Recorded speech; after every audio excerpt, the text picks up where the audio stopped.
Chapter 558. Even the formidable treasures unleashed by the several individuals at the god transformation level merely left shallow imprints on the puppet's surface.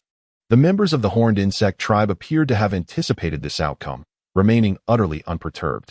Conversely, some armored soldiers hastily patted their waists, causing a vibrant cascade of light to swirl toward the long-haired foreigner.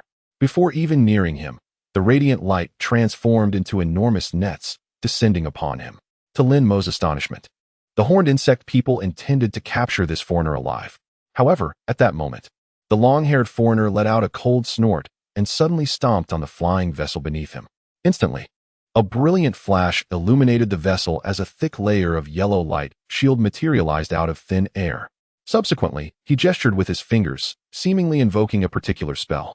The shield emitted a series of crackling sounds, revealing faint white arcs of electricity.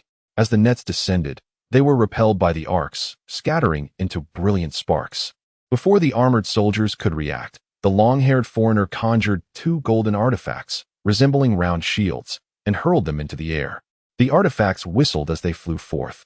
The surrounding soldiers, taken aback, gazed warily at these artifacts. After a swirling display of golden light, they redirected their trajectory back toward the foreigner. This spectacle left everyone dumbfounded. With a resounding thud, the two shields collided with the long-haired foreigner, erupting in a blinding burst of golden light. The foreigner's figure vanished, replaced by a massive golden sphere, approximately 10 feet in diameter. The golden sphere shimmered with brilliance, its surface adorned with an array of intricate runes, evoking an eerie sensation. Suddenly, razor-sharp blades, each about a foot in length, emerged from the sphere's surface, rolling forth toward the crowd. Although the sphere appeared unremarkable, any soldier that it collided with was instantly obliterated, exhibiting no resistance whatsoever. Even when struck, the sphere rebounded attacks with its rapid rotation. In the blink of an eye, the golden sphere merged with the horse-like puppet, charging forth in unison. The monstrous lion puppet trailed closely behind, incessantly firing fireballs, effectively trapping the two-headed giant eagle in the skies above. Together, their combined might was extraordinary. Within moments, nearly 100 soldiers and the giant eagle fell victim to their assault, allowing the trio to swiftly break free from encirclement in their bid for escape. Suddenly, a commanding voice pierced the air as a leader from the horned insect tribe, at the god transformation level, barked an order. The soldiers encircling the long-haired foreigner and the puppet immediately scattered in all directions. The two-headed giant eagle soaring above was similarly driven away by an unseen force. Dispersing into the sky, a vast expanse of nearly 100 feet suddenly opened around the golden sphere and the two puppets, leaving the long-haired foreigner concealed within the sphere in a state of surprise. At that moment, the two war vessels in the air began to stir. Hundreds of crystalline pillars beneath the vessels erupted with milky, white beams of light, densely raining down. In an instant, the white light enveloped the entire open area, accompanied by a deafening cacophony of explosions. For a brief period, the assailed golden sphere and the two puppets were completely submerged in the blinding light. Seizing this opportunity, the surrounding soldiers and giant eagles repositioned themselves, encircling the area. The assault from the two war vessels did not persist for long and soon came to a halt. As the white radiance dissipated, the situation became clearer once more. Lin Mo squinted his eyes, focusing intently on the unfolding scene ahead. In the heart of the encirclement, a colossal blue umbrella emerged, measuring over 10 zhang in diameter, shimmering with ethereal light. Beneath this magnificent canopy, the upper body of a long-haired alien being protruded from the surface of a golden sphere, his brow furrowed in concern as he scanned the surroundings anxiously. Not far from him, two puppets remained unscathed beside the golden orb. This time, the long-haired alien appeared unwilling to delay any further. With a sharp command, he waved his hand towards the sky. Instantly, the giant umbrella dimmed and rapidly shrank to a mere few inches, resting in the palm of his hand. Then, his upper body abruptly vanished into thin air, retreating back into the golden sphere. Concurrently, the horse-bodied and monstrous lion puppets sprang into action, lunging forward once more. A new battle swiftly unfolded, almost identical to the previous encounter. The soldiers and giant eagles surrounding them were unable to thwart the charge of the two puppets and the golden sphere. Within moments, nearly half the soldiers had perished. As the long-haired alien seemed on the verge of breaking free, suddenly, the fireball within the lion puppet halted, unable to unleash its flames any longer. Following this, its body flickered with a crimson glow, and all 7 heads drooped simultaneously, eventually coming to a standstill. Nearby soldiers, witnessing this spectacle, were initially taken aback but soon erupted in joyous exclamations. They immediately cast spells, transforming into large nets that ensnared the lion puppet completely. Then, several soldiers pulled together, forcibly capturing the entire construct. With the lion puppet's protection stripped away, the giant eagles in the sky swooped down once more, their wings flapping fiercely. A series of robust wind blades sliced through the air with a sharp sound, striking the golden sphere and causing its golden light to tremble, its rolling speed significantly slowing. The long-haired alien found himself once again trapped within the encirclement, losing any chance of escape.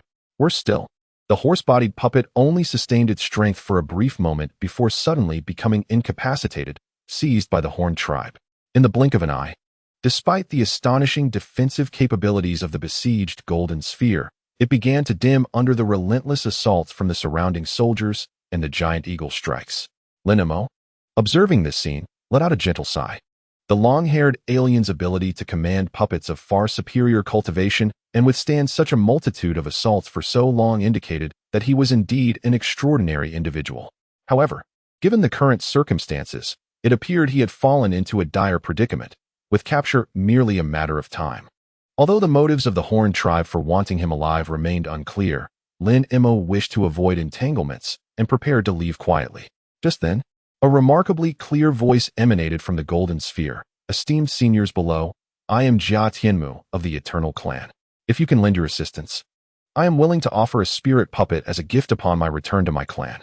The long-haired alien did not employ a sound transmission technique. Rather, he infused his voice with a touch of spiritual energy, ensuring that all within several miles could hear him clearly. Upon hearing this, Lin Mo was momentarily taken aback, only to feel a surge of anger rise within him. Although he did not know how the alien had discerned his presence, such an open revelation of his whereabouts was evidently ill-intentioned. Indeed, upon hearing this remark, the members of the Jiaoqi tribe immediately gestured, and several warriors, accompanied by more than 10 two-headed giant eagles, hastened to search for him at his hidden hillside. These individuals wasted no time and swiftly located the vicinity of the great tree where he was concealed, casting suspicious glances around. Lin Mo's lips twitched. He understood that he could no longer conceal his presence, yet he felt no fear. The Jiaoqi people and the giant eagles were of low cultivation and posed no threat to him. The only source of concern was perhaps those 2 warships. Nevertheless, even so, being publicly exposed by the long-haired foreign tribe stirred a flicker of annoyance within him. With a flash of sternness crossing his face, he suddenly waved his sleeve, and dozens of small swords, no larger than a finger, shot forth. In an instant, these small swords transformed into strands of azure silk, vanishing into thin air. The next moment, a hissing sound echoed. Several strands of azure silk appeared near the Jiaoqi warriors and the giant eagles, flashing with a blue brilliance. The warriors and the 2-headed giant eagles were immediately torn asunder, resulting in a rain of blood. Subsequently, Lin Mo's figure flickered beneath the great tree, and with a thunderous sound behind him, a pair of feathered wings emerged. With a flap of his wings, he vanished into the wind. Then, amidst the encircling Jiaoqi warriors confronting the long-haired foreign tribe, a thunderous roar erupted. In the flickering blue-white arcs of electricity, Lin Mo's silhouette appeared in a bizarre manner. He formed hand seals with both hands, and 72 strands of azure silk shot forth from various parts of his body. With another hand gesture, all the azure strands shimmered momentarily, each transforming into 2, and those 2 into 4. In an instant, the sky was filled with flashing azure brilliance, and the sound of piercing air was deafening. Over 30 warriors and 2-headed giant eagles in this area emitted wails of despair, plummeting from the sky in an instant. Lin Mo's sword strands were unstoppable. Moments later, no enemies remained in sight. The remaining Jiaoqi warriors, in shock, hastily retreated to a greater distance. However, Lin Mo did not relent. With a flick of his sleeve, 2 shadows surged forth. In a flash of golden and black light, a leopard-like beast and a small black monkey, barely a foot tall, appeared. Eliminate them all, leave not a single one alive, Lin Mo commanded coldly, his voice laced with murderous intent. The moment he spoke, the small beast's figure flickered, conjuring a dozen distinctive illusions as it charged straight into the crowd. Wherever its claws struck, the silver armor worn by the soldiers and their weapons were shredded as if they were mere paper. The claws of the leopard-like beast were extraordinarily sharp. Meanwhile, the small black monkey shimmered with black light, rapidly enlarging into a colossal black ape towering over 20 feet. The giant ape thumped its chest, releasing a cloud of black mist. A cascade of yellow light instantly floated into the air. Those two-headed giant eagles, struck by the beams of light, plummeted from the sky as if intoxicated. The giant ape swung its arms, reducing the two-headed eagles to a pulp. Lin Mo urged the flying swords to strike again. Where the azure strands passed, soldiers and giant eagles were severed in two. Hundreds of Jiaoqi soldiers and two-headed giant eagles quickly suffered devastating losses under the onslaught of Lin Mo and the two spirit beasts. The remaining fewer than 100 soldiers bore expressions of terror, scattering in all directions. They fled towards the two warships hovering high in the sky, and Lin Mo pursued them without hesitation. Amidst the flickering glimmers of swords, the battlefield lay strewn with corpses. Suddenly, a thunderous roar reverberated through the heavens. Lin Mo's heart tightened, compelling him to evade. Below, two silver warships emitted a dazzling radiance from their crystalline pillars, unleashing hundreds of beams of light that cascaded downward. Heedless of the nearby soldiers of the Horn tribe, Lin Mo let out a cold snort, and with a beat of his wings, he vanished from sight. The area engulfed by the beams was vast, yet all fell harmlessly to the ground. In the next moment, Lin Mo reappeared above one of the silver vessels, his expression impassive as he extended a hand towards the silver owl beneath him. A hand as dark as ink emerged from his sleeve, gently pressing towards the void below. In a flash of gray light, a black mountain erupted from his palm, rapidly enlarging to over 1,000 zhang in height, hurtling down towards the warship with tremendous force. The UNC Divine Mountain dwarfed the vessel, crashing down and completely enveloping it. The Horn tribe members aboard were struck with horror, and even if they wished to maneuver the ship to safety, it was futile. A resounding crash echoed as the massive peak collided with the vessel, causing both to recoil slightly. The surface of the warship dented, plummeting to the ground, half buried in earth and stone, unable to ascend again. Lin Mo observed this with a hint of surprise. The vessel had not been obliterated by the UNC Divine Mountain, revealing the remarkable resilience of its materials, perhaps rivaling that of ordinary magical artifacts. The sheer size of the warship indicated a monumental expenditure of resources, recalling the even larger owl he had witnessed in Greenlight City. Lin Mo couldn't help but inhale sharply, gaining a clearer understanding of the Horn tribe's wealth. This clan truly lived up to its reputation as a premier superpower within the spirit realm. Though astounded internally, Lin Mo hesitated not, pointing a single hand towards the black mountain suspended in the air. The UNC Divine Mountain immediately thrummed, howling as it descended once more. In an instant, an earth-shattering cacophony ensued. The silver warship was mercilessly flattened beneath the relentless barrage of the mountain, reduced to a heap of scrap iron. While the operators of the vessel escaped with their lives, their situation remained dire. Yet, astonishingly, the surface of the ship shimmered with silver light, gradually restoring itself. Witnessing that multiple assaults had failed to completely annihilate the vessel, Lin Mo furrowed his brow and abruptly grasped at the void. A hissing sound arose as dozens of azure strands materialized from the ether, converging upon Lin Mo's palm. The brilliant azure coalesced into a colossal sword, seemingly devoid of substance. Without hesitation, he seized the hilt, poised to strike down upon the immobilized warship. However, at that moment, he heard the startled cry of a long-haired alien. "Senior, be cautious." He paused, sensing a surge of formidable spiritual energy erupting nearby. Without hesitation, Lin Mo swung his sword to counter the spiritual force. Instantly, a streak of azure sword energy was unleashed, colliding with the spiritual energy. The two forces exploded in the distance, forming twin columns of azure and obsidian that soared skyward. Lin Mo scanned the area, his eyes narrowing slightly. Above another silver warship, 4 figures materialized. Among them, one appeared pale, with peculiar feet and a transparent, strange blade floated before him, his gaze imbued with an otherworldly curiosity. It seemed the earlier assault had originated from him. The other 3 individuals consisted of an old crone, a dwarf, and a towering giant clad in beast skins. Lin Mo squinted, his consciousness sweeping across the surroundings. discovering that the peculiar figure was at the mid-stage of the void refinement realm, while the other three were at the early stage of the same realm. However, he had just scanned the vicinity and found no trace of these four. From whence had they emerged? Although the presence of a void refinement cultivator posed some challenges, Lin Mo remained largely unfazed. Nonetheless, the sudden appearance of these individuals piqued his curiosity. How audacious they were to dare destroy the war vessel of our Jiaoqi clan. By your appearance, you do not seem to belong to the 13 clans of Tianyan. Yet, it matters not. Soon enough, I shall capture you and inquire thoroughly. The pale-faced figure spoke coldly. His gaze then shifted to another direction. There, a long-haired foreigner reappeared, causing the expressions of the four void refinement beings to instantly sour. Mr. Jia, it is said that you are not of pure blood from the ancient clan. If that is the case, why must you toil for the 13 clans of Tianyan? When we departed, several elders from our clan specifically mentioned your name, praising your mastery in puppet arts. Chapter 559. Furthermore, they expressed that should you choose to submit to the Jiaoqi clan, they would spare no effort to offer you a blood transfusion, enabling you to possess the bloodline of our clan, and could assure your ascension to at least the peak of the upper clan. With great fortune, it is even possible for you to become a being of the Saint clan. Such a prospect is not beyond reach. The pale-faced figure spoke slowly, his demeanor notably respectful. Submitting to you is of no interest to me. Although my bloodline is impure, the elders of my clan have shown me kindness.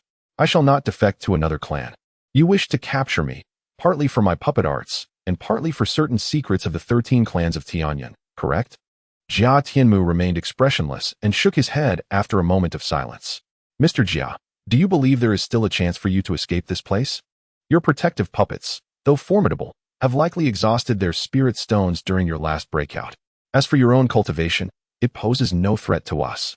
We do not wish to resort to violence. It would be prudent for Mr. Jia to yield. The figure, unfazed by Jia Tianmu's refusal, spoke with a smile. Upon hearing these words, Jia Tianmu's expression did not change, yet he cast a glance at Lin Mo beside him. What do you think? Do you still hope for this man to rescue you? Very well, let us first deal with this hindrance. The pale-faced figure paused momentarily, then spoke flatly, turning his gaze to Lin Mo. Will you surrender willingly, or shall we destroy your physical form and take only your primordial spirit? The figure spoke coldly. Lin Mo, upon hearing this inquiry, narrowed his pupils but soon burst into laughter. You all speak with considerable bravado. I wonder if your abilities are as grand as your words. Lin Mo replied with a smile. The figure was somewhat surprised by his response, scrutinizing Lin Mo closely, and suddenly furrowed his brow as if recalling something. He turned to the old crone among the other three and inquired, I remember this individual seems familiar. Is he not the one that the envoy instructed us to capture a few days ago? Indeed, that is him. He managed to escape from the hands of the messenger, undoubtedly possessing remarkable abilities. The old woman cast a few glances at Lin Mo, her eyes glinting with cold light, and nodded slightly. The other two, upon hearing her words, displayed expressions of surprise. Haha, it truly is him. If it is indeed him, our efforts this time will not go unrewarded. Thanks to him, another battleship was brought down. Otherwise, our merits would have been halved. The giant clad in animal skins suddenly burst into loud laughter. Humph, do not be overly confident. This individual is no mere puppet, and his abilities are not inferior to ours. Do not let your guard down, lest you suffer the consequences, cautioned the diminutive figure, barely 3 feet tall. With a cold smirk, what if he is formidable? With the four of us joining forces, no matter how skilled he is, he cannot withstand our might. The giant chuckled dismissively. If it comes to a direct confrontation, they will undoubtedly be no match for us. However, should they attempt to flee, we shall certainly intercept them. The little one remarked disdainfully. The four individuals took turns expressing their opinions in a casual tone, suggesting a certain camaraderie among them. Teleport. Yet Lin Mo gleaned a crucial insight from their conversation, his gaze sweeping over the 2 battleships, providing him with some clarity regarding the sudden appearance of these individuals. Astonishingly, these battleships were equipped with functional teleportation arrays, a fact that seemed almost unbelievable. However, this mode of teleportation was starkly different from ordinary arrays, likely demanding a tremendous cost. From their remarks, it appeared there should have been another team teleported here. Yet, due to the destruction of one battleship, only these few had arrived at this location. To pursue a being of the divine transformation level, such a number of void refinement level individuals had been mobilized. The alien who controlled the puppets clearly possessed extraordinary prowess. Yet, it was somewhat unexpected that these individuals recognized him at a glance.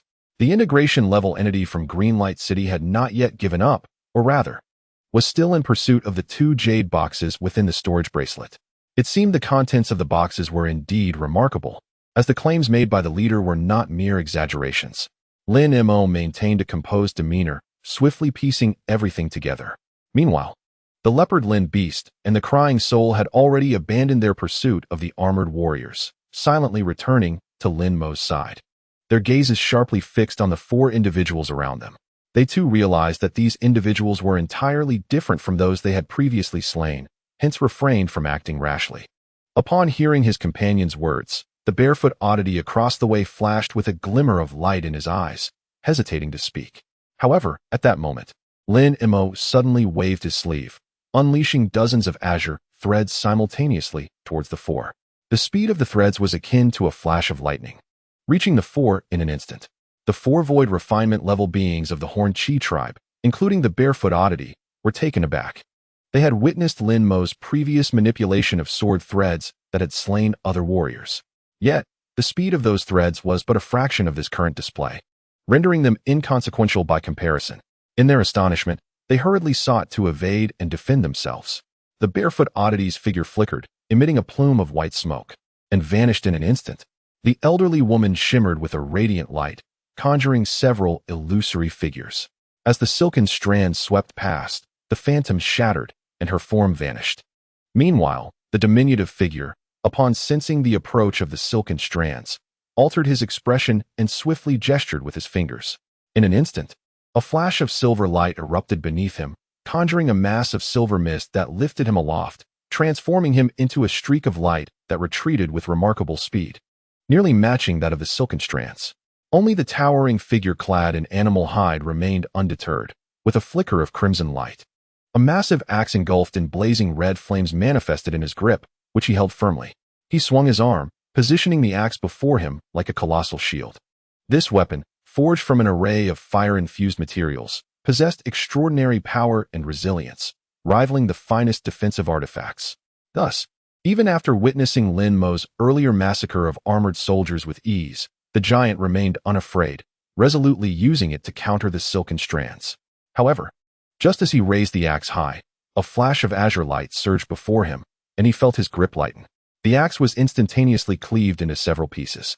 The giant barely had time to emit a scream before being reduced to a pile of mangled flesh, his very essence unable to escape as he vanished amidst the flickering strands. "Ah, Li, my friend." The barefoot figure's silhouette materialized over 30 paces away, witnessing the giant's demise, and he shouted in panic and fury. The other revealed figures, the elderly woman and the diminutive man, were equally stricken with dread. Though they were aware of Lin Mo's formidable powers, they had not anticipated their companion's swift slaughter. Yet, before the trio could retaliate for the giant's death, the silken strands moved once more, hurtling towards them. The barefoot figure and his companions, having witnessed the lethal sharpness of the strands, dared not confront it directly and were compelled to evade. In that moment, the 3 esteemed cultivators, on par with Lin Mo, found themselves desperately fleeing. Seemingly bereft of any chance to counterattack, Lin Mo remained unmoved, relentlessly urging the silken strands to pursue his adversaries. At that juncture, a rumble resonated through the air. Subsequently, Lin Mo felt a dazzling white light flickering above him as countless beams cascaded from the heavens. It was the intact war vessel, witnessing the peril of the trio, initiating an assault to provide assistance. Lin Mo cast his gaze towards the beams, squinting slightly, displaying no inclination to evade. With a resounding crash, he vanished amidst the white light. Following Lin Mo's disappearance, the strands that had been pursuing his foes abruptly halted, as if influenced by some unseen force. The barefoot figure and his companions exhaled in relief, regaining their composure, and summoned their respective treasures.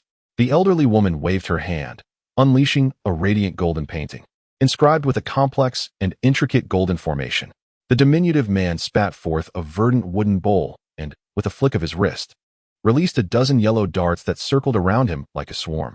The barefoot figure rubbed his hands together, manifesting a pair of glossy black arm guards on his arms, adorned with intricate patterns that contained profound mysteries. Though the trio displayed their treasures, Their faces were still etched with solemnity as they gazed towards the distant white light, harboring doubts that Lin Mo could be so easily vanquished. Indeed, a deafening roar of thunder resonated through the white light, followed by a flash of azure brilliance as a colossal rock burst forth. Initially, it measured only a few dozen feet, but as it soared through the air, its form rapidly expanded, instantly reaching a staggering size of 70 or 80 feet. With a powerful flap of its wings, it conjured a tempest. Appearing directly above the elderly woman, the thunder crashed with ferocity, and the rock's surface shimmered with countless white arcs of electricity, its enormous talons crackling with blinding energy as they descended towards the old woman. However, before the talons could make contact, the overwhelming spiritual pressure emanating from the rock bore down upon her, akin to Mount Tai pressing upon her shoulders. "Beware!" shouted the barefooted figure and the dwarf from a distance, their voices filled with urgency as they sprang into action. The barefooted figure swung his arms, causing the armed guards to emit a ghostly wail, and two dark beams of light shot forth. Meanwhile, the dwarf summoned a dozen yellow darts that transformed into radiant beams, hurtling towards the mighty rock. They were determined to thwart the assault of Lin Mo, who had taken the form of the rock. At that moment, they realized that Lin Mo's powers far surpassed his realm of cultivation, rendering any single one of them incapable of withstanding such force. They resolved that they would not allow Lin Mo to easily overwhelm them. The elderly woman, confronted with the immense pressure of the rock, turned pale and bloodless. The rock's speed was too swift. She had no time to evade. In desperation, she gritted her teeth and expelled a surge of vital blood towards the scroll before her. Instantly, a mist of blood erupted, absorbed by the scroll. Concurrently, a dazzling golden light radiated from the scroll, and a golden formation shot forth, expanding to a size of over 10 feet as it soared into the heavens. The rock appeared oblivious to the oncoming dark beams and yellow rays. And in the next moment, one of its massive talons lunged fiercely at the golden formation. With a thunderous crash, the white arcs of electricity intertwined with the golden light, exploding into a blinding brilliance that distorted the surrounding space. Lin Mo's rock emerged unscathed, yet the elderly woman beneath the golden formation could not suppress a muffled groan, her complexion draining as she coughed up blood. However, the golden formation managed to withstand the onslaught of the talon, albeit barely. Yet, before the smile could fully illuminate her face, a glint of coldness flashed in the rock's eyes, and without hesitation, its other talon descended as well. "This is dire," the elderly woman thought, her heart sinking at the sight.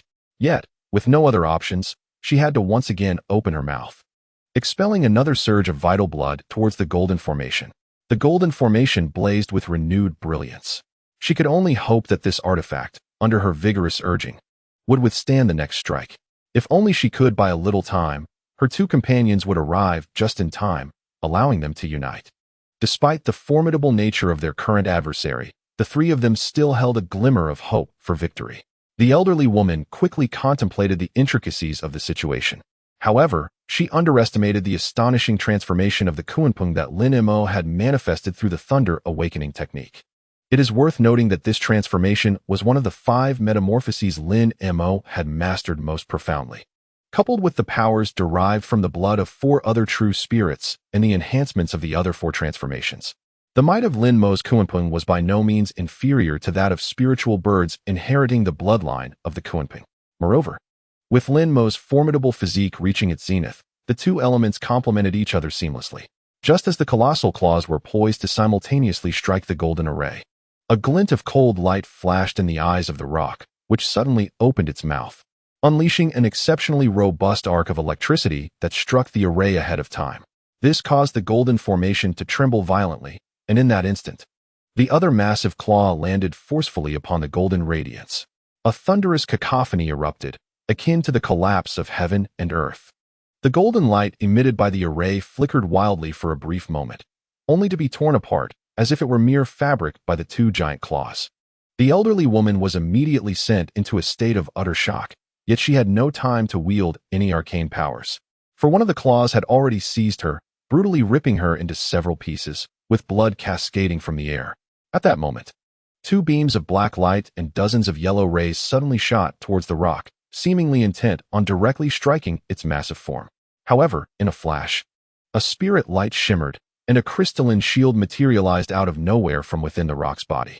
The beams and yellow rays struck fiercely against the crystal light, momentarily pausing before altering their course, ricocheting off the rock and losing their intended target. The two beams rapidly dissipated in the distance, while the yellow rays flickered briefly before some coiled back and charged towards the rock once more. Yet, the rock merely flapped its wings with great force. In an instant, a tempest of white wind surged forth, sweeping the yellow rays away without a trace. Subsequently, arcs of electricity danced chaotically around the rock, which then surged towards the diminutive figure amidst the continuous rumble of thunder. The diminutive figure, witnessing Lin Mo effortlessly slay the elderly woman and easily negate his own attacks, had an already ghastly expression that twisted further in horror. As the rock lunged towards him, his complexion turned ghostly pale, almost devoid of thought. He suddenly pressed one foot upon the silver cloud, transforming his form into a flash of silver light, appearing successively in different locations. In the next moment, he eerily materialized beside the barefooted creature. In the 560th chapter, he gestured towards a verdant wooden bowl at his side, which transformed into a green shield, enveloping him within its protective embrace. The barefooted creature's face turned ashen, letting out a thunderous roar as dark mist erupted from its ebony arms, swiftly engulfing both itself and the diminutive figure. The black mist billowed incessantly, expanding rapidly to cover an area of over 30 zhang, continuously spreading forth. Within the dark mist, anguished cries and wails echoed, with ghostly figures flickering in and out of sight. The essences of the barefooted creature and the diminutive figure vanished without a trace within the murky depths. At this juncture, Lin Mo, transformed into the gigantic rock, altered its course abruptly, glancing back towards the suddenly materializing sea of black mist. He discerned almost instantaneously that the essence of this mist was malevolent energy, exceedingly dense. Any unprepared, ordinary cultivator ensnared within would likely become a desiccated corpse in an instant. However, Lin Mo found the reaction of this malevolent energy to be rather peculiar. Before the rock could make any move, the observing soul-crier beast in the distance suddenly emitted an excited cry, then emphatically pounded its chest with its fists, snorting through its large nostrils. Golden rays of light surged forth from the nostrils, racing towards the encroaching black mist. Simultaneously, the majestic rock, transformed from Lin Mo, emitted a resonant cry, its wings flaring as arcs of electricity erupted from its form, coalescing into a blinding flash of electric brilliance. With the flicker of this electric light, a thunderous clap echoed through the heavens as a thick white arc of lightning suddenly illuminated the space above the black fog. The rock, resembling a small mountain, darted forth from the arc, spiraling once before plunging into the depths of the mist. The barefooted creature, concealed within the black haze, brandished a dark, tattered flag. To Lin Mo's actions, it responded not with fury, but with delight. With a powerful shout, it waved the black flag, causing vast swathes of mist to churn and converge, manifesting a ghostly visage of considerable size, its eyes ablaze with green fire, poised to confront the soaring rock. Yet, at that moment, a surge of soul-capturing light descended. Amidst the flickering golden rays, the newly risen ghostly face emitted a piercing scream of terror. Its massive features twisted grotesquely before shattering into countless tendrils of black vapor, drawn into the luminous golden glow. Moreover, the entire expanse of black mist began to writhe at the instant the yellow light appeared. Wherever the golden illumination reached, the black fog transformed into myriad strands of dark vapor, vanishing into thin air. Although the wailing soul beast could typically counteract the forces of darkness, it would require considerable effort to absorb such a vast quantity of energy. However, following numerous advancements, the power of the soul-capturing light had multiplied, becoming extraordinary. With astonishing rapidity, the overwhelming black mist was largely swept away. The previously concealed barefooted creature and the dwarf emerged, their forms gradually becoming visible amidst the dissipating fog, soon fully revealing themselves. The barefooted creature, flag in hand, bore an expression of disbelief. Concurrently, the rock lunged towards them, its talons outstretched, ready to seize its prey. More perilously, the wings of the rock flared, gradually beating downwards. Though seemingly unremarkable, both the creature and the dwarf sensed the air around them tighten, as if an invisible force bore down upon their shoulders, rendering them breathless. The barefooted creature struggled to maintain its stance, legs trembling, relying on its cultivation to remain upright. In contrast, the dwarf, far less powerful than his companion, emitted a muffled groan, collapsing to one knee. The azure shield surrounding him warped and contorted, a significant dent forming at the top, quaking violently, threatening to shatter at any moment. This realization filled the dwarf with profound dread, fully aware of his protective artifact's limitations. As the giant talons approached, despite their cumbersome forms rendering them unable to evade, the two did not resign themselves to fate. The barefooted creature, struggling fiercely, waved the black flag, transforming it into a misty dragon ascending into the air, while the armlets on its limbs flickered with ethereal shadows. Under Lin Mo's gaze, he discerned that these shadows were two malevolent spirits, one red and one green, their ghastly visages adorned with horns, each shrouded in beastly hides. The two spirits raised their hands in unison, unleashing a wave of black light that surged forth with the misty dragon. The diminutive figure lifted the crown of his head, unleashing a small white jade sword that soared forth like a brilliant rainbow, slicing towards the colossal claw in the sky. In their moment of desperation, both combatants seemed resolute to fight to the death. A thunderous roar reverberated through the heights as the silver warship emitted a beam of white light, hurtling directly towards the rock. The rock's momentum remained unabated, yet a flash of crystalline light emanated from its body, transforming into a massive, resplendent shield that surged forth. Initially measuring merely a few feet in diameter, the shield expanded rapidly into an enormous barrier of over 20 feet as it ascended. Its translucent surface gleamed exceptionally under the sunlight. The beams of light struck the giant shield, only to be deflected in a dazzling display of brilliance. The warship's assault had little effect on Lin Mo's advance. A muffled sound echoed as the white rainbow met the giant claw, but in an instant, the white rainbow was effortlessly repelled, and the claw closed around it, capturing it with ease. Despite the white rainbow's frantic struggles, escape from the claw's grasp proved impossible. With a sharp crack, the flying sword was shattered into fragments by the claw's formidable grip. The diminutive figure below let out a heart-wrenching cry, spitting blood repeatedly. Seizing the moment, the giant claw descended, striking the azure barrier below. Although the dwarf within appeared ghostly pale, the barrier exhibited remarkable resilience. Despite the creaking noise of friction as the claw closed in, it remained unbroken for the time being. Meanwhile, the misty dragon absorbed the dark energy, materializing into a solid form, revealing its sleek, obsidian scales as it let out a deafening roar, colliding with another giant claw. The claw faltered, momentarily halted by the black dragon, unable to descend further. Lin Mo's eyes betrayed a flicker of surprise, but the rock suddenly opened its maw, expelling a ball of silver fire while simultaneously lunging its head to the side. A thunderous explosion followed as the black dragon, engulfed in silver flames, was struck by the fireball, igniting in a blaze. The black dragon shrank at a visible pace, seemingly devoured by the silver flames. Concurrently, the rock's sharp beak struck fiercely at the azure barrier it had captured. With a resounding crack, the already precarious barrier finally succumbed, emitting a sound of shattering. The dwarf within could no longer withstand the force, obliterated by the claw, along with its essence vanishing amidst the crimson mist. Below, the situation for the barefooted being was equally dire, as the black dragon, now reduced to a third of its size, could not withstand the claw's might and was easily dispersed. Subsequently, the claw, enveloped in silver flames, lunged towards the barefooted creature. Witnessing the demise of the dwarf, the barefooted being's expression shifted dramatically, but it soon gritted its teeth and unleashed a piercing howl. With a thunderous crash, the barefooted creature's form erupted, a blinding sphere of blood rapidly expanding into a sun-sized crimson orb. Even encased in silver flames, the claw was propelled away by the force of this sanguine explosion. Seizing the opportunity, a faint blood shadow darted forth from the crimson sphere, swiftly traversing dozens of feet, and then continuing for over 100 feet, drawing near the warship. Lin Mo possessed the divine vision of spiritual sight, and naturally, he would not overlook the blood shadow. Without regard for the situation below, he swiftly twisted his body to pursue it. However, a sudden golden beam of light shot forth silently, precisely striking the manifested blood shadow. With a thunderous crack, several golden arcs of electricity appeared around the blood shadow. The blood shadow emitted a wretched cry before dissipating into azure smoke amidst the golden lightning. The exorcising divine thunder. Lin Mo, recognizing this eerily familiar scene, could not help but display a hint of astonishment.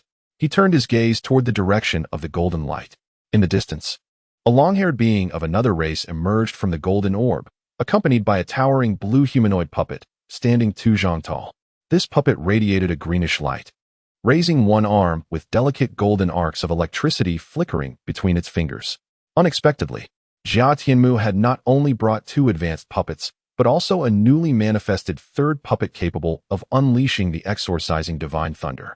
This revelation took Lin Mo by surprise. However, his astonishment was fleeting. In the next moment, the great sprang suddenly unfurled its wings and soared towards the silver warship. With a flash of azure light, its size dramatically enlarged once more. Following this, its colossal claws, shimmering with blinding electricity, descended with tremendous force. With a series of resounding crashes, both claws penetrated the warship, tearing it apart to either side. Accompanied by the sound of thunder, the warship was brutally torn open, creating a gaping hole. Immediately, the great sprang opened its mouth, unleashing a thick arc of electricity that vanished into the breach. Amidst the flickering arcs, anguished cries echoed from within the warship, as countless members of the Jiao Qi tribe fell victim to the electric onslaught. The great sprang did not relent, vigorously flapping its wings, conjuring a swirling white tempest from thin air. Releasing its claws, the warship plummeted amidst the raging winds. After a thunderous crash, the warship struck the ground with tremendous force. The great sprang let out a resounding cry, retracting its wings and rapidly shrinking back into human form amidst the azure glow. Lin Mo surveyed the ground, forming hand seals as dozens of azure swords simultaneously materialized, transforming into streaks of azure light that shot downward.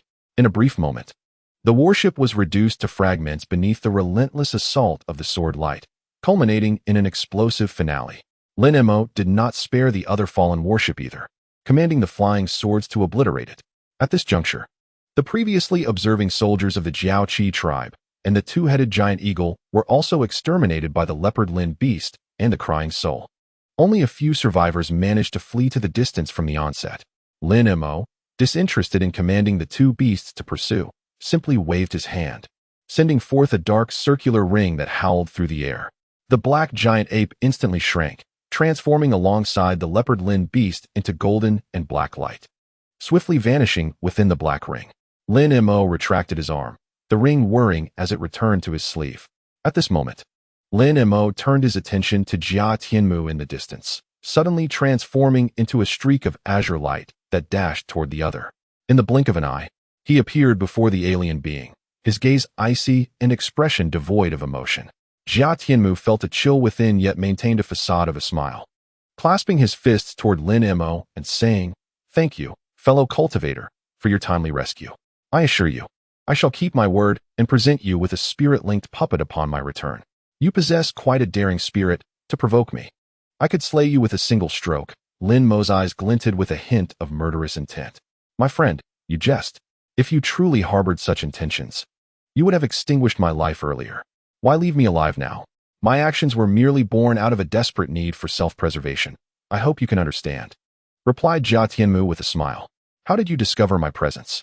"I believed my concealment techniques to be quite proficient, rendering it impossible for anyone of equal cultivation or lesser to perceive me," Lin Mo inquired after a moment of silence.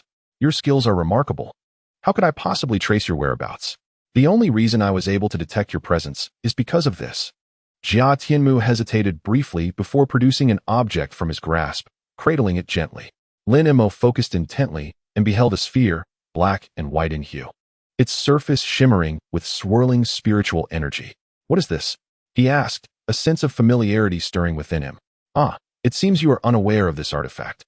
This is a thought sphere, crafted from the inner core of a rare spiritual beast known as the nefarious shape beast.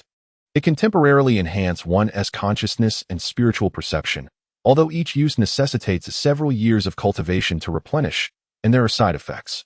Yet, during critical moments, it proves invaluable," Jia Tianmu explained earnestly. "Enhance consciousness?" Lin Mo exclaimed in astonishment.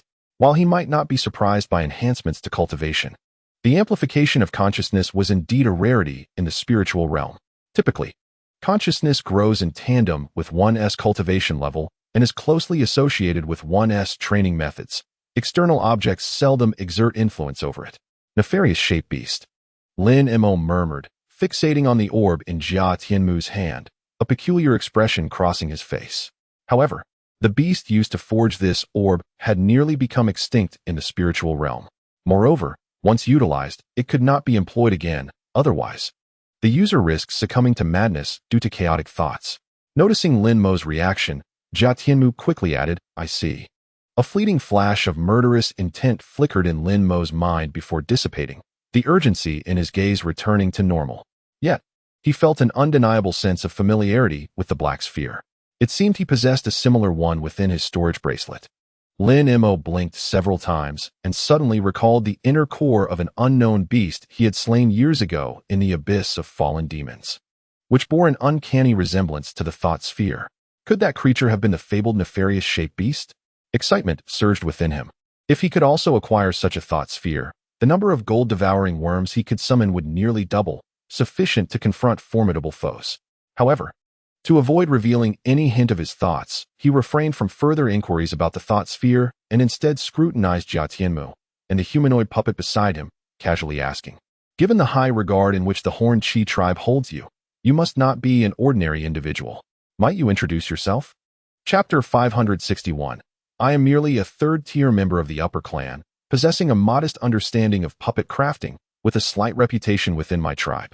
Jia Tianmu replied with a light chuckle, downplaying his standing. "I see. To earn such esteem from the elders of the Horned Chi tribe, it appears your puppet techniques are indeed extraordinary," Lin Mo remarked, his eyes gleaming with intrigue. Upon hearing Lin Mo's words, Jia Tianmu chuckled softly, yet chose not to respond. Instead, he cast a wary glance around and remarked, "Senior, this place is not suitable for prolonged stay. Should we not depart before discussing other matters?"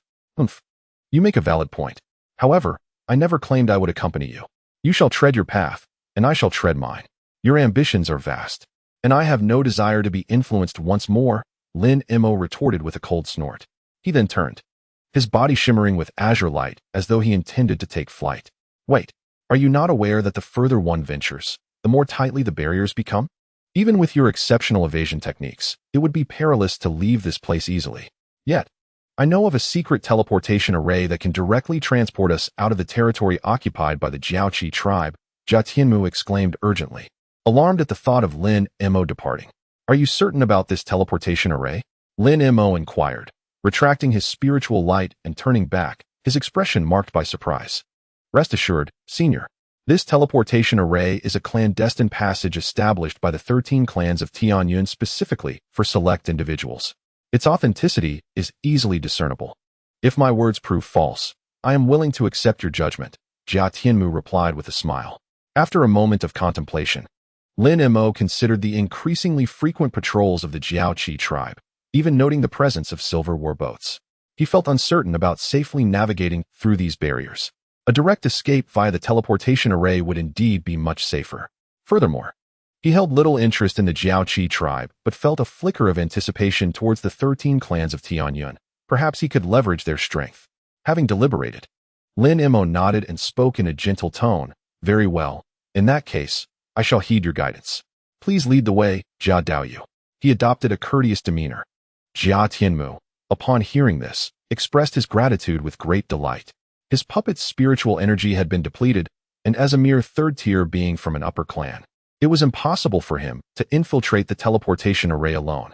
Consequently, he retrieved the 2 captured puppets, accompanied by the humanoid puppet, and soared into the sky alongside Lin Mo. Golden light and azure brilliance intertwined, and after a few fleeting moments, they vanished beyond the horizon. A vast city lay enveloped in a pale yellow glow, with hundreds of silver warboats of various sizes hovering in the vicinity. These vessels range from a mere 1,000 feet to over 10,000 feet in length, resembling miniature towns soaring above the cityscape. Within the largest warboat, a dozen or so Jiaoqi tribe members at the void refinement level stood atop a structure akin to a pavilion, gazing down at the immense city. Behind them, seated upon a chair, was a young woman with silver-white skin and violet-golden eyes. Some among the group whispered among themselves, while others pointed towards the sprawling metropolis below. The young woman, however, appeared deep in thought, her expression contemplative. Suddenly, a flash of red light appeared at the entrance of the pavilion and swiftly approached the young woman. She raised an eyebrow slightly and beckoned with one hand towards the red light. The light transformed into a swirling flame, gently descending. The woman cradled the flame. her consciousness melding with it. Such events have transpired. Truly a band of inept individuals, she remarked with a darkened expression, her tone frosty. Upon hearing her words, the others felt a chill in their hearts, abruptly ceasing their discussions and turning their attention toward her. Esteemed one, what misfortune has befallen you to render you so displeased? A slightly stooped man inquired cautiously. Humph. A contingent of upper-class individuals of the 7th and 8th tiers set off in search of the heavenly wood, only to find one squad utterly annihilated, while another could not even initiate their teleportation. The woman's eyes shimmered with a violet glow, revealing her indignation. Despite being adept in puppetry, the heavenly wood is merely a mid-tier upper-class entity. How could it possibly fall prey to pursuers of the same tier? A long-faced woman expressed disbelief upon hearing this. According to the survivors, it was not the heavenly wood who was responsible, but rather another party intervened. The young woman shook her head. Could it be that besides the present Hengshui city, other holy clans exist in this area? The first man exclaimed in astonishment. It is not a matter of an integrated level entity, but rather a 7th-tier upper-class individual. Hence, I assert that these individuals are utterly inept, succumbing to adversaries of their own rank. The woman's violet gaze flickered, her tone frigid. Observing her barely concealed fury, the others fell silent, refraining from further interjecting. Immediately relay a message to Envoy 2, informing them of the incident's location. They shall henceforth be responsible for matters concerning the heavenly wood, while we focus our efforts on besieging Hengshui City. The woman commanded, her voice icy and deliberate. However, Envoy 2 and their group are already engaged in other tasks. They may be unwilling to come. One person ventured tentatively. Simply inform them that the assailant is the very individual they seek to thwart. They shall willingly assume responsibility for this matter. The woman cast a detached glance at the questioner. So it was the person Envoy 2 has been pursuing who saved the heavenly wood. The group exchanged astonished glances. Enough, let us cease this discussion. Our priority now is to capture the city before us within 3 days. Once we breach its defenses, Jinji City shall become a solitary stronghold, and its fall into our hands will be of little difference. The woman decreed coldly. Understood. The other high-ranking members of the Jiao Qi clan bowed respectfully in response. They promptly departed the loft, each returning to their respective warships. An hour later, at the woman's command, the surface of all warships shimmered with spiritual light, emitting a thunderous rumble. Countless Jiao Qi warriors, 2-headed giant eagles, and hundreds of feathered serpents surged forth from the warships, assembling in orderly formations to encircle the immense city. Following the emergence of the Jiao Qi army, a multitude of colorful puppets also soared from the warships.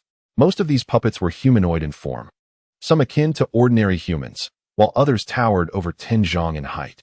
Among the beast-like puppets, there were merely 3, yet each was over 100 zhang in size. One resembled a giant tortoise with 3 heads, its shell adorned with formidable spikes. Another bore the visage of a tiger, yet possessed the body of a monkey, crowned with magnificent golden antlers. The third resembled an immense flying ant puppet, not only the largest, but also gleaming as pure as crystal. Upon witnessing the grand offensive of the Jiao Qi, the atmosphere beneath the protective barrier of the colossal city instantly became abuzz with activity.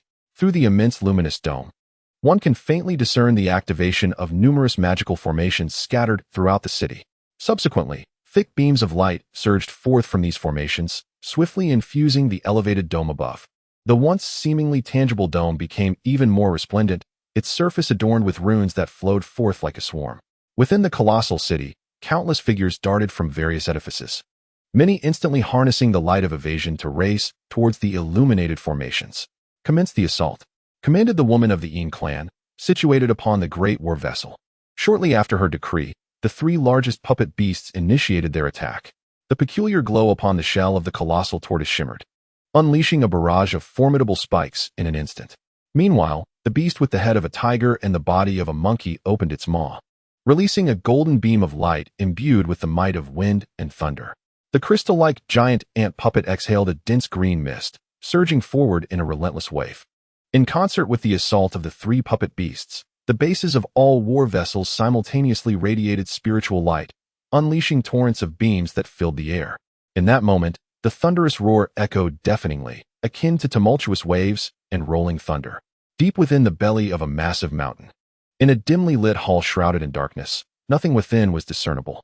It was eerily silent, as if no soul had graced this place for countless years. Yet, after a brief moment, a flash of white light illuminated the hall, revealing a magical formation of considerable size that appeared abruptly at the center. The formation flickered with brilliance, emitting a low hum. Almost immediately, two indistinct figures materialized within the formation. One was clad in a blue robe, youthful and striking, while the other, with disheveled hair obscuring half of his face, was none other than Lin Mo and Jia Tianmu. This place is exceedingly secretive, a teleportation formation constructed by our eternal clan, to be utilized only in times of dire crisis. Very few are aware of its existence. Located far from the territory occupied by the Jiaoqi clan, and merely a few days' journey from our Tianyun 13 clan's third major city, Yin City. Jia Tianmu surveyed the surroundings, smiling as he elucidated. Then, with a gesture, he summoned a spell that flew to a crystal embedded in the nearby wall of the hall. Instantly, the entire chamber gleamed with spiritual light, illuminating numerous spots along the walls, rendering the hall distinctly visible. Lin Mo cast his gaze around, realizing that the hall measured no more than 100 paces. Constructed of bluish-white stones that appeared ordinary, yet the interior was remarkably pristine, devoid of any dust. He nodded and remarked, "Indeed, it seems this place has been undisturbed for quite some time. However, how far is it to the Yun city you mentioned? Is it a well-renowned locale? I have heard that your eternal clan's grand elder resides there." "Oh, Lin Dao Yu is aware of this matter. Rest assured, Yun city is only half a month's journey from here. It is the third largest city of the Tianyun 13 clans. The site of its construction is quite unique, gaining considerable renown as it is also the closest major city to the direction of the Jiaoqi clan's impending assault. Should war erupt, Yun city is likely to become a pivotal stronghold for our Tianyun clans." Jia Tianmu replied with a smile. "Very well, that suits my needs perfectly. I have certain matters to attend to in a large city," Lin Mo responded calmly. "I possess a temporary abode in Yin City. Thus I am somewhat of a local landlord. Should you have any matters to discuss, do not hesitate to seek me out," Jia Tianmu said with a beaming smile. Having witnessed Lin Mo effortlessly slay several opponents of equal rank, Jia Tianmu was acutely aware that he was no ordinary member of the upper clan. Although Jia Tianmu had already extricated himself from danger and held a unique status within the ancient clan, he still sought to cultivate a friendship with Lin Mo. "Thank you for your kindness. Perhaps I may require your assistance in the future," Lin Mo replied with a gentle smile, not rejecting the offer. Presently, entering Cloud City may prove challenging for those outside the 13 clans, particularly for newcomers like Brother Lin, which could pose some difficulties. However, having personally witnessed your defeat of an opponent from the Jiaoqi clan, I can vouch for you. That said, how about directly joining our ancient clan as a guest elder? Within the clan, you would be able to make a significant impact, and I could introduce you to the elders. With your abilities, you would undoubtedly be highly valued. As a guest elder of our clan, you would reap considerable benefits and navigate matters in Tianyun with greater ease," Jia Tianmu suggested, winking subtly. "I appreciate your proposal, but I am uncertain how long I will remain in Tianyun. We can discuss this matter later." Lin Mo pondered for a moment before responding. "Very well, we shall revisit this later. Let us proceed to Cloud City. I have several good friends there whom I can introduce you to," Jia Tianmu said enthusiastically. Lin Mo felt a flicker of emotion, but merely nodded, choosing not to elaborate further. Thus, the two exited the teleportation array and made their way toward the grand hall's entrance. Upon pushing open the door, they were greeted by a winding bluestone pathway that ascended upward. Lin Mo and Jia Tianmu transformed into two streaks of light, swiftly navigating the passageway. In a brief moment, a burst of white light and a streak of azure radiance shot forth from the mountainside, soaring into the distance. This was Cloud City, enveloped in azure light. Lin Mo gazed skyward, his expression revealing an unusual intrigue. Indeed, Cloud City lived up to its name. In the spirit realm, it ranks second only to Sky Island as a residence capable of floating in the air. While it does not drift with the wind like Sky Island, it can freely ascend and descend with the changing seasons. Standing beside Lin Mo, Jia Tianmu proudly stroked his beard and responded, "At this moment, we stand atop a small mountain, gazing at the immense, stationary city soaring hundreds of miles above the ground. This city hovers at an elevation of tens of thousands of feet, shrouded in white clouds, with its entire structure composed of an unknown white material. The sheer height and size of this city leave first-time observers in awe. Another striking feature is the dozen or so remarkably pristine, colossal spheres encircling the giant city. From a distance, they may not appear overly large, but upon closer inspection, one can discern that their diameters are indeed thousands of feet. As for the precise number of these spheres, Lin Mo could not accurately ascertain since he could only view one side of Cloud City. What are those? Lin Mo, astonished, pointed toward the spheres and inquired. Those, my friend Lin, are the guardians of Cloud City, Jia Tianmu replied. They are the exquisite creations forged through the collaboration of our Eternal Clan and the Stone Cocoon Clan, serving as a vital component of the defenses of Cloud City. For the specifics, Lin Dao, you need only inquire slightly upon entering Cloud City to glean the information. Haha, I shall refrain from divulging further, Jia Tianmu said with a mysterious smile. Lin Mo, upon hearing this, felt somewhat speechless. However, he refrained from pressing further, instead transformed by curiosity about the city, ascending into the sky as a streak of azure light. Chapter 562, Jia Tianmu followed closely behind, becoming a beam of white light soaring towards Cloud City. As they neared the city, they truly sensed its immense scale. Even the well-traveled Lin Mo could not help but gasp in awe. Observing from such proximity, Cloud City nearly obscured a significant portion of the sky ahead. Along the way, they began to see the fleeing lights of other cultivators from various races, as well as flying artifacts such as beast carts and spirit boats, each differing in form. As they drew closer to the city, the number of these otherworldly practitioners steadily increased. When Lin Mo could finally discern the direction of a colossal sphere, the sheer volume of fleeing lights surrounding it left him momentarily dazed.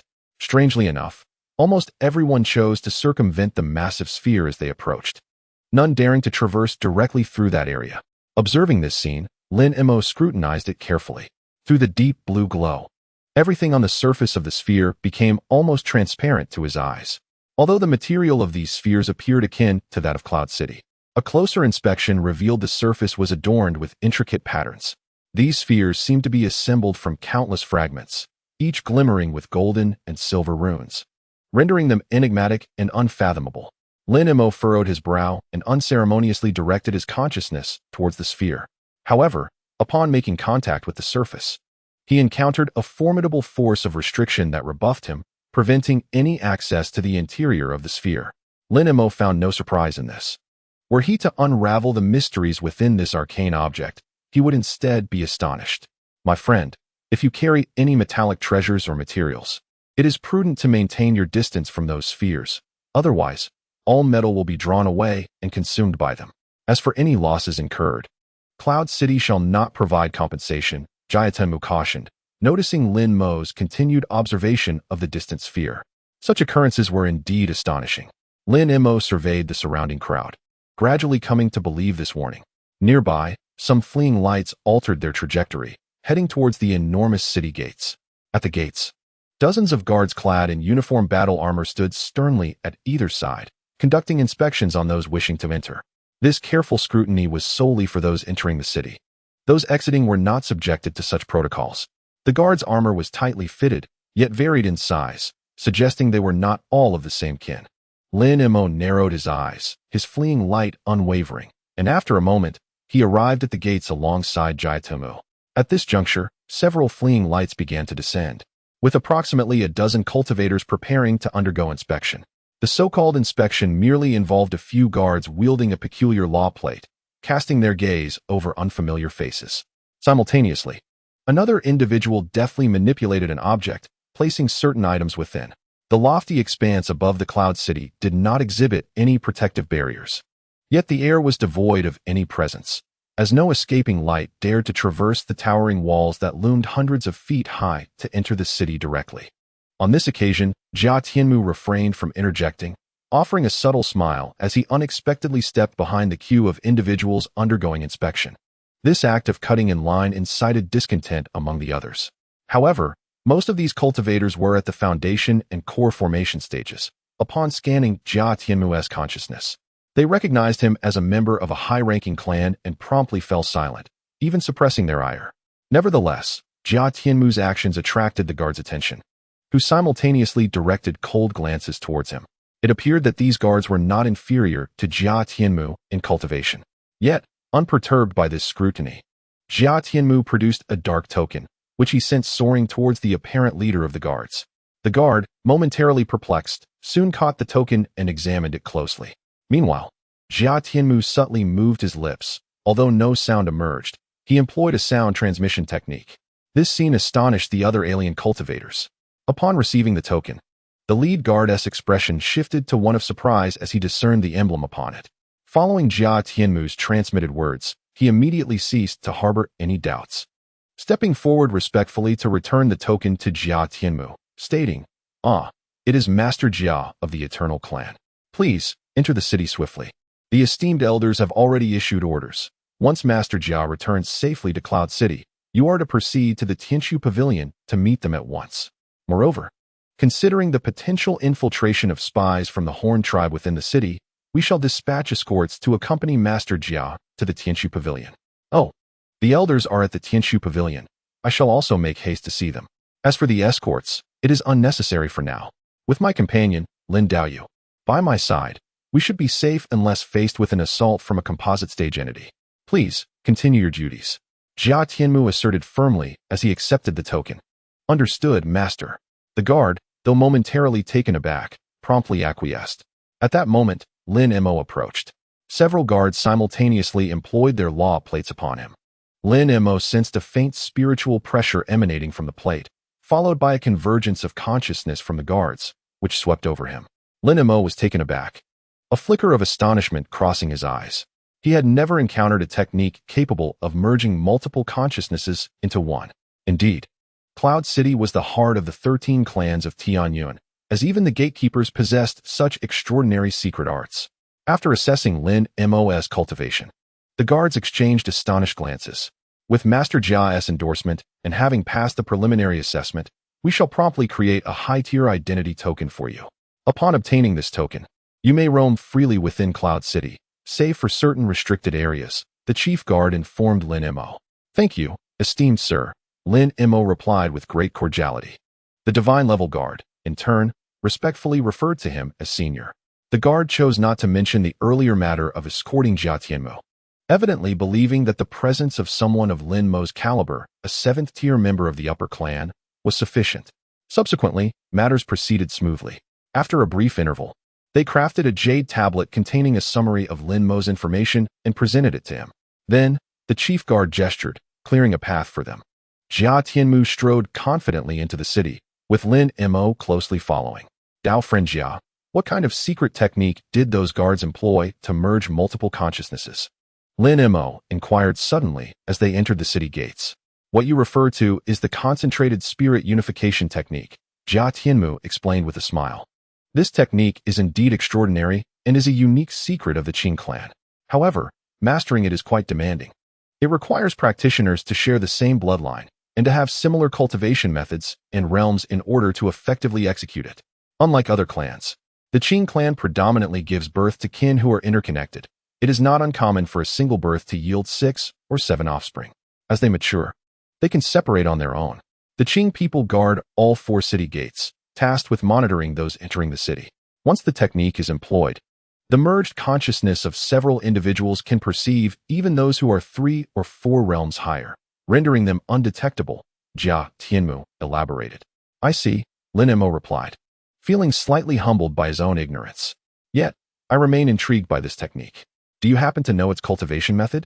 Upon hearing this, Lin Mo felt a tinge of disappointment, but soon contemplated the intricacies of the technique, nurturing a desire to learn and refine it within himself. The concentrated spirit technique is not particularly esteemed by the Qing clan, and while it is rarely disseminated, I can certainly procure a copy for you, Jia Tianmu generously offered. Thank you, dear friend, Lin Mo said with a smile, joining his palms in gratitude. Haha, it is nothing of consequence. Dao friend Lin has saved my life. Such a trivial matter pales in comparison, Jia Tianmu replied jovially. By the way, I must first pay my respects to several elders in my clan. So I fear I cannot accompany you further, Lin brother. Here is the location of my cave residence in Cloud City. In a few days, you may come to collect the spirit puppet I previously promised you. To be candid, I have 2 or 3 such puppets in my cave, but gifting one to an outsider requires the elder's consent. However, my standing within the clan is adequate, so there is no need for concern. Jia Tianmu cheerfully handed Lin Mo a shard of stone before taking his leave. As the two exited the city gates, a broad avenue unfolded before them, flanked by shops of varying heights, bustling with people. While not overcrowded, the atmosphere was far from desolate. Very well. I, too, have matters to attend to. So I shall bid you farewell here, Lin Mo remarked with a smile after a brief examination of the stone shard.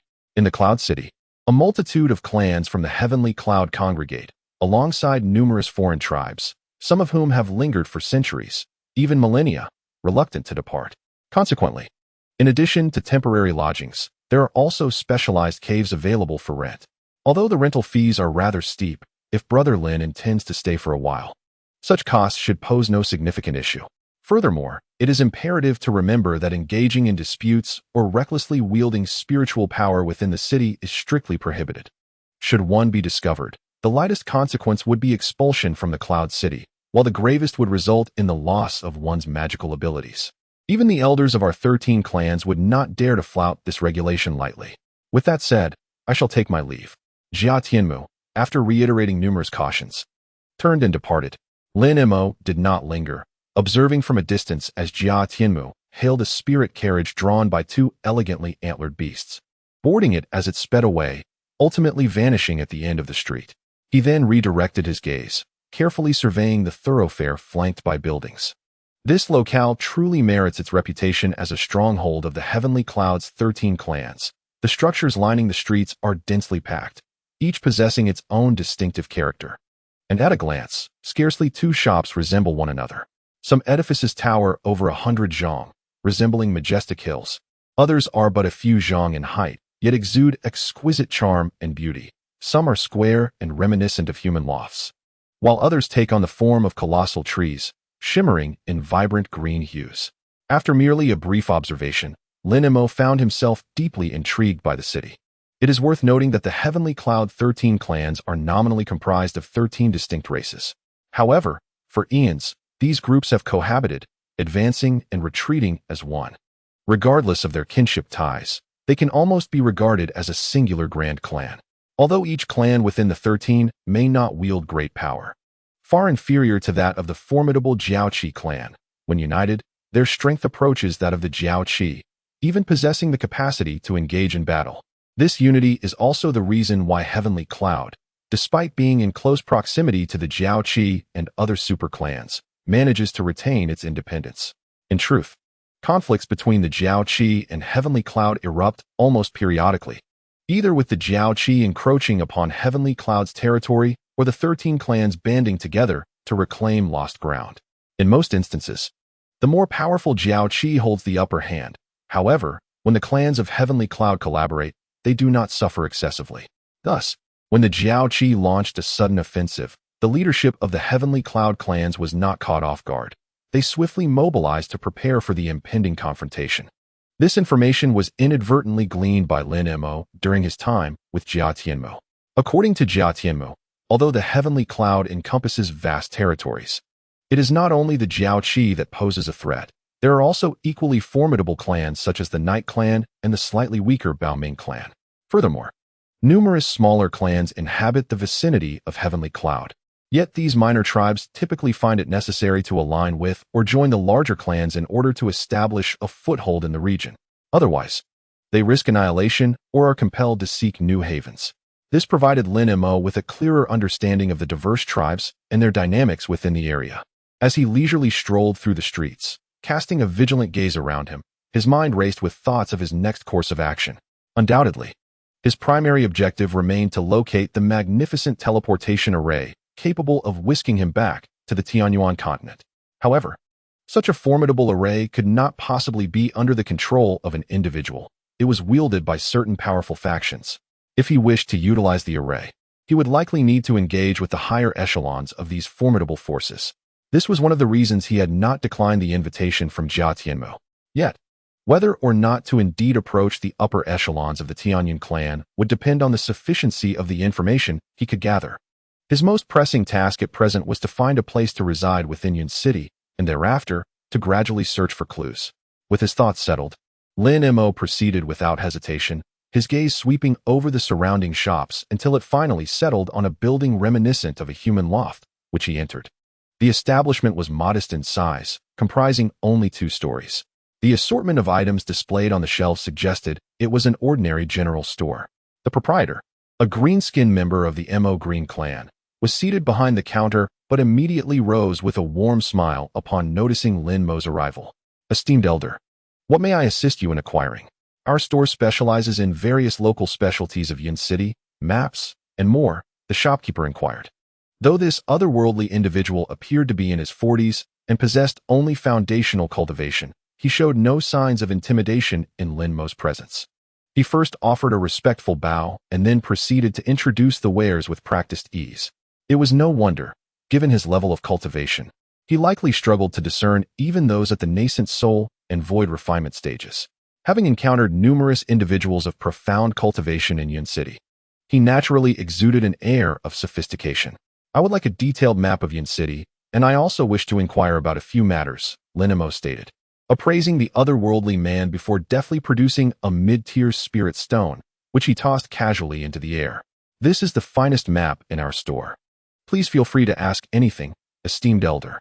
I assure you, I will share all that I know, the shopkeeper responded, receiving the spirit stone with a beaming smile as he retrieved a pale red stone slab from the shelves and presented it to Lin Mo with delight. After a brief interlude, Lin Mo exited the shop with a calm demeanor, then haphazardly flagged down a beast cart on the street, providing the driver with a destination. He settled into the cart, closing his eyes to meditate. The driver promptly guided the cart forward, navigating toward a corner of Yin City. After traversing numerous streets for 2 hours, the beast cart finally halted before an oddly shaped, colossal edifice. Lin Mo casually produced several spirit stones to pay the driver, disembarking from the cart to gaze leisurely at the structure before him. This peculiar building, resembling a hill in its high, bulging form, was constructed entirely of a light yellow material akin to grains of sand. Towering over 1,000 zhang, it dwarfed the surrounding structures. The surface of the building was riddled with a multitude of doors of varying sizes, with individuals occasionally emerging and entering through them. From a distance, this bizarre edifice bore an uncanny resemblance to an enormous beehive. Lin Mo stood in a daze for a moment, then shifted his gaze to a grand door at the base of the structure. On either side of the entrance were inscribed peculiar characters that even Lin Mo, with his knowledge of foreign scripts, could not decipher. After a brief contemplation, he gently stroked his chin and proceeded directly towards the door. Upon entering, he found himself in an unexpectedly spacious hall. The chamber stretched over 200 zhang in width, with its surroundings and floor adorned in verdant jade. Rows of tall flower pots, each brimming with extraordinarily vibrant spiritual flora, embellished the space. In the center of the hall stood a dilapidated ebony wooden table, upon which lay an elderly man with snow-white hair, clad in a gray robe, obscuring his features. He appeared to be in a deep slumber. I require a secluded room for a few days, Lin Mo murmured softly as he approached the table, though his voice was barely above a whisper. It resonated in the old man's ears like thunder, awakening him from his slumber. Ah, a guest has arrived, the elder exclaimed. Allow me to find you a suitable chamber. Startled, the old man straightened up and hastily produced a peculiar, luminous white artifact resembling an account ledger, swiftly searching through it. Lin Mo furrowed his brow at this sight. The elder, also a cultivator, seemed to lack any sense of vigilance, as though he had indeed been asleep and was not merely feigning it. Intrigued, Lin Mo cast a casual glance at the elder's face, only to be taken aback the next moment. You are still alive. What brings you here? The elder's complexion was sallow and sickly, yet there seemed to be a glimmer of cunning in his eyes. It was none other than Xiang Li, who had been among the first to enter the spatial node years ago. He was the nominal senior brother, having perished alongside the likes of the old demon Hu and the eccentric Feng shortly after entering the node, long thought lost to the annals of time. Their sudden reunion rendered Lin Mo astonished, causing his voice to waver. Upon hearing Lin Mo's words, the elder paused his search, and after a moment, slowly raised his head to meet Lin Mo's gaze. Lin Shitty, it truly is you, he murmured, his expression a curious blend of laughter and tears, appearing rather peculiar. Indeed, it is I. How fares your cultivation and aura? Lin Mo inquired, scrutinizing Xiang Li's form with a keen mind, his expression shifting as he observed. Once a transcendent being in the human realm, Xiang Li's cultivation had now regressed to the nascent soul stage, his aura alarmingly diminished, as if he had sustained grievous injuries.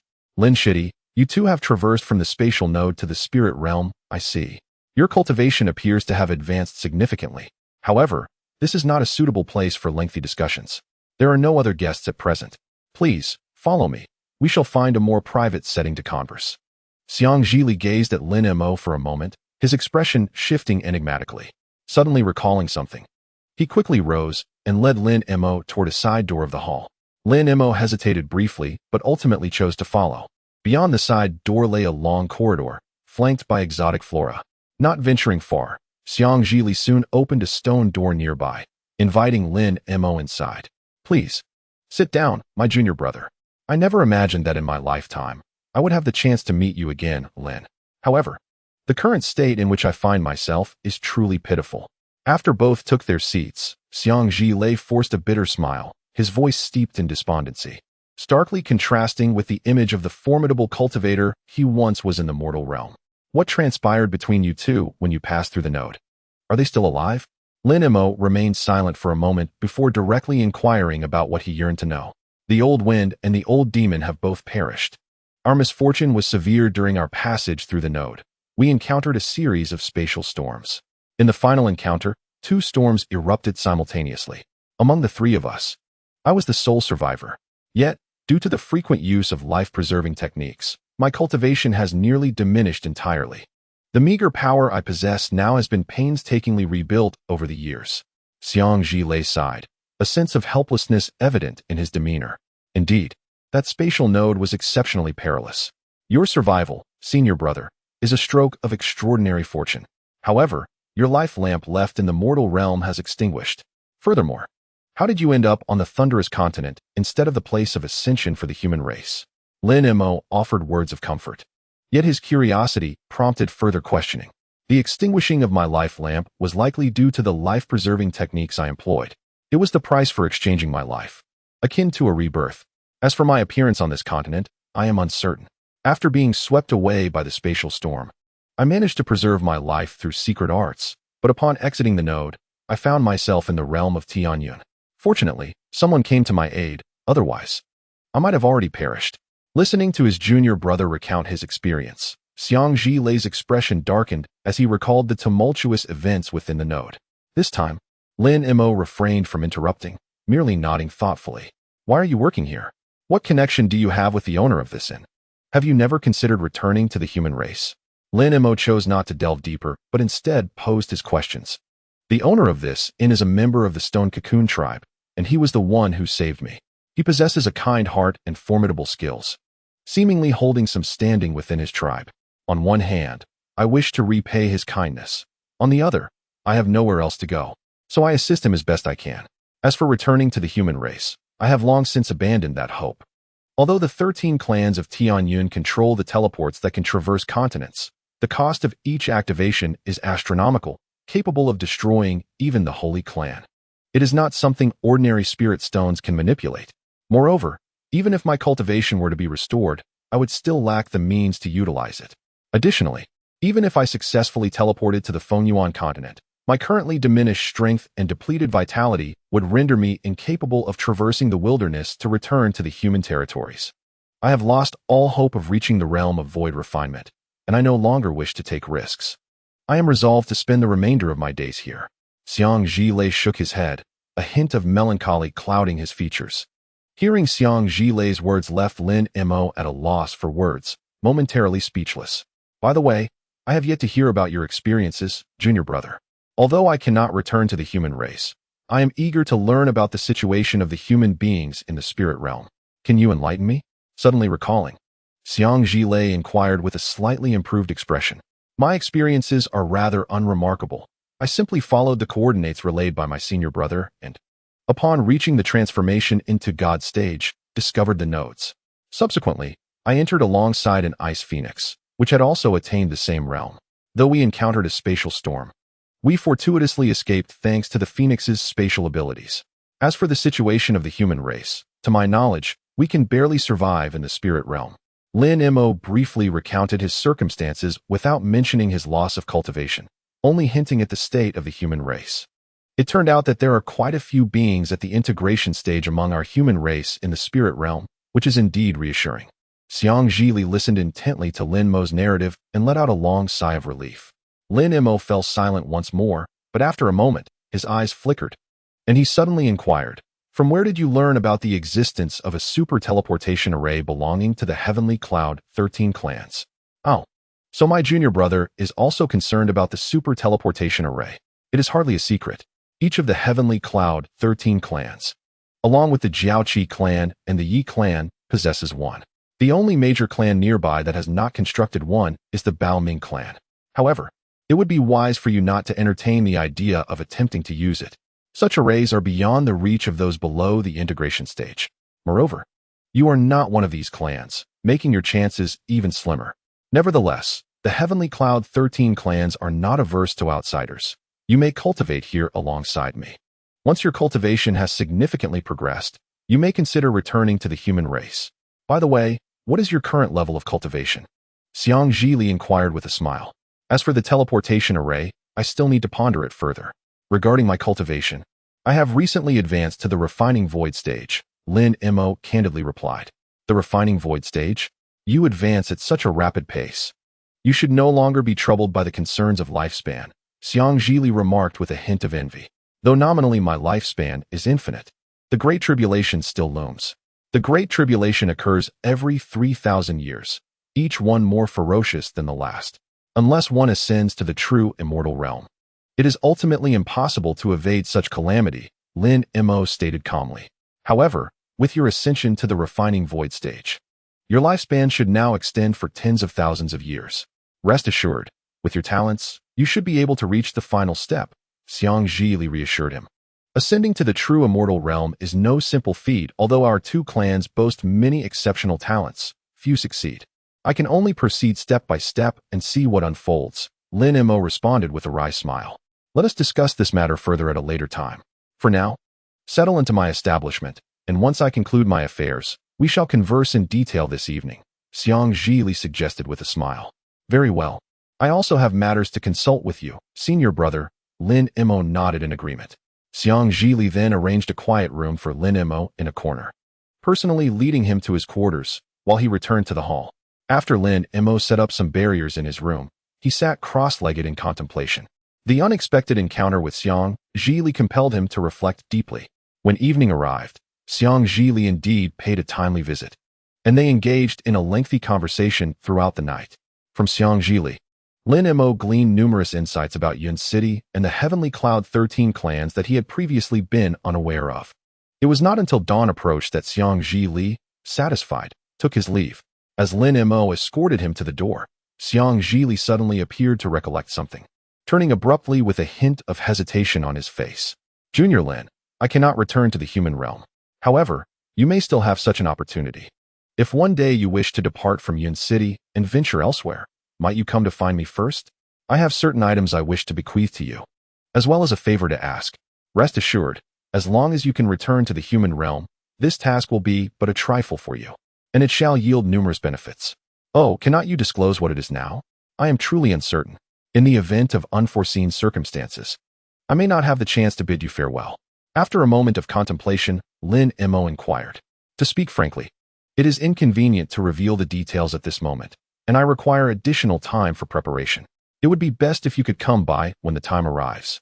Otherwise, should we miss this opportunity, it may lead to mutual regret," Xiang Zhili replied, shaking his head with profound significance. Upon hearing Xiang Zhili's words, Lin Mo naturally expressed his intent to do his utmost. Xiang Zhili nodded, then turned and exited the room. Lin Mo watched as Xiang Zhili swiftly vanished beyond the door, a peculiar expression crossing his face. Suddenly, he reached out towards the door, and an immense force drew in, causing the wooden door to tremble slightly before it closed rapidly. Simultaneously, a layer of white light enveloped the room as a barrier activated, shrouding the entire space. Lin Mo gradually made his way to a corner of the room, settling down once more in a lotus position, a faint smile gracing his lips. His eyes gleaming with a cold light, his thoughts veiled from all. The following day, Lin Mo remained in his room to recuperate, harboring no intention of venturing outside.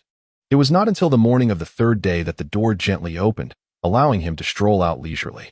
He did not seek out Xiang Zhili, but instead descended from a nearby exit, lightly landing on the streets of the alien tavern.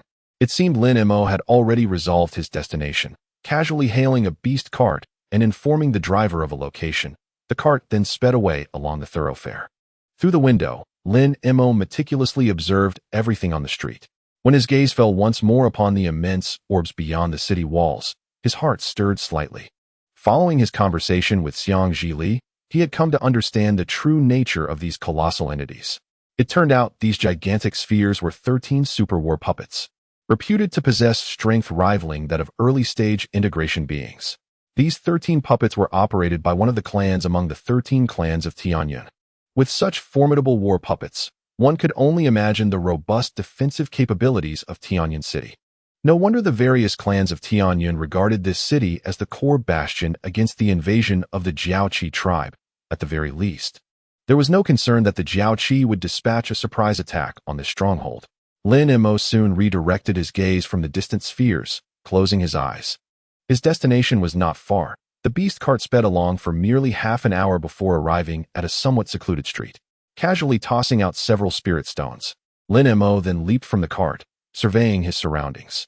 Though this street appeared rather unremarkable, it attracted a far greater number of pedestrians than the main thoroughfares. The shops lining the street, albeit modest in size, were bustling with a continuous flow of customers, suggesting a thriving business. Lin Mo nodded slightly, casting a glance at a nearby shop. Noticing the sign hanging at the entrance, he entered with an impassive expression. The shop, though small, exhibited a dazzling array of ancient texts and artifacts, including stone tablets, jade discs, and silver medals, all enveloped in a shimmering, translucent light. This establishment specialized in the sale of such rare tomes. According to Xiang Zhili, although the city of Yun was replete with stores, the few renowned ones that piqued Lin Mo's interest were predominantly found along this very street. At this moment, it certainly appeared to be the case. Despite the shop's modest scale, it boasted a considerable variety of texts. Inside, several individuals of foreign descent were engrossed in selecting items, each at the stage of core formation. These beings seemed entirely absorbed in their pursuits, oblivious to Lin Mo's presence as a member of the upper clan. The shopkeeper was a young woman of a foreign race, appearing no older than 17 or 18. Her skin gleamed like fresh snow, her ears were pointed, and a pearl-sized milky crystal adorned her forehead, while her eyes sparkled with profound intelligence, leaving a lasting impression of wisdom. Upon observing this young woman, Lin Mo felt a stir of intrigue within him. His understanding of the various clans of Tianyun had deepened, and he recognized that the Crystal Clan was one of the 13 clans, noted for its uniqueness. The clan's population was limited, numbering less than 1 million, and individually, they were relatively weak. However, their lifespans were extraordinarily long, nearly 3 to 4 times that of humans. They were renowned for their exquisite beauty and exceptional intellect, often excelling in alchemy, array formation, and talisman crafting. Thus, despite their disinterest in power, the Crystal Clan held a respectable position among the 13 clans. The Crystal Woman also noticed Lin Mo, her eyes widening in surprise, as if she could discern the depths of his cultivation. She rose and approached him, offering a polite bow. "Welcome, esteemed elder of the upper clan, to my humble store. How may I assist you?" Her speech was refined, and her demeanor graceful, devoid of any excess. Lin Mo, though astonished internally, maintained a composed exterior, responding only with a faint smile. "No need for formality, I wish to browse on my own. You may attend to your duties." The Crystal Woman nodded gently, refraining from further conversation, and after another respectful bow, she retreated.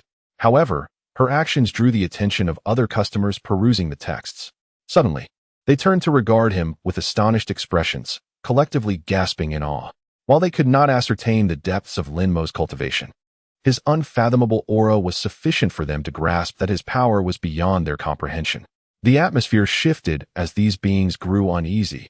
Some discreetly turned to leave, while others hastily selected a few texts before departing in a flurry. In the blink of an eye, only Lin Mo and the Crystal Woman remained in the shop.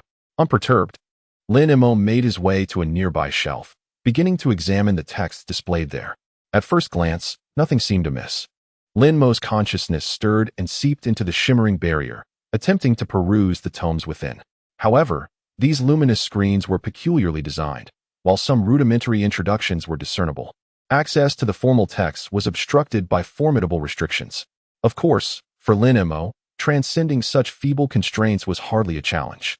Yet, he was reluctant to draw the shopkeeper's attention. After perusing a few books, he discovered that most were merely introductions to the customs and traditions of various races, which did not pique his interest. Consequently, he made his way directly to another shelf. This time, he appeared to have stumbled upon something of intrigue. After merely glancing at 2 volumes, a flicker of delight crossed his face, and he promptly summoned a blue jade plate, effortlessly stowing it away. Thus, he continued his search within the shop, and before long, he had amassed over 20 tomes. Satisfied, he approached the crystalline woman, laying all his acquisitions before her, and calmly inquired, "How many spirit stones for these?" "I shall take them all." The crystalline woman regarded the pile before her with a hint of surprise. However, after a brief moment, she smiled and uttered words that took Lin Mo aback. "These items hold little value in spirit stones. You may take them without charge." "Do you assume I am incapable of affording these spirit stones?" Lin Mo momentarily paused, his expression darkening as he replied coldly. "That is not my intention, esteemed elder." The crystalline woman hastily clarified. "I possess another item that may pique your interest. If you desire it, consider these tomes my gift to you." "Oh, what is it?" "Present it for my examination," Lin Mo replied after a moment of contemplation, maintaining his composure. "Please wait a moment. This item is somewhat precious and resides in my quarters." She smiled, turning to stride towards the inner sanctum of the shop. Lin Mo remained in quiet anticipation. After a brief interval, the woman emerged, cradling a sleek, ebony metal box. Its surface bore 2 azure talismans, lending it an air of solemnity. "Please, esteemed elder, take a look at the contents of this box. I believe it will be exceedingly beneficial to you. Otherwise, I would not have presented it so freely," the crystalline woman remarked, her expression suggesting an understanding of deeper matters. Upon hearing her words, Lin Mo refrained from engaging in any verbal disputes, directly stepping forward to accept the black box, his consciousness sweeping over it. Although the lid was tightly sealed with talismans, it did not entirely impede his perception, allowing him to glean some insights. "Ah!" Lin Mo exclaimed softly, casting a glance at the crystalline woman, his face betraying an unusual expression. "It seems you are indeed privy to some underlying truths, rather than merely engaging in empty flattery." "I am but partially conjecturing. Why not open it and examine it thoroughly?" she suggested. "This place is not suitable for such matters. Let us find another venue to converse." The woman's eyes sparkled with crystalline light, and she smiled captivatingly. Then, she flipped her palm, revealing a magical disc, and turned her gaze toward the entrance. With deft finger movements and murmured incantations, the disc erupted in a kaleidoscope of colors, scattering in all directions. Instantly, both she and Lin Mo were enveloped in the radiant glow. Lin Mo's brow twitched slightly, as he sensed an unusual spatial fluctuation emanating from the radiant light. His gaze flickered for a moment, yet his feet remained firmly planted, showing no signs of retreat. The luminous beams circled around Lin Mo, ultimately coalescing into a vibrant array of colors. Suddenly, he felt the scenery around him blur, as if he were enveloped in a hazy dimension. This space was exceedingly confined, measuring merely a few dozen feet across, and was devoid of anything save for a table and 2 chairs. Beneath Lin Mo's feet lay a teleportation array shimmering with multicolored light. A woman from the Crystal Clan stood beside him, smiling. "This is a small spatial conduit I specially arranged for our conversation, ensuring we remain undetected," she said. "Of course, with the prowess of a senior. Returning to your original space is a trivial matter, even in the absence of a magical disc." As Lin Mo's consciousness brushed against the surrounding spatial barrier, he indeed sensed the truth of her words, nodding in satisfaction and unceremoniously waving his hand to remove the box. In an instant, a flash of azure light surged forth, and 2 talismans fluttered down as the box's lid opened. A wave of dark mist erupted from within, swirling around the box with the intent to spread. However, Lin Mo seemed well prepared. He suddenly opened his mouth, and golden radiance burst forth. The dark mist was drawn into the golden light, transforming into a column of black fog, which Lin Mo consumed. "The demonic energy is indeed potent," Lin Mo remarked, a glimmer of gold flashing across his face, as if he had received a nourishing boost. This demonic energy was remarkably pure, but for Lin Mo, who practiced the sacred and true demonic arts, it posed no challenge. As long as it was absorbed in moderation, it could be effortlessly transmuted into his own magical power. The Crystal Clan woman observed in astonishment. She was well aware of the potency of the demonic energy contained within the box. Each time she opened it, she took precautions, otherwise a careless mistake could lead to dire consequences if the demonic energy invaded her body. At that moment, Lin Mo reached out into the air, and a black object soared into his hand, swirling before him. To his surprise, the item was a half-foot-tall purple battle armor, fierce in design. With several spikes protruding from the shoulders and knees, its surface adorned with intricate black patterns, exuding a dense aura of demonic energy. It was, in fact, a piece of demonic armor. However, a substantial hole marred its chest, the edges ragged and torn. Lin Mo gazed intently at the armor in his grasp, his expression shifting. With his mastery of the sacred and true demonic arts, he could sense the astonishing power embedded within this armor. It was undoubtedly the most formidable piece he had encountered since entering the realm of cultivation. Even in its damaged state, if restored, its might would become immeasurable. Lin Mo's expression wavered as he examined the demonic armor. This purple armor is a treasure I acquired unexpectedly.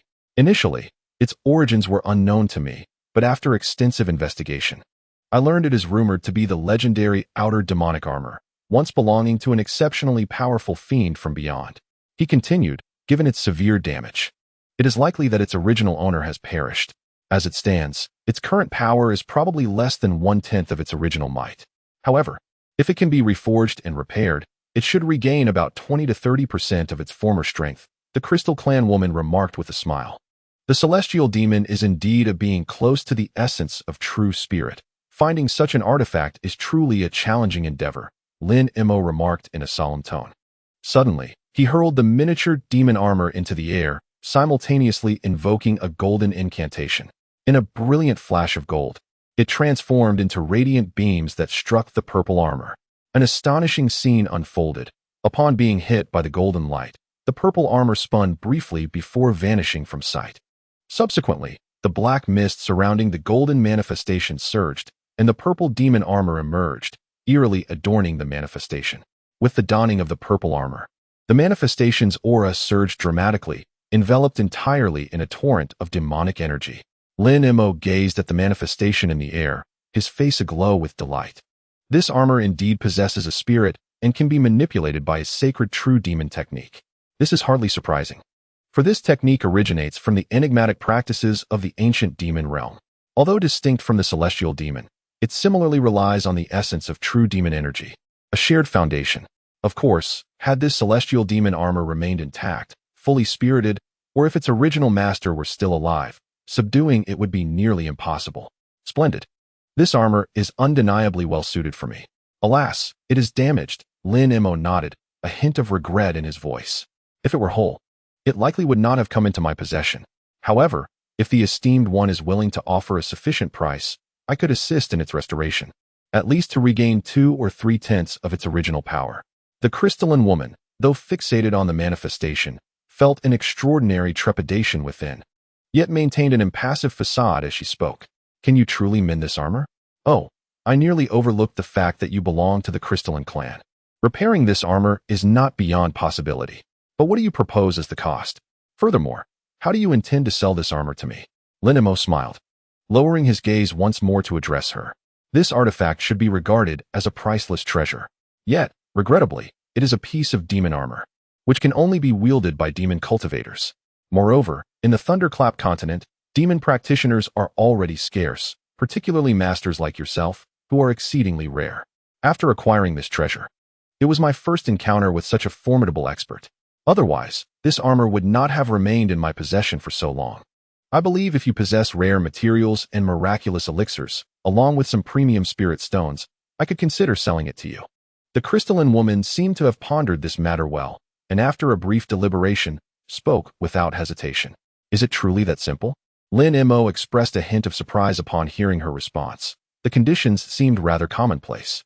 The crystalline woman, however, merely smiled in silence. Chapter 565. Pray tell, how do you intend to repair this armor? Lin Mo inquired, slightly shifting his stance, not responding immediately, but rather posing a question about the armor's restoration. The crystalline woman displayed a moment of hesitation, yet ultimately sighed and spoke. Repairing this armor is quite straightforward. as long as the esteemed one can provide sufficient demon cores. I can effortlessly restore this demon armor. Demon cores? What are those? Lin Mo furrowed his brow, having never encountered this term before. The so-called demon core is the inner core of high-level magical beasts. To restore this celestial demon armor to its former might, hundreds of demon cores would be required. Moreover, it is imperative that all are sourced from high-ranking magical beasts. One of the cores must serve as the primary material for the restoration of the enchanted armor, with higher levels being preferable. Ideally, it should be the inner core of a sacred tier beast, the woman said with a serious expression. Sacred tier beasts? Are you jesting? Where am I to procure such a multitude of high-tier cores, not to mention those of the sacred tier? I cannot shake the feeling that the cost of restoring this armor would surpass the price of purchasing it outright, Lin Mo remarked, his countenance darkening. You misunderstand, esteemed senior. The efficacy of the armor post-restoration is largely contingent upon the quality of the magical core used as the primary material. Utilizing cores of a slightly lower tier would significantly diminish the outcome. However, employing a sacred tier core could amplify its power by at least 2 to 3 times. Thus, a higher price is to be expected. Furthermore, since we are discussing sacred tier cores, I possess 2 pieces of information that may be of interest to you, both of which could lead to the acquisition of such cores, the crystalline woman said with a knowing smile, as if she had contemplated this matter extensively. Which piece of information would you prefer to hear first? Lin Mo inquired, unable to conceal his skepticism. According to my knowledge, in 3 months, one of the auction houses in Yun City, specifically the Yunxiang auction house, will auction a sacred tier core from a thorn beast. This core is exceedingly rare, and it is rumored that several sacred clans within the city have their eyes set upon it, she explained slowly. Sacred clans? Lin Mo furrowed his brow. Despite his considerable wealth, he was at a distinct disadvantage compared to beings of the integration level. Those peculiar entities had existed for millennia, amassing treasures and crystals in quantities that were almost unfathomable.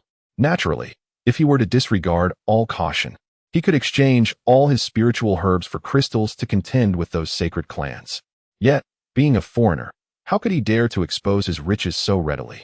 He feared that before he could even secure the magical core, he would become a target for those with ulterior motives. He had no desire to attract unnecessary trouble. Lin Mo's thoughts raced, and soon he shook his head, stating, given the participation of sacred clans in the auction, I cannot attain this item. This avenue is unfeasible. Oh, since you say so, let us proceed to the second piece of news, then. You are new here, are you not? Are you unfamiliar with the magic gold mountain range? The girl laughed lightly, seemingly unconcerned. I have merely heard of the magic gold mountain range.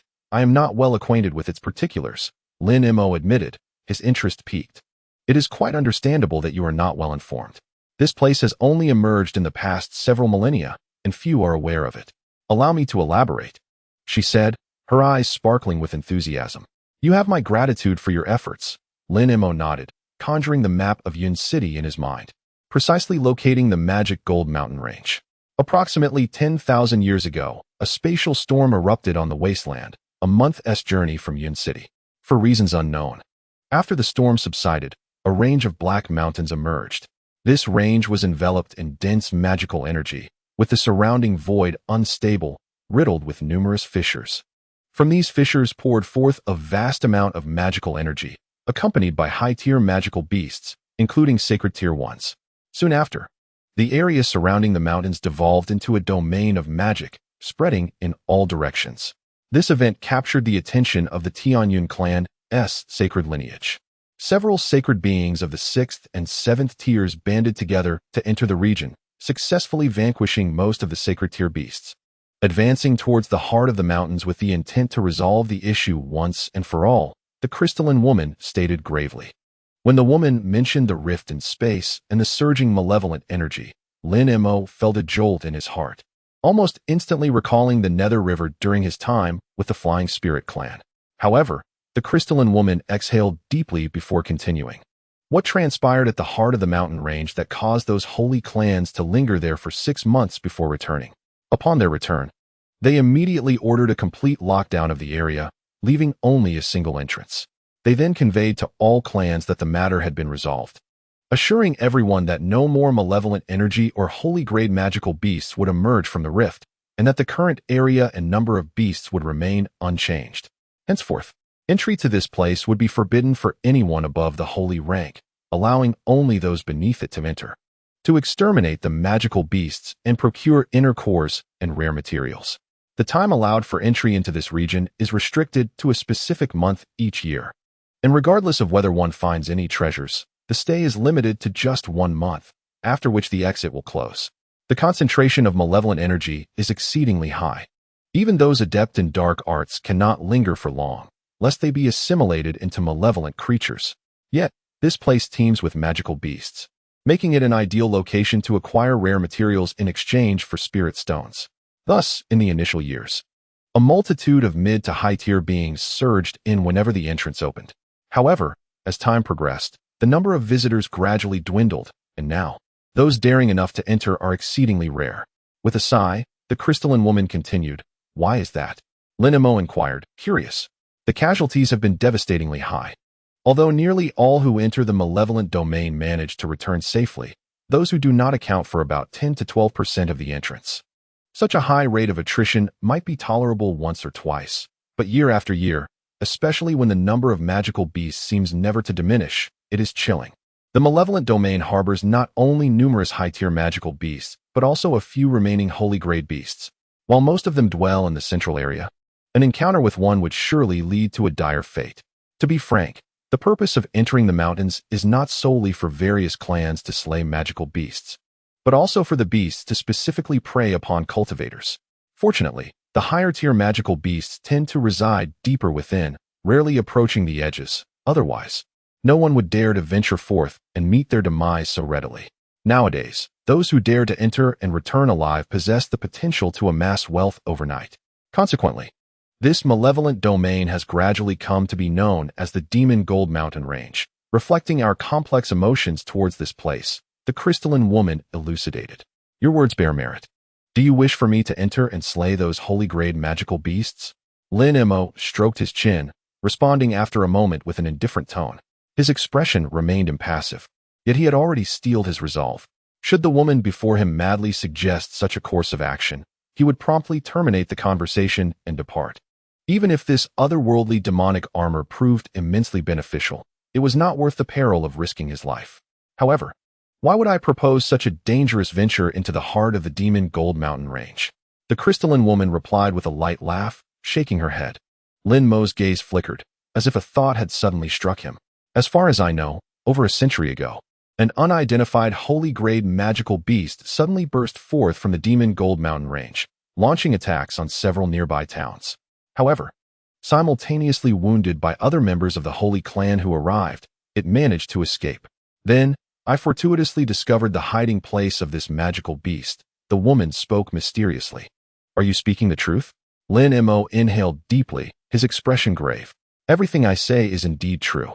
This beast, having suffered severe injuries in the past, retreated to a hidden place on the edge of the Black Gold Mountains, where it lies in slumber, its powers diminished to less than 1/10 of its former glory.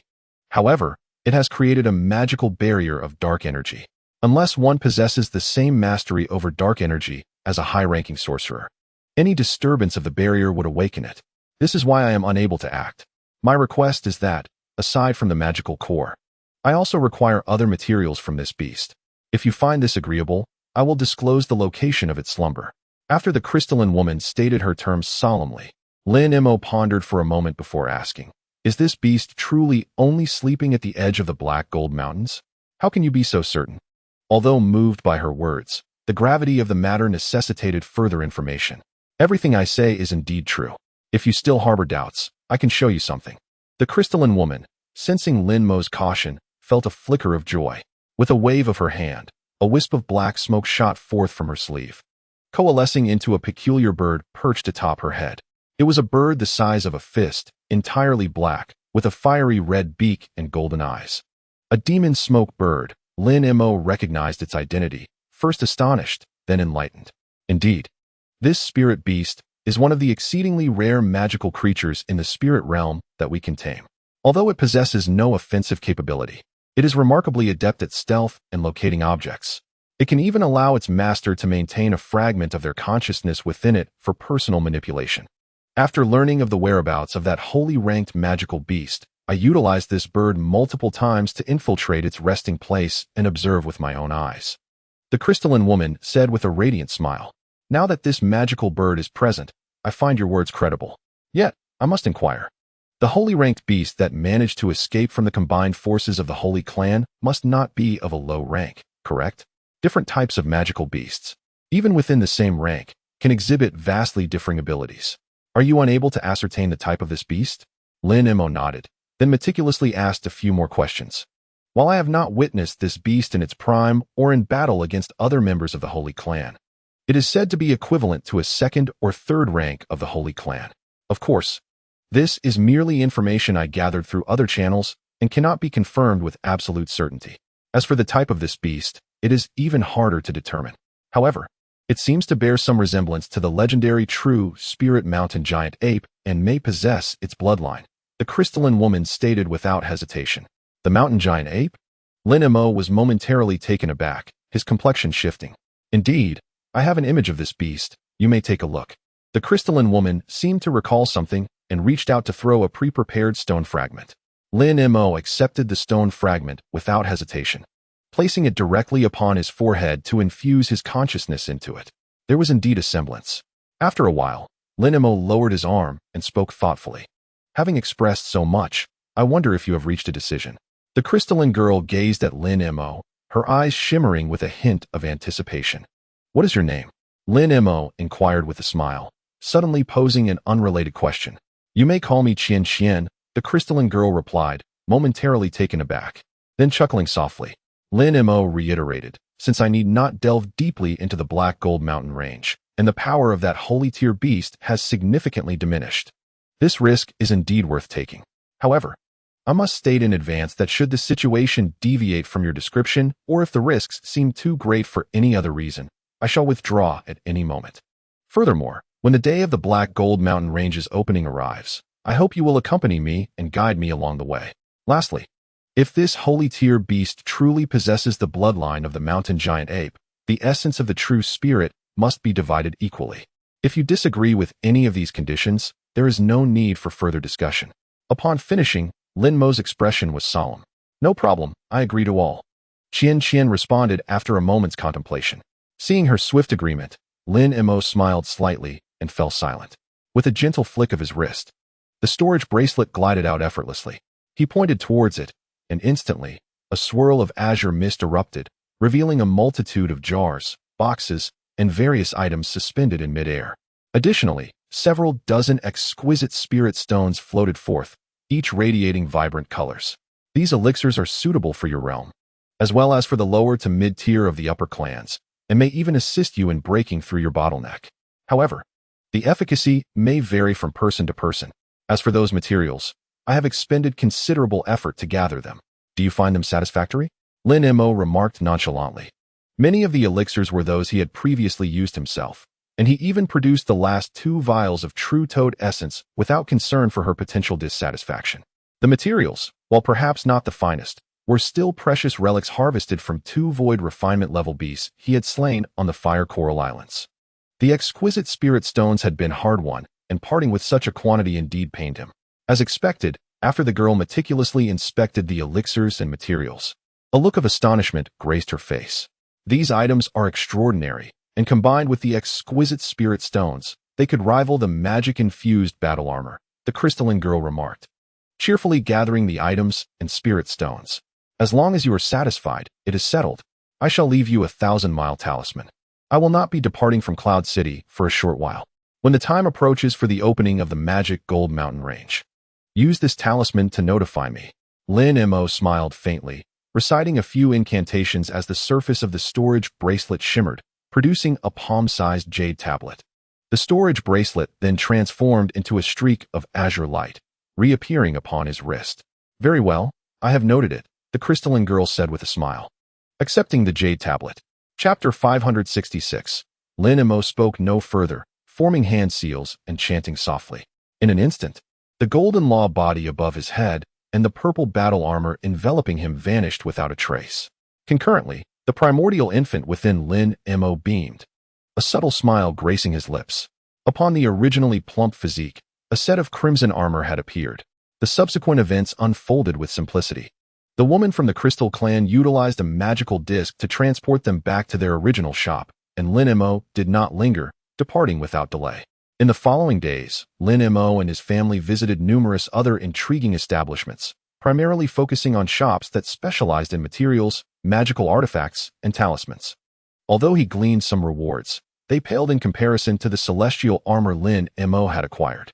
He spent an entire day and night on this street, and only when twilight descended once more did he summon a beast cart to return to his residence. For several successive days, Lin Mo engaged in idleness, wandering through the expansive streets and various shops of Cloud City. In doing so, he gradually gained a preliminary understanding of the city. During the evenings, Xiang Zhili would occasionally come to converse with Lin Mo. Throughout this period, Cloud City appeared tranquil, devoid of any signs of impending warfare. Whether this was due to the various clans of Tianyun growing accustomed to the incursions of the horned chimeras, or their belief that the chimeras could not threaten Cloud City, remained uncertain. One day, as Lin Mo departed the inn, he chose not to visit any other shops, but directly instructed the driver of the beast cart, Yunxiao Mountain, before quietly boarding the carriage without further utterance. The beast cart swiftly surged through the streets. This time, the vehicle traversed nearly half of Cloud City, ultimately halting at the foot of a towering mountain. Lin Mo disembarked, squinting his eyes as he gazed at the magnificent sight before him for a considerable time. Indeed, it was a lofty mountain, rising over 3,000 zhang, lush with greenery and emanating a rich aura of spiritual energy. Moreover, this mountain seemed to possess an extraordinarily pure vein of spiritual energy.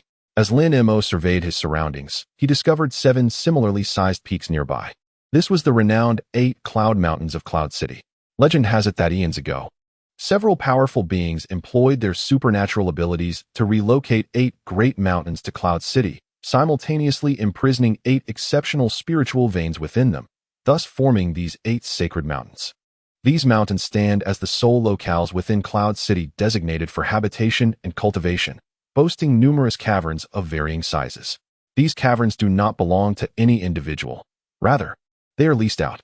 However, the rental period for these caverns is measured in centuries, and the fees are quite exorbitant. Despite this, most of the caverns in the 8 Cloud Mountains have already been rented out, and at times, demand even exceeds supply. The temporary cavern of the Jia Tianmu is situated within the very Yunxiao Mountain before him. According to the cavern's location, Lin Mo focused his mind and instantly transformed into a streak of azure light that soared towards the mountain's peak. The area of the 8 Cloud Mountains is the only place in Cloud City where the use of magical powers for direct flight is permitted. Lin Mo, naturally, harbored little concern. His purpose for coming here was to pursue the promised spirit puppets. Over this period, Lin Mo had acquired a certain understanding of the Wangu clan. Although the Wangu clan ranks moderately among the 13 clans of Tianyun, they have reached an astonishing level in the art of puppetry. They are reputed to be one of the 3 clans most proficient in puppetry on the Thunderclap continent. Regarding the previously enigmatic spirit puppets, Lin Mo, through diligent perusal of ancient texts and the elucidation provided by Ji Li, has finally unraveled their mysteries. These spirit puppets must possess at least the formidable power of the transformation stage, and astonishingly, they exhibit a degree of sentience, capable of executing simple commands independently, underscoring their extraordinary value. It is said that the sentience of such puppets may even evolve, ultimately attaining considerable wisdom. However, this remains mere legend, as the Eternal Clan has not publicly acknowledged such claims, yet these rumors have cloaked the spirit puppets in an aura of intrigue. Nevertheless, even the Eternal Clan seldom crafts these spirit puppets, typically refraining from selling them. On the rare occasion that 1 or 2 appear on the market, they are fiercely contested by other clans, each fetching a staggering price. Upon hearing of the peculiarities of the spirit puppets, Lin Mo, a master in the art of puppet crafting, was naturally intrigued. Coupled with his ulterior motives, he personally journeyed to this mountain. Transforming into a streak of azure light, he descended to a secluded spot on the mountainside. Not far ahead, a nondescript stone door, towering several feet high, was embedded in an inconspicuous rock face. Rather than approaching directly to knock, Lin Mo lightly flicked his sleeve, sending forth a flame that vanished instantaneously into the stone door, all occurring in utter silence. Shortly thereafter, a flash of white light enveloped the door, which then swung open automatically. Jia Tianmu emerged with a beaming smile. Ah, it is indeed you, Taoist Lin. But why have you only just arrived? We have been waiting for quite some time. I was delayed by some matters. I hope Taoist Jia does not take offense. Lin Mo replied, carefully appraising the other man with a smile. I see. This is not the place for conversation. Please, come inside to my cave abode. Jia Tianmu warmly invited. Then I shall comply with respect. Lin Mo responded without hesitation, following him inside. Jia Tianmu's cave was modest. After traversing a short passage, they entered a hall measuring over 30 feet. The hall was tastefully and elegantly arranged, with several sparkling orbs embedded in the ceiling. A table and 2 tea tables positioned centrally, and hundreds of chairs surrounding them. Aside from that, the walls were merely composed of ordinary blue stones. Please take a seat. Jia Tianmu gestured as he settled into the main seat. Lin Mo nodded and sat beside him. With 2 light claps, Jia Tianmu summoned attention, and Lin Mo's gaze shifted toward a side door upon hearing footsteps approaching from within. Moments later, a striking young woman in her 20s, clad in a yellow palace gown and gracefully cradling an elongated wooden box, emerged. She approached the center of the hall, placed the box on the tea table before Lin Mo, and then stood quietly to the side. This unfolding scene struck Lin Mo as somewhat peculiar. He glanced at the wooden box, then narrowed his eyes slightly, turning his gaze toward the woman with a hint of puzzlement on his face. What is this? Do you perhaps have an interest in my servant here? If you truly fancy her, I could gift her to you. Jia Tianmu chuckled upon noticing Lin Mo's expression. It's nothing of great concern. I merely find the spirit puppets to be truly remarkable, Lin Mo replied. Had I not possessed some knowledge of puppet techniques and an understanding of spiritual consciousness secret arts, I might have mistaken your spirit puppet for a genuine entity. The aura and spiritual pressure emanating from her strikingly resemble that of our cultivators. Lin Mo remarked with a smile, his tone laced with admiration. Indeed, Lin Taoist, your perceptiveness is remarkable. Among the fellow practitioners who have visited my cave abode, you are the first to discern the true nature of this made as a puppet. This puppet was crafted by my own hands years ago, and I managed to deceive many acquaintances at the time. Jia Tianmu, upon hearing Lin Mo's words, felt no dismay. Instead, he burst into hearty laughter. It appears that Lin Mo has seen through the identity of his humanoid puppet, igniting a sense of camaraderie within Jia Tianmu. I consider it merely a stroke of luck. However, this spirit puppet seems to lack a certain level of sophistication, overly focusing on anthropomorphic details, Lin Mo observed, smiling as he gazed at the puppet, nearly indistinguishable from a real person. Brother Lin, your insight is commendable. This puppet is the first spirit-level creation I ever made, possessing merely upper-tier third-level capabilities, primarily emphasizing its spiritual essence. Alas, despite my extensive nurturing, its spiritual development remains stagnant. Jia Tianmu sighed, turning his attention to the maid. A trace of regret etched upon his face. At that moment, the maid puppet unexpectedly smiled at Jia Tianmu like an ordinary person, only to quickly retract her smile and revert to an expressionless demeanor. Lin Mo found himself at a loss for words upon witnessing this scene. Ah, Brother Lin, do take a look at the spirit puppet within the box and see if it meets your satisfaction, Jia Tianmu said, redirecting his gaze towards Lin Mo with a smile. Then I shall not hold back, Lin Mo replied, nodding. With a flick of his sleeve, a beam of azure light swept through the air. With a crisp sound, the long wooden box opened instantaneously, revealing its contents. Lin Mo stared in astonishment at what lay within. Inside the box rested a white serpent, approximately a foot long, its body crystalline and translucent, enveloped in a layer of white spiritual radiance. This is a new type of spirit puppet I recently concocted. Its level comparable to your current realm, around upper tier 7th level. Although its rank is not exceedingly high, it possesses 2 forms of transformation. Were it not for you, Brother Lin, having saved my life, I would hesitate to present it, Jia Tianmu remarked with a hint of reluctance. 2 forms? Lin Mo inquired, intrigued. Indeed. Although it has not undergone a blood oath for master recognition, I can demonstrate its capabilities briefly, Jia Tianmu responded, then, with a single hand gesture, he pointed gently towards the wooden box. In an instant, a white beam of light shot forth from his fingertip, vanishing as it struck the body of the white serpent. With a flash of spiritual light, the previously motionless serpent began to writhe, and then, in a burst of brilliance, it transformed into a beam of white light and shot forth. A colossal white python, several zhang long, soared and coiled through the air of the hall. From a distance, This giant python, with blood-red eyes and glimmering scales, exuded an aura of ferocity, indistinguishable from a true giant python. Suddenly, Jia Tianmu called out in a low voice, gesturing with one hand to execute another spell. The white python halted mid-flight, its body quivering as it abruptly coiled into a ball. The white serpent transformed into an exquisite woman clad in a flowing white robe, her countenance marked by a hint of bewilderment as she floated motionless in midair. How do you find it? This spirit puppet is exceptionally suited for both combat and as a maid within the cave dwelling. Its only drawback is the exorbitant consumption of spirit stones, which surpasses that of other spirit puppets by several folds. Furthermore, since the puppet's body is primarily crafted from frostlight crystal iron, it can only be activated using the exceedingly rare ice attribute spirit stones. If you truly desire it, the future expenditure on spirit stones will undoubtedly be substantial, Jia Tianmu elucidated. Although ice attribute spirit stones are scarce, I believe I can procure some. As long as the puppet proves to be effective, I shall graciously accept it, Lin Mo remarked, gazing at the white-robed woman with a satisfied smile. He chuckled. As long as Brother Lin is pleased. Once this puppet is taken back for blood binding, no one else shall be able to control it. Jia Tianmu smiled, gently gesturing towards the puppet in the air. The white-robed woman shimmered and transformed into a sphere of white light, soaring towards Lin Mo. After a brief swirl, she morphed into a white serpent and gracefully descended into the box. Simultaneously, Lin Mo flicked his sleeve, and azure light swirled, sealing the box once more. Friend Jia Tianmu, from what you just said, it appears these spirit puppets are your handiwork. Your puppet crafting skills are indeed commendable. I happen to possess a batch of newly received puppets from others, quite intriguing. Would you care to see them? Lin Mo said with a smile. Oh, new puppets? Please. Do show them to me, Jia Tianmu responded, his face alight with excitement. Lin Mo smiled and, with a flick of his hand, revealed a jade box shimmering with spiritual light, adorned with several restrictive talismans. He removed the talismans and lightly tapped the lid. It soared into the air, releasing dozens of small puppets the size of a thumb.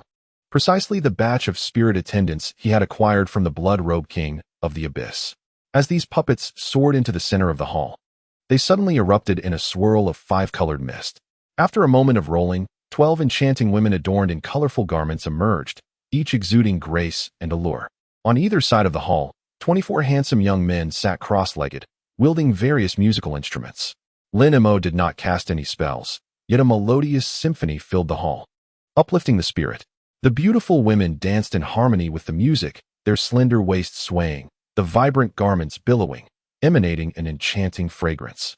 In an instant, the hall was awash with captivating sights, stirring the hearts of all present. Jia Tianmu's eyes widened in astonishment as he beheld these puppets, his gaze unwavering. After a brief interlude, the music came to an abrupt halt, and the dancing women ceased, standing gracefully. Indeed, this is quite fascinating. These puppets do not seem to be your creations, Jia Tianmu exhaled, his eyes gleaming with surprise. Your discerning eye is truly remarkable. These puppets are known as spirit attendants, a unique blend of spirit and matter. Unlike spirit puppets, they are formed by merging the essence of a spirit insect with the puppet itself. Speaking of which, there exists a certain similarity between the spiritual puppets of my esteemed companions and my own. Both follow a specific instinctual pattern of action, devoid of true intellect, and are incapable of enhancing their spiritual essence, Lin Mo elucidated with a smile. The fusion of spiritual entities with puppets is indeed a concept I once contemplated. However, after numerous attempts with various spiritual beasts, none yielded success. What kind of spiritual essence do these spiritual attendants embody? Jia Tianmu, upon hearing this, exhibited a look of surprise and eagerly inquired. Chapter 567. I too stumbled upon these spiritual attendants, yet I remain unaware of the essence they embody. However, with these attendants, my friend, you could separate them and discern their true forms, which should not prove too challenging. Lin Mo pondered briefly before responding. That is indeed a point. Might it be that Brother Lin is willing to bestow these puppets upon me? Jia Tianmu expressed astonishment at the suggestion. Although these spiritual attendants are intriguing, they hold little utility for me. Yet, your mastery in the art of puppetry is truly remarkable, perhaps warranting deeper exploration. Lin Mo replied calmly. While these spiritual attendants are of use to me, I could not possibly accept such a precious gift so easily. Instead, I would be willing to purchase them at a generous price. Jia Tianmu shook his head. Let us not speak of spirit stones. If you believe in the principle of earning without merit, I have a few inquiries I wish to pose. As long as you can illuminate one or two, I shall be thoroughly satisfied. Lin Mo's gaze flickered as he finally articulated his intent. Brother Lin, what questions do you have? Feel free to ask. But should the inquiries touch upon secrets of our clan, I may be unable to answer, Jia Tianmu cautioned. Rest assured, my questions do not pertain to any noble secrets. Lin Mo smiled. Then please, Brother Lin, do proceed with your questions, Jia Tianmu nodded. In my days within the city, I have heard whispers that Tianyun possesses a superlative teleportation array capable of spanning continents. Is there any truth to this? If so, which clan holds dominion over this array? Lin Mo inquired earnestly. Indeed, a teleportation array capable of traversing continents does exist. However, it is not controlled by a singular clan, but rather overseen collectively by several of our 13 clans. Jia Tianmu responded, clearly taken aback by the question. Which clans are those? Lin Mo pressed further. Due to the meticulous maintenance and repair required for this array, it is jointly managed by the Crystal Clan, the Stone Cocoon Clan, the Multi-Hand Clan, and our own Eternal Clan, Jia Tianmu elucidated. Lin Daoist, are you interested in the layout of this teleportation array, or do you wish to utilize it? Jia Tianmu, having displayed such remarkable skill in puppetry, was evidently a person of keen intellect. Upon hearing Lin Mo's inquiry, he immediately discerned the underlying intent. I do indeed seek to borrow the teleportation array to venture to other continents. At this juncture, Lin Mo harbored no intention of concealing his motives, openly expressing his plans. Utilizing this teleportation array will undoubtedly prove quite challenging. Jia Tianmu offered a wry smile, refraining from probing further into the reasons, only shaking his head repeatedly. I am aware that the energy expenditure for such a teleportation is immense, yet regardless of the cost, I must employ it at least once. I merely wish to inquire, as an outsider, whether I might be permitted to utilize this teleportation array. Lin Mo gazed at Jia Tianmu and slowly posed his question. Though his countenance betrayed no unusual emotion, internally he was quite alert, for this inquiry represented the true objective of his visit. Given your inquiry, I shall speak candidly. If Brother Lin were a member of the Holy Clan and originally hailing from our Tianyun clan, the use of this super array would not be entirely implausible. However, considering Brother Lin's current circumstances, it poses considerable difficulty.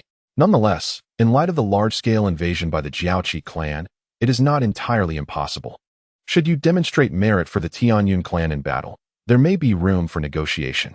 Specific matters would need to be discussed with several elders within our clan. Furthermore, due to the ongoing war, our 13 clans are actively recruiting foreign guest cultivators. I have already mentioned your previous effortless defeat of a member of the Jiaoqi clan at the same level to some elders, which piqued their interest. Jia Tianmu pondered for a moment, refraining from providing a definitive answer. Upon hearing this response, Lin Mo furrowed his brow. His disposition inclined him to avoid entanglement in the conflict between the two clans. Such large-scale tribal warfare could prove perilous, even for someone of his considerable cultivation. Thank you for your suggestion. I shall contemplate it further. However, if I wish to meet with the noble elders, I wonder if you, Jia, would be able to facilitate an introduction. Lin Mo nodded earnestly and then posed his question. Receiving such a significant gift from you, that trifling matter would certainly pose no issue, Jia Tianmu replied with a smile, readily acquiescing. Upon hearing this, Lin Mo's expression brightened. Subsequently, he refrained from broaching the subject of teleportation and instead engaged Jia Tianmu in a discussion about puppetry. The moment puppetry was mentioned, Jia Tianmu's eyes lit up, and he spoke with enthusiasm, as if touching upon a deeply sensitive subject. His expertise in puppetry was indeed remarkable, and many of his insights led Lin Mo into deep contemplation, igniting a wealth of inspiration. The exchange proved exceedingly beneficial. Moreover, the puppetry techniques Lin Mo had learned from the great Yin deity were also uniquely distinctive, leaving Jia Tianmu greatly surprised, and the two engaged in vibrant discourse. After half a day, Lin Mo, under Jia Tianmu's farewell, departed from Yunxia Mountain and returned to his lodging. Upon entering the inn, Lin Mo immediately set up barriers, sealing the room entirely. He then casually moved to a corner and seated himself in meditation. Although this excursion did not yield the most satisfactory answers, he had at least gained some understanding of the super array. Furthermore, he had acquired a remarkably useful spiritual puppet. Lin Mo's gaze flickered as he suddenly waved his hand over his storage bracelet, A flash of green light revealed a slender wooden box in his palm. Without further deliberation, he gently opened the lid, revealing a long, slender white serpent quietly resting inside. Lin Mo stared intently at the contents of the box, his eyes shimmering with a blue glow, as if attempting to peer into the essence of this puppet. Indeed, this spiritual puppet was rather extraordinary. Despite employing the keen insights of the Ming and Qing dynasties, he remained unable to discern several crucial areas, rendering him incapable of comprehending its structure. Observing this, Lin Mo furrowed his brow momentarily, but then a spark of inspiration illuminated his mind as his formidable spiritual consciousness surged forth, enveloping the white serpent. As his consciousness swept across the key areas, it became evident that these sections were fortified by some method, resisting his probing. The remaining portions of the white serpent bore little distinction from ordinary puppets, with only slight variations in materials and a more intricate arrangement of mechanisms, which he could grasp with some effort. It seemed that the enigma of the spirit puppets was concealed in the parts he could not perceive. Although he could force an entry with his overwhelming spiritual awareness, the repercussions would lead to damage to the puppet. Furthermore, it was likely that the masters of other spirit puppets had attempted similar approaches. Yet, the secrets of the spirit puppets remained solely in the possession of the ancient clan, rendering this path futile. Even if the puppet were to sustain damage, the mysteries within would remain unrevealed. After a moment of hesitation, Lin Mo ultimately abandoned this notion and resolved to first establish dominion over the puppet. With a shift in his thoughts, he exhaled a strand of azure silk. The silk entwined around his wrist before swiftly returning, vanishing into his being. Concurrently, Lin Mo gestured with his hand, casting forth a series of incantations that penetrated the body of the white serpent. Suddenly, the white serpent raised its head, emitting a hissing sound. Subsequently, it soared from the box, swaying its head and tail before Lin Mo paying it no heed. Lin Mo performed another gesture, conjuring a stack of multicolored magical discs. With a flick of his hand, the discs transformed into ethereal light, vanishing into the air. Soon after, a multicolored array materialized in the void, its runes flickering with profound mystery. Without hesitation, Lin Mo directed his finger towards the white serpent. The serpent hesitated briefly, but ultimately succumbed to Lin Mo's spiritual might, entering the luminous array. With a mere thought, Lin Mo activated the entire array, producing a low hum as countless runes surged into the white serpent. The serpent's exterior shimmered with a vivid crimson glow, yet it remained motionless, allowing the runes to merge within. Witnessing this, Lin Mo's face betrayed a hint of joy. This method of establishing dominion was one he had learned from the Tianmu clan, far surpassing the efficacy of conventional techniques. Even those whose cultivation far exceeded his own would find it an impossible dream to usurp control once the puppet had acknowledged its master. Lin Mo urged the array onwards, closing his eyes in quiet anticipation. The dominion ceremony persisted for an entire day and night, concluding as Lin Mo reopened his eyes. Reciting incantations, he pointed toward the array. The white serpent radiated a dazzling white light, then emerged from the array, transforming into a woman clad in white, standing silently beside Lin Mo, her expression devoid of emotion. Lin Mo regarded her beautiful visage and smiled faintly, murmuring, "It appears your spiritual essence requires further refinement. You resemble a mere child. From henceforth, I shall call you child." Upon hearing Lin Mo's words, a flicker of red glimmered in the woman's eyes, yet she maintained her indifference. Lin Mo shook his head, gesturing with his hands to retransform the woman back into the white serpent, which then slipped into his sleeve. He then pointed towards the array, which dissipated, reverting to several magical discs.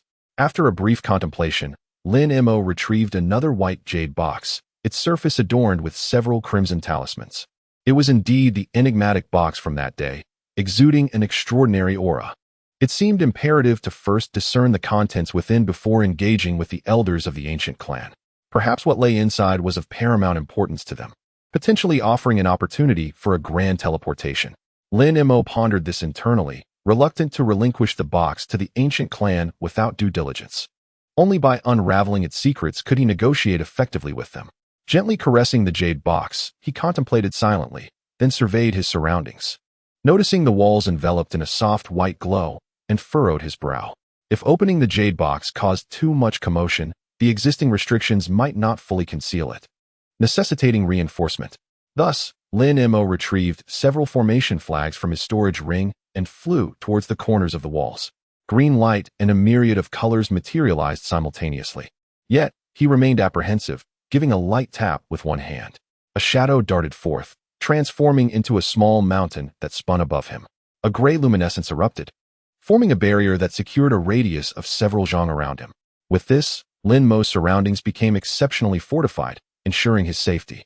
The surface of the box was adorned with crimson talismans, which Lin Mo had already examined thoroughly. Finding no peculiarities, they merely served to suppress spiritual pressure. His sole uncertainty lay in whether these talismans were linked to other restrictions within the box. He was unwilling to hastily tear off the talismans, risking the box's explosion and the destruction of its contents. However, after much contemplation, he had formed several strategies for their removal. While it might perplex others, he possessed various divine abilities, adept at dismantling a range of restrictions. Therefore, Lin Mo first established his defenses, then tossed the jade box into the air, allowing it to float motionless. He then summoned the black mountain in the air, and a hand as pure as jade surged towards the box. As the primordial magnetic divine light erupted from the black mountain, it intensified beyond its previous density. Simultaneously, the white hand quivered slightly, and 5 skeletal heads shot forth from its fingertips, rapidly enlarging as they lunged towards the jade box. They danced around the box, soaring up and down. "Break!" Lin Mo intoned quietly, pointing at the 5 skulls. A series of muffled thuds echoed as the 5 skulls simultaneously opened their mouths, unleashing 5 colored cold flames that instantly engulfed the jade box. A remarkable spectacle unfolded. Under the illumination of the 5 colored cold flames, several crimson talismans swayed gently, gradually detaching from the box's lid. What should have been a light and effortless motion became notably sluggish under the influence of the 5 colored cold flames' unique divine ability, allowing Lin Mo to observe clearly. However, despite the slight delay, the last talisman ultimately broke free from the lid. Yet, this brief moment was sufficient for Lin Mo to witness an unusual change within the jade box. Suddenly, his expression darkened. The 5 colored cold flames, which had been swirling around the box, abruptly transformed into 5 colossal hands that forcefully tore open the lid.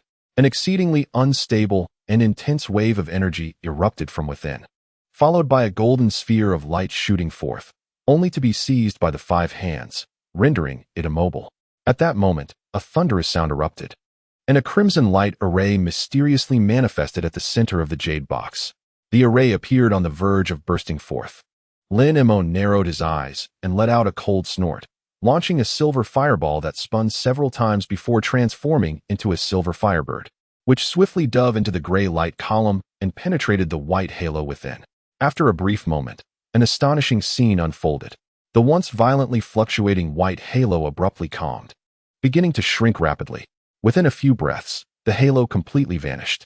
In its place, a silver firebird, now magnified several times in size, was consuming the last wisp of white light. Witnessing this, Lin Mo finally exhaled in relief. He promptly gestured, and the silver firebird spread its wings, swiftly returning and vanishing into Lin Mo's body in a flash. The 5 skeletal heads dissipated with a series of dull sounds. Simultaneously, a colossal hand formed from multicolored flames appeared mysteriously above Lin Mo's head, its fingers relaxing to let golden and silver light orbs fall from the sky. Lin Mo lightly shook his sleeve, and a stream of azure light flew forth, swiftly collecting the orbs into his possession. He then gently shook them, and the golden and silver light dimmed slightly, revealing their true form. Cradling them in one hand, he scrutinized them closely under the radiant glow. Illuminated by the light, an ancient token measuring half a foot in length emerged. Chapter 568. One side gleamed with gold, while the other was speckled with silver, adorned with enigmatic patterns, and inscribed with 2 ancient scripts that Lin Mo could not decipher. He found himself lost in contemplation. However, as his finger brushed against one of the ancient characters, an unexpected event occurred. What appeared to be an inanimate token suddenly emitted a slender wisp of white light from the ancient script, fleeting as a thread. A chill ran through his palm, followed by a sharp sting, and the hand grasping the token quickly became damp. Startled, Lin Mo instinctively shook his wrist, sending the token soaring into the air where it hovered above him. Looking down at his hand, he noticed a wound several inches long forming in his palm, bleeding profusely and resisting immediate coagulation. Astonished, he activated his internal energy, and the wound swiftly healed. He raised his gaze to the token above him, now radiating golden and silver light, as the bloodstains rapidly vanished, not merely disappearing, but seemingly absorbed into the token itself. Lin Mo's lips twitched before he could ponder further. The token emitted a long cry, and a golden and silver beam shot upwards, defying all obstructions and soaring into the heavens. Alarmed, Lin Mo's expression turned grave as he hastily extended his hand to retract the token. However, an incredible occurrence transpired. After the azure mist danced away, the token remained rooted, continuously ejecting golden and silver beams. A sense of foreboding enveloped Lin Mo, followed by a bitter smile. The commotion had escalated to such a degree that concealment was no longer feasible. Surely, it would not be long before someone arrived. With his eyelids twitching, Lin Mo's countenance fluctuated between anxiety and trepidation. After a moment of contemplation, he abruptly turned on the spot. Instantly, a radiant light surged forth, sweeping away the dark hill in the air and the surrounding formations. He paused and walked towards the corner of the room, then sat down cross-legged with a blank expression. Remarkably, he disregarded the token hovering above. A few breaths later, the walls and doorway of the room suddenly shimmered with light, and several armored guards from Cloud City appeared within, as if conjured from the shadows. Upon witnessing the commotion caused by the token, they momentarily froze, then swiftly directed their cold gazes towards Lin Mo. However, when they sensed Lin Mo's profound cultivation, their expressions shifted subtly. This is your treasure. Are you not aware that in Cloud City, the use of powerful artifacts and excessive spiritual energy is prohibited? The lead guard inquired with a softened demeanor. Lin Mo's cultivation far surpassed their own, instilling a sense of respect in them. It's nothing, just a slight mishap while refining a magical tool. But I shall secure it momentarily, Lin Mo replied with remarkable composure, then reached for the token. A crystalline hand materialized above the ceiling, attempting to grasp the token. Yet, the token remained unmoved, as if it were impervious to any force. The guards exchanged puzzled glances, sensing the peculiarity of the situation. Lin Mo's lips twitched slightly. Taking a deep breath, he prepared to invoke the hand once more when a male voice suddenly resonated from outside. There's no need to exert yourself. The Guanghan token has already been activated by you in advance, and it has locked onto its spatial position, rendering it immobile. Unless you can shatter the space within 100 feet, it cannot be moved. As the words fell, the space within the room rippled, and a hazy figure materialized at the center. Upon recognizing the figure, the guards' faces paled, and they promptly bowed in unison. 73rd Law Enforcement Team of the West City. We greet Elder Bai. The figure was a young man with snow-white hair and a youthful visage, clad in a brocade robe. The Guanghan token is indeed genuine. I never anticipated that this item would be brought forth, the white-haired youth remarked, his expression one of unrestrained delight as he focused solely on the golden and silver token, disregarding the others. In the corner, Lin Mo scanned the aura of the newly appeared individual, and his expression changed drastically. The spiritual energy emanating from the white-haired youth was unfathomable. He was indeed a being of the integration stage. Did you activate this Guanghan token? The white-haired youth withdrew his gaze and waved his hand towards the guards, then turned his attention to Lin Mo. Although I wish to deny it, it seems rather implausible. Lin Mo sighed, revealing a hint of wry amusement. Why deny it? You possess an extraordinary opportunity. The white-haired youth's eyes narrowed slightly, assessing Lin Mo with a playful demeanor. An extraordinary opportunity? Senior, your words stir my curiosity, Lin Mo responded, his expression reflecting intrigue, but just as he was about to inquire further, the white-haired youth furrowed his brow and suddenly turned towards a wall, stating, Brother Kanjing has arrived. Why do you not present yourself? Do you intend to offer this Guanghan token to our Shuai-mei clan? The recent emergence of the Guanghan order is indeed scarce, with each piece being exceptionally rare. Your Water Charm clan would not dare to monopolize even one. Without the Eternal clan to establish the activation array, even if you were to acquire a piece, what purpose would it serve? A chilling voice interjected. Almost immediately, a shadow cloaked in gray light appeared on the wall that the white-haired youth was observing, standing silently as if it were an intangible entity. The voice just heard seemed to emanate from within the gray illumination. Haha, I am well aware of this matter. However, if this esteemed friend is willing to join our Water Charm clan, it would be entirely feasible for us to enter the Guanghan realm with the Guanghan order. The white-haired youth responded calmly, showing no sign of anger. That is indeed a possibility. But it appears that this esteemed friend has not expressed any intention of joining your clan. Perhaps he might be inclined to join our Shadow Demon clan as a guest elder? The figure known as Zhang Ying spoke with an emotionless tone. Is that so? That remains uncertain. I recall an unwritten rule among our 13 clans. If 2 clans simultaneously take an interest in an outsider, only after the first clan's invitation is declined may the second clan extend an invitation. This esteemed friend, I am by you, an elder of the Water Charm clan, and I extend our invitation for you to join us as a guest elder. I wonder what your thoughts are, should you choose to join. I can assure you that within a mere century, your cultivation will ascend another level, along with other significant benefits. The white-haired youth no longer focused on Zhang Ying, but turned to inquire instead. Yet, as he spoke, his gaze remained fixed on Lin Mo, his eyes shimmering with a glass-like brilliance that seemed to draw one's spirit entirely into its depths. Lin Mo felt a flutter in his eye. Upon making contact with the other's gaze, he immediately sensed his consciousness becoming hazy, his mouth instinctively opening to utter words of agreement. However, in the next moment, the great yin technique within him surged, causing his pupils to contract and emit a dazzling blue light, releasing a mysterious force that resisted the allure of the white-haired youth's gaze.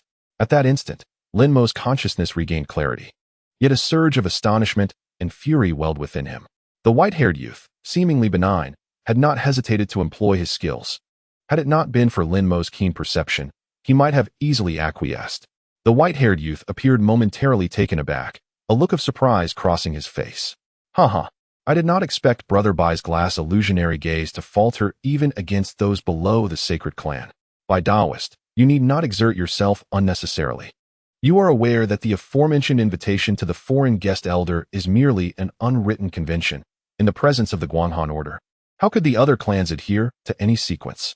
Zhang Ying remarked, somewhat unexpectedly, but did not miss the opportunity for a jibe.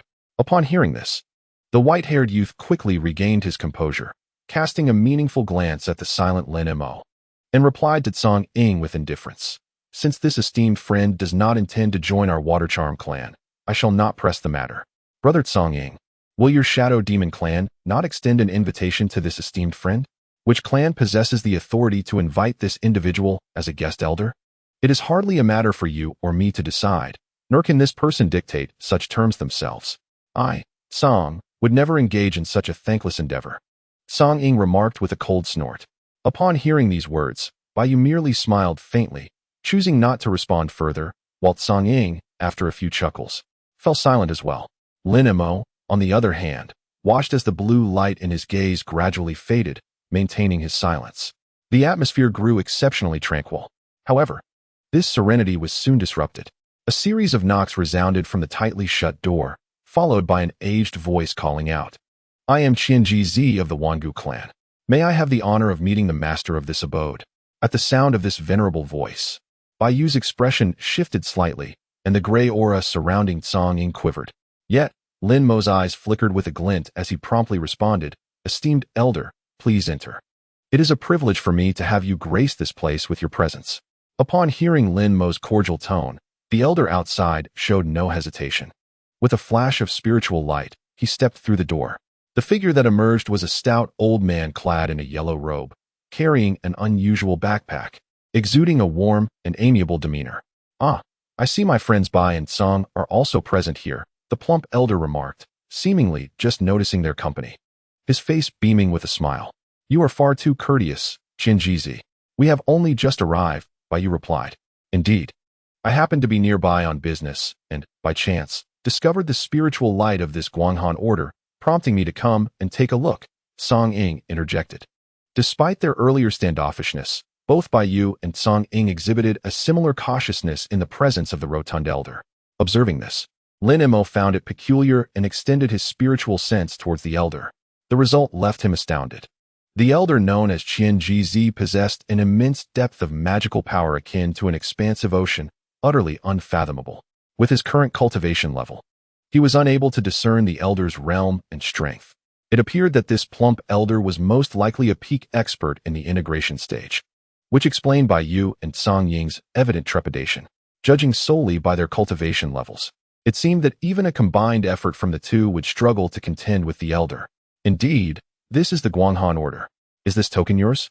Qianji inquired with a smile. Yes, it is indeed my possession, Lin Mo replied, rising promptly and bowing respectfully. Your surname is Lin, is it not? Qianji asked, his gaze sweeping over Lin Mo several times before breaking into a sudden smile. How do you know, esteemed elder? Lin Mo's expression shifted slightly, and although he posed the question, his mind had already connected the dots to Jia Tianmu. As if on cue, Qianji continued with a smile. I have heard of you from Taoist Jia, and have even seen your likeness. I had planned to send someone to invite you for a reunion in a few days, but it seems we must expedite matters. Oh, esteemed Taoist Qian, do you know this outsider? Why you could not help but inquire upon hearing this. He, one of the four foremost puppet masters of our eternal clan, Master Jia, recently found himself on the verge of being trapped in territory occupied by the horned insect clan. Thankfully, due to the timely assistance of Taoist Lin, he was able to escape unharmed. How could I not recognize Taoist Lin? Qianji stroked his beard and spoke candidly. What? Master Jia has ventured to the borderlands? Kanjing inquired, astonished. Indeed, there were pressing matters within our clan that necessitated Master Jia's presence. Initially, several guards were arranged. But due to the invasion of the horned insect clan, all communication was lost in that region. Are you two Taoists genuinely concerned about the internal affairs of our eternal clan? The stout elder sighed but then winked and countered with a smile. Not at all. Master Jia's mastery of puppet arts is unparalleled. He is an indispensable talent for our 13 clans. I merely harbor some concerns. Baiyu's expression shifted upon hearing the elder's words, and he forced a smile. Indeed, as long as Master Jia is safe, we can be at ease. Kanjing shifted restlessly in the gray light. Ah, it seems my worries were unfounded, as you two are well-intentioned. However, now that this Guanghan order has surfaced and been activated by Taoist Lin, I would like to invite him to our clan. I trust neither of you will object. As for this place, I will immediately set up restrictions and dispatch sufficient personnel to ensure it is thoroughly sealed. Our eternal clan will soon send people here to establish a formation. Qianji spoke with apparent politeness, yet his tone left no room for dissent. Baiyu and Kanjing, hearing this, naturally wore unsightly expressions, but constrained by Qianji's formidable presence, they could only nod reluctantly. Seeing their compliance, the stout elder nodded in satisfaction, then turned to Lin Mo with a smile. Taoist Lin, would you be willing to accompany us? Upon hearing this, Lin Mo could only offer a wry smile. Faced with an invitation from someone at the pinnacle of the harmonization stage, how could he dare to refuse? He respectfully replied, if it is not too much trouble for the senior, I would naturally be willing to go. Haha, Taoist Lin need not worry. Regardless, you are the savior of Master Jia, and our eternal clan will not be ungrateful. Qianji seemed to discern Lin Mo's hesitation and spoke with a smile. Lin Mo could only express his reluctance repeatedly. Subsequently, matters became straightforward. Under Qianji's command, soldiers were dispatched to summon additional guards to the area, temporarily sealing it off for several miles. As for the inn, it was naturally requisitioned. Lin Mo, witnessing the startled expression of Xiang Ji upon being summoned, could only manage a helpless smile. Following this, Lin Mo departed the inn alongside the stout elder, while the token known as the Guanghan order remained under the watchful eyes of countless soldiers within the inn. Baiyu and Kanjing did not linger long, bidding farewell in succession. Qianji then took Lin Mo with him, yet instead of soaring through the city on a beam of light, a beast cart drawn by two golden lion-like spirit beasts awaited obediently on the street beside the inn. The stout elder beckoned Lin Mo to board the cart, and the golden lions sprang into motion, leaping several feet into the air as they galloped away. Qianji had no intention of conversing with Lin Mo in the carriage. After casually exchanging a few words, he closed his eyes and rested. On the surface, Lin Mo remained silent. Yet a whirlwind of thoughts raced through his mind as he pondered the true purpose behind his companion's decision to take him along. Even after hearing the words of gratitude from Qianji, he did not allow himself to feel completely at ease. Although he had once rescued Jia Tianmu, that act of valor had already been repaid by the spirit puppet. Now, it seemed that he could only rely on the token activated by the Guanghan order, which appeared to require his cooperation to enter the realm they referred to as Guanghan. If that were the case, he could seize this opportunity to devise a plan to dismantle the super teleportation array. After much contemplation, Lin Mo recognized that he still held value for the Tianyun clans. With no immediate danger in sight, a sense of calm enveloped him. The beast cart he was currently riding in was markedly swifter than before, and soon they traversed a significant portion of the city, arriving at the outskirts of Bayan Mountain. Through the window, he caught sight of the 8 towering mountains, each several thousand zhang high. A flicker of intrigue crossed his face as he speculated whether his companion truly intended to bring him to his lair. After a while, as they approached one of the great mountains, the beast cart suddenly soared into the air, changing direction to bypass the mountain and head straight for its rear.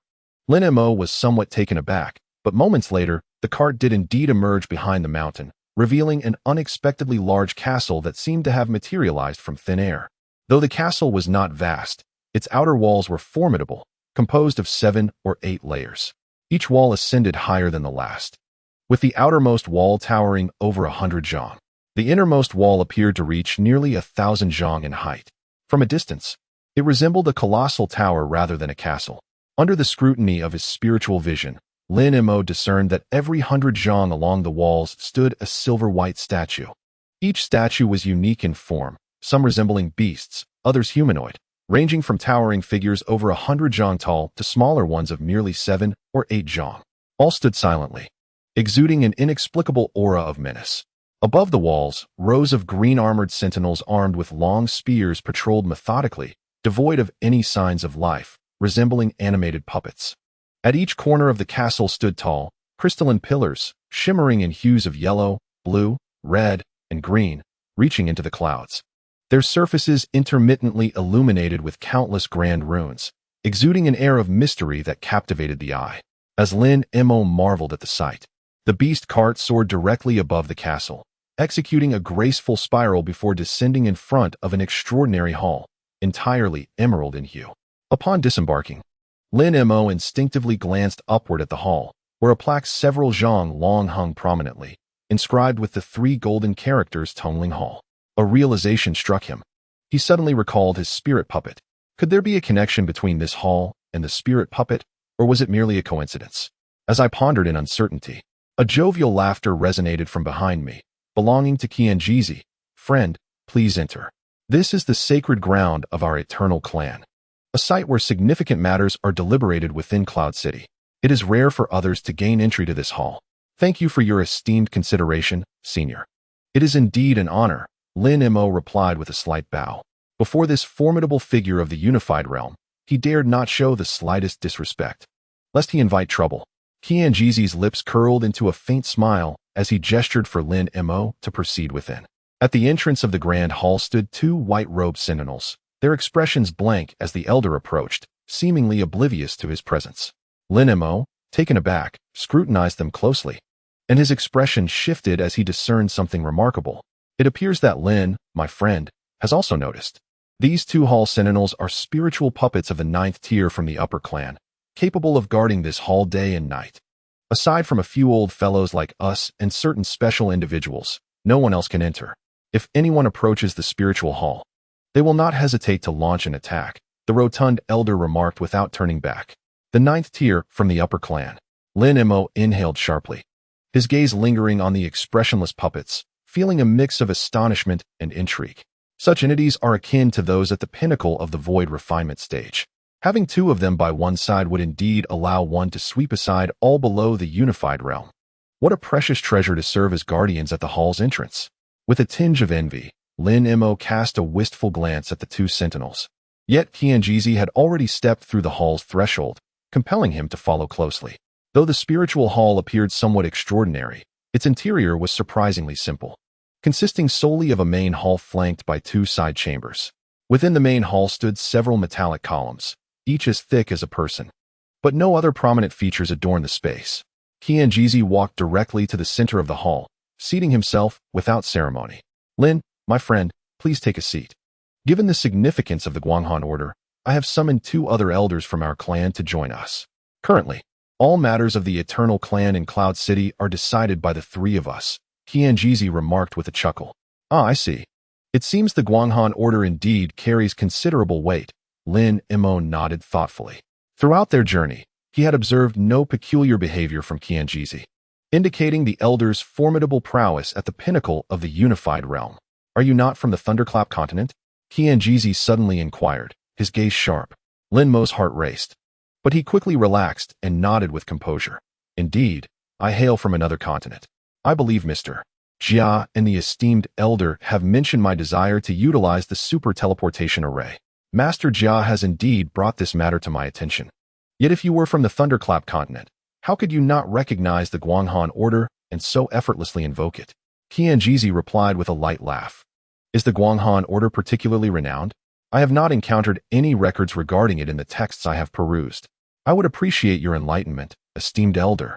Lin Mo said with a wry smile, showing no concern that Jia Tianmu had disclosed his affairs to Qianjizi.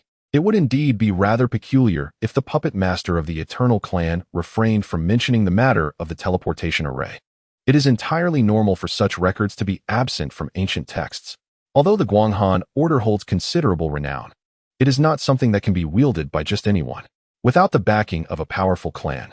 Even possessing the Guanghan order would render the aspiration to enter the Guanghan realm a mere fantasy. Moreover, it is natural that the general tomes of the outside world do not document these matters. Yet, once one reaches the exalted ranks of the upper clans, few remain unaware of such knowledge. A glimmer of cunning flickered in the old man's eyes as he chuckled. Do we require the might of a clan? The Guanghan realm must be extraordinary. Otherwise, various clans would not exert such tremendous effort. Lin Mo stroked his chin, probing, how extraordinary could it be? Extraordinary beyond measure.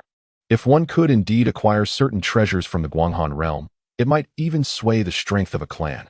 Of course, even within the Guanghan realm, these treasures are not easily obtained. The primary allure of the Guanghan realm lies in its astonishingly dense spiritual energy, which surpasses that of our spirit realm by more than tenfold, coupled with rare spiritual herbs and fruits, which are indeed precious commodities in the spirit realm. The old man remarked, fixing his gaze on Lin Mo with a smile. Is there truly a place with such abundant spiritual energy? Lin Mo's expression reflected disbelief upon hearing this. What does my friend think the Guanghan realm is? A spatial rift or a mere subsidiary realm of another spirit realm? Qianjizi stroked his beard and chuckled. Pray, esteemed elder, enlighten me, Lin Mo asked respectfully. While we cannot ascertain with absolute certainty, we possess a 7 or 8% confidence that the Guanghan realm is a fragment of the true immortal realm, the old man replied, his smile fading as he pondered for a moment before speaking. The true immortal realm? Even Lin Mo, with his steady state of mind, faltered at this revelation. Indeed, it appears to be an abandoned space of the true immortal realm. There have been accounts of individuals entering this space and discovering what seemed to be the lairs of immortals, even remains. Yet, no one has ever encountered a living immortal. Qianjizi's demeanor grew serene. Lin Mo sat in silence, momentarily at a loss for words. There is no need for such astonishment, my friend. We cannot be certain that this conjecture holds true. Furthermore, the lairs and remains discovered in the Guanghan realm have not yielded anything truly useful, such as treasures or techniques. Even the spiritual herbs and fruits are mostly concealed in hidden locales, requiring diligent search, the old man revealed, a peculiar smile resurfacing on his lips. Outside the grand hall, a resounding voice echoed, stating, although the Guanghan realm possesses many rare spiritual materials, whether you encounter them depends on your fortune. A radiant figure surged through the hall's entrance, dissipating to reveal a middle-aged man clad in a dark robe, his eyes narrow, complexion pale, and a prominent, hooked nose. Elder Ma, you arrived quite swiftly. I had thought that the esteemed Huang would arrive first, Qianjizi exclaimed with a broad smile upon seeing the middle-aged man. Realizing that the individual was undoubtedly another elder of the Eternal Clan at the integration stage, Lin Mo hastily rose to pay his respects. The elder Huang has been preoccupied with concocting a batch of elixirs. Even if I had been aware of the news earlier, I would still have to wait a while before arriving, the middle-aged man replied. The individual referred to by Elder Qian as the foreigner who has awakened the Guanghan order is a middle-aged man with the surname Ma. He cast a discerning glance at Lin Mo and inquired with a hint of aloofness. Indeed, that would be me, Lin Mo replied, conceding the truth. A fifth tier from the upper clan. Your cultivation is formidable, seemingly surpassing that of your peers by more than a fold. I dare say even 6th or 7th tier beings would find themselves at a disadvantage in your presence. Elder Ma astutely assessed Lin Mo's depth of cultivation. The intent behind his observation unclear. In terms of magical prowess, my techniques possess certain peculiarities, granting me an edge, Lin Mo acknowledged, feigning humility despite his inner astonishment. Moreover, should your adversaries attempt to bully you solely based on your apparent lack of power, they may unwittingly expose themselves to your counterattacks. Your divine awareness appears to transcend that of an ordinary member of the upper clan. Elder Ma seemed to invoke some secret technique. A fleeting glimmer of golden light illuminating his features before he emitted a soft gasp, as though penetrating the depths of Lin Mo's formidable consciousness. Upon hearing this, Lin Mo felt a wave of unease wash over him, his countenance shifting subtly. Elder Ma's observational skills are indeed the finest within our clan. His assertions cannot be dismissed lightly. Yet, this should come as no surprise. Lin Daoist single-handedly vanquished several beings of equal rank while rescuing Master Jia. How could he possibly be an ordinary member of the upper clan? The portly elder remarked, his tone devoid of astonishment. I see. I may have overestimated my significance. Please, take a seat. The middle-aged man replied with a hearty laugh as he settled beside Qian Jizi. Lin Mo's initial surprise gradually faded, replaced by a wry smile as he resumed his seat. Earlier, I overheard your conversation regarding the Guanghan realm. It appears that you, Lin Daoist, are not particularly well acquainted with it. Qian Xiong interjected. Why must you always beat around the bush? Simply convey the implications directly, Elder Ma remarked, his tone tinged with dissatisfaction as he took a seat. I intended to inform Lin Daoist promptly, but as soon as Brother Ma arrived, he interrupted. Qian Jizi said with a shrug and a smile, a trace of displeasure evident on his face. I see. I may have been presumptuous. The middle-aged man chuckled in response. Since Brother Ma is here, why not let him elucidate the matter for Lin Daoist? After all, you have personally ventured into the Guanghan realm, and your explanation would be far more vivid than mine, Qian Jizi suggested with a twinkle in his eye. When I entered the Guanghan realm, I did not encounter any particularly extraordinary fortunes. I did not acquire any legendary treasures or spiritual herbs within. The middle-aged man shook his head, his expression somewhat peculiar. The clan places such emphasis on the Guanghan realm primarily because of the exceptionally dense spiritual energy it harbors, which can facilitate breakthroughs for those who have reached a bottleneck in their cultivation. Utilizing the spiritual energy within to transcend one's limits? Lin Mo expressed his astonishment upon hearing this. Indeed, the various spiritual entities within the Guanghan realm are of secondary importance. The acquisition of such entities is entirely contingent upon one's fortune. At that time, I merely obtained some ordinary spiritual herbs, returning almost empty-handed, he recounted. Chapter 570. It is said that others have procured rare materials for refining artifacts, crafting some extraordinary treasures with them. Elder Ma sighed, seemingly filled with a sense of regret. You should count yourself fortunate. In the past, your assignment to the Palace of Eternal Cold evoked envy among many of your peers. At the very least, I have never been granted such an opportunity. The rotund elder cast a disapproving glance at the middle-aged man and remarked with a hint of malice. Had I possessed talents akin to Brother Qian, our clan's cultivation would not have reached a bottleneck within a mere millennium, necessitating reliance on the realm of eternal cold. Elder Ma replied calmly, indeed, that is the case. Each occurrence of the eternal cold order in the thunderous continent amounts to hundreds, and the number of individuals a single token can transport depends on the capacity of the teleportation array.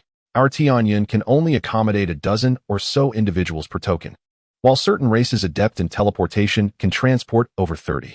Alas, we are unable to obtain their array diagrams. Otherwise, we could usher in more people into the realm of eternal cold. However, an influx of individuals could lead to chaos. The rotund elder furrowed his brow. The most troubling aspect is the randomness of the teleportation locations. Should we arrive at the same site as a hostile race, conflict is inevitable. Each breakthrough increases the likelihood by over 30%, thus attracting the attention of rival factions, Elder Ma elucidated. Upon hearing this, Lin Mo's gaze flickered. Moreover, within the realm of eternal cold, killings and rivalries frequently erupt. Yet, the gravest peril lies within the realm itself, though no immortals reside there. Some ancient beasts possess staggering power, rendering them invincible. If one encounters a docile creature, they may evade it, but if faced with a ferocious one, survival becomes paramount. Additionally, numerous prohibitions reminiscent of immortal legacies exist. Straying into them is irrevocable. Consequently, very few emerge alive, Qian Jizi added. Lin Mo's expression darkened, and after a moment's contemplation, he inquired, When was the realm of eternal cold discovered? How was the eternal cold order unearthed? You pose a challenging question for us. We are not entirely certain of the exact era of the realm's emergence, but it is said to have been uncovered by various races in ancient times. Legends speak of a significant war wherein the races employed the treasures of Xiantian, and as a result of their combined might, they inadvertently opened a passage to this realm. As for the origin of the eternal cold order, we are similarly in the dark. Initially, there were over 1,000 tokens, but most have been lost to the sands of time. The rotund elder spoke slowly. The method of entering and exiting the realm of eternal cold is rather peculiar. Entrance requires a token for assistance, yet upon departure, one must leave the token behind. When the realm reopens, the token appears in various extraordinary ways throughout the thunderous continent. However, tokens cannot transport beings of sacred clan status or above, which precludes the elders from entering the realm of eternal cold. Thus, this process is quite cumbersome. I am quite curious as to how you acquired the token in your possession, my friend Lin. Elder Ma's eyes glinted with a sharp light as he fixed his gaze upon Lin Mo, his voice devoid of emotion. Lin Mo's heart raced, yet he maintained his composure as he responded. This eternal cold order was obtained from a noble friend surnamed Yuan. At that time, our city was besieged by the Jiaoqi clan, and Brother Yuan distributed 3 jade boxes to us, instructing us to take them and escape. He informed us that if a breakthrough seemed impossible, we could destroy the jade box. Upon opening the box, I inadvertently activated the token within. The member of the Yuan clan remarked that this token appeared to be one of those acquired by the inhabitants of Greenlight City. Qianjizi, with an expressionless demeanor, nodded slightly, as if he had anticipated this revelation all along. Lin Mo felt a slight chill in his heart. Meanwhile, the middle-aged man, with a somber countenance, remarked, recently, none of the clans in Cloud City have received news of other Guanhan tokens, which indicates that the remaining tokens have fallen into the hands of the Jiaoqi clan, and others have failed to make a successful escape. Indeed, it is said that 2 members of the Holy Clan are leading the charge, even deploying a fortress-level warship. To escape with a single token is already a stroke of fortune, Qianjizi sighed. This complicates matters. Our 13 clans now possess only 17 or 18 tokens, a significant reduction from before. Meanwhile, the number of Jiaoqi clan members entering the Guanhan realm has surged, Elder Ma remarked, his expression shifting slightly. It is indeed a predicament. We have located all the Guanhan tokens available to us. When we initially discovered 5 tokens, we thought it was a fortuitous opportunity, but unexpectedly, the Jiaoqi clan launched an assault, preventing our withdrawal. Qianjizi mused, his eyes narrowing in contemplation. Given the circumstances, further discussion may be futile. Lin, my friend, with the opening of the Guanhan realm, you are likely to accompany the chosen representative from our Wangu clan. Elder Ma nodded, then abruptly turned to Lin Mo, his tone resolute and unyielding. Since the seniors have spoken thus, I find myself with no room for refusal, Lin Mo replied calmly. Haha, why must you be so disheartened? Lin, although there are dangers within the Guanhan realm, for the average person, it remains an extraordinary opportunity. Ordinary individuals do not possess such a chance and would likely feel immense envy. Qianjizi chuckled. Envy for a cultivation level that may not yet have reached a plateau? Entering there might yield little reward. On the contrary, the risk of peril is nearly 50%, posing a significant threat to one's life. If given the choice, I would prefer to avoid such a risk. Lin Mo shook his head, appearing rather distressed. Upon hearing Lin Mo's words, Qianjizi and Elder Ma exchanged glances, seemingly communicating a silent understanding. Once the Guanhan token is activated, only the one who triggered it can wield its power to transport individuals to the Guanhan realm. This matter pertains to the rise and fall of our 13 clans and indeed cannot be dismissed lightly. Originally, we should have been immensely grateful for your presence with this token, but now that it has been activated, you have also earned the privilege of entering the Guanhan realm. This effectively balances the scales between us. However, should you be unwilling to enter the Guanhan realm and must take the risk, it constitutes a sacrifice. Therefore, if you have any requests, do not hesitate to voice them. We shall endeavor to accommodate them as best as we can. Qianjizi spoke slowly to Lin Mo. Upon hearing these words, Lin Mo felt a surge of excitement within his heart. However, after much contemplation, he resolutely stated, I believe the esteemed elders can surmise some of my requests. After completing the task in the Guanhan realm, I wish to utilize the intercontinental teleportation array. If it is merely for a single use of the array, that should be feasible. However, the exorbitant cost of the spirit stones required for the teleportation must be borne by you. Our clan cannot shoulder this expense. Furthermore, the decision regarding this teleportation array is not solely ours. It necessitates discussions with other clans. They may have additional conditions that you would need to consent to. Do you have any objections? Qianjizi exhibited no peculiar expressions, responding in a composed manner. As long as I can use the teleportation array, I will certainly cover the costs incurred during the process.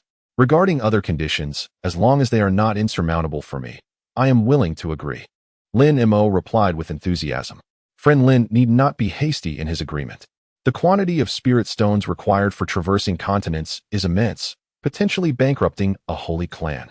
You may possess some wealth, but gathering the necessary spirit stones for the teleportation will likely prove difficult. Moreover, given your cultivation level, even if you were to remain within our Wangu clan, you would be held in high esteem. Why venture to other continents? It would be more prudent to seize this opportunity to acquire some precious elixirs, ensuring satisfaction for both parties, Elder Ma proposed, his eyes glimmering with insight. Lin Mo paused for a moment, but after careful consideration, he shook his head repeatedly. I appreciate the elder's goodwill, but my decision is firm. The middle-aged man, witnessing Lin Mo's unwavering rejection, remained calm, nodding slightly without further comment. By the way, esteemed elders, I am still unaware of when the Guanghan realm will open. If I could ascertain the opening time, I could prepare in advance, Lin Mo inquired, rubbing his nose. As for the precise timing of the opening, we are also uncertain. However, based on past experiences, it may range from a few years to as long as a century, Qianjizi replied with a smile. A century is but a fleeting moment for us cultivators. There is no need for friend Lin to be astonished. The middle-aged man raised an eyebrow, retorting. It is nothing. I was merely taken aback, Lin Mo responded with a wry smile. You were originally residing in an inn, correct? However, that place has now been sealed, and you cannot leave Yin City in the short term. You might consider moving to Baiyan Mountain. I will arrange a cave abode for you, allowing you to focus on your cultivation and await the opening of the Guanghan realm, Qianjizi suggested. Taken by surprise by this offer, Lin Mo contemplated carefully before nodding in agreement. Subsequently, Qianjizi and Elder Ma casually inquired about Lin Mo's origins, but he provided vague replies. They did not seem to mind, recognizing his reluctance to disclose too much and refraining from pressing further. Before long, the third elder of the Wangu clan, a tall man with a bushy beard, arrived at the spirit communication hall. He merely cast a glance at Lin Mo, exchanged pleasantries, and informed Qianjizi and Elder Ma that he still had a furnace of elixirs yet to refine, before hastily departing. Qianjizi and the middle-aged man watched him depart, exchanging a wry smile. They seemed to have long accustomed themselves to such displays. Lin Mo accepted the Wanli talisman offered by the elder and took his leave. Before his departure, Qianjizi remarked that 3 days hence, discussions regarding the teleportation array would be held with other clans, and that the cave abode would be prepared, allowing Lin Mo to move directly to Baiyan Mountain.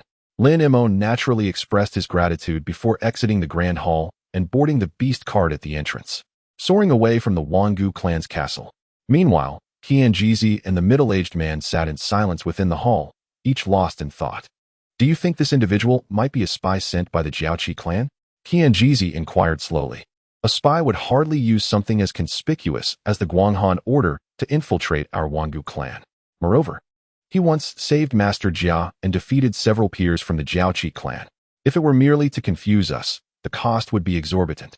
Even our guest elders do not have access to genuine secrets. Such a hefty price would be utterly meaningless, the middle-aged man replied, shaking his head resolutely. I share your sentiments. In that case, we need not employ soul-searching techniques to investigate his background. Otherwise, he might harbor resentment, which could lead to complications. Qianjizi nodded in agreement. Furthermore, his combat prowess is formidable, nearly on par with the pinnacle of the void refinement stage. His becoming our guest elder would benefit our clan. We should take the initiative to court him, the middle-aged man suggested. Yet he wishes to utilize the teleportation array to depart from the thunderous continent.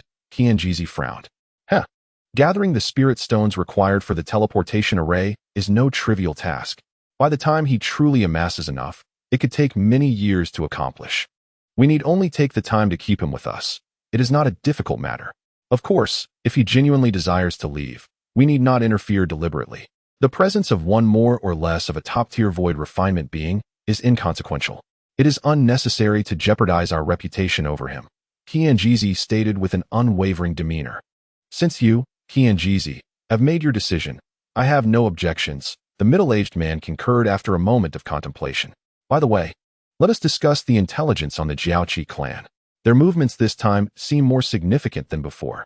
Qianjizi shifted the conversation to the actions of the Jiaoqi clan. Elsewhere, Lin Mo had not ventured too far from Bayan Mountain. He merely alighted at a secluded street and chose to stay at an ordinary inn. This inn appeared unremarkable, resembling human architecture. After setting up a protective array in his room, Lin Mo sat cross-legged on the bed, meticulously reflecting on his conversation with Qianjizi and the others, searching for any discrepancies.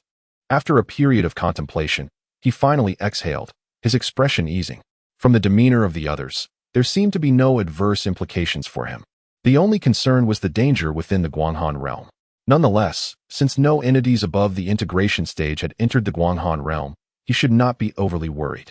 As long as he refrained from greedy ventures and found a hidden place to conceal himself, he should not face any mortal peril. This is also one of the reasons why he could unhesitatingly accede to the requests of Qianjizi and others during his time in the Spirit Communication Hall.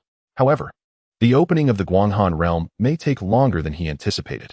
If it truly does not open until a century later, he would have ample time to cultivate to the peak of the early stage of void refinement through the use of spiritual pills, subsequently utilizing the spiritual energy of the Guanghan realm to break through to the mid-stage realm. This also presents him with an opportunity to produce a substantial quantity of Tunglong pills using the mysterious filtering liquid. Otherwise, for an ordinary cultivator to reach the peak of the early stage, several centuries of arduous cultivation would be required. In the 571st chapter, upon reaching the void refinement stage, one must gather an immense amount of spiritual power to elevate their cultivation, far exceeding that required for the divine transformation stage. Moreover, the dual cultivation path he has chosen is even more arduous. Lin Mo pondered silently, when suddenly his expression shifted, and in his hand appeared a misty white object adorned with crimson talismans. This was yet another jade box containing the Guanghan order. Lin Mo understood that as long as he produced this item, he could undoubtedly barter for greater benefits with Qianjizi and the others, at the very least. Acquiring another spirit communication puppet should pose no issue. However, he did not mention this matter during his time in the Spirit Communication Hall, owing to his cautious nature. Regardless of the additional Guanghan order, he was uncertain of its effects upon entering or exiting the Guanghan realm. He preferred to relinquish other benefits to retain a backup plan. Having made his decision, a flash of white light emanated from his hand, causing the jade box to vanish without a trace. Subsequently, he seated himself cross-legged upon his bed and commenced his meditative practice. For 3 consecutive days, Lin Mo remained in his new abode without stepping outside. Yet, on this particular day, while he was cultivating with his entire body aglow with golden light, he suddenly opened his eyes, his expression shifting. With a single gesture, he produced the Wanli talisman, which had initially been bestowed upon him by Qianjizi. Upon the pale surface of the talisman, a line of tiny characters materialized. After reading them, Lin Mo's countenance remained unchanged as he promptly stowed the Wanli talisman and strode out of his room. Half a day later, he found himself within a cave dwelling in the Yunyun mountain of the Yum mountain range, surveying the surroundings with a look of satisfaction.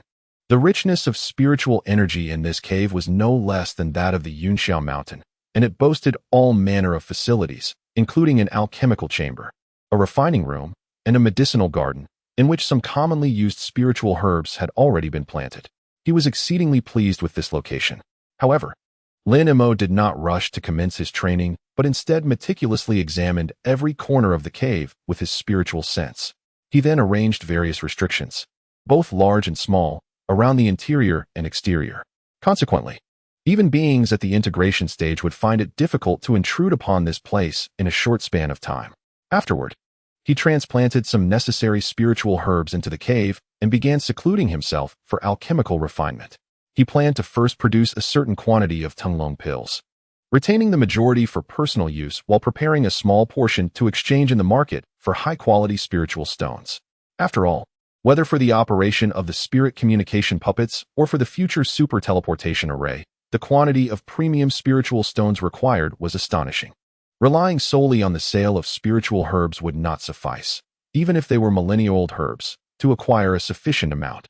Moreover, excessive sales of such ancient herbs would attract unwarranted attention.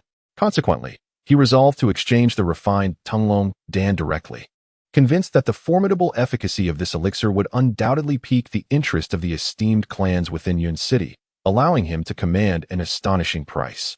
Naturally, he intended to limit the quantity sold and shroud his identity with utmost caution. He believed that selling merely 2 or 3 times would not attract the attention of the higher-ups of the Holy Clan. Should this prove insufficient, it might draw the notice of Jin Lei Zhu, whose rarity in the spirit realm assured a substantial return. As Lin Mo commenced the alchemical process, he simultaneously pondered methods to amass top-tier spirit stones.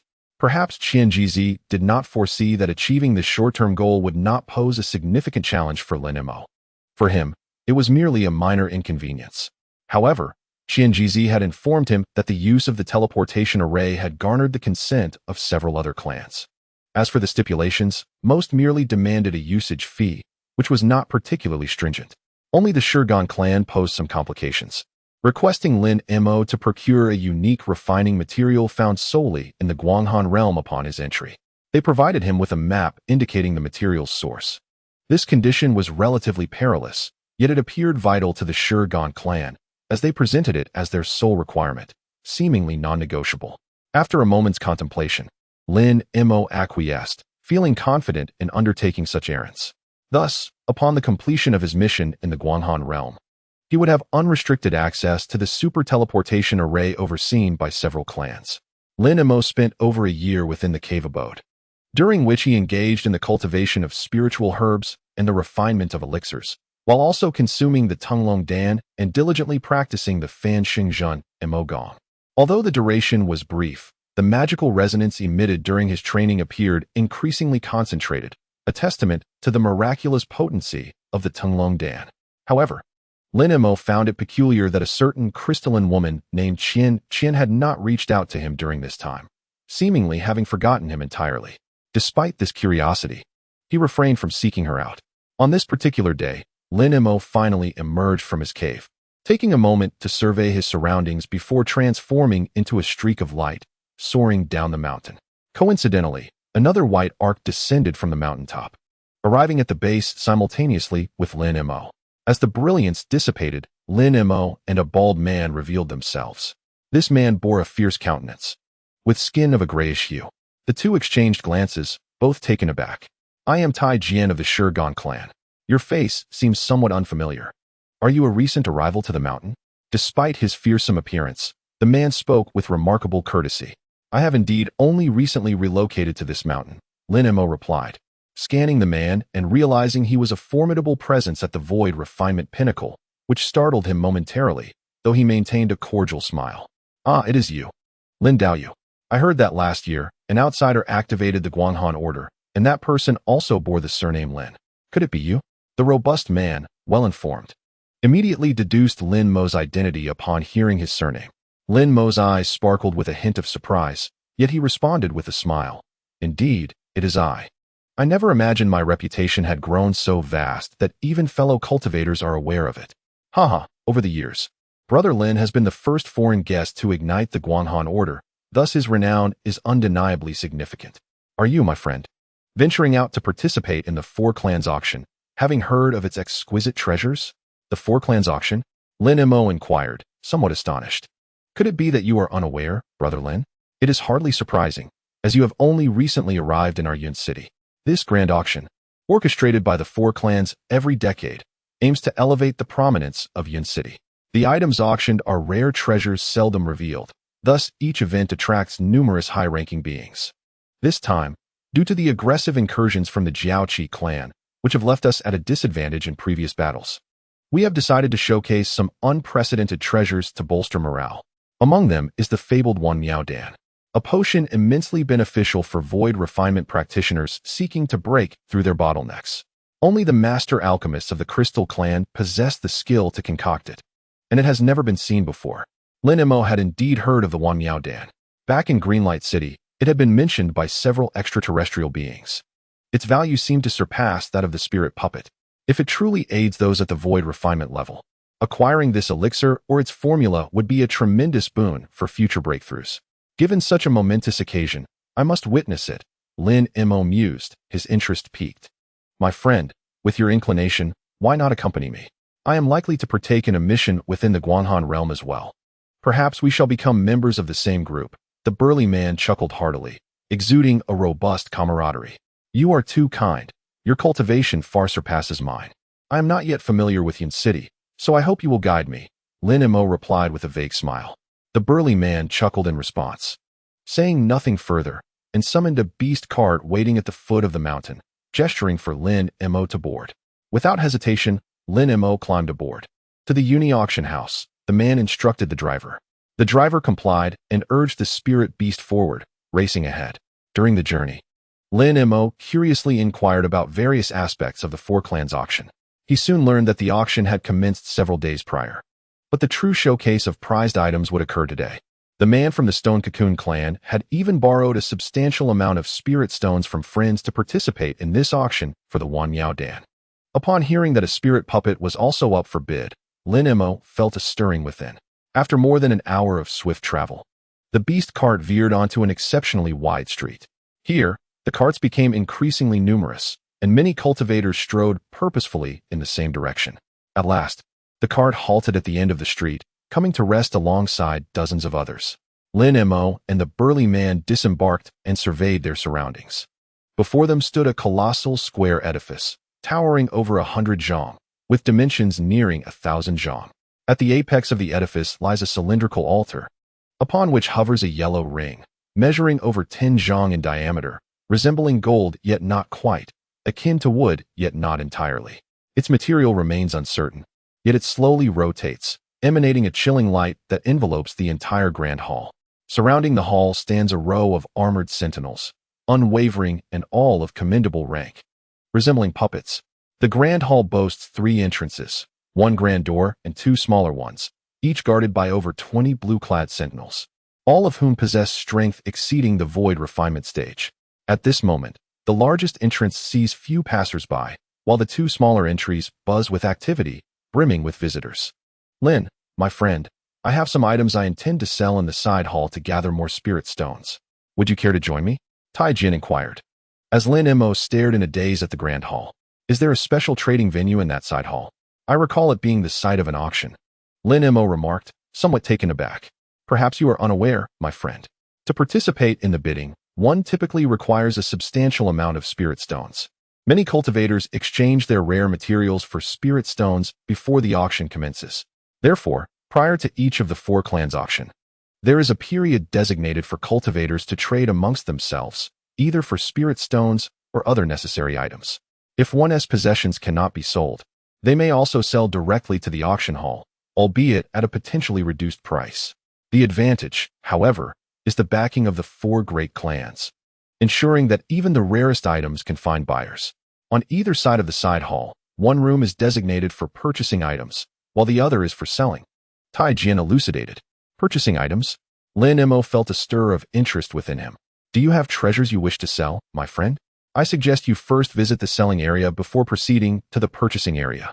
Perhaps what you possess could be exchanged for something you desire, a bald man advised. Indeed, your reasoning holds merit. I shall take a look. Lin Mo nodded in agreement. In that case, let us go together. Perhaps we shall make a fruitful discovery. Tai Jin replied, his face brightening with joy as he led Lin Mo toward the right entrance. Several blue-robed guards stood sentinel at the entrance. They merely cast a cursory glance at Tai Jin and Lin Mo before allowing them passage without hesitation. The primary intent of the 4 clans auction was to elevate the prestige and allure of Cloud City. Thus, any member of the upper clans could partake. Participants hail from a myriad of backgrounds and cultivation levels, which is precisely why the number of attendees far exceeds that of other major auctions each year. You will soon understand the reason, my friend. No explanation is necessary, Tai Jin said mysteriously as they entered the side door. Lin Mo listened intently, his gaze involuntarily drifting forward. It dawned upon him that he had lingered at the entrance for an excessive duration, after traversing a certain distance. It appeared that they had yet to reach the inner sanctum of the side hall. He observed the faintly glowing exit ahead, which had seemed relatively close moments ago. However, after walking for a while, it appeared that they had made no discernible progress. A hint of astonishment graced Lin Mo's countenance. Spatial techniques, he murmured gravely to himself. Oh, at last, Taoist Lin has noticed. Iron Jin chuckled. This auction hall itself is a remarkable treasure, capable of freely adjusting its size and possessing certain spatial mystical powers. The interior space is over 10 times that of the outside, easily accommodating tens of thousands with room to spare. Now I understand. No wonder the circular ring atop the structure appears so peculiar, Lin Mo remarked, his expression contemplative. Although this entrance requires a longer journey due to spatial influences, it is not as extensive as it seems. We should be able to exit shortly, Iron Jin confidently asserted, stroking his smooth head. Lin Mo merely nodded in response, choosing not to elaborate further. Chapter 572. Indeed, just as Iron Jin had predicted, after a little while, the exit ahead flickered suddenly, drawing significantly closer to them. They soon emerged from the entrance into an exceptionally expansive plaza, bustling with activity akin to a thriving marketplace. Surrounding the plaza, rows of semicircular light screens were densely arranged, through which numerous cultivators entered and exited. At the center of the plaza stood a jade stone platform, upon which rested an ordinary wooden table. Two attendants clad in blue were engaged in handing over items to several extraterrestrial beings.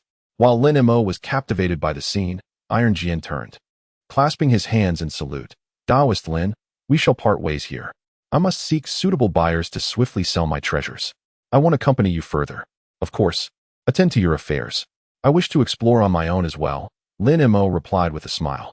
Iron Jin offered a final bow before cheerfully heading off in a particular direction. Lin Mo watched his retreating figure, his gaze flickering momentarily before he resumed his approach toward the center of the platform. In no time, he arrived near the platform. At that moment, several individuals ascended the platform. This time, Lin Mo was finally able to discern clearly what transpired. Each of the extraterrestrial beings presented two attendants with a pouch of high-grade spirit stones, in exchange for which they received a small banner of various colors.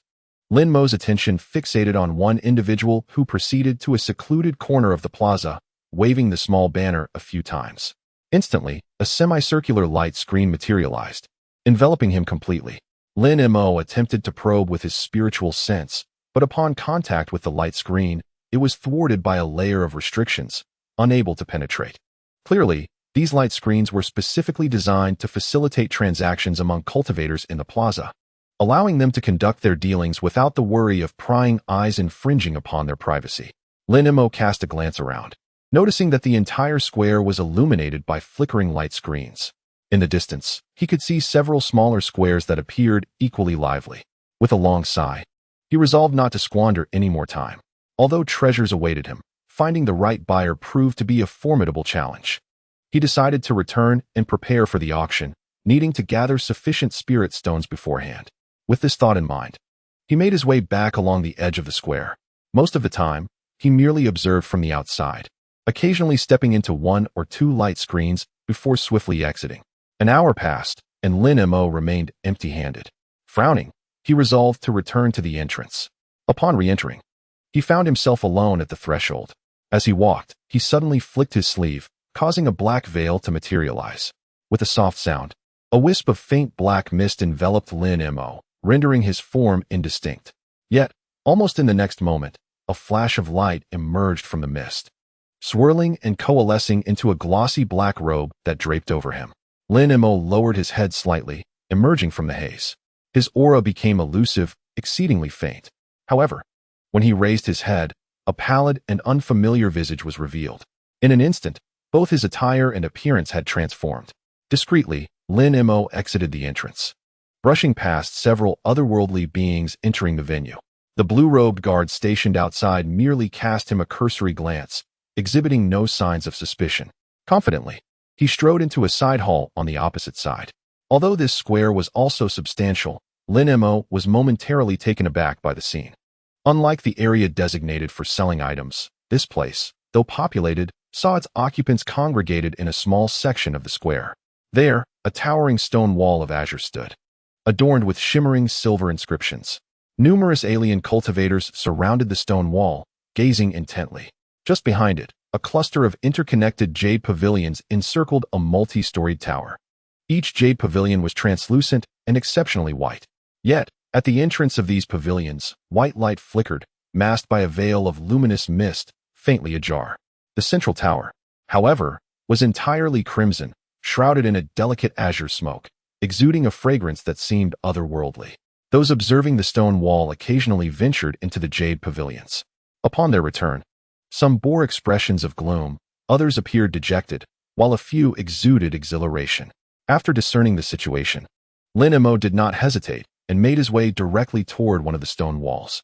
Just then, a slender figure nearby suddenly turned and headed in the same direction. Instinctively, Lin Mo cast a glance at that silhouette, and his expression changed drastically. The woman possessed long, raven-black hair, clad in a blue robe. Her features striking, yet her demeanor icy. She seemed oblivious to Lin Mo's presence, walking straight up to the stone wall and gazing at it. How could it possibly be her? It was inconceivable. But did such an astonishing figure truly exist in this world? Lin Mo came to a halt, his complexion pale. His gaze fixed intently on the woman in the blue robe, muttering to himself in a hushed tone. Captivated by her presence, he seemed to draw her attention, prompting her to instinctively glance back, their eyes locking in an unexpected connection. Lin Mo stared unwaveringly at the woman before him. She initially appeared taken aback, but soon revealed a flicker of hesitation. Yet, as her consciousness brushed against his, a wave of panic surged within her. The absence of any discernible aura emanating from Lin Mo unsettled her, compelling her to swiftly turn away and depart. Meanwhile, Lin Mo gradually regained his composure, the tranquility returning to his expression as he contemplated the woman before him. The figure in the blue robe bore an uncanny resemblance to someone deeply embedded in his heart, leaving him astounded and somewhat indecisive. Chun Xiaoqian, the woman who had once confessed her affections to him, began to materialize vividly in his memory. Her visage and smile magnified, filling the void within him. This blue-robed woman, despite her slightly aloof demeanor, bore an almost indistinguishable likeness to the departed Chun Xiaoqian, as if she were her very embodiment. Upon hearing the news of Chun Xiaoqian's demise, Lin Mo had maintained a facade of calm. Yet his heart was awash with sorrow and ineffable emotions. Perhaps it was not love per se, but for a woman who had once cherished him. A normal man would naturally harbor complex and indelible sentiments. However, it was impossible for Chun Xiaoqian to return to life or reappear in the mortal realm. Even if this blue-robed woman appeared so strikingly similar, she was merely an alien woman. Lin Mo's thoughts raced, forcefully suppressing the tumultuous emotions within. After a brief moment of hesitation, he resumed his original course toward the stone wall. Although the blue-robed woman did not turn back, she seemed to sense the situation behind her, frowning slightly before hastily vacating her previous position. Lin Mo stepped forward without hesitation, standing directly where she had just been.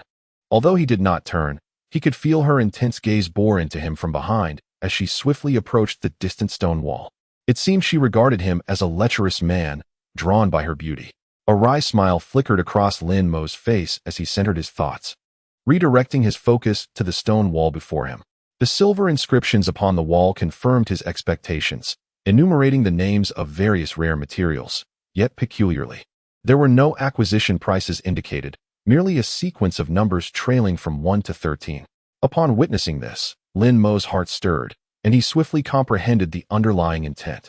He meticulously examined the contents of the stone wall before making his way to the next one. With a hurried glance, Lin Mo rapidly surveyed the majority of the stone walls in the blink of an eye. However, his expression remained inscrutable, as if he had not discovered a suitable target.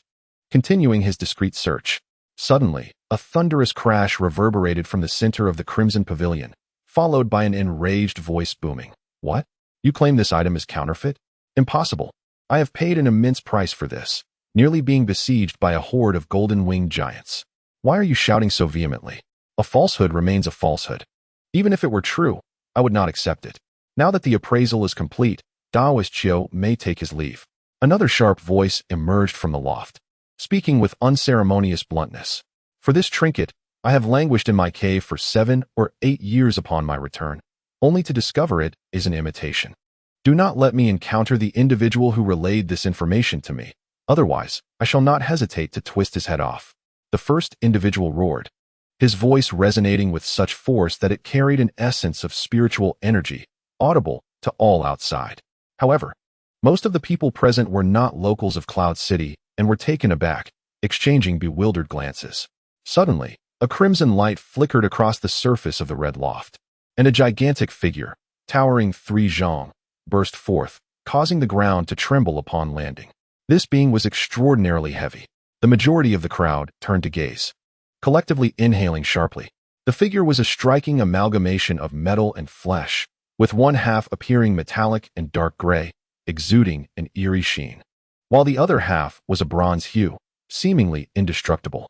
Gazing upward, one beheld a fearsome visage, adorned with green tendrils, a nose and eyes several times larger than those of an ordinary person, and a head tapering to a point, sparsely covered in green hair. Lin Mo's consciousness swept over this peculiar entity, and his expression changed dramatically. He found himself unable to discern the individual's cultivation level, which astonishingly matched that of Qianjizi, reaching the pinnacle of the fusion stage. Although Lin Mo did not recognize this figure, the other foreign beings present were acutely aware of his identity. Almost instantaneously upon the stranger's landing, a dozen individuals surged forth from the nearby crowd, bowing in reverence. "Greetings, Elder Duan. We pay our respects to the third elder." A cascade of salutations flowed from their lips. These individuals were considerably taller than the average person, all belonging to the Stone Cocoon clan. This enigmatic figure was indeed a highly esteemed elder among the Stone Cocoon. "Oh, you have come to partake in this auction as well. I hope you find it rewarding," the stranger remarked, casually surveying the surroundings before striding outward.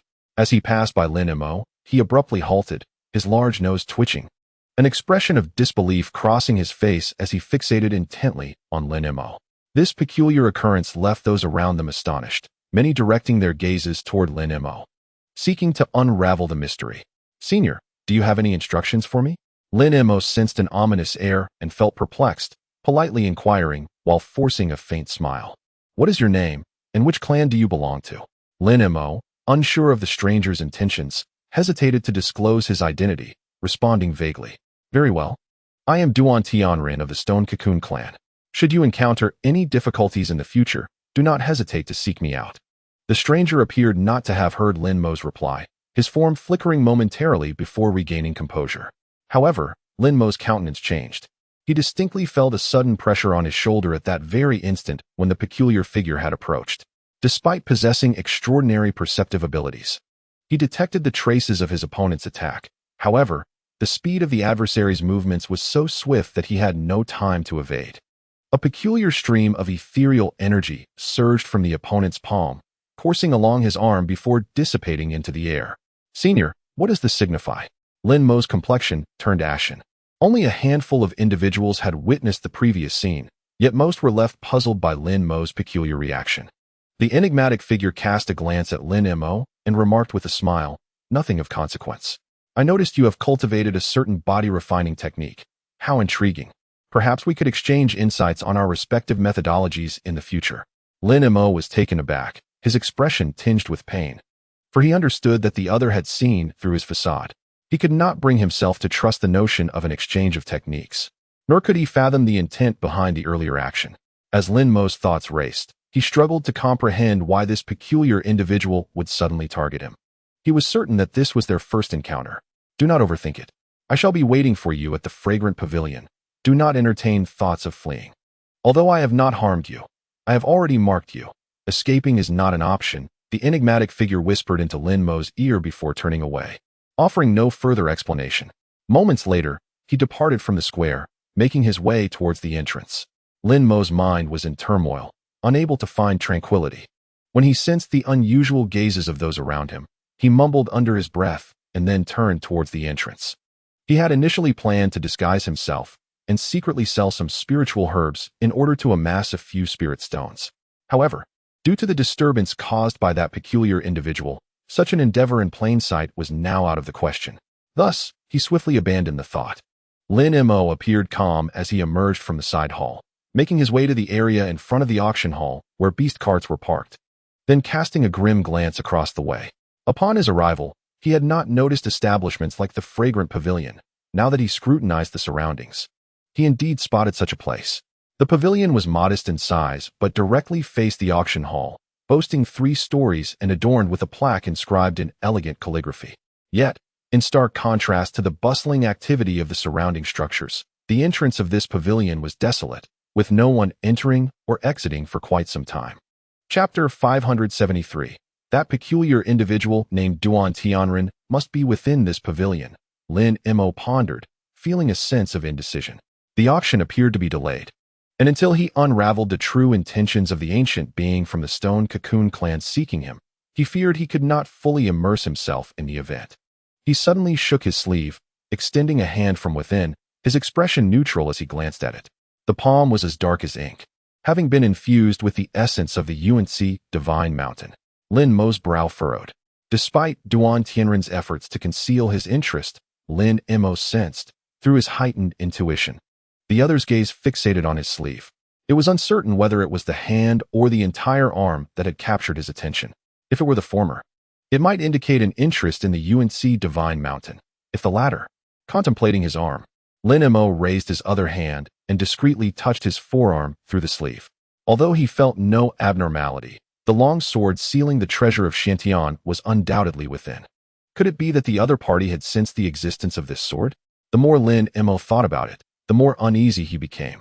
He was unaware that this treasure had already caused turmoil among the human and failing clans, and even some minor tribes had suffered misfortunes, enduring blood sacrifices because of it.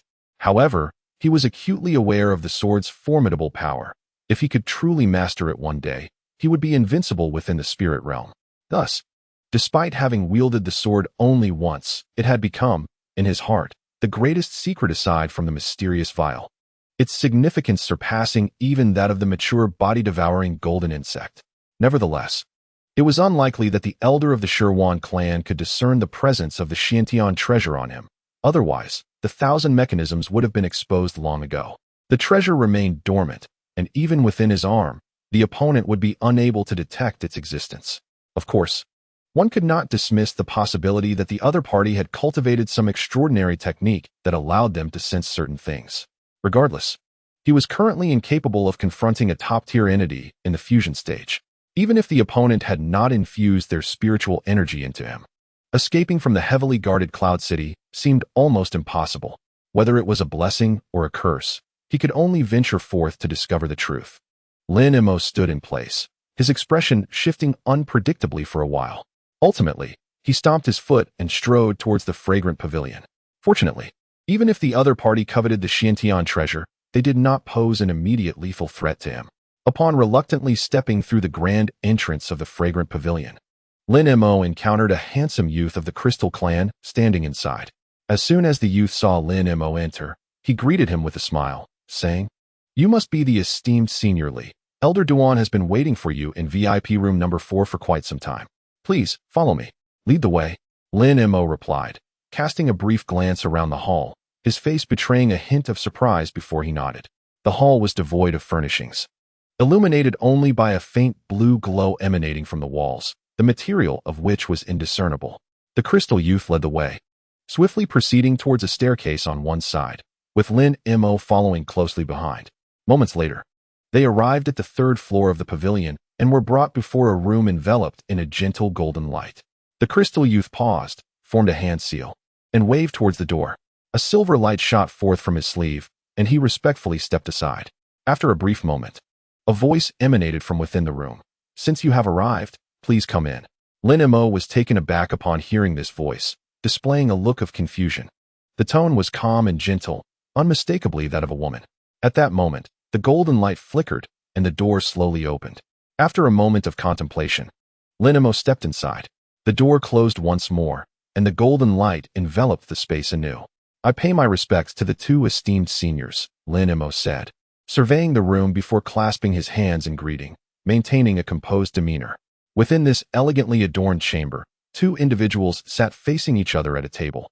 One was Duan Tianren, and the other was a strikingly beautiful woman from the Crystal clan, approximately in her 30s, also at the initial stage of the harmonization realm. It was evident that the lady was the one who had just greeted Lin Mo friendly. "There is no need for formalities. Please, take a seat," the beautiful woman said with a smile. At that moment, Duan Tianren was grasping a pink wine jug on the table, pouring the exquisite spirit without diverting his gaze from the jug, seemingly oblivious to Lin Mo's presence.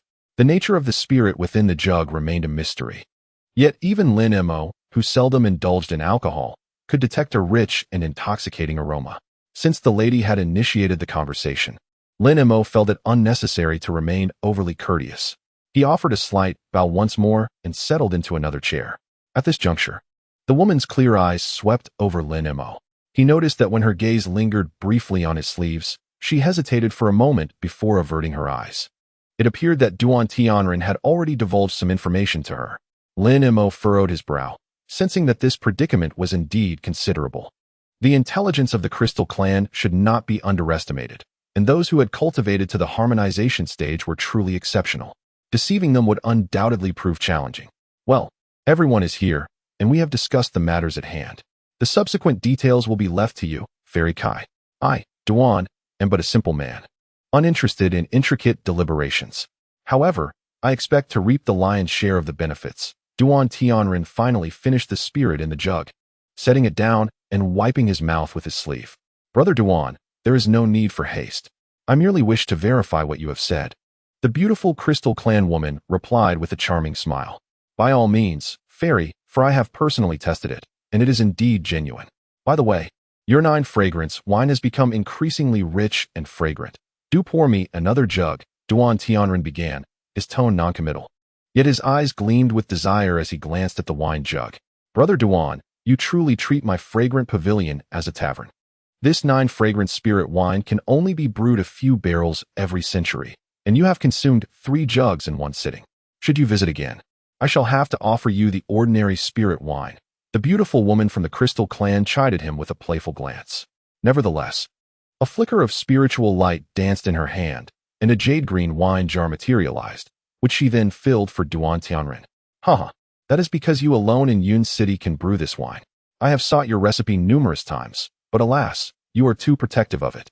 It is strange that although you do not enjoy drinking, you can produce the finest spirit wine in Yun City, Duan Tianren remarked, raising the jug and taking another hearty sip. The title of the finest spirit wine in Yun City is merely the opinion of fellow cultivators. I do not possess a miserly nature. Rather, the brewing method is intricately linked to my cultivation technique. Even if I were to share the recipe, it would not yield the 9 fragrant spirit wine, the woman replied, covering her mouth with her delicate hand and chuckling softly. Upon hearing this, Duan Tianren chuckled and continued to drink heartily, choosing not to speak further. The beautiful woman then deftly produced a golden goblet, roughly the size of a fist, and filled it to the brim before gently pushing it toward Lin Mo. Enveloped in a swirl of green light, the goblet glided towards him. Since you have graced us with your presence, esteemed Taoist Li, you are destined to share in the delights of my exquisite fragrant pavilion. Do indulge in the 9 fragrant spirit wine, she said with a smile as Lin Mo received the goblet. Thank you for your generous offering, esteemed elder. Lin Mo expressed his gratitude, yet he refrained from drinking immediately, instead lowering his gaze to scrutinize the golden chalice. The so-called 9 fragrant spirit wine was translucent, with a hint of pink, and under the gleam of the golden goblet, it appeared extraordinarily beautiful. Even more astonishing was the myriad of fragrances emanating from the goblet, shifting and transforming in an instant, a truly wondrous spectacle. This spirit wine not only possesses an unparalleled aroma, but also invigorates the mind, allowing one to save months of arduous cultivation with each sip, the woman said, her bright eyes sparkling with delight. Such a miraculous wine truly bestows great fortune upon me. Lin Mo acknowledged, having confirmed the wine's safety, and without hesitation, he raised the goblet to savor a sip. It was akin to placing a piece of ice upon his tongue, only to have it melt into a silky, rich flavor that glided effortlessly down his throat without the need for him to swallow. With a rumble, warmth surged through his dantian, rapidly spreading throughout his limbs, bestowing upon him an overwhelming sense of comfort. This spirit wine is indeed extraordinary. I have never encountered such a remarkable brew before, Lin Mo mused, his eyes gently closing as he savored the experience, eventually expressing heartfelt admiration. Haha, this wine is indeed remarkable. Otherwise, I would not eagerly return each year to drink with you. Duan Tianren laughed heartily. It is a tremendous honor to have both of you appreciate the spirit wine I brew. However, my invitation to Taoist Lin is not solely for the purpose of drinking. The woman replied with a faint smile. Curiosity piqued, Lin Mo inquired, "Might I ask what matters have prompted your summons, esteemed elder? Since Taoist Li has broached the subject, I shall be forthright. Might you roll up your sleeves, so I may examine your palm?" The crystalline woman asked, her gaze fixed on Lin Mo with a peculiar expression. Palm. Lin Mo feigned surprise, yet inwardly he felt a sense of relief. As long as her intentions were not regarding the Shantian treasure, he could manage other matters. "Yes, precisely the hand peeking from your sleeve," she stated plainly. "Very well, I shall oblige," Lin Mo replied after a brief moment of contemplation. He shook his sleeve, revealing his hand. Though somewhat pale, it appeared quite ordinary. The woman scrutinized the palm from a distance, her brow furrowing slightly. Suddenly, a glint in her crystalline eyes sparked, and a silver beam shot forth with lightning speed, aiming directly at Lin Mo's hand. Though she appeared gentle and refined, her actions were unexpectedly ruthless and unyielding. Caught off guard and unable to defend himself in time, Lin Mo instinctively spread his fingers wide, grasping the silver light. A soft sound echoed as the silver beam struck his palm, producing a metallic clash. As Lin Mo's fingers closed, a silver needle, several inches long, materialized in his palm. The needle glimmered and shimmered, vibrating slightly as if imbued with a spirit of its own. At that moment, Lin Mo's entire palm had transformed into a deep, lustrous black, resembling iron forged in fire. Upon the back of his hand appeared a small mountain insignia, radiating silver light, the emblem of the Yuan magnetic divine mountain. Under the influence of the 100 Meridians refining treasure technique, this hand had fused seamlessly with the Yuan magnetic divine mountain. Although the silver needles expelled by the beautiful woman were sharp, they could not inflict any harm upon him. Despite Lin Mo's expression betraying no hint of triumph, his countenance grew grim. In stark contrast, the beautiful woman gazed at his blackened palm, her eyes shimmering with barely concealed excitement. Duan Tianren cast a glance, his face revealing a trace of delight. Indeed, it was the acquired Yuan magnetic body. This development could lead to significant possibilities. The beautiful woman murmured to herself before waving her hand. The silver needles leaped into the air, breaking free from her grasp and soaring back towards her. Ultimately, the needles flashed and vanished into the crystalline stone nestled between her brows. "What does the Yuan magnetic body signify?" Lin Mo inquired, taking a deep breath to regain his composure. The Yuan magnetic body naturally refers to one capable of harnessing the Yuan magnetic divine light. Since you have merged a Yuan magnetic treasure with your being, you can be considered an acquired Yuan magnetic body. However, the technique of fully integrating a treasure into one's body bears a striking resemblance to the golden absorption and jade transformation technique practiced by friend Duan. The distinction lies in the fact that Brother Duan incorporates various rare refining materials into his physique, the beautiful woman remarked, her demeanor seemingly buoyant. Upon hearing this, Lin Mo's expression shifted slightly, and he refrained from further inquiries. He understood that the other party had more to convey. As anticipated, noticing Lin Mo's silence, the beautiful woman continued, "While it is highly likely, I still wish to witness with my own eyes your ability to release the Yuan magnetic divine light at will." Surely, fellow Taoist Li would not decline this request. Lin Mo's expression flickered at her words. Then he waved his hand in the air before him. Instantly, a layer of grayish light materialized, enveloping him within its embrace. Observing this, the beautiful woman clasped her hands, casting her own technique towards Lin Mo. With a few soft sounds, several crimson fireballs erupted forth. Initially the size of fists, the fireballs rapidly expanded to that of heads, exhibiting considerable power. Lin Mo regarded the fireballs, showing no intention of evasion, as he quietly watched them strike the gray light barrier one after another. Beneath the shroud of gray, the fireballs produced deep explosions before vanishing within the veil. The Yuan magnetic divine light indeed possessed a remarkable ability to counter the forces of the 5 elements. The ease with which you unleash it suggests that you have cultivated this divine light to an extraordinary level, likely rivaling those with an innate Yuan magnetic body. The beautiful woman praised, clapping her hands. "Brother Duan, what do you think? Are you certain, fellow Taoist?" The beautiful woman turned to ask Duan. A glimmer of light flashed in the eyes of the peculiar man, and suddenly he reached toward Lin Mo, grasping the air.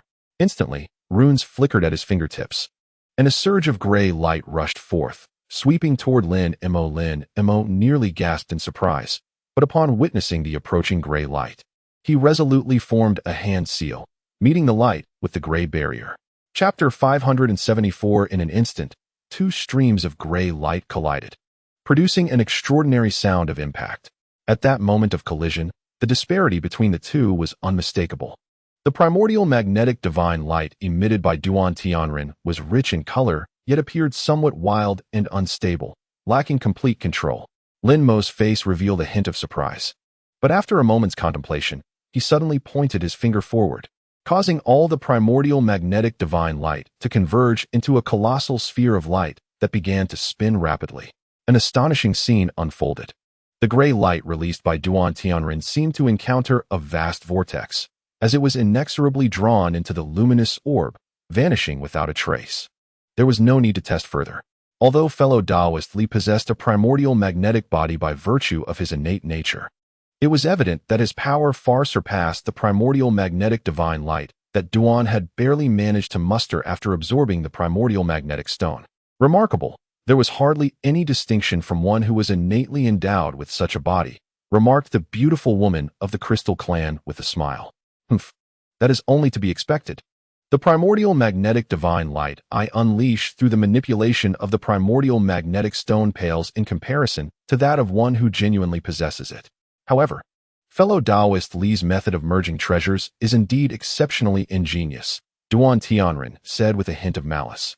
Yet he could not help but express his admiration in the end. Fortunately, fellow Taoist has integrated a substantial amount of primordial magnetic stones within his body. Otherwise, sensing the treasures of the primordial magnetic nature would have been impossible. The beautiful woman from the Crystal Clan chuckled lightly, causing Lin Mo to feel somewhat bewildered. Lin Mo fell silent. At that moment, Duan Tianren released his hand, and the gray light curtain promptly dissipated as he sat down with composure. Lin Mo also performed a gesture to retract the gray light curtain, but could not resist inquiring, "Elders, you seem to hold this divine ability in great esteem. It must carry profound significance. Naturally, we have our own considerations. To be candid, Brother Duan and I have waited for several millennia in search of someone endowed with the primordial magnetic divine light. We had almost given up hope when, unexpectedly, such fortuitous circumstances brought you before us," the beautiful woman from the Crystal Clan explained, her eyes brimming with excitement. Finding a sufficient number of individuals is indeed no simple task, yet we require those possessing the primordial magnetic divine light to complete a particular mission, one that cannot be achieved by a single person alone. You are the third individual we have encountered in millennia who possesses a primordial magnetic body, she elaborated. Thus, while the primordial magnetic divine light is not an unparalleled technique, it is undeniably a rare ability. We cannot guarantee that we will gather enough individuals. However, it seems that this grand opportunity has indeed presented itself to us. The woman smiled. I comprehend the intentions of the esteemed elders, yet I am uncertain how I might assist you, Lin Mo said with a wry smile. This matter is of great significance, Brother Duan, and I must confer before revealing the details to you. However, one thing is certain, we require your assistance, which may take several years, perhaps even a century. The beautiful woman from the Crystal Clan stated candidly. Such an extended duration? Lin Mo furrowed his brow slightly. Do you find the time frame unsuitable? The beautiful woman inquired.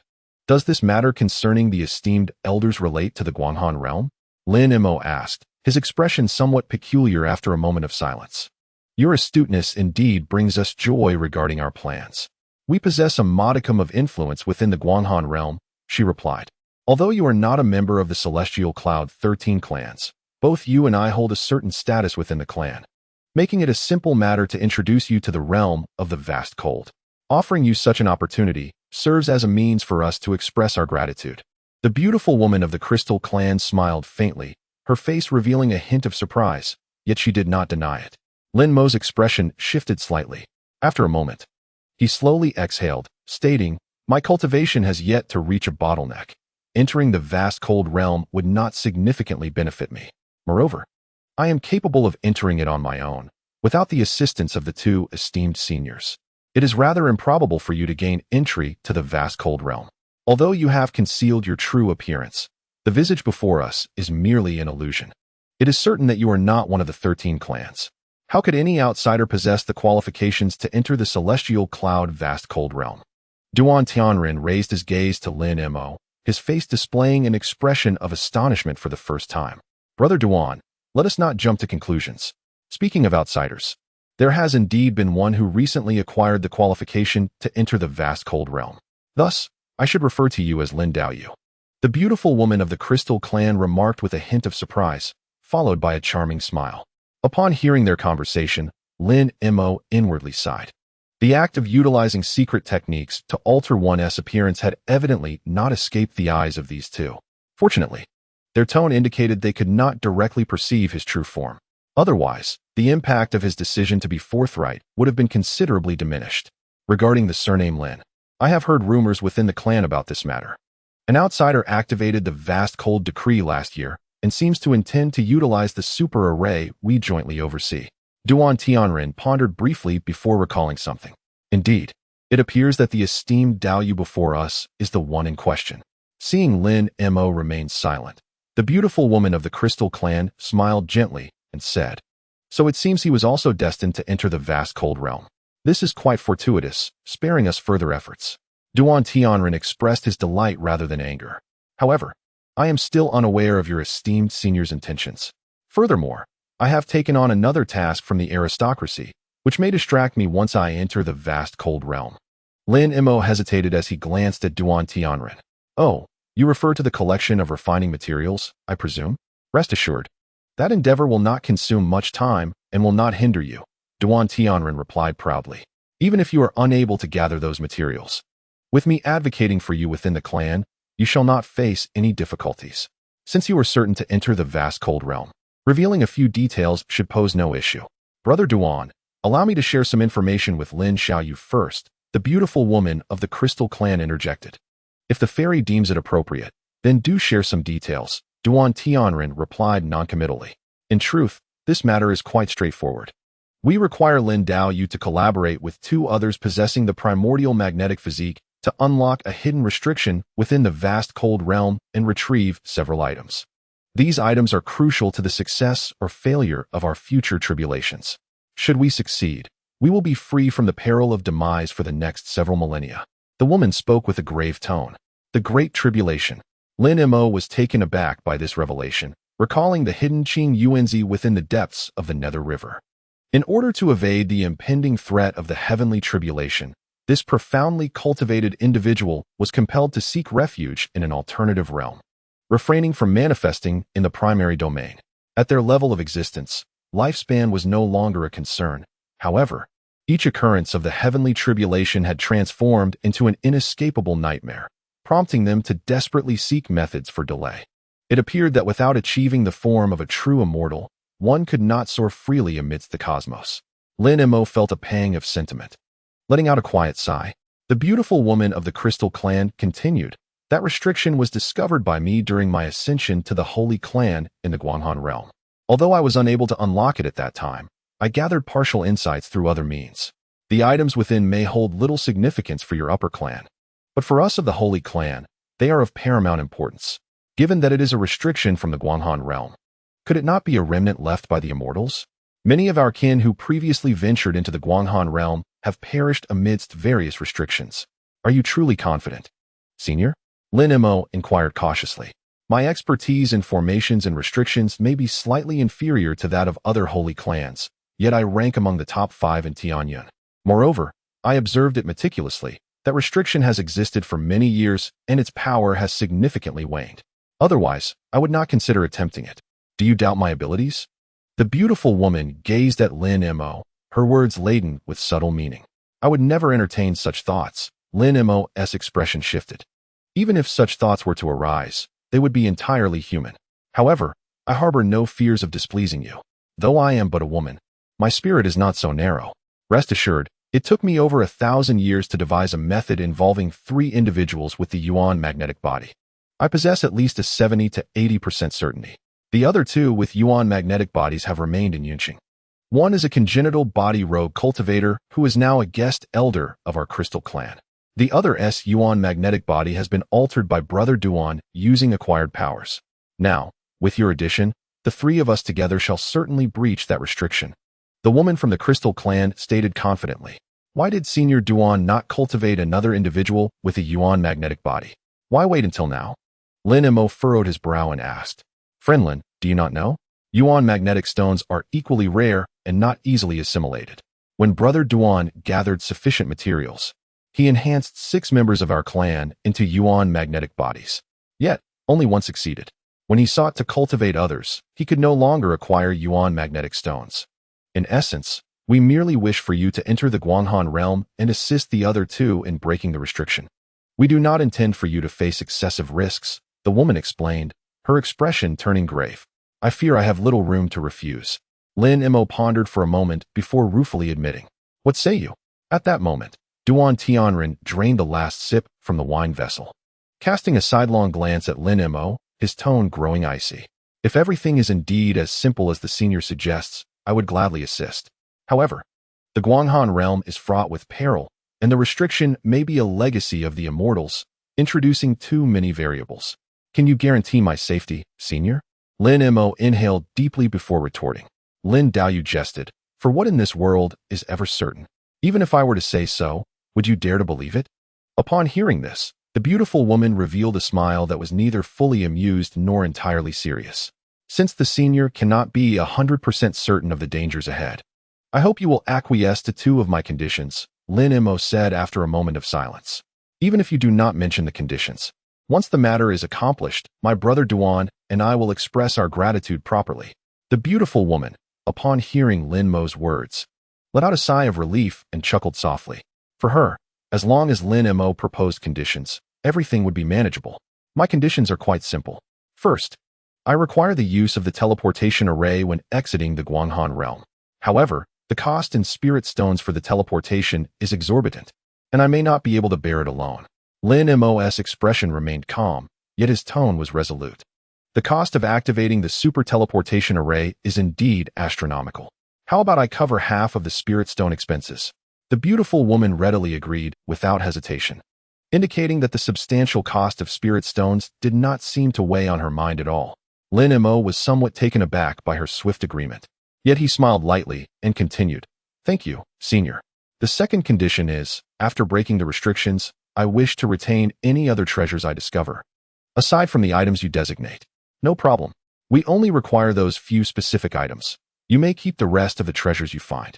The beautiful woman responded with an untroubled demeanor, as if this condition had long been anticipated, without even consulting Duan Tianren. Upon hearing this, Duan Tianren showed no dissent either. I am not a greedy person. Since you have agreed to these 2 conditions, I have no further objections. I am willing to enter the Guanghan realm and lend you my assistance. Lin Mo stood, cupping his fists respectfully towards the beautiful woman and Duan Tianren. Excellent. With your help, this matter should come to fruition. We will discuss the specifics before entering the Guanghan realm. Furthermore, it is best if what transpired earlier remains confidential. The beautiful woman said with a smile. Rest assured, senior, I know how to handle it. If there is nothing else, I shall take my leave. Lin Mo replied with a respectful bow. Very well, you may go. Additionally, during this time, should you encounter any troubles, do not hesitate to invoke my and Brother Duan's names. We will assist you in resolving them. By the way, Lin Daoyu, I believe you are yet unaware of my full name. I am Kai Luiying, but you may also directly refer to me as Madame Fei Xian. The beautiful woman said with a beaming smile. As Lin Mo departed from the fragrant pavilion, he noticed a considerable number of people beginning to flow into the main entrance of the auction hall, as if the auction was about to commence. Sensing this, Lin Mo instinctively followed the crowd without hesitation. The main entrance of the hall was nearly 3 or 4 times the size of the entrances to the side chambers, and the number of blue-robed guards at the entrance far exceeded those at the side halls. However, these guards, aside from maintaining order, did not take any further action. Lin Mo inconspicuously blended into the crowd and walked straight ahead. Upon stepping through the hall's entrance, Lin Mo was greeted by a vast expanse. Before him lay a grand hall adorned with several parallel corridors. Each corridor's entrance bore a plaque inscribed with ancient script, denoting identification, pawn, hall, and other such terms. Beside the sign stood a young attendant, who respectfully awaited. Lin Mo cast a glance at the sign, a flicker of surprise crossing his face. But he swiftly grasped the situation and strode purposefully towards one of the corridors. What does appraisal entail? Lin Mo inquired gravely, pointing at the sign while standing at the entrance of the corridor. Esteemed one, this is the designated area for appraising auction items. Should you possess rare treasures, you may have them appraised here and participate in the auction, the youthful attendant with striking features replied with a bow. Chapter 575. I see. Lin Mo nodded and proceeded directly into the corridor. Although Kai Luing had promised to provide half of the spirit stones needed for the super teleportation array, the remaining half was still an astronomical figure that he needed to resolve independently. Thus, Lin Mo intended to auction off the items he possessed as originally planned. The corridor was not lengthy. After walking a few dozen steps, Lin Mo turned a corner and arrived at a deep red door. The door stood ajar, yet was obscured by a layer of azure light. Before the light curtain, 7 or 8 alien cultivators formed a line, quietly awaiting their turn. Lin Mo found this somewhat unexpected, but maintained his composure as he joined the end of the queue. A flash of azure light swept past, causing the curtain to dissipate automatically. A red-haired alien emerged, a look of satisfaction gracing his countenance, as if he had garnered some benefit within. Ignoring the crowd at the door, he strode straight through them and exited. Meanwhile, another alien at the light curtain quietly entered. In due course, all those in line had cycled in and out, and behind Lin Mo, 4 or 5 more individuals had joined. It appeared that many shared Lin Mo's intentions, arriving just before the auction commenced. As a dejected alien stepped out from the azure light, Lin Mo took his turn and entered. Beyond the curtain lay a realm of milky white brilliance, revealing a vast chamber. The surroundings were crafted from a grayish-white stone, its surface etched with runes that ensured the secrecy of this place. Inside the room, apart from a jade table and 3 wooden chairs, there was a simple teleportation formation. 3 figures sat upon the chairs, enveloped in ethereal light, rendering their features indistinguishable. Lin Mo instinctively activated his divine sense. Not a single trace of aura leaked from the 3 figures, making it impossible for Lin Mo to gauge their cultivation levels. A thought crossed Lin Mo's mind. If any of you have items to auction, please present them for our examination. However, I must clarify that our 4 clans auction only accepts top-tier materials and treasures. For items of lesser quality, I advise you to seek the side hall for a separate sale. Additionally, should you have any objections to our appraisal, feel free to voice them, and we will reassess. The central figure spoke, her voice melodious and seemingly that of a young woman. Thank you for the reminder. I understand. Lin Mo replied with a subtle nod, then turned his palm over, summoning 2 items into his grasp. One was a jade vial of verdant hue, and the other a pristine white jade box. Lin Mo did not approach, but gently tossed them. The 2 items appeared to be lifted by an unseen hand, slowly gliding toward the 3 figures, ultimately settling steadily before them. The 2 shadowy figures, without uttering a word, unceremoniously reached for the bottle and the jade box. As the bottle was uncorked, a potent fragrance of medicine wafted through the air, accompanied by the sound of a dragon's roar, followed by a burst of green light that surged forth. One of the figures gasped in astonishment, hurriedly closed the bottle, and swiftly cradled the green light, enveloping it in a radiant white glow. He gazed intently at the contents within the green light. To his surprise, a cerulean elixir emerged, its surface smooth and plump, adorned with a vividly etched silver dragon design. The figure pinched the elixir between his fingers, inhaled its fragrance gently, and scrutinized it closely. Meanwhile, the other figure opened the white jade box, revealing a half-foot-long emerald green bamboo. After a moment of inspection, he reached out to touch the bamboo, which suddenly erupted in a golden glow. "This is golden thunder bamboo," he exclaimed. "Friend, please examine it more thoroughly." The woman in the middle appeared taken aback, but maintained her composure. "Rest assured, I shall conduct a meticulous assessment," the figure affirmatively responded. Lin Mo smiled faintly, standing with arms crossed, silent. The figure then drew forth a pitch-black gourd from his sleeve, positioned its mouth over the bamboo in the jade box, and gently tapped it. The gourd emitted a dark light, unleashing a plume of black mist that surged toward the bamboo.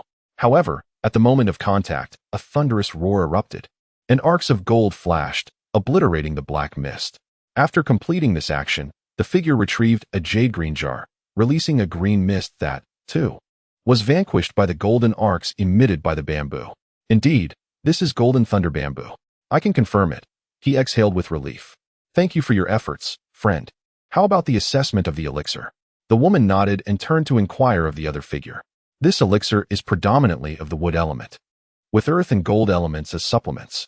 Its essence has attained spiritual resonance, making it suitable for practitioners of the 7th and 8th tiers. Should a 9th tier practitioner attempt to use it, its efficacy would diminish to less than 1/10 of its original potency. This elixir is worthy of being classified as a top-tier item. The other figure regarded the soaring dragon elixir, speaking without a hint of hesitation. Lin Mo, standing in place, displayed a look of astonishment. Congratulations, friend. Both the golden thunder bamboo and the soaring dragon elixir are eligible for this auction. Particularly the former, it is indeed a centerpiece. Furthermore, do these elixirs possess names? I shall provide you with a minimum auction price for your consideration. The woman scrutinized Lin Mo for a moment before suddenly chuckling. Without waiting for his response, she swiftly inscribed several notes on the jade table and tossed a pale white jade tablet to Lin Mo. He received the tablet, glanced at it casually, and nodded. These 2 minimum prices are acceptable. I believe these items shall not be sold at the minimum price. As for the elixir, it is named the Soaring Dragon Elixir, and its refinement is no simple task. Soaring Dragon Elixir, excellent. We shall use this name for the auction. Friend, please keep this jade tablet. It will serve as a receipt for the transaction of spirit stones after the auction concludes, the woman articulated slowly. Understood. If there are no further inquiries, I shall proceed to the hall to await the auction results, Lin Mo said, cupping his fists in farewell. Please take care, friend.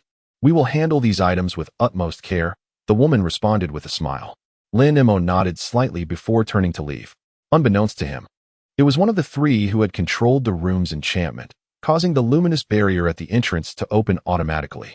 He stepped out of the chamber, disregarding the others, and proceeded directly down the corridor. The hall seemed to be bustling with a greater number of foreign beings, who flowed incessantly into the passage marked as the auction hall. Without hesitation, Lin Mo entered, traversing a corridor suffused with a golden glow. Lin Mo arrived at a vast auditorium. The sight before him was truly captivating. This grand hall not only boasted an expansive area, but was also divided into 3 levels, upper, middle, and lower, each furnished with tables and chairs. The middle and upper tiers appeared to be constructed from an unknown material, levitating mysteriously in midair. In contrast, the lower and middle levels were adorned with ordinary furnishings. The top level consisted of a series of uniform chambers, their surfaces shimmering with ethereal light, seemingly imbued with protective enchantments. It was evident that these rooms were reserved for individuals of notable status. Lin Mo cast a fleeting glance and lost interest, choosing instead to find a secluded corner to sit and quietly await the commencement of the auction. For an entire hour, Lin Mo remained seated in silence, during which a throng of foreign beings poured into the grand hall. The seemingly spacious 3-tiered auditorium was soon packed with a crowd. Even the uppermost chambers saw individuals soaring directly into them. The participants in the auction, the lowest among them possessing the cultivation of the nascent soul stage, included several high-ranking practitioners at the integration stage. Among them were 4 or 5 at the pinnacle of the integration stage, including the notable figures Duan Tianren and Qianjizi. In the chambers of the 3rd level, at least 60 to 70 individuals had already entered, all of whom were of integration stage or higher. However, there was no sign of Kai Luiying. It remained uncertain whether she had entered the chambers earlier or simply lacked interest in the auction. This revelation left Lin Mo astounded, quietly lamenting the situation. Although Yin City served as a shared domain for the 13 clans, attracting other foreign beings, it was astonishing that such a multitude of integration stage practitioners could gather within a single city. In contrast, Tianshui City, even when combining the integration stage practitioners of both the human and demon races, scarcely boasted more than a dozen. After some time, the hall was nearly filled to capacity. The crisp and melodious chime of 3 bells resonated through the air, and amidst the shimmering of 5 colored lights, the previously wide-open hall doors began to close slowly. As the doors sealed completely, the auction was finally set to commence. At the forefront of the hall, a towering platform, over 10 zhang high, was erected. Unlike ordinary auction halls, this platform featured a golden humanoid puppet at each corner, each wielding a silver halberd. Though designed in an archaic style, they emanated a chilling aura. These puppets remained motionless, yet exuded a terrifying presence that sent shivers down one's spine. At the center of the platform was inscribed a blue magical array. upon which rested a pale red table, its surface adorned with a dense network of runes, appearing profoundly enigmatic. As the hall doors closed, the blue magical array flickered with light, emitting a low humming sound. Amidst the shimmering runes of the array, a figure materialized from behind the table. It turned out that this magical array functioned as a teleportation enchantment. The figure coalesced, gradually becoming distinct. He was a refined middle-aged gentleman, donned in a splendid robe, with a fair complexion that rendered him indistinguishable from an ordinary human. However, upon probing with his spiritual sense, Lin Mo felt a sudden chill. This middle-aged man was a cultivator at the mid-stage of the integration realm, and he emanated an aura of extreme danger. This ominous presence, intertwined with the gentleman's demeanor, evoked profound unease. The middle-aged man was quite renowned in Yun City. Upon his arrival, the previously lively hall fell into an immediate hush. Lin Mo observed that many gazes directed at the man on the dais were tinged with a hint of trepidation. The gentleman surveyed the assembly and, with a slight smile, introduced himself. "I am Xiaobai. I trust many of you are familiar with me, so further introduction is unnecessary. I shall preside over this auction of the 4 clans, and the rules remain unchanged, thus I shall not belabor them. I will now divulge some information regarding the grand finale items, which are undoubtedly comparable in value to those of the previous auction. In fact, for certain friends here, their worth may surpass that of the sacred medicine transformation pill from last time. I hereby officially declare the commencement of the 4 clans auction." Though Xiaobai's voice was not loud, it was imbued with spiritual energy, allowing it to resonate throughout the hall, reaching every corner with clarity. His few words piqued the interest of the tens of thousands present, and the auction commenced. At the moment his speech concluded, the blue array hummed once more, and several miniature light formations materialized on the previously empty table. Under the flickering radiance, an array of boxes of varying sizes, alongside a palm-sized jade tablet, appeared. Observing this scene, most attendees in the hall fixated their attention on the items displayed on the table. Xiaobai stepped forward, examined the jade tablet, and, with a probe of his spiritual sense, gleaned the information contained within. Then, he lifted a jade box and opened its lid. As with previous auctions, he began with various materials and raw items. First up is this phoenix stone. With a flourish of the box, a vividly colored stone floated into view. The phoenix stone is a rare material that can only be nurtured in the presence of true phoenixes. It holds immense value, whether for crafting or alchemy. This particular stone weighed 3 jin and 4 liang, boasting excellent quality with no impurities. The starting bid was set at 2 million spirit stones. Xiaobai assessed the phoenix stone and announced to the audience, "This stone has versatile applications, and given its substantial size, the base price of 2 million is evidently low." Even Lin Mo felt a flicker of temptation. Although it might not be of immediate use, it could prove beneficial in the future. However, the subsequent events swiftly dispelled that notion. As soon as Xiaobai announced the base price of 500,000, voices immediately chimed in with bids of 2 million, 2,500,000, and so forth. 3,500,000. For million. Remarkably, the middle-aged gentleman refrained from further comments. Yet the price of the phoenix stone effortlessly soared past 4 million, effectively doubling its initial bid. Ultimately, this resplendent stone was claimed by a woman from the Mo Green clan for over 520,000, with the payment of spirit stones rendered immediately, and the item taken away. Such a scale of transaction elicited an involuntary gasp of astonishment even from Lin Mo, who was accustomed to grand spectacles. Although the item was indeed remarkable, the price was exceedingly steep. Lin Mo pondered quietly, thus abandoning any intention to participate in the bidding. The golden kingflower, with a venerable age of 6 millennia, is an exceptionally rare medicinal herb, particularly suitable for the concoction of unique elixirs. It commenced with a base price of 3 million spirit stones. Xiaobai opened another jade box, revealing a stunning golden blossom. This flower, the size of a head, appeared to be crafted from pure gold, each petal glimmering with opulence. The auction of this flower was markedly different from the prior phoenix stone. A profound silence enveloped the hall upon its unveiling. Many furrowed their brows, as an awkward atmosphere descended. This was hardly surprising, for the majority. The so-called Golden King flower was utterly unfamiliar, having never been heard of before. Yet, it bore a starting price even higher than that of the phoenix stone. Lin Mo stroked his chin, contemplating, as this was his first encounter with such a rare bloom. Xiao Bai stood upon the stage with a subtle smile, seemingly brimming with confidence regarding this item. Eventually, a bid was made, 3 million. Numerous gazes turned towards the source of the voice, an emaciated elder with a pair of horn-like protrusions on his head, for 1,200,000. Soon after, another bid was placed, 450,000, 480,000. Bids echoed throughout the hall, one after another. Although the number of bidders was limited, around a mere dozen, the price soared, matching the previous fervor. Chapter 576. It appeared only these individuals recognized the true value of the flower and had a pressing need for it. When the initial elder declared a staggering 7 million, the other bidders finally conceded. Thus, Xiao Bai presented item after item from the jade boxes, requiring only brief explanations before they were eagerly claimed by the attendees, who were keen to acquire these rare treasures seldom seen in the marketplace. Once a dozen or so jade boxes had been auctioned, a flash of blue light from the teleportation array revealed 7 or 8 jade vials upon the table. This time, they were to be auctioned, various elixirs and spiritual waters. These items were even more precious, each vial igniting fierce competition among numerous bidders. The initial few vials fetched prices that were 3 to 4 times the base value, causing many in the hall to gasp in astonishment at the soaring bids. Such is the nature of auctions. The perceived value of identical items may vary drastically depending on the beholder. In the blink of an eye, several vials were sold, leaving only a small milky white vial behind. Xiao Bai, who had maintained his composure throughout, suddenly displayed a flicker of intense desire upon seeing the final vial.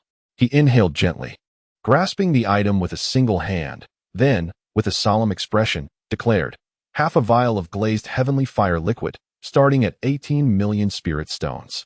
What? Glazed heavenly fire liquid? Could it be true that such a rarity was present at the auction? 18 million? Was the base price truly so low? Or could it be a counterfeit? How could this not be the crowning treasure, as it is one of the 7 renowned spiritual liquids of our realm?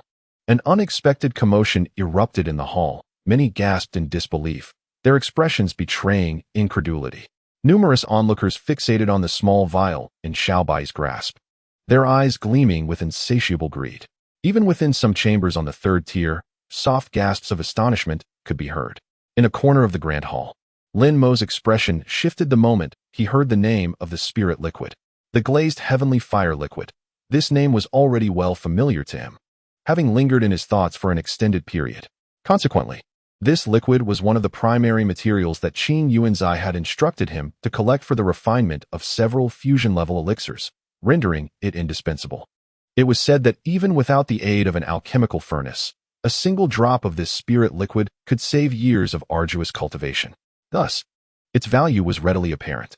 Moreover, this liquid did not originate from stone or wood, but was extracted from a rare extraterrestrial flame.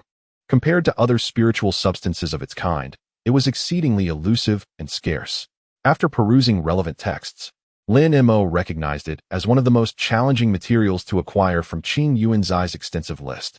However, the fact that this fire liquid had now emerged at an auction, with a starting price astonishingly low, was truly remarkable.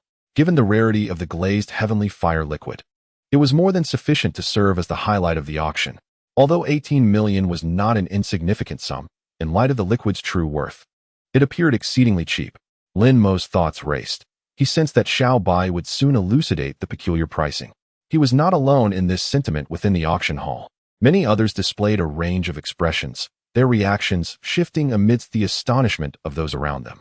Indeed, when Xiao Bai caught sight of the audience's response, he smiled slightly and continued, I understand that the starting price of the glazed heavenly fire liquid has taken many of you by surprise. However, there is a reason for its remarkably low valuation. Although this fire liquid is also derived from an extraterrestrial flame, certain imperfections arose during its refinement process, rendering it somewhat flawed compared to a true perfect specimen. Yet, I assure you, it possesses all the primary effects of a normal glazed fire liquid, albeit slightly diminished. The previously restless crowd fell silent. Many furrowed their brows. Instances of flawed spiritual herbs or artifacts being auctioned were not uncommon. Yet it was said that each item sold under such conditions was often less effective, incapable of being compared to genuine articles. After all, whether in alchemy or artifact crafting, the demands for material quality and efficacy were exceedingly stringent. Even the slightest discrepancy could lead to the failure of elixir or artifact creation.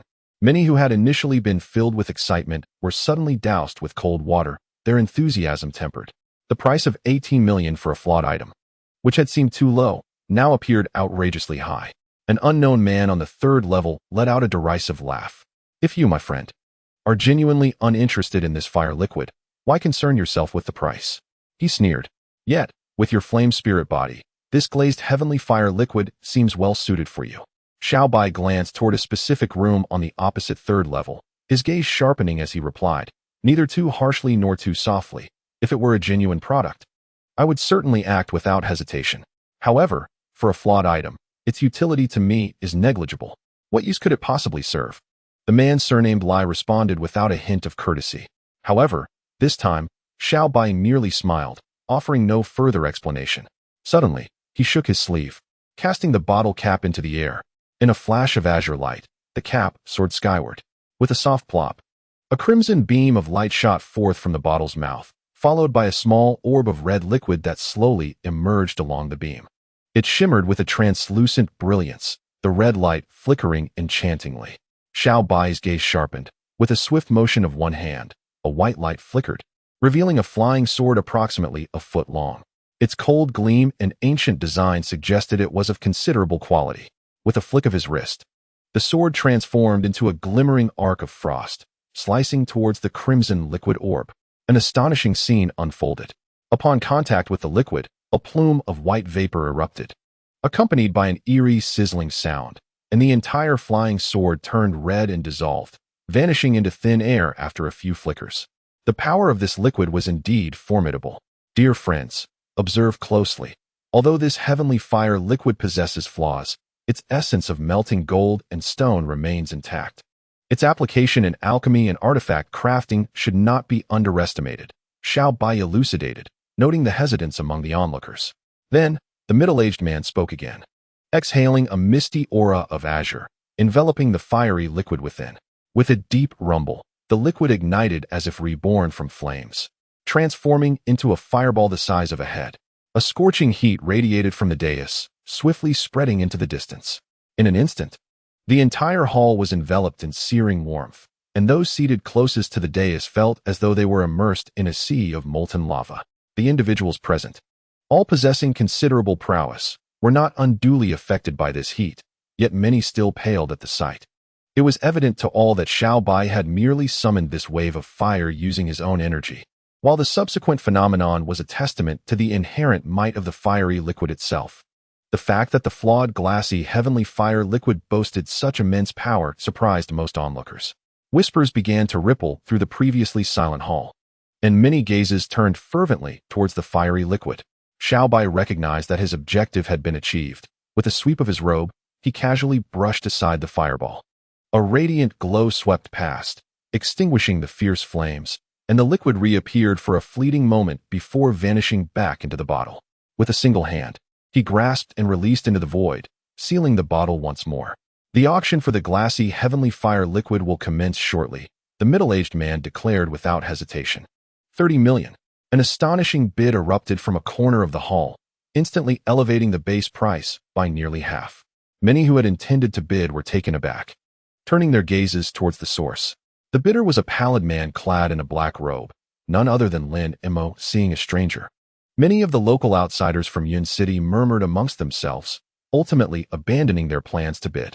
Although this flawed heavenly fire liquid remained quite valuable, its imperfections rendered it a flawed product. Thus, raising the price so exorbitantly felt like a poor bargain. Lin Mo remained seated, seemingly composed. Yet a flicker of excitement stirred within him. Although the fire liquid bore imperfections and its efficacy was significantly diminished, it was still glazed heavenly fire liquid, which held great value for him. To forego this opportunity would result in nearly no hope of acquiring genuine, glazed heavenly fire liquid in the future. Thus, even though it was a flawed product, he was resolute in his desire to obtain it. Consequently, Lin Mo unabashedly set the price exorbitantly high from the outset. He did not anticipate acquiring the item effortlessly in one fell swoop, but aimed to dissuade most individuals from bidding. He wished to avoid a scenario where the price escalated beyond his means amidst a flurry of competitive bids. Clearly, Lin Mo's strategy proved effective, upon hearing the price. Most attendees momentarily displayed astonishment before reverting to their indifferent expressions. The grand hall fell into a profound silence. This esteemed friend has bid 30 million. Does anyone wish to place a higher offer? Announced Xiao Bai. Once. 32 million. Just as Xiao Bai had completed his inquiry, an elderly voice chimed in with a counteroffer. Lin Mo furrowed his brow and cast a brief glance at the bidder. The individual was a gray-robed elder standing at the heart of the hall. His hair a burnt yellow, yet his eyes were strikingly blue. It was none other than Elder Fu. What piqued his interest in this fire liquid? The other attendees, upon recognizing the bidder, exhibited expressions of surprise and began to murmur among themselves. This elder was evidently quite renowned in Yun City. 40 million. Before Lin Mo could ponder the implications of this price, another voice emerged from the third tier. It was not the previous fiery gentleman, but rather a melodious female voice. Upon hearing it, the previously composed Elder Fu immediately displayed hesitation, glancing toward the source of the bid. Ultimately, he shook his head and fell silent. 40 million once. 40 million twice. Xiao Bai quickly reiterated the price with a smile. Clearly, the elevated bid had exceeded his expectations. And with the involvement of the Holy Clan from the third tier, he surmised that no further bids would emerge. 45 million.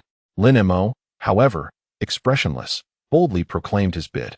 The sound of his voice drew not only the attention of others in the hall, but even caused Xiao Bai to glance at Lin Mo with an expression of peculiar intrigue. It was rare to witness such a high-ranking clan engaging in bidding at an auction. 47 million. The Holy Clan lady from the third tier seemed somewhat incensed and raised her bid once more. Upon hearing this price, Lin Mo's eyelids twitched slightly, yet he resolutely announced a bid of 50 million. This amount represented nearly all his spirit stones. Should he raise the bid further, he would, despite his reluctance, have no choice but to withdraw.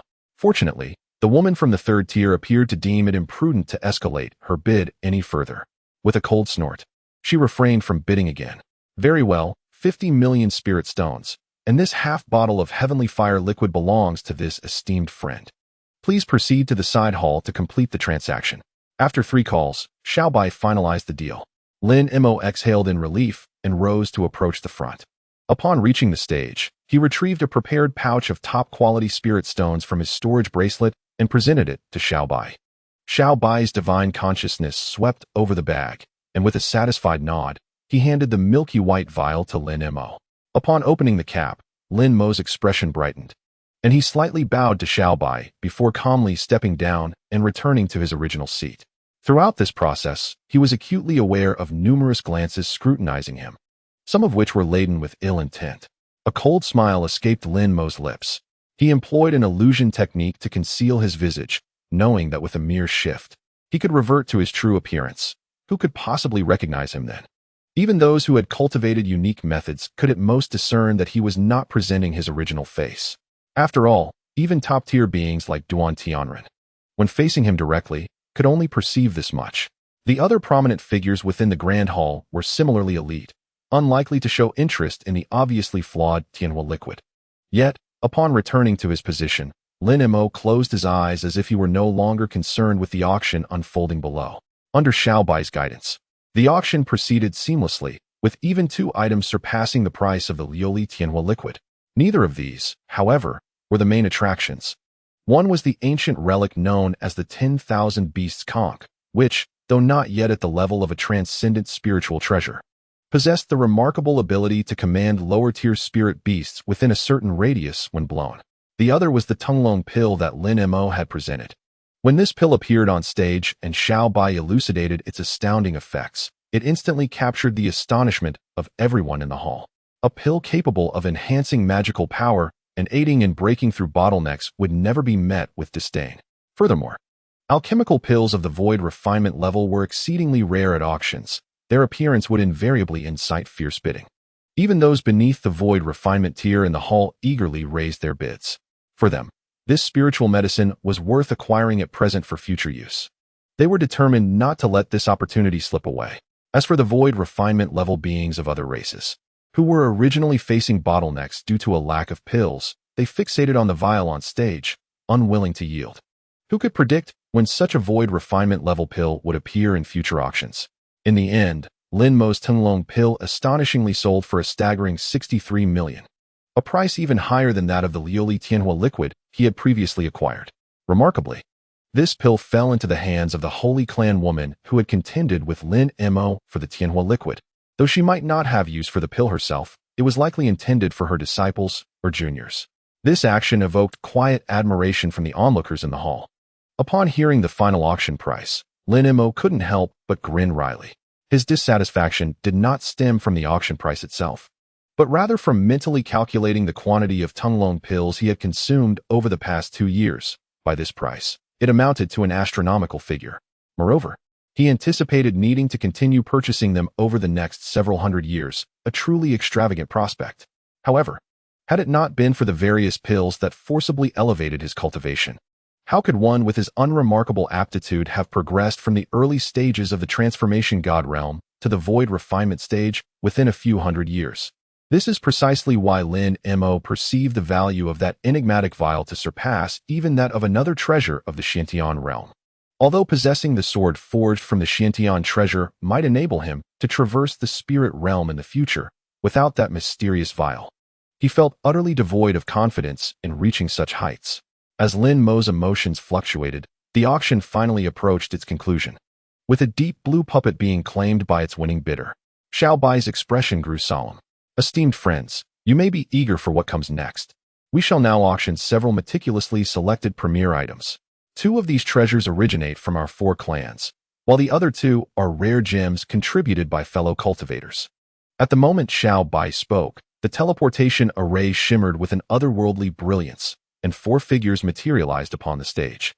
One was a short, bearded elder, another, a tall soldier adorned with a golden mask, a third, a grotesque woman clad in emerald-scaled armor, and the last, a dark, bizarre being possessing 2 heads. Each of these 4 individuals exhibited distinct characteristics, yet before the gaze of the crowd, they appeared unfazed and composed.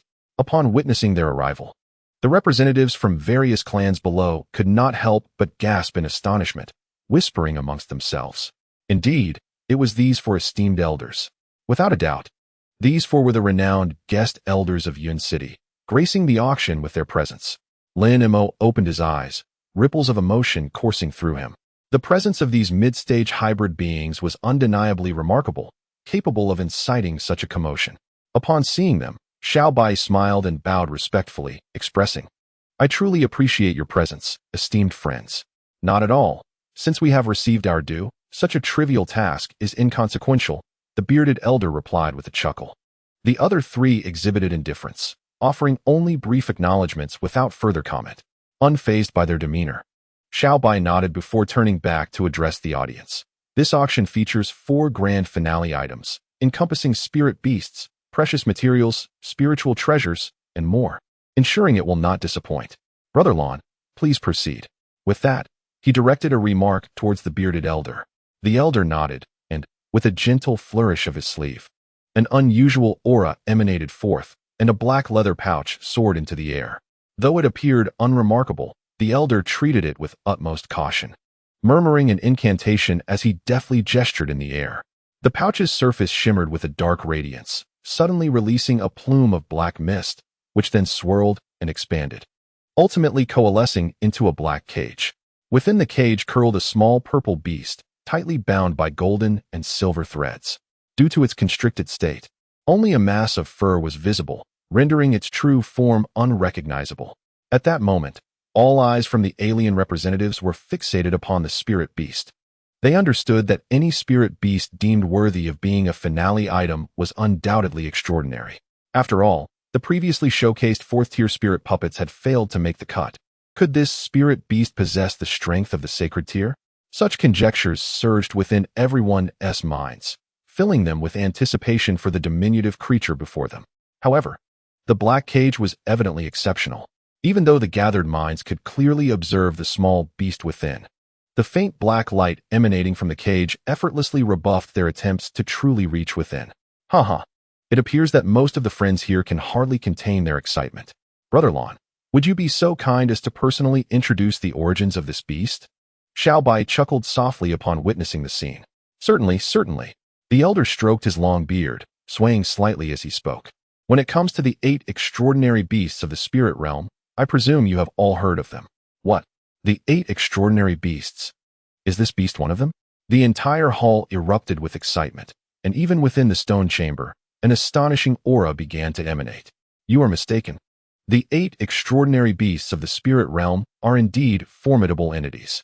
Though their individual strength may not rival that of true spirit beasts, they are certainly not beings we can easily capture. This creature has inherited a significant portion of the bloodline of one of the 8 extraordinary beasts, the human-faced flood dragon. Although it is of mixed blood, due to its substantial lineage from the human-faced fox, with proper nurturing, it may indeed evolve into a true human-faced fox in the future. This young beast, born less than 100 years ago, already possesses strength equivalent to that of a novice from an esteemed clan, and it has begun to display the innate talents of a human-faced fox. Even our holy clan would find it challenging to capture it effortlessly. By the way, this beast was captured through the combined efforts of the 4 of us, the elder said with a proud smile, gently tapping on the black cage. With a resounding thud, the golden and silver threads binding the small beast untangled themselves, transforming into a beam of light that flew forth and ultimately landed in the elder's hand. Silence enveloped the hall as everyone yearned to catch a glimpse of the exotic beast that bore the bloodline of the human-faced flood dragon. Once freed, the little beast shivered slightly but remained curled up within the cage, causing the onlookers to exchange puzzled glances. However, in the next moment, an extraordinary event transpired within the cage. With a sudden pop, a burst of purple light erupted, dazzling to the point that many dared not gaze directly at it. Instinctively, all present shut their eyes. Lin Mo squinted, a flicker of blue light passing through his pupils, yet he did not completely close his eyes. The onlookers of the other races reopened their eyes, shrieking in terror. The black cage atop the platform was now empty. The original small beast had vanished without a trace. Yet the expressions of the individuals on the platform remained unchanged. The elder sneered, "How daring to employ tricks. It seems they have not yet faced enough hardship." Before his words had fully settled, he raised a hand, his rough fingers gently flicking at the black cage. With a whoosh, a small orb of light, no larger than a bean, shot forth from his fingertip. A flickering azure light vanished into the cage. In the next instant, a burst of azure light erupted from the corner of the cage. A small purple beast appeared, its limbs curled gracefully as it landed softly. Its movements were light and soundless, akin to a cotton ball falling to the ground. However, with this revelation, the appearance of the small beast was now laid bare before all. It resembled a small purple fox, though merely half a foot in size. Its deep black eyes incessantly twirled, seemingly imbued with a spark of intelligence, indistinguishable from an ordinary gaze. The only distinguishing feature from a typical spirit fox was a few pale silver scales adorning its nose and ears.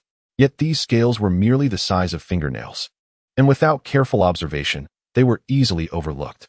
Did this spirit beast, inheriting the bloodline of the human-faced flood dragon, truly appear as an ordinary fox-like creature? A sense of impatience permeated the air as someone voiced their disappointment upon witnessing the appearance of the small beast. Others furrowed their brows, equally unable to discern any remarkable qualities in the creature. "My esteemed friends, widen your eyes and observe closely," the once benevolent old man admonished, a flicker of sternness crossing his face as he abruptly extended his hand towards the black cage. The previously still cage erupted with a resounding crash, soon accompanied by flickers of white electricity that enveloped its surface in a luminous glow. Thunderous roars echoed as countless threads of electric light struck the small beast within like razor blades. In response, the creature displayed an expression of human-like astonishment and fury, letting out a low growl as its purple fur shimmered, giving rise to an ethereal silhouette that enveloped its form. It was a faint silver dragon shadow, indistinct yet barely discernible in shape. However, the electric strikes had no effect upon it. As the dragon shadow absorbed the onslaught of electricity, its size swelled exponentially, filling the black cage to the brim. The cage creaked ominously, on the brink of collapse. Witnessing this spectacle, the audience gasped in astonishment. This purple young beast, relying solely on an illusory form, exhibited such formidable prowess, clearly possessing extraordinary potential. The old man, noting the astonished expressions of those below, recognized that he had achieved his objective, a hint of derision curling at the corners of his mouth as he waved his hand. Radiant beams of gold and silver materialized, manifesting a slender cord that shot towards the cage, binding the small beast securely. Despite its desperate struggles, the creature's efforts were in vain. Simultaneously, the silver dragon's shadow dissipated into nothingness. The black cage returned to an eerie calm. Esteemed friends, you have now borne witness to the might of this beast. I trust you harbor no doubts, proclaimed Xiaobai, observing the reactions of those present. This extraordinary creature shall commence bidding at a base price of 80 million spirit stones. 85 million. 90 million. Indeed, after witnessing the beast's capabilities, the audience began to call out astonishing figures, igniting a fervor in the auction for the purple fox. In mere moments, the bidding soared to astronomical heights, reaching sums in the billions. Lin Mo, seated among the crowd, refrained from participating in the bidding. Firstly, while the creature's potential was remarkable, the time required for its cultivation was prohibitively long. He already possessed a Tihun, a leopard-scale beast, and a gold-devouring insect, and perhaps did not require additional spirit beasts. Secondly, even if he were inclined to bid, his meager supply of spirit stones rendered him incapable of competing with others. Thus far, even members of the sacred clan had begun to place bids for the beast. Consequently, even if he had not initially intended to auction the Tianhua liquid, his chances of contending for the creature had become virtually non-existent.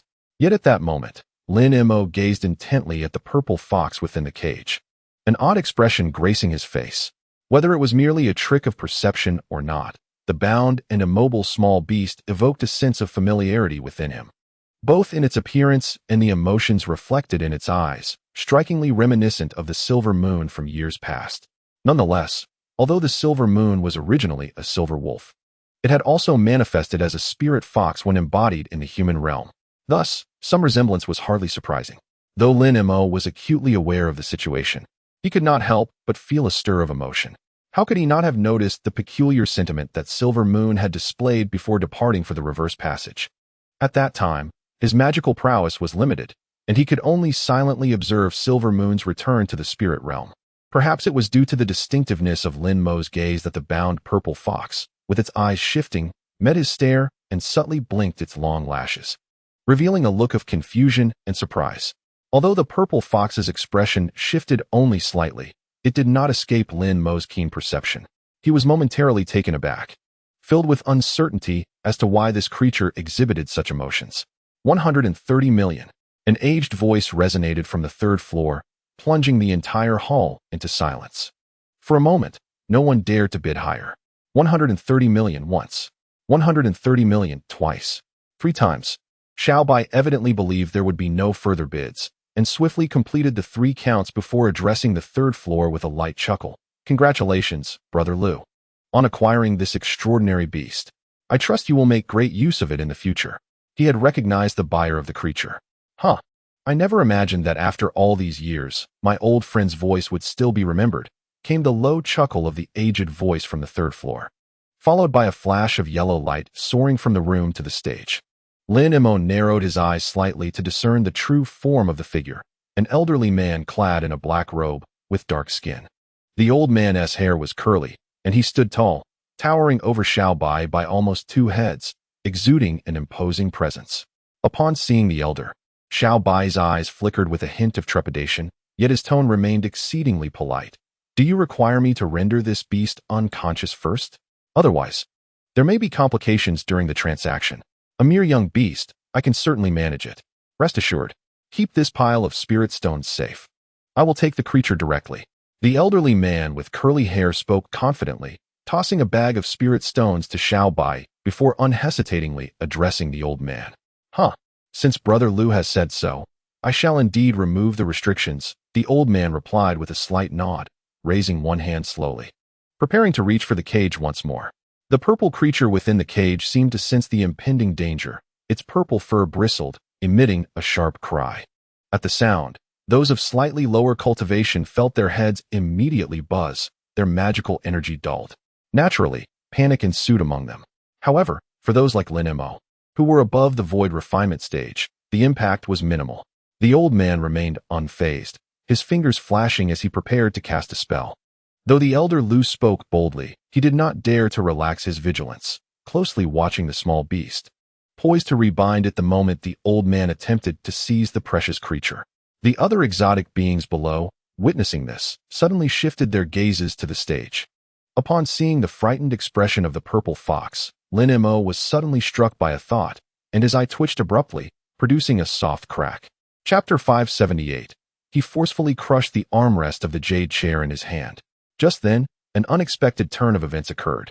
A thunderous roar emanated from outside the grand hall, causing the massive doors to shatter instantaneously, sending countless fragments scattering. The hall fell into an eerie silence, with every countenance displaying a look of disbelief. This was the auction event of the four clans. How could such an unimaginable occurrence transpire? Who would dare to brazenly smash the doors of the auction venue, appearing so fierce? Yet, soon the hall erupted into a cacophony of voices. What is happening? What has transpired? Quickly, someone on high alert. The ethereal light at the entrance flickered, obscuring the events unfolding.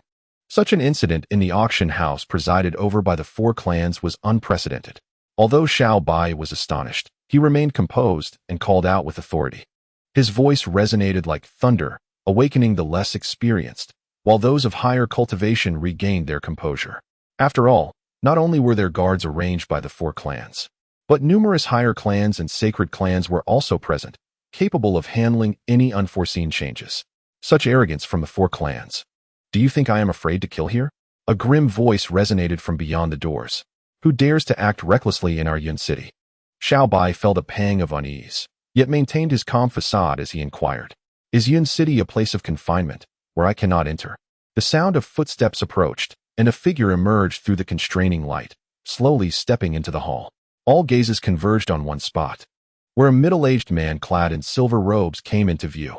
Unlike the others, he possessed a slightly refined appearance, but bore an expression as cold as ice. Among the throngs gathered in the hall, every mind focused on this middle-aged man, provoking a myriad of speculations, whether from ordinary higher clans or sacred clans. Upon their consciousness brushing against this man, they encountered a formidable barrier of power, thwarting any attempts to gauge his depth of cultivation. Nevertheless, his audacity to intrude so boldly indicated an extraordinary background. Simultaneously, a purple young beast, although bound by golden and silver threads, immediately radiated joy upon recognizing the man's visage, though it was unable to make any move. Might I inquire who you are and how you gained entry here? And what of the guards? Xiao Bai asked gravely. Suddenly, another unfamiliar voice emerged, followed by yet another individual entering the hall. This was a bipedal being, a young man clad in a white robe, appearing to be in his late 20s, with an unremarkable appearance devoid of any particular distinction. Senior Fei. Upon sighting this newly arrived youth, Xiao Bai, who had been previously composed, was instantly taken aback and promptly bowed from a distance. Please forgive my rudeness, senior.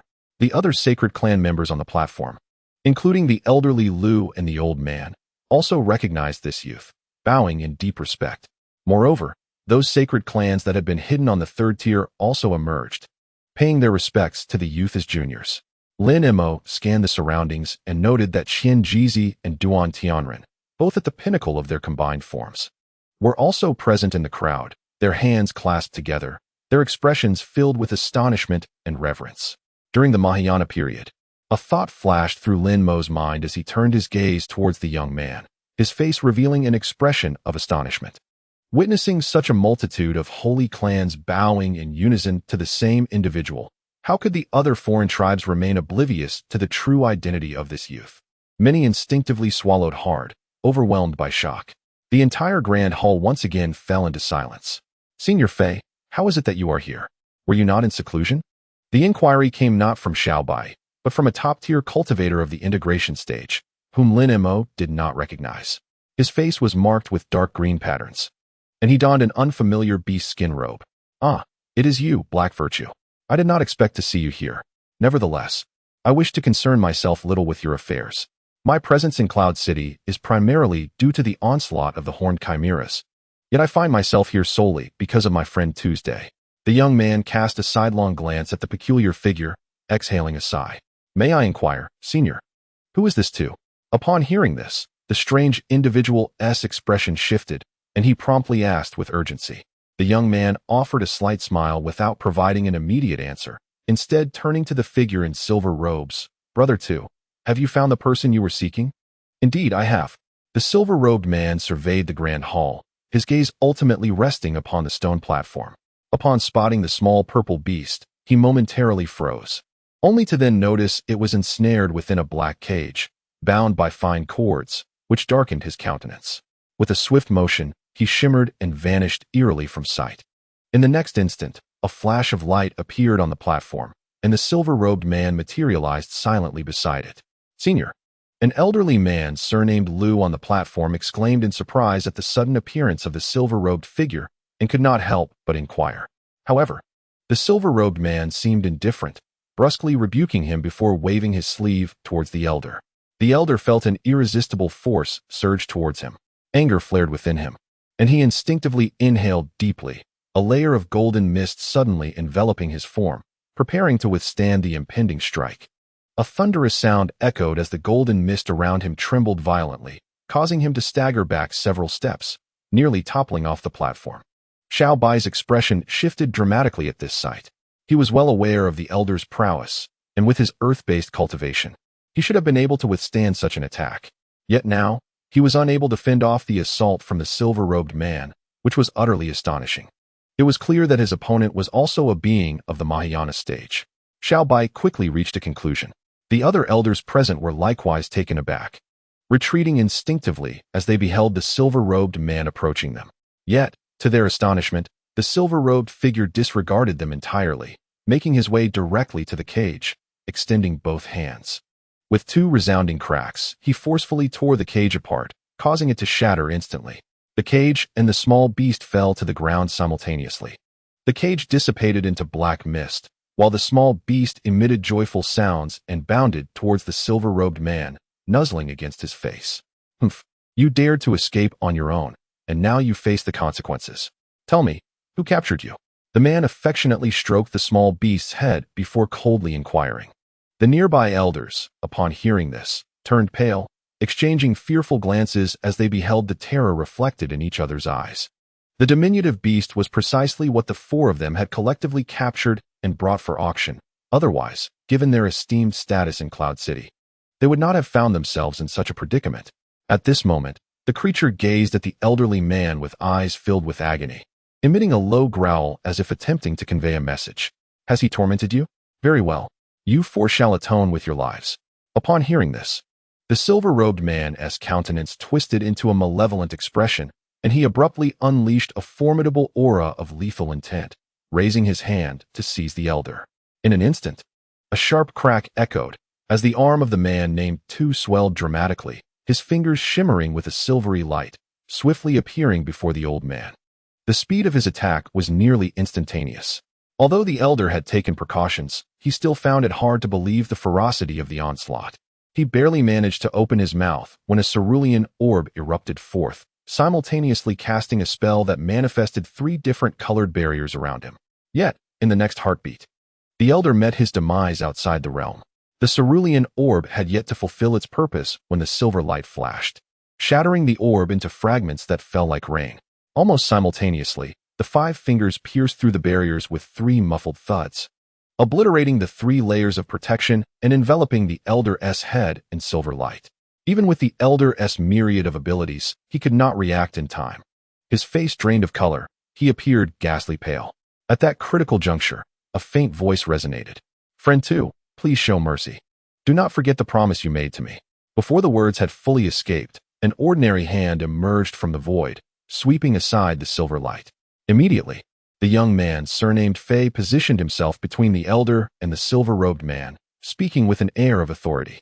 The silver-robed man clearly regarded the young Fei with apprehension, and though he had not succeeded, he refrained from further aggression. Of course, though my friends here have offended you, dear Fei, while they shall be spared from death, some punishment is certainly in order, the silver-robed youth remarked with a smile. You are the human-faced flood dragon. The elder exclaimed in horror, his face turning ashen. Indeed, I am the human-faced flood dragon. Do you still wish to act against me? The silver-robed man shot a fierce glance at the elder. I would never dare.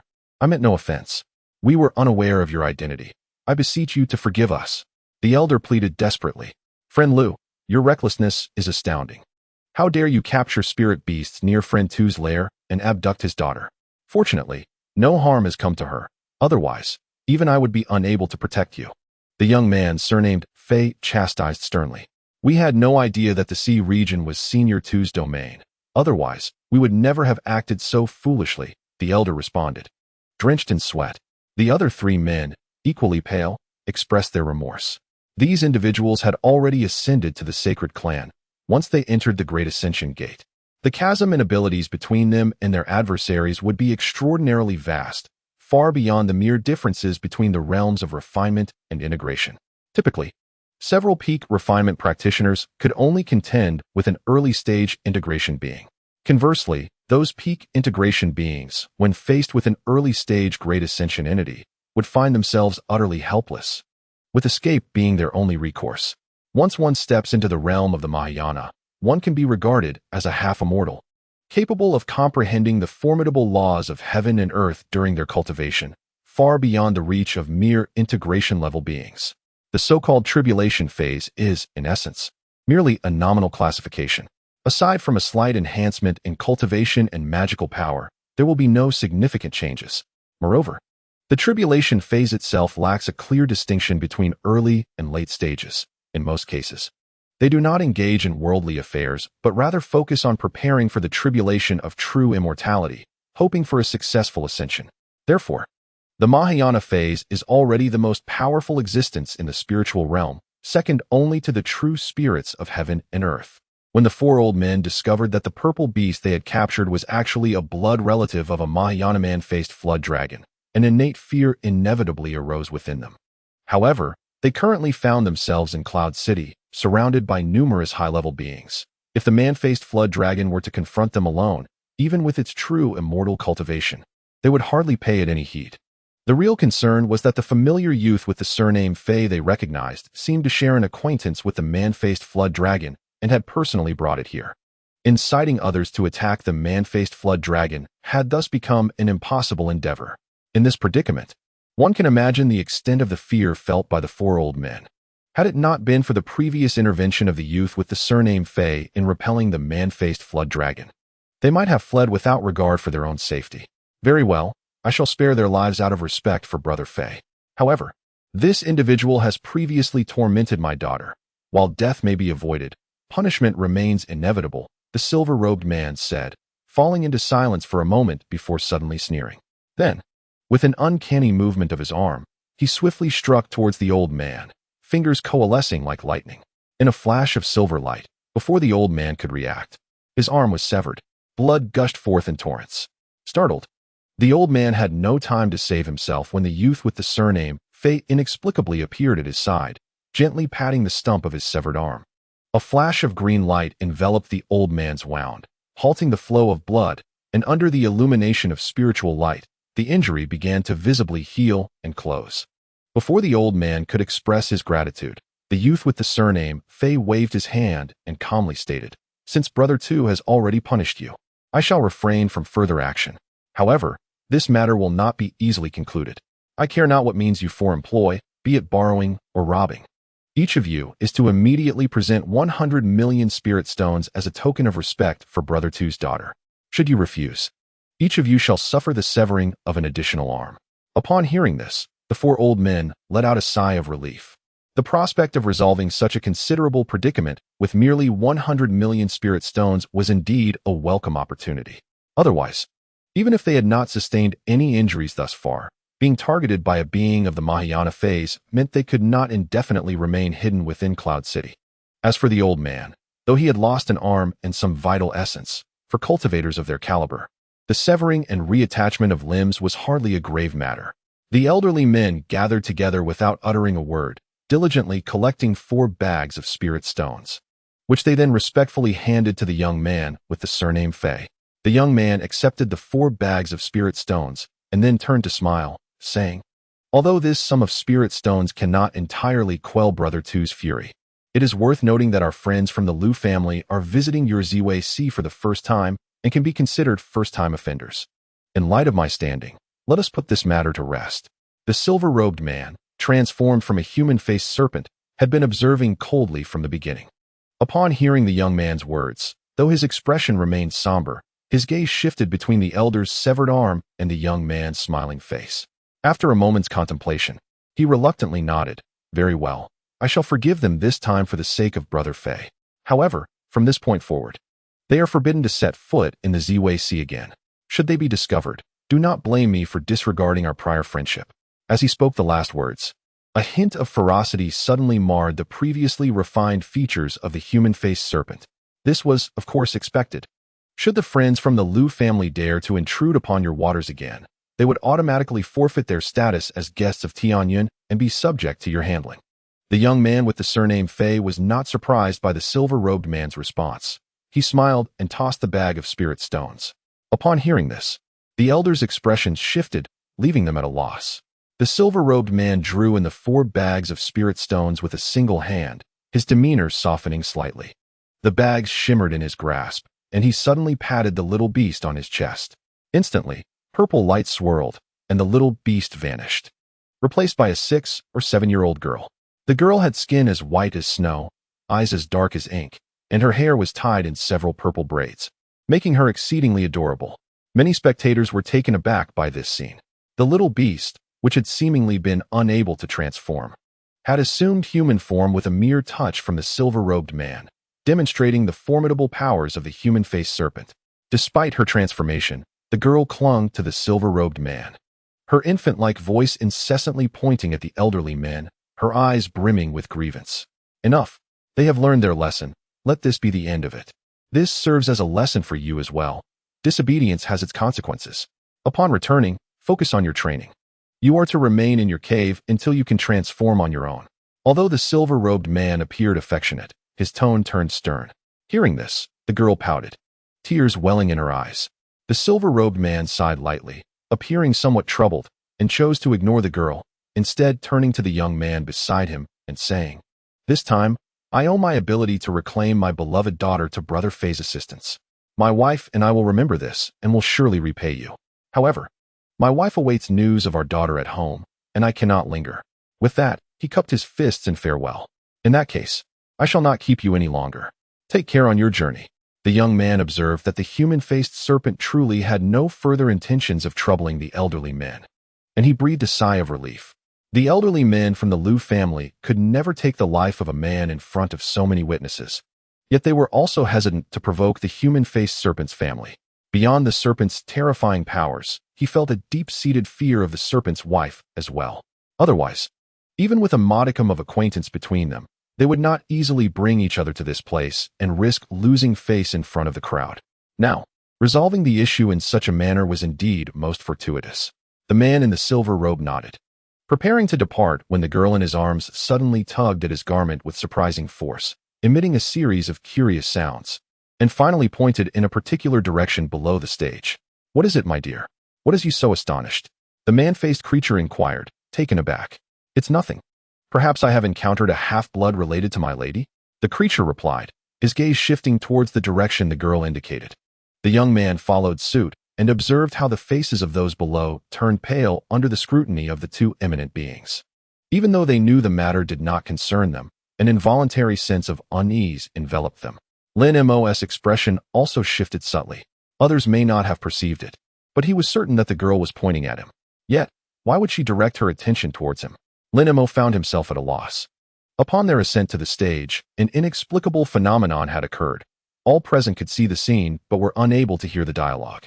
At that moment, a powerful wave of divine consciousness swept through the area, rendering many faces ashen. Lin Mo felt an unsettling chill, as if he were being scrutinized by an unstoppable beast. His heart sank slightly as he sensed the gaze of the silver-robed man locking onto him. Then, with a swift motion, the man raised his leg, and in an instant, another figure appeared before Lin Mo. It was indeed the man-faced creature, now transformed into a man, cradling the girl. The child blinked her eyes, curiously observing him. "Greetings, esteemed elder." Lin Mo felt a surge of anxiety within, yet maintained a facade of composure, rising to bow to the silver-robed man. Before such a powerful being, he dared not display even the slightest hint of negligence. "Indeed, there is a faint trace of your mother's lineage within you, albeit exceedingly weak. Even if there exists a drop of blood, it is negligible.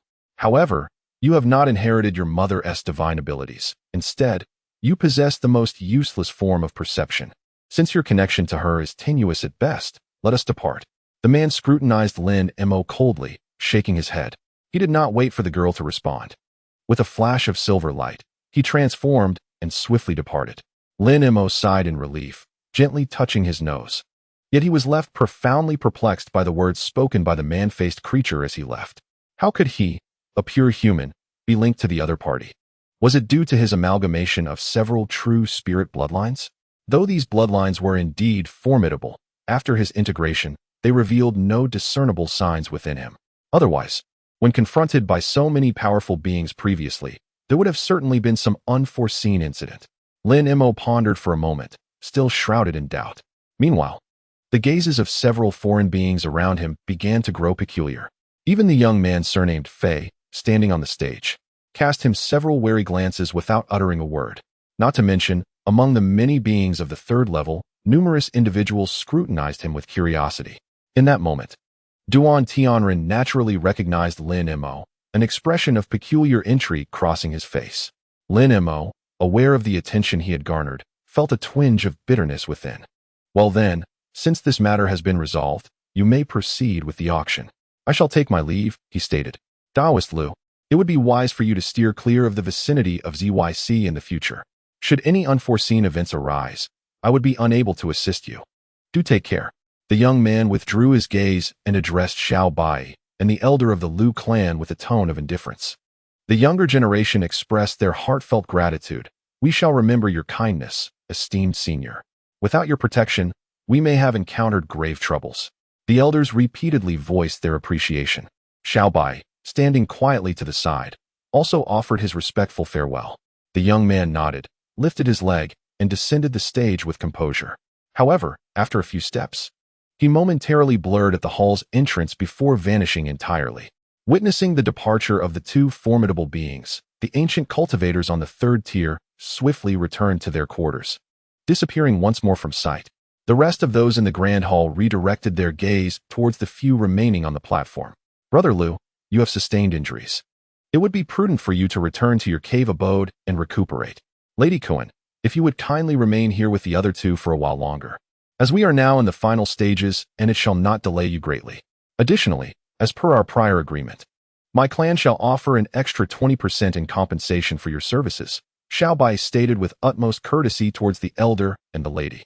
"Fear not, Brother Xiao. Regardless of any major events that may transpire, the three of us shall honor our word and remain until the conclusion of the auction," the lady replied, exchanging glances with the others and offering a wry smile. "Brother Xiao, we are truly grateful to you." Upon hearing their words, Xiao Bai felt a surge of joy. Had they truly decided to depart, he would have been at a loss for words to persuade them to stay. Meanwhile, the elder of the Lu clan merely nodded grimly at Xiao Bai, then reached down to grasp the severed arm that lay on the ground. He carefully retrieved it, his silence laden with humiliation. Subsequently, without uttering a word, he formed a hand seal, and the blue array on the platform emitted a low hum before his figure vanished into the ethereal light. As a member of a sacred lineage, the elder was accustomed to reverence, yet losing an arm before so many witnesses filled him with profound shame. At that moment, he felt an overwhelming desire to leave, wishing never to encounter anyone again for a long time. The previous auction had been cancelled due to unforeseen circumstances. "Taoist Lan, you may reclaim your spirit stones. However, to compensate for your losses, for the next 3 items, should you wish to bid, a reduction of 10 million spirit stones shall be granted as recompense," Xiao Bai remarked, clearing his throat before turning to the curly-haired elder, who had retreated to a corner of the platform, with a beaming smile. He then waved his hand, tossing back the pouch of spirit stones that had been exchanged earlier. The curly-haired elder appeared there stealthily, evidently fearful of attracting the attention of the menacing creature, remaining silent. Upon hearing Xiao Bai's words, the elder shook his head and sighed, saying, "Forget it. Since the auction has encountered issues, it seems that I, Lan, am fated to miss out on this occasion. Even if rare treasures emerge henceforth, I shall refrain from further bids." The elder, capable of both taking and relinquishing, accepted the spirit stones and immediately turned away, making his way down the platform and directly toward the exit of the grand hall. Moments later, he vanished from sight. Observing this, Many people below began to murmur among themselves. Xiao Bai furrowed his brow slightly, but soon regained his composure, nodding to the green-scaled woman beside him. Understanding his intent, she swiftly reached into her sleeve and produced a dark object, casting it into the air. Instantly, a series of piercing cries surged into the heavens. Following this, a fierce wind erupted upon the stone platform, as a dark cloud materialized out of thin air, swelling to a size of over 10 zhang after a brief tumult. Such an extraordinary phenomenon once again captivated the attention of the onlookers below. The cries continued to emanate from the cloud, accompanied by thunderous booms, and amidst flashes of white lightning, the dark cloud dissipated. In the sky, a jet-black flying chariot appeared, measuring 5 to 6 zhang in length, adorned with intricate ancient patterns and exuding a primitive aura. At the front of the chariot, four similarly dark unicorn steeds drew it, their bodies clad in black armor and adorned with ebony wings. Mounted atop each steed was a black-armored knight, standing as tall as an ordinary person, fully equipped. However, both the steeds and the knights hovered in midair, clearly revealing their nature as beastly puppets. The chariot and the four knights radiated an identical chilling luminescence, indicating they were constructed from the same material. Upon sighting the chariot and its riders, many below displayed expressions of keen interest. Oh, this is the second highlight of today's auction, the Dark Battle Chariot. I shall refrain from further exposition, but upon mentioning its origins, I trust many of you will be familiar. Over several hundred millennia ago, the Earth Spirit clan faced annihilation, a memory still vivid for many.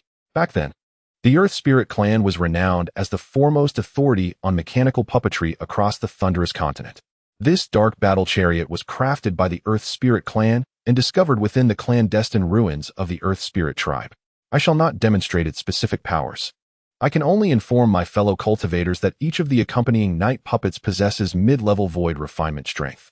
When the four night puppets unite, they can execute a long-lost combined secret technique, sufficient to withstand an attack from an early-stage Holy Clan member. As for the Dark Battle Chariot itself, its transformations are manifold, and only the final bidder will truly appreciate its intricacies, Xiao Bai remarked with a chuckle.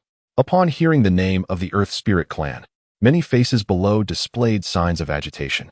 When they learned that the four puppet knights could jointly resist an attack from an early-stage Holy Clan member, their expressions transformed into sheer astonishment, with some even attempting to probe with their consciousness.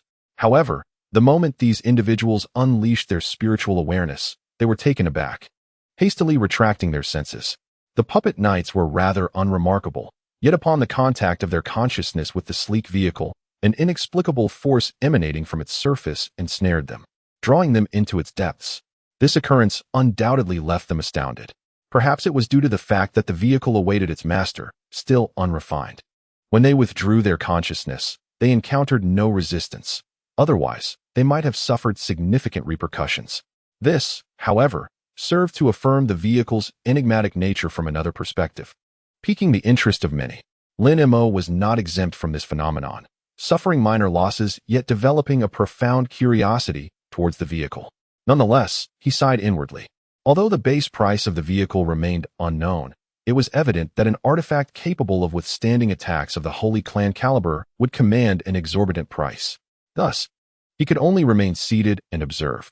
However, the golden thunder bamboo had yet to make an appearance, indicating its esteemed status within the auction house, even being placed after the grand finale items. While Lin Mo contemplated this, Xiao Bai finally announced the starting bid for the Earthly Spectre War Chariot. The Earthly Spectre War Chariot was set to commence at a staggering base price of 12 million spirit stones. Upon hearing this figure, Lin Mo was momentarily taken aback, yet a smile soon graced his lips. As anticipated, the bidding for the Earthly Spectre War Chariot was intensely competitive. Bids swiftly soared past the 200 million mark, with numerous participants unwilling to concede.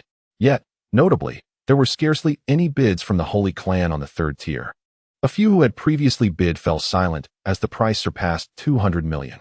Ultimately, the chariot was claimed by a veiled lady of graceful stature for a price of 220 million. In the aftermath, many spectators regarded her with curiosity, pondering how a woman of merely mid-stage transformation could possess such a substantial sum of spirit stones. Lin Mo was also taken aback, but soon cast the matter aside as Xiao Bai received a jade box from the two-headed creature. Upon opening it, a vibrant green bamboo was revealed. It was indeed the golden thunder bamboo. The source of the divine thunder of the wood element, the golden thunder bamboo, held a base price of 17 million. Xiao Bai was unusually straightforward this time, holding the bamboo in one hand and presenting it to the audience with a brief introduction. The air was filled with the sound of thunder as countless golden arcs of electricity erupted from the surface of the bamboo, instantly forming a golden electric net that materialized before the astonished crowd. The golden thunder bamboo, the exorcising divine thunder, the thunder of the wood element. Almost simultaneously, a chorus of gasps arose from every direction, with several emanating from the third tier. The expressions of those witnessing the golden arcs shifted dramatically. Soon, whispers filled the air. Lin Mo observed the unfolding scene with an impassive facade, yet internally, he felt a surge of delight. Clearly, the value of the golden thunder bamboo appeared to exceed his initial expectations, leaving him astonished. However, to be frank, despite having mastered the thunder ritual, he could not shake the sense that the golden thunder bamboo concealed certain secrets, much like the intense trepidation it inspired in the formidable demon kings. Regrettably, the formidable demon lords at that time merely regarded Jin Leiju as a tool, withholding any secrets from him. Whether it be the Flying Spirit clan or the present-day Cloud City, the common text yields scant information regarding Jin Leiju and the exorcising divine thunder. Consequently, the investigation must be temporarily set aside until the answers can be uncovered in the future. As Lin Mo's thoughts spiraled, the bidding for Jin Leiju commenced. An unknown individual from the third tier audaciously announced a bid of 250 million, causing many faces to blanch in shock. However, it was evident that such financial prowess was not limited to this single contender. In almost the blink of an eye, bids of 260 million and 270 million were proclaimed by two other members of the Holy Clans. One of the voices, unremarkable yet vaguely familiar to Lin Mo, prompted him to ponder momentarily before recognizing its owner. Qianji, the elder of the Wangu clan, also intrigued by Jin Leiju. The other was the infamous man with the surname Lai, notorious for his involvement in the Tianhua liquid incident. Once these two bids were announced, the remaining contestants, who initially intended to contend, ceased their efforts, helplessly watching Jin Leiju on the stage, their throats dry with anticipation. In an instant, the hall fell into a profound silence. 300 million spiritual days. The initially anonymous bidder paused briefly before revealing a figure that quickened Lin Mo's heartbeat. At this, Qianji sighed, and the surrounding area was enveloped in silence. 310 million. Surely, it was the voice of Taoist Jing.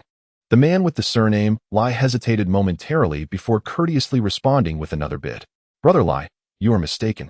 My high offer reflects my equal esteem for Jin Leiju. I fear we cannot concede. 320 million. The first bidder smiled faintly, mercilessly reiterating the price. Very well, since Taoist Jun insists, I shall withdraw. This Jin Leiju shall be yours. The man with the surname Lai seemed acutely aware of his opponent's formidable background and immediately retreated from the competition, though dissatisfaction brewed within him. I am grateful for your concession, Brother Lai. The man with the surname Jing's voice carried a hint of smugness, but at that moment, a voice resonated from somewhere in the hall. 320 million. It was a woman's voice. Most attendees were momentarily stunned, instinctively turning towards the source of the sound. To their astonishment, it was the veiled woman who had previously purchased the ghostly battle chariot. Her bid astonished everyone, including Lin Mo. Having already expended a considerable sum of spiritual stones, her ability to effortlessly propose such a high price seemed almost surreal. Of course, this did not imply that the masked woman possessed financial resources surpassing those of an ordinary holy clan. However, in terms of spiritual stones, she was indeed incomparable to the average holy clan member. 340 million. The man with the surname Jing's tone suddenly darkened. 350 million. The masked woman, unfazed, declared another figure. Yet, the man with the surname Jing fell silent once more. After a brief interval, he coldly responded, 360 million. Even if someone were to bid a single spirit stone higher than this, I would promptly yield. Yet, just as the words left his lips, the masked woman calmly declared a price of 370 million. Upon hearing this bid, an uproarious laughter erupted from the third floor, belonging to a man with the surname Jing, who was seething with rage. Very well. Since you are so resolute in your pursuit of the golden thunder bamboo, I hope you will soon depart from Cloud City. This scion of the sacred clan, having been repeatedly outbid by a being of a higher lineage, could no longer contain his displeasure. However, the masked woman seemed utterly unfazed by his remarks. She neither responded nor even glanced in the direction of the third floor. Instead, after Xiao Bai announced that she had successfully acquired the item, she casually ascended the stage, paid the spirit stones, claimed the golden thunder bamboo, and retreated to a distance. The composure of this woman instilled a sense of caution in the man surnamed Jing, who, after a few cold laughs, chose to remain silent. Now, we arrive at the pièce d'argent of our auction, the final item of the evening. I trust that no further elaboration is necessary. You are all undoubtedly aware of what this is. It is a vial containing a total of 13 Wanyao pills. The miraculous properties of Wanyao pills are well known. They not only serve as excellent auxiliary elixirs for breaking through the sacred clan, but also possess the ability to purify the marrow and transform the constitution. Previous auctions have featured Wanyao pills, albeit only in quantities of 3 or 4, or even just 1 or 2. This time, however, the elders of the Jing clan have astonishingly produced such an abundance of Wanyao pills, which truly takes me by surprise. Were it not for my role as the host, I might have considered participating in the bidding myself, even if I had no personal use for them. The opportunity for my disciples to consume just one would be a significant boon. Xiao Bai shook his head, a look of regret etched across his face. He then received a pale silver vial from a soldier adorned with a golden mask, raising it high to showcase it to the audience. In the presence of this final auction item, although it was unclear what the intentions of the sacred clan on the third floor were, the ordinary beings on the first and second floors gazed at the silver vial in Xiao Bai's hands with rapt attention. Some wore solemn expressions, others were filled with excitement, while a few displayed signs of anxiety. Enough of my rambling. The starting bid for this vial of Wanyao pills is set at 300 million. Xiao Bai announced with a slight smile. Upon hearing this price, Lin Mo below stroked his chin, crossed his arms, and leaned back against his chair, slowly closing his eyes. At this moment, Lin Mo's thoughts were not fixated on the vial of pills, but rather on contemplating how he might directly acquire the formula for Wanyao pills. As long as he had the herbal materials, he could certainly concoct countless such elixirs himself. If the Wanyao pills truly possess such remarkable effects, it would be quite feasible for him to break through to the integration level, aided by these pills and the various true spirit bloodlines within him. Lin Mo pondered silently. After the better part of a day, Lin Mo sat within the secluded chambers of the Yunming mountain cave, one hand cradling a cerulean bag and the other grasping a milky white vial. Henrik weighed the bag in his hand, a faint smile gracing his features. The bag naturally contained the high-grade spirit stones he had acquired from the recent auction of the 4 clans. The quantity ample enough to sustain half of the transport array's consumption. It appeared that if Kai Luing was indeed willing to shoulder half of the transportation costs, gathering the remaining spirit stones should pose no challenge. The last time he attended an auction was in the human clan's Tianyuan city, where he had evidently underestimated the wealth of spirit stones possessed by the other great alien races. However, with this newfound abundance, the spirit stone consumption for the transportation array was no longer a concern. He merely needed to make a trip to the Guanghan realm to assist the Shijian clan in collecting materials for refining tools, and subsequently aid Kai Luing and Duan Tianren in obtaining the necessary forbidden materials, allowing him to directly teleport back to Fengyuan continent. Nonetheless, the Guanghan realm also presented a splendid opportunity to break through his current bottleneck. Before entering, he planned to elevate his cultivation to the peak of the initial stage of void refinement, thus enabling him to effortlessly reach the mid-stage of void refinement with the help of the spiritual energy within the Guanghan realm.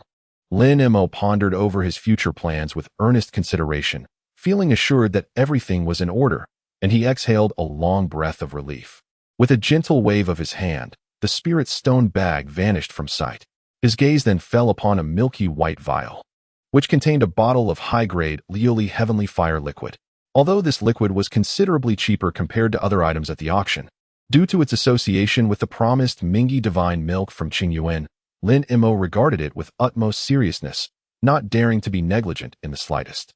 Although this Heavenly Fire liquid was deemed a defective product, Xiao Bai had asserted that its original potency still remained, albeit somewhat diminished. Lin Mo, of course, was not inclined to take the other's word at face value. He needed to conduct his own examination to discern the differences between this liquid and the rumored Liuli heavenly fire liquid. Otherwise, should he return with something utterly useless to Qingyuan, it would indeed be his misfortune. Now, he gazed intently at the jade vial, and after a brief moment of contemplation, he suddenly opened his mouth, unleashing a plume of silver flames. The flames danced around Lin Mo for a few circles before suddenly letting out a clear, melodious call, transforming into a silver firebird. Without hesitation, Lin Mo tossed the jade vial into the air and pointed at it with one hand. With a soft sound, the runes on the vial's cap shimmered and soared into the sky. Following that, a red glow emanated from the vial's opening, and a crimson beam of light shot forth.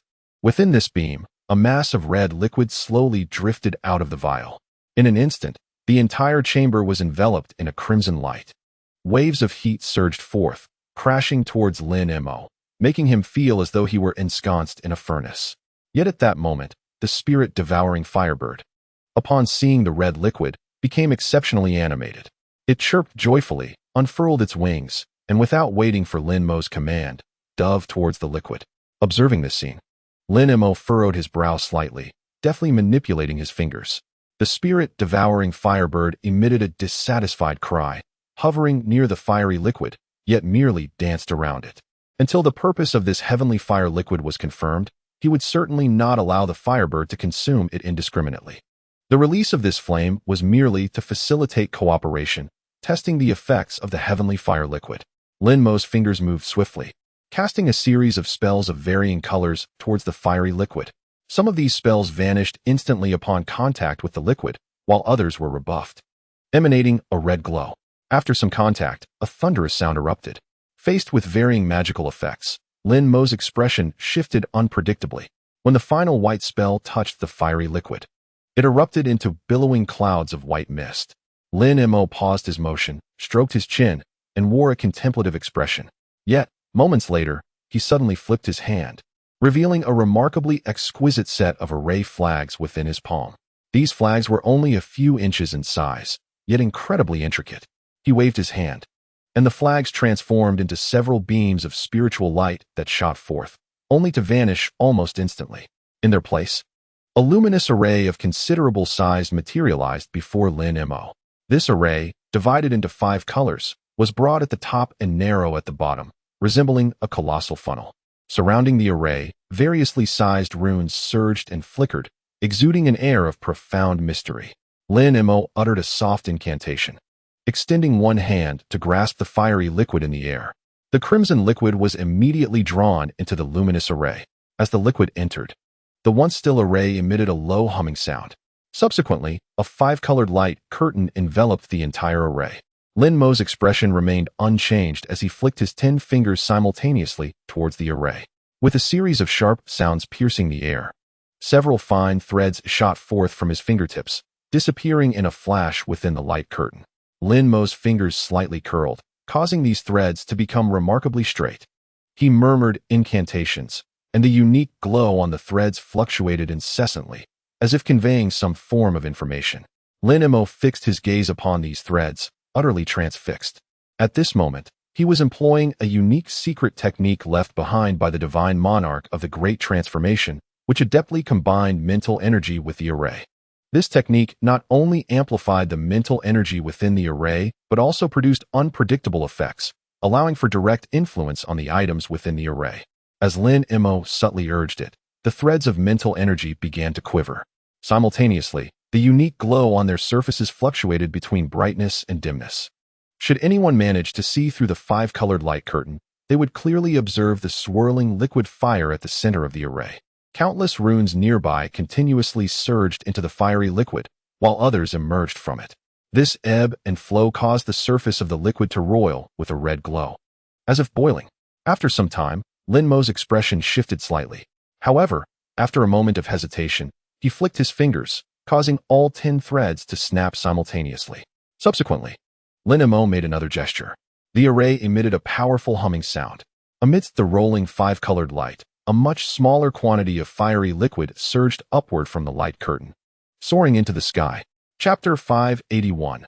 Lin Mo's expression grew serious as he pointed towards this fiery liquid from a distance. The previously swirling soul-devouring firebird suddenly flickered and mysteriously appeared beside the fiery liquid, opening its mouth to swallow it whole.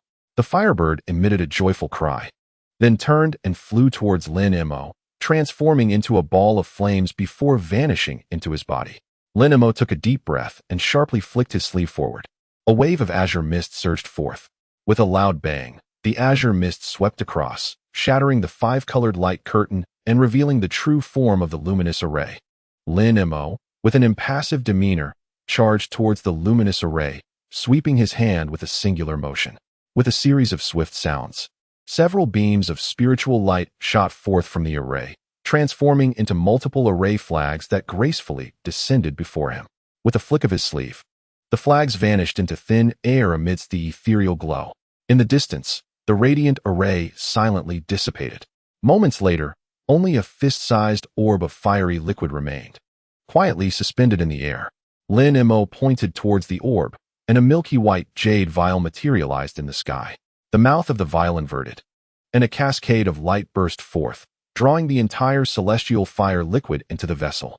After securing the vial, Lin Mo closed his eyes and sat in stillness.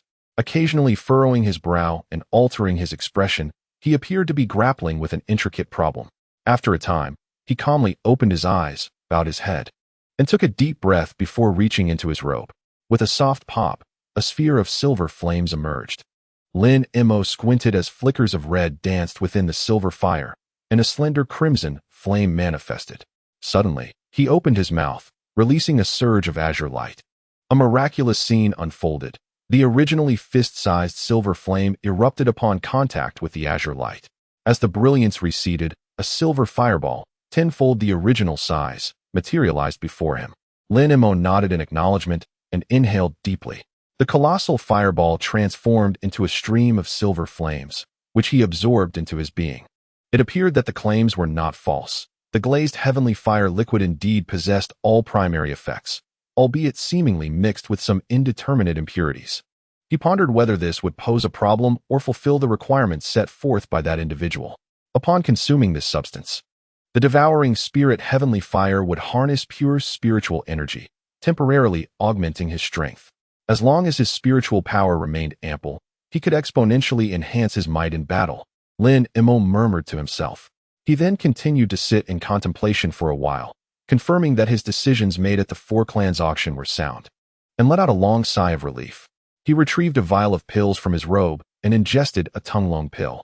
Subsequently, Lin Mo began to meditate and cultivate. The opening of the Guanghan realm remained uncertain, potentially lasting a century or as brief as a few years. He needed to seize the moment for cultivation. Even without relying on the spiritual energy of the Guanghan realm to break through, augmenting his cultivation and abilities would ensure greater safety upon entry. 3 months elapsed within the same secluded chamber, where Lin Mo, embodying the true magical form of the Sanskrit saint, practiced with hand seals. However, moments later, his expression shifted, the golden light receding as he ceased his practice. He shook his sleeve, and a jade tablet, gleaming with spiritual light, flew forth, spiraling in the air before landing in his palm. It was, astonishingly, a wanli talisman. Its surface shimmered with spiritual light, displaying minuscule text akin to ants. Lin Mo held it before his eyes, glancing at it, his gaze altering subtly. It had already been activated. It seemed a visit was in order. He then stowed away the wanli talisman, stood up, and exited the chamber. Several hours later, he descended from a beast cart, appearing on a familiar street. He surveyed his surroundings and promptly made his way toward a particular shop. Strangely, the shop's doors were tightly shut, no welcoming gesture extended. Yet, Lin Mo remained unfazed. Approaching the entrance, and with a wave of his hand, a spell penetrated the door effortlessly. After a moment, the shop door opened on its own. Lin Mo stepped inside. Behind the door stood a young woman, her brow adorned with a crystal that shimmered with a soft, white light. She was none other than the crystalline maiden named Qianqian. "I have heard of your esteemed presence, Senior. I did not anticipate your swift arrival and failed to greet you properly. I hope you can forgive my oversight," Qianqian said with a smile, bowing gracefully. "Haha, the formality of greetings is of little consequence. As cultivators, we need not be so constrained.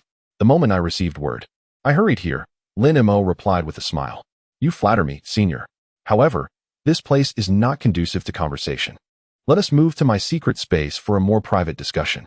There is another friend awaiting us there whom I wish to introduce to you, Qian suggested with a cheerful demeanor. Lin Mo nodded and followed her through a door.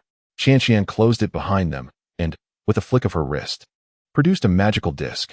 She performed a series of gestures and whispered an incantation, tapping the disc lightly. Instantly, it radiated light, and vibrant hues swirled forth. Lin Mo and Qian were enveloped in the luminous mist, transforming into a radiant array of colors. In the next moment, Lin Mo felt the scenery around him blur, and he found himself in a dimly lit space. This was a private rift created by the crystalline maiden. Looking around, he soon spotted a figure standing upright. "I have the honor of meeting you, Senior," the figure greeted from a distance, bowing respectfully. Lin Mo scrutinized him. He was robustly built, clad in a black leather robe, with faint purple scars tracing his face. His eyes glimmered with intensity, exuding an air of vigor. A sweep of his spiritual sense revealed that the man was at the mid-stage of the transformation god realm. "May I ask your name, fellow cultivator?" Lin Mo inquired calmly as he approached the teleportation array. "I am Yuzong," the scarred man replied. "Brother Yu, you are renowned as the most illustrious beast hunter of the magic Gold Mountain range. If we wish to traverse the mountains smoothly, we must rely on your prowess," Qian explained, having teleported alongside Lin Mo into this realm. "Beast hunter? Do you often venture into the magic Gold Mountain range, fellow cultivator?" Lin Mo's expression shifted slightly. "I have entered the magic Gold Mountain range 37 times, 7 of which were deep into the mountains." Yuzong's features contorted slightly as he spoke, yet he maintained a respectful tone. 37 times. Lin Mo's countenance changed upon hearing this. He had previously agreed to accompany Qian into the magic Gold Mountain range and had conducted his own investigation. The dangers there were far more complex than Qian had indicated. Those who dared to enter were certainly courageous souls. However, even they would not venture too deeply, typically remaining at the periphery to hunt weaker beasts. Yet here was a man of only mid-stage transformation god cultivation who had delved deep into the mountains multiple times. This was indeed astonishing. Despite not knowing the extent of his ventures, it was undeniably remarkable. Qian continued, "Although we do not need to penetrate the mountains this time, the location we are heading to is still some distance from the entrance. Encountering powerful beasts on the outskirts could prove troublesome. For safety's sake, I have specifically enlisted Brother Yu as our guide. He can detect the presence of formidable beasts amidst the magical disturbances." "You flatter me, Fairy Qian. It has been quite some time since I last entered the magic Gold Mountain range. I am unaware of any recent developments." "The last time he entered was a century ago," Yuzong humbly remarked. "A mere century. There should be little change," responded Qian with a gentle smile. "Brother Yu, your reputation precedes you, and this time we are only on the periphery. It should be quite safe." "Ah, dear Fairy Qian, you are unaware. The dangers of the Demon Gold Mountain range arise not only from the magical beasts, but also from the ever-shifting terrain and the long-accumulated demonic energy. Under the influence of this energy, the landscape can undergo drastic transformations in a single day. Although we will remain on the outskirts this time, I do require a vial of the millennial-old emerald spirit essence. I shall not take such risks by venturing deep into the mountains," Yuzong stated with seriousness. "Rest assured, my friend Yu, we will only venture to the periphery and not delve deep into the mountains. My cultivation is far inferior to yours, and I lack the courage for such endeavors," Qian replied. After hearing his explanation, her expression shifted momentarily before she smiled again. "Very well, as previously discussed. Aside from any magical beasts we may encounter along the way, I shall not involve myself in your actions with Elder Lin and will solely be responsible for guiding you. Is that agreeable, Fairy Qian?" Yuzong inquired, softening his expression. "That is acceptable. Should there be a need for additional assistance from Brother Yu, I shall gladly provide extra compensation. I would never impose," the Crystal Clan woman agreed, though her tone was not entirely definitive. After a brief moment of contemplation, Yuzong nodded in agreement. Lin Mo had remained silent, quietly observing Yuzong until their discussion concluded, at which point he slowly spoke. "To be frank, my understanding of the Demon Gold Mountain range and its magical beasts is quite limited, primarily gleaned from second-hand accounts and various texts. It is indeed fortunate to have someone as familiar with the mountains as you join us. However, I have several questions regarding the Demon Gold Mountain range that I hope you can elucidate. Please feel free to ask, Elder Lin. I shall do my utmost to provide answers," Yuzong replied without hesitation. Aside from those high-level magical beasts, do the mid- and low-tier magical beasts possess any intelligence? How does their level of awareness compare to that of ordinary spirit beasts? Lin Mo directly posed the question. Yuzong, clearly well-versed in the intricacies of the Demon Gold Mountain range, promptly provided a detailed response. The Crystal Clan woman listened intently, occasionally interjecting with her own insights.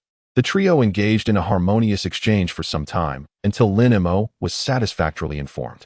After receiving a satisfying answer to his final question, Lin Mo smiled and said, "Now that we have this understanding, I believe our journey will proceed smoothly. May I inquire when you plan to set off, fellow Taoist Qian?" The Demon Gold Mountain range is not far from Cloud City, but it will still require some time.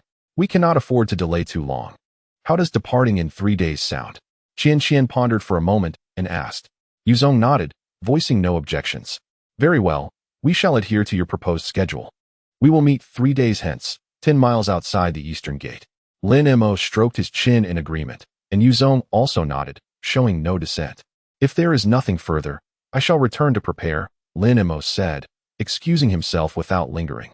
We have discussed all that needed to be said. I shall see Elder Lin off, Qian respectfully stated, producing the formation plate. As Lin Mo stepped into the teleportation array, under the watchful eyes of the two, he gracefully vanished amidst the ethereal light. Fellow Taoist Qian, do you find Elder Lin to be trustworthy? He is referred to as a high-level demon cultivator. Yet I perceive no trace of demonic energy emanating from him. Having traversed the Demon Gold Mountain range numerous times, I have become quite sensitive to the presence of demonic energy. Yuzong gazed at the vanishing figure, exhaling softly, and then furrowed his brow, posing a question. Rest assured, brother Yu, to speak candidly, had it not been for Elder Lin's status as a high-level demon cultivator, I might have struggled to persuade him to join us. Nonetheless, if it were not imperative to find a demon cultivator, we, residing in Cloud City, would not have endured such a lengthy wait. Given the abundance of high-level clansmen at our disposal, Qian sighed, offering a definitive reply. Thus, it seems that Elder Lin may possess a mysterious technique to conceal his demonic energy. Otherwise, it would be impossible for him to mask it to such an extent. Furthermore, while I remain unaware of the purpose behind the fairy's journey, enlisting the company of a high-level demon cultivator is assuredly no trivial matter. Additionally, choosing this year to enter the Demon Gold Mountain range may not be the wisest decision. We are currently amidst a 300-year cycle of demonic energy eruptions. In the forthcoming decade, numerous formidable demon beasts may surge into the periphery. Why not wait another 4 or 5 years? After a moment's contemplation, Yuzong spoke up. I apologize. I face my own challenges and cannot disclose everything candidly. I must enter the Demon Gold Mountain range within 2 years. Otherwise, the next opportunity will not arise for several hundred years. I simply cannot afford to wait that long and must take this risk. It is precisely for this reason that I am willing to compensate brother Yu handsomely for your services. I do not wish to conceal it from you. I have sought several individuals before, yet none could guarantee our safety during the eruption of demonic energy. That is why I have turned to you, my friend Yu. Qian hesitated momentarily, offering a wry smile. In that case, I must be prepared to gamble with my life. However, I must caution you that entering the Demon Gold Mountain range during the eruption can only ensure a 70 to 80% safety margin. Should we encounter powerful demon beasts obstructing our path or face unforeseen dangers, I will withdraw immediately. Moreover, I expect the timely payment of the additional half-bottle of Emerald Spirit liquid you promised, Yuzong reminded. Of course, these are the terms that were agreed upon beforehand and shall remain unchanged, Qian replied with a smile. However, I have noticed that you have not directly informed Elder Lin about the impending eruption of demonic energy. Is that not a potential issue? Yuzong inquired with a frown. The reason I am bringing Elder Lin along is to utilize his demonic abilities, which are unrelated to the eruption of demonic energy. Even if I do not inform him, he will inevitably discover it upon entering the mountain range. It is merely a matter of time, the crystalline woman said with a glint of cunning in her eyes. That is indeed a valid point. However, had you disclosed this information sooner, perhaps you would not have been able to entice Elder Lin under such conditions, Yuzong chuckled. A knowing expression on his face. Qian's lips curled into a slight smile, and she remained silent. Subsequently, after discussing some finer details with the crystalline woman, Yuzong too stepped into the teleportation array and vanished. Only Qian remained in the space. The smile that adorned her face faded, her brows creasing in worry. After a gentle exhale, she suddenly waved her long sleeves, and a burst of azure light emerged, transforming into a diminutive azure beast the size of a fist. This little creature was adorned with dragon scales, sharp claws, towering horns, and a gathering of fangs, resembling a true spirit of the Qilin. Yet, its form was indistinct, an ethereal entity that seemed as though a mere gust of wind could make it vanish. Are you certain that the spirit's lair will open within these 2 years? If I miscalculate the time, I may be taking a perilous risk and could miss an important opportunity. Qianqian gazed gravely at the ethereal figure of the Qilin before her, voicing her doubts. Chapter 582. What? Do you still not believe me? The voice of the Qilin echoed. Have I ever erred in my guidance before? Were it not for the immense gains you acquired from the other ruins I previously indicated, perhaps you would not have achieved your current success. Your crystalline kin possess remarkable talent, reaching such heights in just a few centuries, truly exceptional among your people. The Qilin figure spoke with a calm demeanor. Since the day of my birth, you have been with me. Should I encounter danger, you too would vanish. How could I not place my trust in you? Yet, you are merely a fragment of the divine consciousness of the Qilin from ages past. It is conceivable that errors or omissions may occur, which leaves me feeling somewhat uneasy. The crystalline maiden regarded the diminutive Qilin with a serene expression. Indeed, I am but a remnant of the true spirit of the Qilin after its self-detonation. Even though he was compelled to fall, his demise was inevitable, even without the explosion. Ultimately, he employed a forbidden technique to divide his essence into 100,000 fragments, each containing vital information. This true spirit's cave is one such fragment. Rest assured, there will be no mistakes, the young Qilin declared with pride. Yes, it is thanks to your prior embodiment within me that I have reached this level of cultivation. However, the intention of Qiang in doing so was to seek rebirth. Though I am uncertain why it ultimately failed, it bound our souls together, and your motives were not entirely altruistic. A hint of amusement flickered in Qianqian's eyes. Do not remind me. In the end, I too was unsuccessful. My misfortune led me to inhabit your form. Had I chosen another, perhaps I would have already attained my freedom. The young Qilin lamented, its mood seemingly darkening, its aura flickering. Enough of this quarrel. Do you think I am unaware of the circumstances at that time? In the village of the crystalline kin where I was born, I was the only unborn child. You merely perceived that I was not fully formed, making it easier to occupy this body. Qianqian chuckled lightly. At that time, my spiritual energy was utterly depleted. I had to seek the most viable target for success. Otherwise, a true spirit-level consciousness could easily seize the body of an adult crystalline kin. Thus, I chose you. The young Qilin replied with resignation. Let us not dwell on it. Although the rebirth was a failure, at least I preserved my life. This venture into the true spirit's cave will benefit us both. We must not err, otherwise, I have already reached a bottleneck in my cultivation. And even after several hundred years, a breakthrough seems unlikely. Perhaps it would be wiser to seek the true spirit's cave after significantly enhancing my powers. Though it requires patience, it is far better than risking entry into the Mo mountain range alongside two beings whose powers exceed my own, the crystalline maiden pondered. The talent of your crystalline kin is not particularly high. Despite my guidance and the considerable number of elixirs you have consumed, rapid progress akin to the past remains improbable. In fact, the time lost may prove to be a disadvantage. To be frank, had the true spirit's cave not been occupied by that injured saint-level beast, your solitary endeavor would indeed have been much safer. The ethereal silhouette of the Qilin paused momentarily before continuing. Rest assured, you have already prepared several strategies to confront those two, have you not? As long as they harbor no ulterior motives, once those tactics are employed, even ordinary beings, who may far surpass you in strength, will find it exceedingly difficult to resist. Ordinary beings. Are you implying that one of these two is anything but ordinary? Will these strategies prove ineffective? The astute woman of the Crystal Clan immediately discerned the underlying implications, her expression shifting subtly. You have only encountered these two on 2 occasions. While I dwell within you, I can still sense certain circumstances. The aura of the one known as Yuzong fluctuates, at times potent, at others faint. And when in proximity, it exudes a sinister energy. If I am not mistaken, he likely practices a domineering technique focused on stealth and decisive strikes. Of course, he may also possess other arcane skills, Otherwise, it would be impossible for him to navigate the Demon Gold Mountain range with such ease. However, in comparison to the individual named Lin Mo, Yuzong appears somewhat unique and not overly concerning. The latter not only far surpasses Yuzong in cultivation, but also wields formidable techniques and powers. I find him quite perilous. Nevertheless, the methods I have provided for your restraint are currently the most effective, particularly the life-preserving strategies, which are versatile. Even if you are unable to vanquish your adversary, you will certainly be able to safeguard yourself, the miniature Qilin asserted with confidence. With that in mind, I feel reassured. However, in light of this matter, I find myself more troubled by another concern.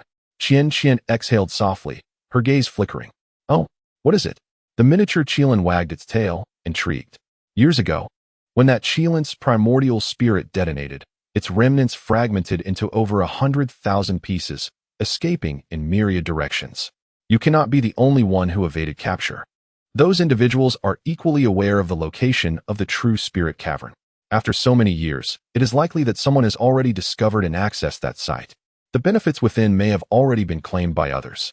We should not expend further effort, Qian pondered thoughtfully. Although countless fragments of divine consciousness had split off, very few had successfully escaped. The remaining ones may have encountered failures in possession or other unforeseen events. As for whether other fragments of divine consciousness still exist, it is difficult to ascertain. After all these years, even if they do exist, they should have developed their own individual awareness by now. However, until the true spirit cavern is opened, no one can be certain. Yet, I believe the likelihood is slim. The Qilin's voice took on a serious tone. Let us hope so. As long as we can obtain the benefits of the true spirit cavern, our cultivation speed should experience a significant enhancement. Qian mused to herself. Haha, indeed. Otherwise, how could I remember this information so distinctly? The Qilin shadow reminded her. This time, Qian offered a slight smile and refrained from further comment. The miniature Qilin danced around her for a moment before suddenly speaking rapidly. All right. The individual named Lin Mo possesses considerable divine consciousness. It would be prudent not to contact me while in his company, lest he becomes aware of something amiss. When the next item reappears, it is best that we have already entered the true spirit cavern. With that, the Qilin silhouette leapt onto the Crystal Clan woman, vanishing from sight. She sighed softly and proceeded to step into the teleportation array. With a swift motion of the array in her hand, she vanished amidst the flickering light. 3 days later, on a small hill near Cloud City, a young man of unremarkable appearance, clad in a blue robe, stood with his hands clasped behind him atop a massive rock. Gazing down at the verdant landscape before him, he remained still, his expression serene. This was Lin Mo, who had been here for some time. And the dawn was just breaking. It seemed he had arrived a tad early. However, such leisurely moments were rare for him. After inhaling a few deep breaths of fresh air, his spirits appeared to lift. Lin Mo did not have to wait long. Approximately half an hour later, a flicker of movement caught his eye as he turned to look at the sky. Moments later, a sound akin to breaking air resonated, and a crimson light swiftly approached. Shimmering before landing beside Lin Mo, the light dissipated, revealing a figure, none other than Yuzong. Apologies for keeping you waiting, Senior Lin. Yuzong greeted Lin Mo with a respectful fist salute. It is of no concern. I intentionally arrived early, Lin Mo replied, shaking his head, his demeanor unperturbed. Upon hearing Lin Mo's words, Yuzong smiled and casually settled down in a clean spot to sit cross-legged. Lin Mo, however, continued to stand atop the massive rock, showing no intention of descending. After a meal's time, Qian also arrived. She transformed into a burst of white light, descending from the sky at an angle, causing Lin Mo's brow to flicker slightly. Yuzong also stood up. Fairy Qian has arrived. Now we are all assembled. Let us depart, Lin Mo declared upon spotting Qian's figure. With that, he transformed into a streak of azure light and soared into the air, followed closely by Yuzong and Qian. A month's journey is neither excessively long nor particularly short, coupled with the time required to enter the Mo mountain range. If all proceeds smoothly, they should return to Cloud City in 3 months. Lin Mo pondered quietly, propelling the light forward. The journey remained uneventful. A month later, the trio soared over a vast stretch of nameless mountains, when suddenly, a sea of azure mist appeared ahead, forming a boundless fog. This was the Azure Spirit Cloud Sea, the sole entrance to the Mo mountain range. Attempting to breach it from elsewhere would lead to certain doom. Excitement surged through Yuzong as he beheld the cloud sea. Lin Mo stood beside him, his gaze fixed upon the distant mist, his eyes deep with contemplation. Qian noticed the situation ahead, her eyes sparkling with anticipation. The three resumed their journey, following Yuzong as they sped towards the foggy expanse. The mist loomed both near and far. Despite their swift pace, it took some time before they truly approached. As they drew closer, Lin Mo's expression subtly shifted. From a distance, the situation had gone unnoticed, but as they neared, a rumbling thunder echoed from within the azure mist, as if a tempest roared within, an awe-inspiring spectacle. Yuzong abruptly halted before the thick azure fog, revealing his form. In his hand appeared a radiant golden token, which he waved, sending a beam of golden light that vanished into the dense mist.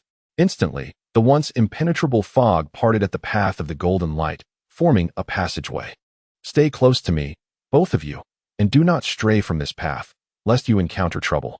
Yuzong imparted his final instructions before once again harnessing the light of escape to soar away. Although Lin Mo was uncertain of the troubles that might arise upon departing from the passage, he chose not to venture a guess, instead calmly following in Yuzong's wake. Qian, despite also entering the passage, could not restrain her curiosity and asked amidst the radiant light, "I have visited the Demon Gold Mountain Range once before. Should we not first proceed to another location? Ordinary individuals may require such a detour, but I possess a certain reputation here that renders such measures unnecessary," Yuzong replied, shaking his head. Upon hearing this, Qian fell silent. Guided by the golden light, the trio swiftly traversed over 10 miles into the misty sea. Suddenly, Lin Mo's gaze flickered as he discerned a cluster of buildings emerging faintly in the distance. As they drew closer, it became evident that hundreds of stone houses of varying sizes were arranged in a narrow town. At the heart of the town stood an imposing pavilion, towering several dozen feet high, constructed from grayish-blue stone and strikingly prominent. The streets appeared to have a few pedestrians, though they were few in number. With a sharp call, Yuzong directed their course straight towards the pavilion's center. Lin Mo and Qian closely followed. As the light of escape dissipated, the three of them materialized almost simultaneously before the grand entrance of the pavilion. Lin Mo cast a sweeping glance and finally discerned the details. Above the towering entrance hung a plaque inscribed with the characters "Thundercloud Pavilion" in elegant, swirling ancient script. "Follow me. This is the place to obtain the restraining tokens. Fairy Qian has also visited here before, has she not?" Yuzong said with a smile directed at the crystalline-clad woman. "Indeed. However, during my last visit, I first needed to go elsewhere to purchase a Cloud Division token to gain entry here." Qian nodded in response. "The token you acquired was merely temporary. It will expire after a month. The treasure I have just received can be utilized repeatedly, a gift from a senior. We must now procure the Thunder Banners to truly enter the Mogene Mountain Range and confront those restraining divine thunders." Yuzong elucidated as he advanced towards the pavilion's interior. The grand doors stood ajar, revealing a spacious first floor that appeared devoid of life, as though seldom frequented by visitors. After absorbing Yuzong's words, Lin Mo nodded and strode forward, with Qian trailing closely behind. The three swiftly entered through the doorway. The first floor was barren save for a few tables and chairs, prompting them to ascend the staircase directly. The second floor, too, was expansive and empty. They scarcely paused before proceeding to the third floor. At the entrance to the third floor, a faint white light barrier materialized. Yuzong seemed oblivious to its presence and passed through effortlessly. Lin Mo raised an eyebrow slightly, but maintained his composure as he followed suit into the barrier, which posed no obstruction. Yet, upon emerging on the other side, Lin Mo's expression shifted subtly. Noises of commotion filtered down from above, indicating a throng of individuals congregated on the third floor. Yuzong and Qian also registered the sounds, their expressions reflecting surprise. Though Yuzong quickly regained his composure and ascended first, the occupants above took note of Yuzong's arrival. Lin Mo quietly made his way to the third floor as well. The space was modest in size, but was packed with people, over 30 individuals of various ethnicities seated upon the ground. Apart from a circular stone table at the center, the floor was adorned only with cushions of assorted sizes. As Lin Mo and his companions arrived, curious gazes were instantly directed towards them. "Ah, brother Yu. Fellow Taoist, you has come as well." Laughter erupted as some recognized Yuzong, their enthusiasm palpable, even from those of higher cultivation than him. However, among the crowd, a few unfamiliar faces turned pale at the mention of Yuzong's name, some even casting unfriendly glances, indicating that Yuzong's reputation in the magic Gold Mountain range was formidable. Yet, a handful remained unfazed by his name, merely observing Lin Mo and the others in silence. Lin Mo glanced around, bemused to find that everyone present was of the transformation stage or above, with a significant portion at the void refinement level, 3 of whom were at the pinnacle of that stage. One individual was shrouded by some treasure, obscuring their spiritual energy, making it impossible for Lin Mo to ascertain their cultivation level. In contrast to Lin Mo's contemplations, Qian's eyes flickered upon hearing of Yuzong's renown. Is Senior Yan also here? Could there be an incident in the magic Gold Mountain range? Yuzong first saluted those he recognized, eventually noting an elderly man with silvery hair, and respectfully inquired. This elder was indeed one of the 3 at the pinnacle of the void refinement stage, smiling warmly at Yuzong, suggesting a deeper connection between them. Why, young master, are you not here for this matter? Surely you wish to enter the magic Gold Mountain range? The elder responded with a hint of surprise. Indeed, I wish to enter the mountains, but there are other reasons. It should be the time of a surge of demonic energy in the mountains. Why are there so many gathered here? Is it solely to apply for the thunder-repelling umbrella? This seems rather peculiar, Yuzong remarked gravely as he scanned the unfamiliar faces. Most who come here are indeed looking to enter the mountains. The specifics are rather lengthy to explain. Who might these 2 friends be? The elder sighed, then turned his gaze towards Lin Mo and the crystal-clad woman behind Yuzong, hesitantly inquiring. Fear not. This esteemed Lin and the celestial Qian are my companions for this venture into the magic Gold Mountain range. If Senior Yan has any questions, please feel free to ask. Besides the 3 of us, I doubt anyone else is privy to this matter, Yuzong introduced, then added somewhat dejectedly. The situation is quite straightforward. A few days ago, a humanoid spirit immortal invaded the town, injuring a cultivator before fleeing into the magic Gold Mountain range. A humanoid spirit immortal? Surely I must have misheard. Yuzong's expression shifted dramatically upon hearing this. Lin Mo and the crystal woman exchanged horrified glances. Indeed, it was unquestionably a spirit immortal. During its escape, it was wounded, resulting in a few drops of its celestial blood being shed, which were then exchanged for a fortune in spirit stones at the town, the elder affirmed with certainty. The transformation of spiritual herbs into humanoid forms is inherently challenging. The longer the age, it does not guarantee successful transformation into a spirit being. Moreover, humanoid spiritual herbs require countless fortuitous encounters to even have a chance at achieving such a form. Such entities are rarely seen throughout the spirit realm. Once this news spreads, it will undoubtedly astonish the entire Tianyan. So, others have gathered here for this reason. Yuzong inhaled deeply, his expression oddly contemplative. Brother, you have misunderstood. Perhaps, in due time, the number of individuals gathered here will increase. However, those in the distance have no opportunity at all. The esteemed Jia Tianmu not only excels in both earth and wood evasion techniques, but seems to have also mastered the elusive art of floating light and shadow. A fair-faced youth interjected with a smile.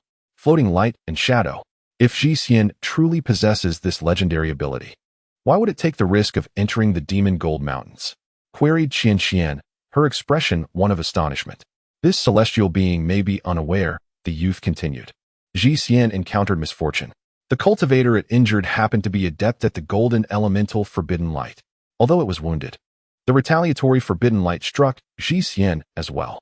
In its attempt to escape, it tried to employ the floating light and shadow technique, but only managed to invoke half of it before being forced to reveal its true form by the erupting forbidden light. As for its other abilities, we remain uncertain. Remarkably, it displayed no fear of the thundercloud grand array's overwhelming lightning, directly traversing the barrier into the Demon Gold Mountains. The pale-faced youth paused at this point. After a moment's contemplation, his excitement unabated, he continued. According to the injured party, Jia Tianmu possesses a unique forbidden light, and it is even capable of crafting a talisman to track Jia Tianmu's whereabouts. As long as one is within 100 miles, its movements can be discerned immediately. Although Jia Tianmu's evasion and concealment skills are astonishing, its combat capability is rather unremarkable. Furthermore, given its injuries, it is unlikely to delve deep into the Demon Gold Mountains, preferring to hide somewhere on the periphery. This grants us a month to seize the opportunity to capture it. We, the temporary residents of the town, initially planned to refrain from entering the mountains during the eruption of demonic energy. However, circumstances have shifted, and we are naturally inclined to take the risk and venture in. As for those who are further away, by the time they arrive here, they will have already missed their chance. Upon hearing such a detailed explanation, Lin Mo and his companions felt a sense of clarity. Yuzong pondered briefly before cautiously remarking, although humanoid spiritual herbs are exceedingly rare, there are no definitive records regarding their efficacy, and they may not surpass some of the most esteemed sacred herbs. Nonetheless, items of this nature are indeed seldom heard of. Thus, it is not surprising that so many have been drawn to risk entering the mountains during the eruption of demonic energy. After all, the dangers during this period are magnified manifold compared to usual times. Even remaining on the outskirts entails the possibility of encountering formidable demonic beasts. Brother Yu, perhaps you are unaware. On the very day Xian made its appearance, a senior from the sacred clan visited our town, willing to exchange 3 Miao pills and 3,000-year-old green lotus flowers, along with a significant sum of spirit stones, for Xian. They expressed indifference to life or death. This senior is currently residing in the town and has stated they will not depart until the month concludes following the opening of the Demon Gold Mountains. A beautiful maiden in palace attire explained. The sacred clan? This time, it was Lin Mo who was taken aback. Indeed, that senior's surname is Gu, and their cultivation is profound and unfathomable, appearing not to be a local. The maiden glanced at Lin Mo, finding him quite ordinary, and responded. It appears that the individuals gathered here are primarily drawn by the lucrative rewards promised by the esteemed Gu. Qian smiled as she spoke, acknowledging that every cultivator present, regardless of their level of mastery, harbors their own burdens. Spirit stones are exceedingly scarce. Otherwise, one would not willingly venture into the perilous magic Gold Mountain range. Such substantial rewards, if secured, would liberate us from this town and spare us the dangers of hunting magical beasts. The elegantly clad lady huffed softly, seemingly displeased with Qian's remarks. The crystalline woman offered a faint smile, choosing to remain silent. Near, please exhibit some decorum. These two are friends of the esteemed disciple Yu. Chided the elderly man surnamed Yan, a senior relative of the elegantly clad lady. A fleeting expression of discontent crossed her face, yet she refrained from further comment. Given that these events transpired several days ago, why do so many still congregate here? Is it possible that our esteemed elder Liao is no longer in charge? Yuzong appeared somewhat perplexed, but after surveying his surroundings, he furrowed his brow and inquired about another matter. What you say is indeed true. Elder Liao departed over a decade ago. The new steward is exceptionally stringent, even reinstating the previous testing protocols. Those who fail the test will not be granted the thunder-repelling umbrella. Moreover, unlike Elder Liao, he is not amenable and will not distribute the umbrellas in advance.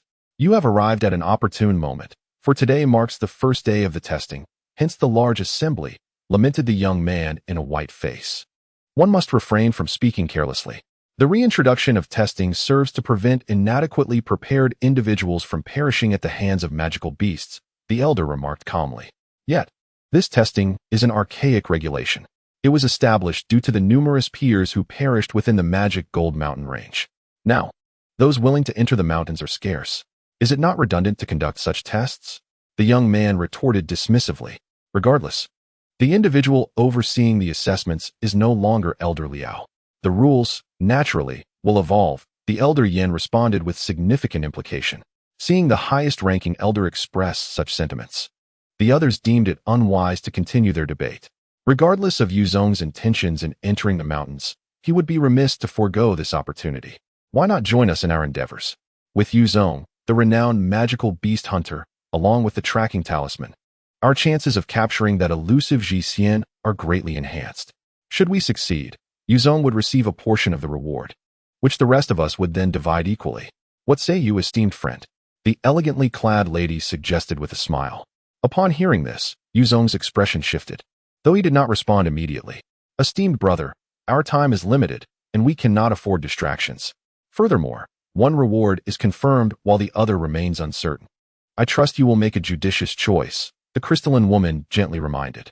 Do not worry, my friend. Having already secured a portion of the reward, I shall not waver in my decision, Yuzong replied after a moment of contemplation. Elder Yan, I sincerely apologize, but I have other matters to attend to and, regrettably, cannot join you. That is acceptable. To be frank, our venture into the magic Gold Mountain range carries significant risk as well, the elder acknowledged. Although the surroundings are not particularly vast, locating the spirit herb amidst the demonic energy is quite a challenge. Perhaps, brother, you may stumble upon it inadvertently. Near. Please hand over the depiction of the spirit herb and the tracking talisman to young Master Yu. The elderly man with the surname Yin remarked nonchalantly. The elegantly attired woman promptly retrieved a white stone fragment and a blue talisman from her storage bracelet. Thank you, Elder Yin. Yuzong hesitated momentarily before ultimately accepting the two items. It is of no consequence, for I shared a certain camaraderie with your father in the past. The elder chuckled softly. Lin Mo, with his hands clasped behind his back, exhibited a slight twitch at the corners of his mouth, revealing a hint of a sardonic smile. At that moment, the crystalline woman unexpectedly received a transmission from Lin Mo. Have you concealed anything before your departure? What do you mean by the eruption of demonic energy and the potential encounter with formidable demonic beasts? Upon hearing this, Qian's expression shifted slightly, but she quickly regained her composure and responded via transmission. I beg your pardon, Elder. Although the eruption of demonic energy poses some impact on our expedition, as long as we refrain from venturing deep into the mountains, we shall encounter no significant issues. I initially intended to clarify this matter after entering the mountains. I can provide additional materials as compensation. Please do not hold this against me. Qian's demeanor was exceedingly humble, and she proactively suggested an increase in compensation. A sudden silence enveloped the crystalline woman, but after a brief moment, Lin Mo's icy voice resounded once again. I detest those who deliberately attempt to ensnare me. I shall let this pass this time, but should there be a next time, our collaboration will terminate immediately. While I wish to repair the outer demon armor, I will not permit anyone to toy with me repeatedly. The crystalline woman felt a sense of relief, knowing that the issue had been at least temporarily resolved. Meanwhile, Yuzong and the elder Yin, along with others, began to engage in conversation, appearing quite jovial. However, at that moment, an unforeseen event unfolded that even Lin Mo did not anticipate. The two highest-ranking cultivators, not only outsiders, but also previously indifferent upon hearing Yuzong's name, finally comprehended the source of Yuzong's reputation after listening to the transmissions from others.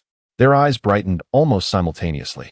Subsequently, after exchanging a few words in secret, one disheveled middle-aged man with a square head stood up and strode towards Yuzong and the others with purpose.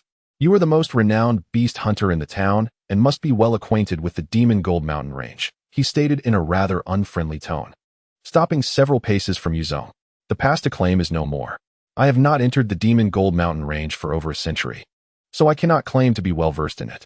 Although Yuzong felt a weight in his heart, he maintained his composure in his response. Regardless of your level of knowledge, tomorrow, my friend Miao and I shall venture into the Demon Gold Mountain range to seek the spirit herb, and you will accompany us.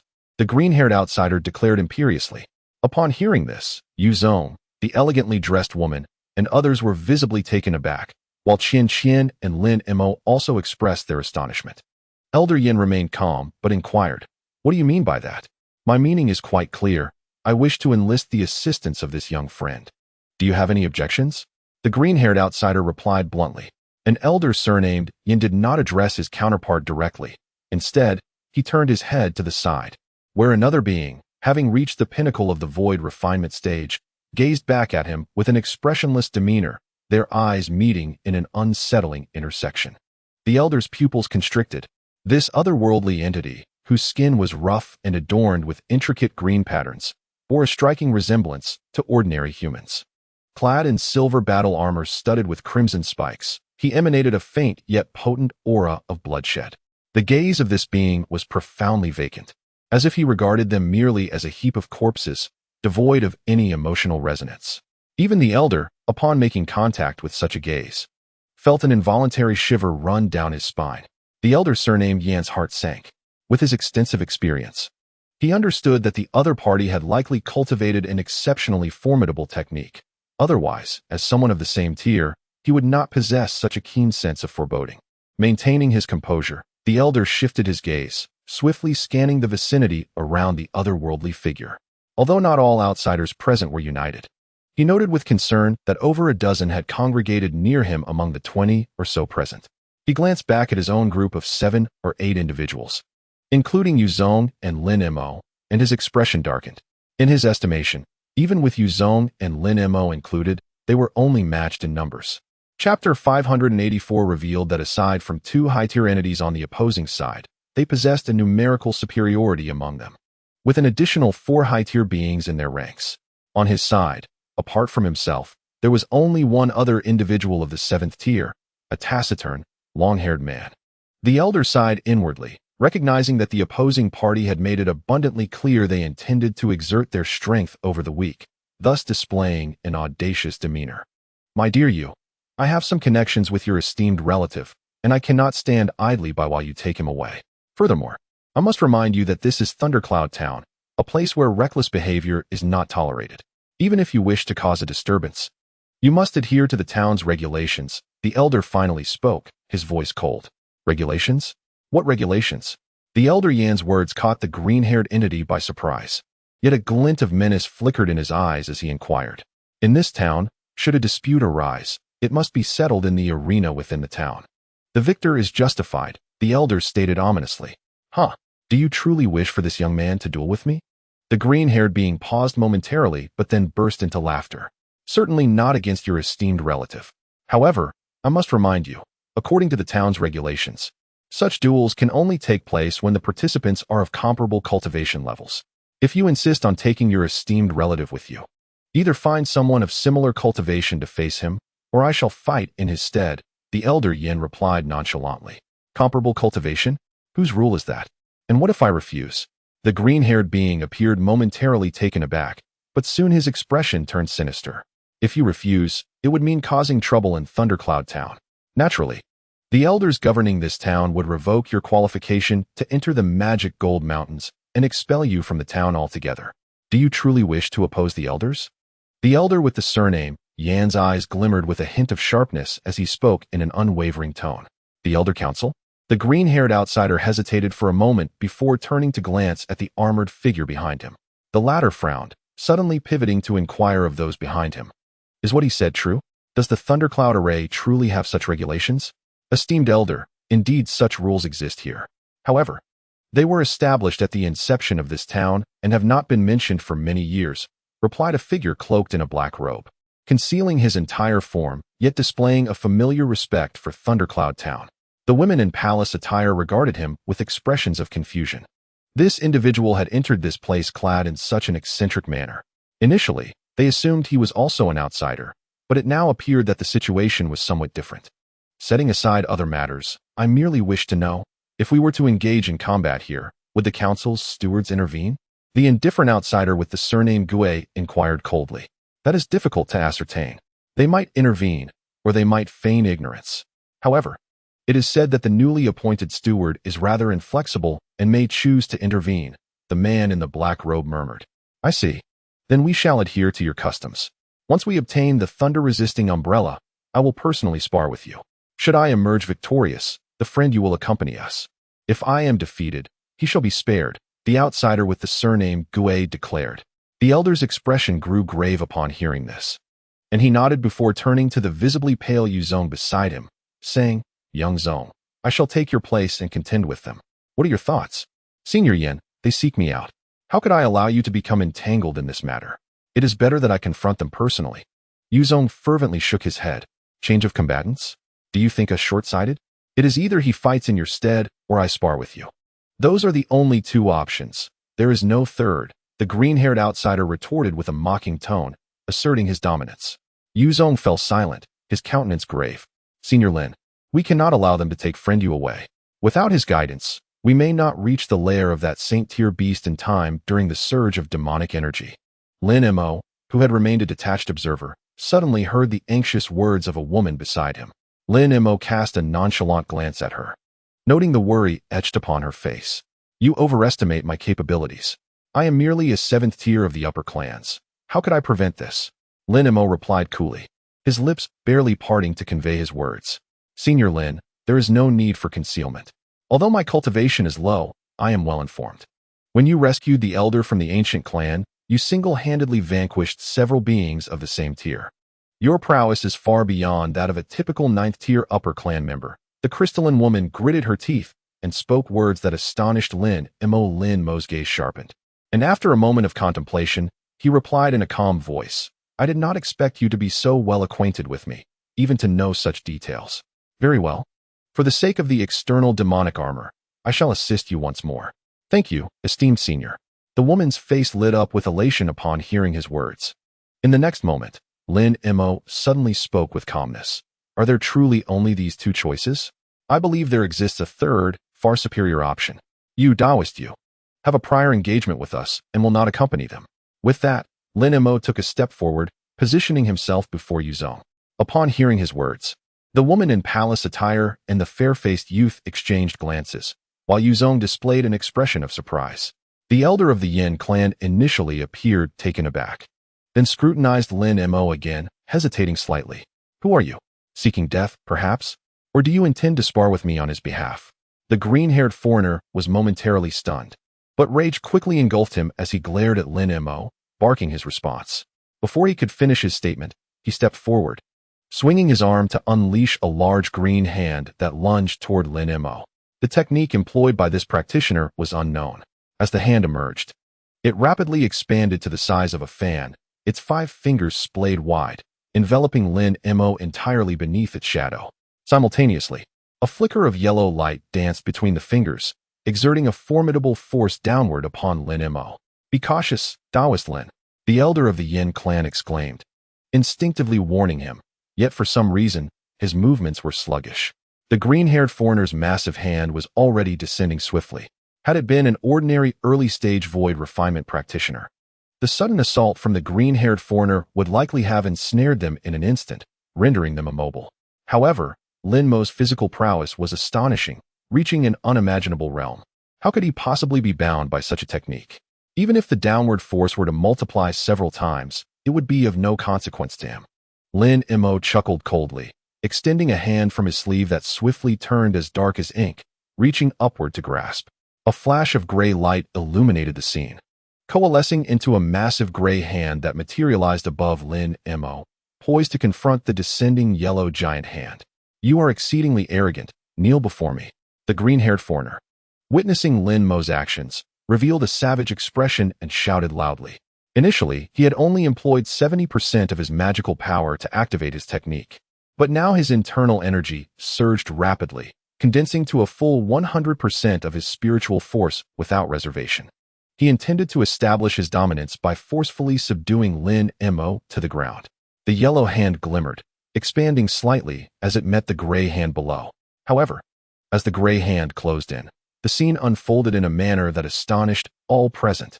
The collision did not produce a thunderous roar.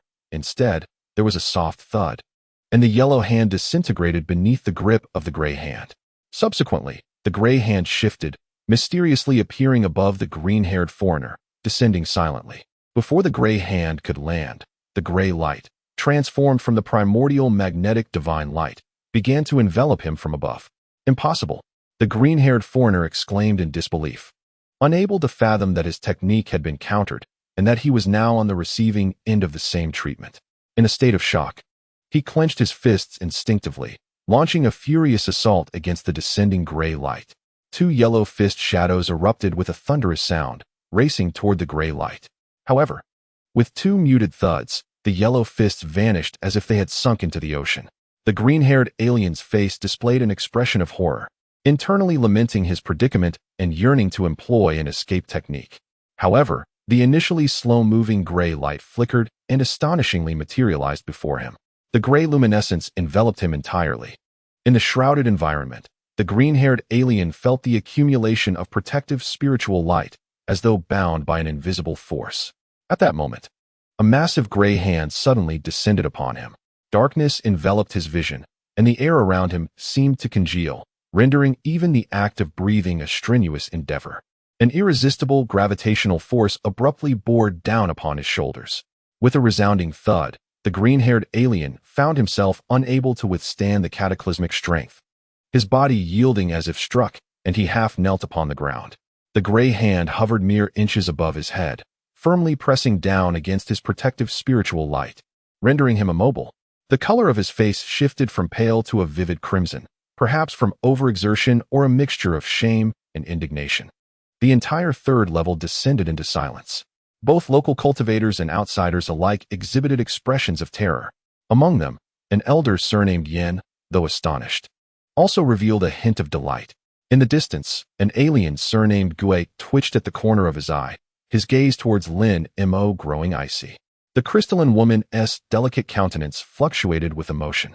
Although she recognized Lin Mo's extraordinary abilities, witnessing him effortlessly overpower an opponent 2 tiers above her was beyond her expectations, leaving her feelings rather complicated.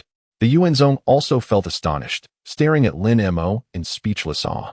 Meanwhile, the elegantly dressed women and others were similarly shaken. Lin Mo remained indifferent to the unfolding spectacle, his gaze fixated on the green-haired alien on the ground, his eyes narrowing slightly.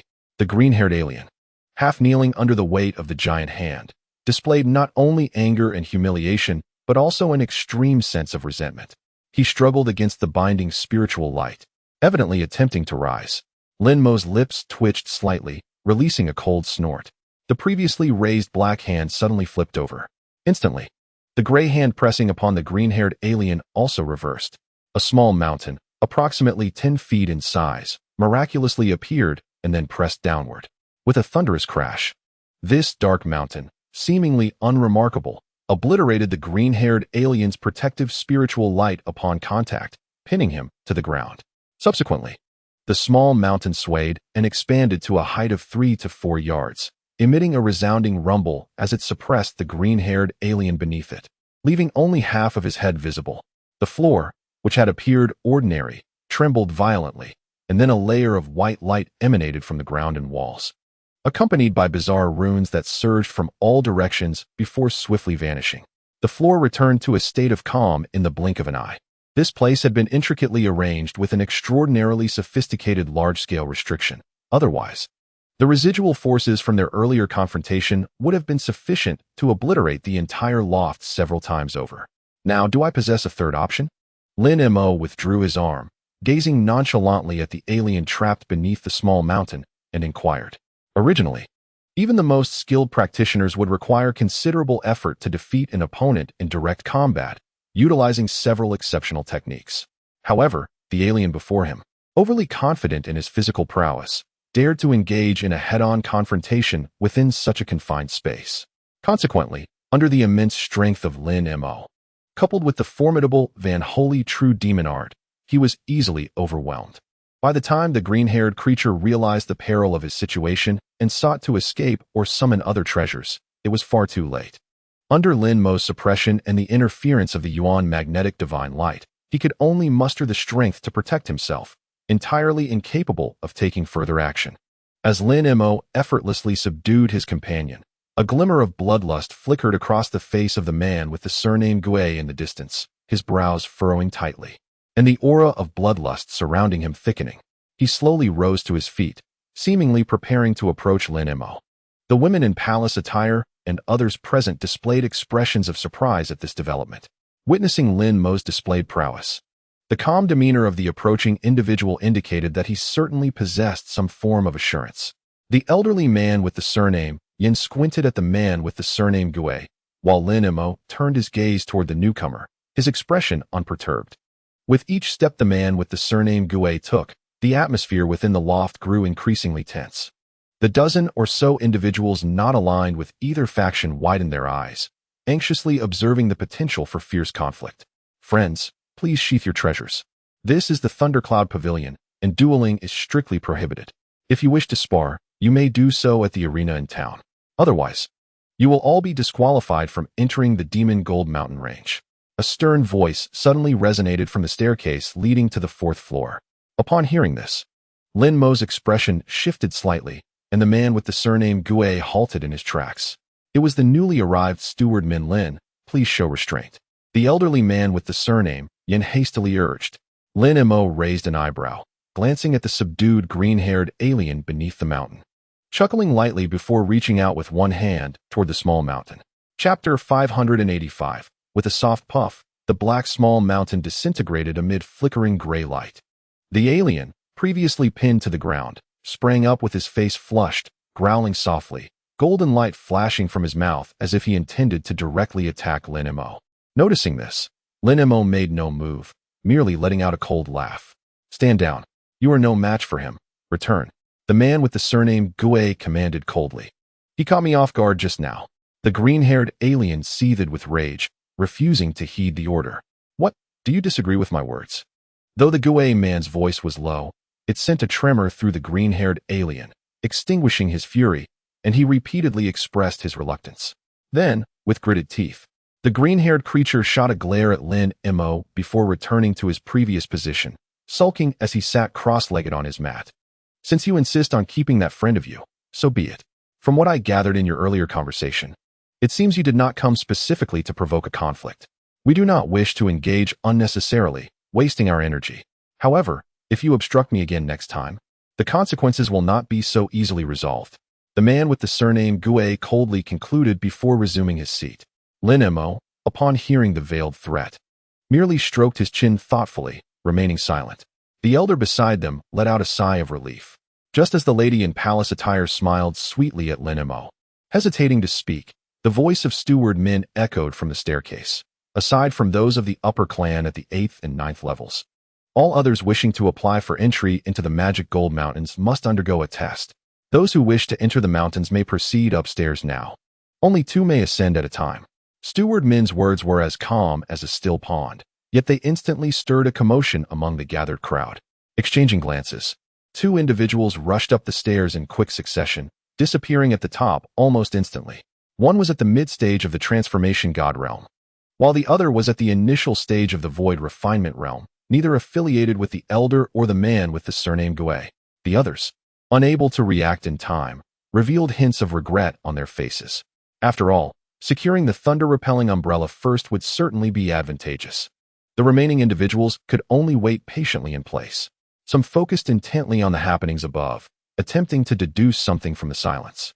However, it seemed that a restriction was placed upstairs, or perhaps the test itself was conducted without a sound. No noise emanated from above the staircase, and everything remained eerily quiet, leaving a few disappointed. The duration of the test was neither too short nor excessively long. After half an hour, one individual descended from the upper floor. All eyes immediately turned to him. His clothes were tattered, seemingly stained with blood, resembling someone who had just endured a fierce battle. "Brother Zhu, did you pass the test? Did you obtain the thunder-repelling umbrella?"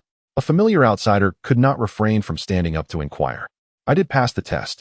However, the specifics cannot be disclosed as per Steward Min's instructions, lest the thunder-repelling umbrella be rescinded. Moreover, regardless of the outcome, those who have taken the test must leave this place immediately." The disheveled man replied vaguely before hastily departing down the stairs. The questioner, upon hearing his response, felt it inappropriate to probe further and could only sit back down with a look of disappointment. After a short wait, another individual descended from the 4th floor. His expression one of dejection. Unlike the previous contestant, this person bore no injuries, yet his face was devoid of hope. He did not linger on the 3rd floor, but left directly. Witnessing such a scene, some individuals eagerly wished to ascend, casting furtive glances at each other. It was evident that everyone preferred to let others try first. Next to Steward Min urged from the top of the stairs. Lin Mo surveyed his surroundings. Noting that no one had yet stood up, with a faint smile, he rose and walked toward the staircase. However, just a few steps in, he heard footsteps behind him. Following closely, "Senior, please wait a moment. It is not too late to ascend." After a brief pause, Lin Mo seemed to recognize the person behind him and spoke without turning. "Rest assured, Senior, I have inquired about the test beforehand and made some preparations." A clear and melodious voice came from behind. It was the delicate woman of the Crystal Clan. "Since you say so, I must have been overly concerned." Lin Mo chuckled softly, proceeding straight up the staircase. With a delicate smile, Qian gracefully followed behind. Upon reaching the exit of the 4th staircase, they encountered a faint crimson light barrier. Lin Mo smiled lightly, his figure flickering as he passed through the barrier. Suddenly, the scene before him brightened, revealing a vast expanse of blue. The ceiling and the walls around were crystal clear, radiating a soft blue glow. Beneath his feet lay a colossal white formation, nearly covering over 20 zhang of ground, at the center of which stood an individual quietly observing Lin Mo and Qianqian. A glimmer flashed in Lin Mo's eyes as he discerned the person's features.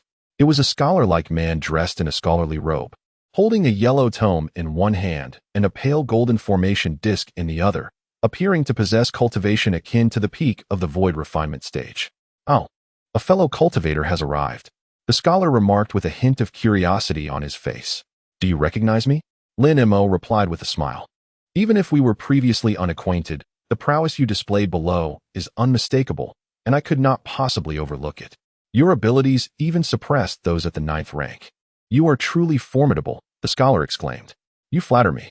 However, I am curious as to how you intend to assess my qualifications," Lin Mo inquired nonchalantly. "Assess? With your extraordinary capabilities, what further assessment is necessary? You shall pass directly." The scholar laughed heartily. Upon hearing this, both Lin Mo and Qianqian were somewhat surprised. "What is it? Do you presume I am inflexible? Since those of higher rank below were exempted from assessment, you too need not undergo one. Here, take this. Your thunder-repelling umbrella." As the scholar spoke, the tome in his hand suddenly gleamed with silver light, and an object soared forth, heading straight for Lin Mo. With a single hand, Lin Mo grasped the approaching object from the air, feeling a slight chill. Upon inspection, it was a delicate silver umbrella. Only a few inches in size, yet exquisitely crafted, its surface inscribed with intricate runes. "There are a few points I must remind you, fellow cultivator. The thunder-repelling umbrella must be recognized by you in my presence to prevent it from being seized by others. Furthermore, once recognized, its efficacy lasts only for 1 month. After this period, it will lose its effectiveness. In other words, you must exit the mountains within a month, or else you will be corrupted by demonic energy and become a true demon," the meticulous steward Min cautioned. "Thank you for your reminder," Lin Mo nodded, tossing the small umbrella into the air before exhaling. A small droplet of essence transformed into a mist of blood that enveloped the silver umbrella. Subsequently, Lin Mo chanted incantations, his hands forming seals as he continuously flicked them into the air. Waves of colorful spells surged forth, entering the blood mist. The silver umbrella rapidly expanded, soon reaching 3 feet in size. Simultaneously, a rumbling sound resonated from within the mist, as it coalesced into various blood-red runes that revolved around the silver umbrella before vanishing. In an instant, a layer of blood light enveloped the silver umbrella, yet it swiftly returned to its original state. With a wave of his hand, the umbrella shrank and flew into his sleeve, disappearing in an instant. The entire process of acknowledging the master was astonishingly completed in a mere instant. A hint of surprise flickered across the face of Elder Min, who was evidently taken aback by Lin Mo's rapid recognition of the thunder umbrella as his own. However, in the next moment, his expression returned to normal, and he turned his gaze towards Qianqian, furrowing his brow as he spoke. "This young lady is of the Crystal Clan, yet her cultivation level appears rather insufficient. Entering the Demon Gold Mountain range poses a significant risk of downfall. I advise against proceeding, otherwise, danger may certainly ensue. Thank you for your concern, esteemed elder. But I must enter the Demon Gold Mountain range. Please grant me the opportunity to test myself," Qianqian said, bowing deeply to Elder Min with unwavering determination. "Since you insist, I shall refrain from further persuasion. I have 2 types of tests. One requires enduring the illusion I conjure for half an hour, while the other involves battling my 2 puppet beasts and defeating them. Passing either one will suffice to deem you successful in the test," Elder Min stated slowly. "I choose the first option," Qianqian responded without hesitation, as if she had been prepared for this moment. "Then please proceed," Elder Min nodded in affirmation. The Crystal Clan woman complied and stepped forward, moving to a specific large rune on the ground array. A glimmer of insight flashed in Lin Mo's eyes as he noticed her positioning. He felt a sudden impulse, but had no time to ponder further when Elder Min unexpectedly addressed him. "Friend, you may descend now. I prefer no onlookers during my test, and kindly refrain from disclosing any details about it." "Certainly, I shall take my leave," Lin Mo replied with a composed nod and made his way downstairs. As he entered the stairwell, he felt a wave of restrictive energy behind him, accompanied by a melodious chime. Glancing back casually, he observed the array on the floor fully activating, layers of white mist rising to envelop the Crystal Clan woman and Elder Min, rendering them invisible. A stirring in his heart prompted Lin Mo to pass through the luminous veil. Without hesitation, and continue his descent. Upon reaching the third floor, many gazes turned towards him. He smiled but did not linger, proceeding directly downwards. Moments later, he found himself outside the tower's entrance. After a brief pause, he turned to gaze upward. What mysteries lay within the fifth floor of this five-story edifice? For reasons unknown, this peculiar thought surfaced in Lin Mo's mind. But he shook his head and continued along the street. Estimating that the sex test would take some time to conclude, he decided to explore the town. Fortunately, the town was not large, and he could quickly grasp its general circumstances. Additionally, he felt a tinge of curiosity regarding the holy clan that was seeking the rare Jia mortal, though he had no intention of engaging with them. A distant glance should not pose a challenge. Reflecting on this, Lin Mo continued down the street, where the shops lining both sides were few, primarily selling materials from magical beasts. These establishments were modest in size, some appearing rather worn, evidently having been in operation for several years.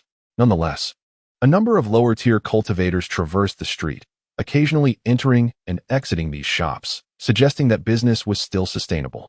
As Lin Mo traversed the majority of the street and passed by a rather expansive estate, he suddenly narrowed his eyes, revealing a hint of solemnity. Moments earlier, his consciousness had swept through the area, only to be thwarted by an unusual barrier. This barrier was remarkably sophisticated. Even if he attempted to penetrate it forcefully, he would not succeed in a short span of time.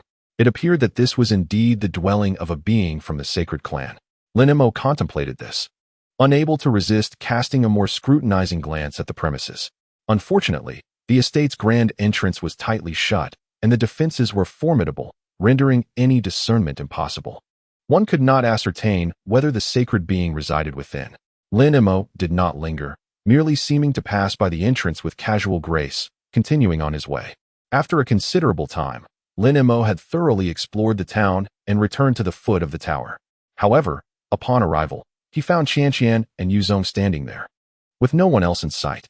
"What is this? Did brother you not undergo the test and pass directly?" Lin Mo inquired with a distant smile, pondering the situation. "You are correct, esteemed senior. When I ascended, elder men remarked that my reputation was already sufficient, thus I need not undergo the test.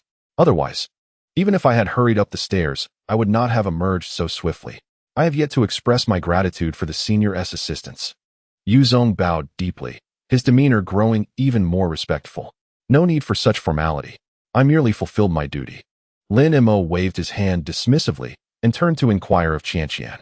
"Indeed, I too have acquired the thunder-repelling umbrella," Qian replied nonchalantly. "Then let us depart swiftly. Our time is rather limited," Lin Mo urged. "That was precisely my intention." Qian smiled brightly, and Yuzong nodded in agreement. Thus, the trio hesitated no longer. They unleashed their escape lights and departed the town, continuing onward. After flying several miles, they vanished again into the azure mist. After traversing over 20 miles, the fog ahead gradually thinned. Yet, the thunderous roars remained deafening. As the three beams of light shot forth from the mist, Lin Mo, upon glimpsing the scene before him, could not help but gasp in astonishment. A few hundred feet ahead, the air was filled with flickering azure lightning, and the sound of thunder reverberated from all directions. Seemingly endless, what lay before them was a realm devoid of anything but lightning. "Let us set forth," Yuzong murmured, releasing a silver umbrella that transformed into a sphere of silver light, enveloping him as he soared ahead. Lin Mo and Qian followed suit, casting their own thunder-repelling umbrellas as they pursued him. An hour later, 3 spheres of silver light burst forth from the realm of lightning, emerging above a dark and foreboding mountain. As the radiance dissipated, Lin Mo and his companions found themselves suspended in the air. "This is the Demon Gold Mountain Range," Lin Mo exclaimed, surveying his surroundings. The vista was extraordinarily peculiar. The area, approximately 300 to 400 feet above the ground, was entirely shrouded in darkness, while the horizon above that height was veiled in a layer of gray mist, emanating a faint gray demonic energy. The two realms were distinctly divided, as if representing two entirely different worlds of yin and yang. Lin Mo furrowed his brow slightly, casting a glance downward. Beneath, only a small portion of the grand mountain was visible, while the majority lay ensconced in a sea of fog. The sights within a span of 40 zhang appeared indistinct, with trees and rocks shrouded in a haze. Gazing downward, an abyss of darkness awaited. Faced with such a scene, Lin Mo fell into contemplation, his eyes flickering with a trace of azure light as he invoked the divine sight of Lin Mo. Instantly, the black fog within several hundred zhang became illuminated. However, Lin Mo's brow furrowed slightly. At the bottom, over 100 zhang down, the view remained murky, eluding the direct insight of his divine perception. His attempts to sweep his consciousness downward were thwarted after only penetrating several dozen zhang, blocked by an unseen barrier. Even from his lofty vantage point, the gray demonic energy obstructed the extension of his perception. In contrast to the efficacy of Lin Mo, the use of consciousness proved less satisfactory. This predicament presented a degree of complication. If they encountered a high-level demonic beast skilled in concealment, even he might not detect it in time. Lin Mo pondered these thoughts. Fairy Xian, could you enlighten us on our destination? At that moment, Yuzong turned his head and inquired gravely. Of course. If I were to withhold this information from my esteemed friend, how could I possibly engage Brother Yu as my guide? The crystalline woman smiled, deftly flipping a pre-prepared stone tablet and tossing it towards Yuzong. He caught it with one hand, pressed it to his forehead, and closed his eyes as his consciousness delved into the stone. After confirming that no demonic beasts were nearby, Lin Mo withdrew his gaze from the surroundings, observing Yuzong's actions with a calm demeanor. Indeed, we are to venture into that area, the deepest part of the mountain range's periphery. Moments later, Yuzong reopened his eyes, his expression grave. Brother Yu has ventured deep into the true heart of the mountain range multiple times, guiding us there before. There should be no issue, Xian remarked with a light laugh. While during a surge of demonic energy there would indeed be no problem, entering such depths now carries certain risks. Moreover, that area is quite distant from the entrance. We are bound to encounter some obstacles along the way, Yuzong sighed. Though there may be risks, it does not guarantee an encounter with high-level demonic beasts. Since we have arrived here, retreating midway is not an option. I entrust our understanding of the magic Gold Mountain range to Brother Yu, including how to proceed and which route to choose, Xian stated with a smile. You truly place your trust in me, Fairy. Yuzong offered a wry smile and instinctively glanced at Lin Mo. Among the three, Lin Mo possessed the highest cultivation, and his earlier display of extraordinary powers instilled a sense of reverence in the renowned hunter of the magic Gold Mountain range, prompting Yuzong to seek his counsel first. I have no objections. Brother, you may decide, Lin Mo replied with a faint smile, fully aware of the underlying intent. Since Elder Lin has expressed such sentiments, I shall not be modest. Directly traversing to that side carries too much risk. However, while following the outer perimeter of the mountain range is safer, we may not reach our destination within 10 days. Thus, we are left with no choice but to select a middle route. In this manner, the danger could be mitigated to a certain extent while still ensuring timely arrival. Yuzong pondered for a moment and then spoke. Very well. We shall heed Brother Yu's counsel. Qian readily agreed. Lin Mo remained silent but nodded in assent. Subsequently, Yuzong engaged the two in further discussions regarding specific details, advising them on several points of caution that required particular attention within the mountains. Together, the trio unleashed their escape light and sped forward, barely an hour after their departure. In a nearby location, four individuals emerged from the realm of thunder and lightning. The quartet carefully surveyed their surroundings before huddling together to engage in hushed deliberations. Then, a burly man named Ning Ho, who was at the mid-level of the refining void stage, waved his hand. Each of the four retrieved their respective talismans and soared off in a different direction. In the ensuing hours, individuals continued to infiltrate the magical Golden Mountain range at intervals of 1 or 2 hours. Some acted alone, while others traveled in small groups. The largest contingent was led by a man named Gui, followed closely by a group of local cultivators, including an elder surnamed Yen. However, these two groups quickly dispersed upon entering the mountains, opting not to consolidate their efforts. 3 days later, at a low altitude within the magical Golden Mountain range, a deep explosion reverberated. Several small orbs of white light detonated simultaneously, transforming into a swirling tempest of white. The wind howled incessantly, and innumerable blades of wind screamed through it. In the next moment, anguished cries emerged from the whirlwind, followed swiftly by dozens of furry remains plummeting from the sky, vanishing into the misty sea below. The whirlwind shattered like fragile foam. 3 figures materialized in the air. One held a white orb, his expression grave. Indeed, it was Yuzong.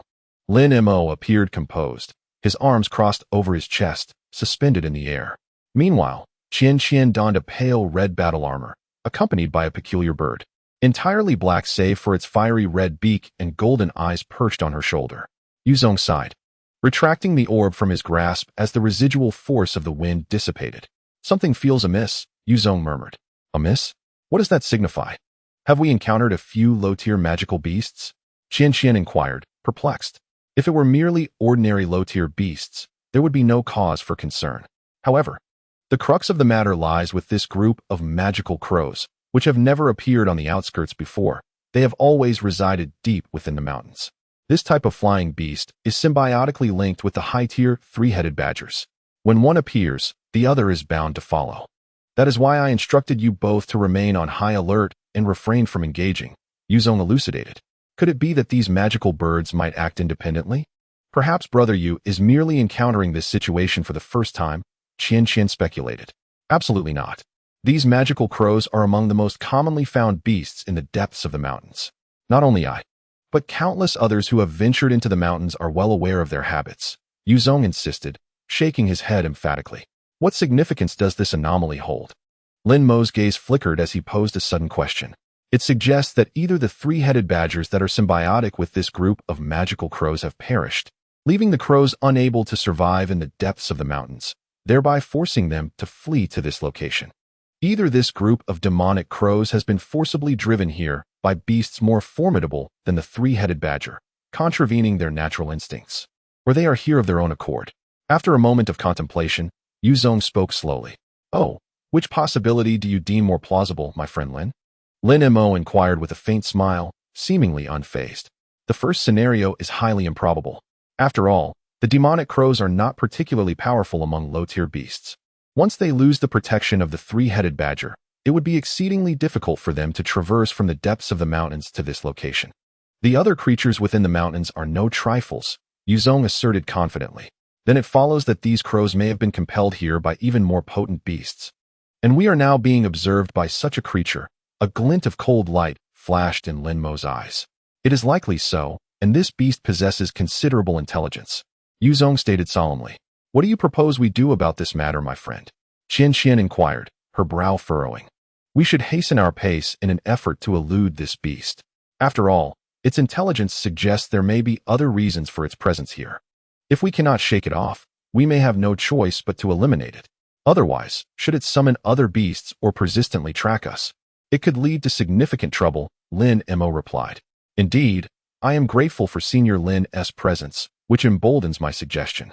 Were I alone, I would have to consider alternative strategies, which would be time-consuming and ill-suited to our current predicament, Yuzong remarked with a smile, complimenting Lin Mo. Upon hearing this, Lin Mo offered a vague smile, refraining from a direct response. Instead, he turned to Qian and asked, Fairy Qian, what are your thoughts on U.S. proposal? Brother Yu possesses greater understanding of the beasts in this area than we do, and given Brother Lin's extraordinary abilities, it should pose no issue unless faced with a saint-level beast, Qian replied with a charming smile. Since both of you find it feasible, I have no objections. Lin Mo mused, stroking his chin in agreement. Let us act without delay. It is unfortunate we cannot fly at full speed, lest we attract the attention of other beasts. If we maintain a swift pace, we should be able to evade them unless confronted by a flying creature, Yuzong expressed with some regret. His words ring true. Lin Mo said no more, propelling himself forward with remarkable speed, his azure light gliding silently, as if brimming with energy. Beneath Yuzong's feet appeared a pair of white law wheels, glowing brightly, propelling him at a speed rivaling that of a void-refining cultivator. Meanwhile, Qian wielded a small golden banner, which shimmered with golden light, transforming into an almost imperceptible golden rainbow, enabling her to soar a dozen yards in an instant. The three streaks of light vanished into the horizon, almost simultaneously, beneath a small hill several miles away, in the depths of a black misty sea. A sudden flash of bloodlight illuminated the previously dark area, and a dozen crimson demonic eyes flickered to life. Having flown several hundred miles, Lin Mo and his companions encountered low-tier beasts that were now more than 10 times their original size. Resembling squirrels, but adorned with a pair of bat-like wings and sharp fangs, exuding an aura of ferocity. Though these low-tier beasts were hardly intimidating, Lin Mo remained unperturbed. Without requiring his intervention, Qianqian emanated a radiant golden light that surged forth like a tempest, mercilessly wounding the demonic flying mice until they lay dead and battered. Yet, upon witnessing this scene, Yuzong did not display any elation.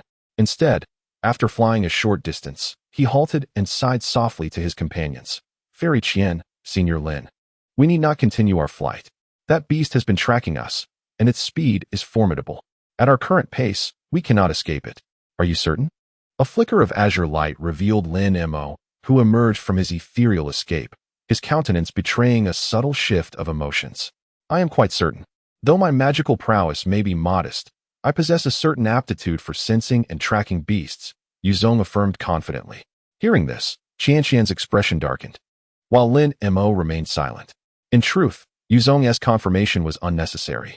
He was already aware that a beast was relentlessly pursuing them from a distance of 7 or 8 miles.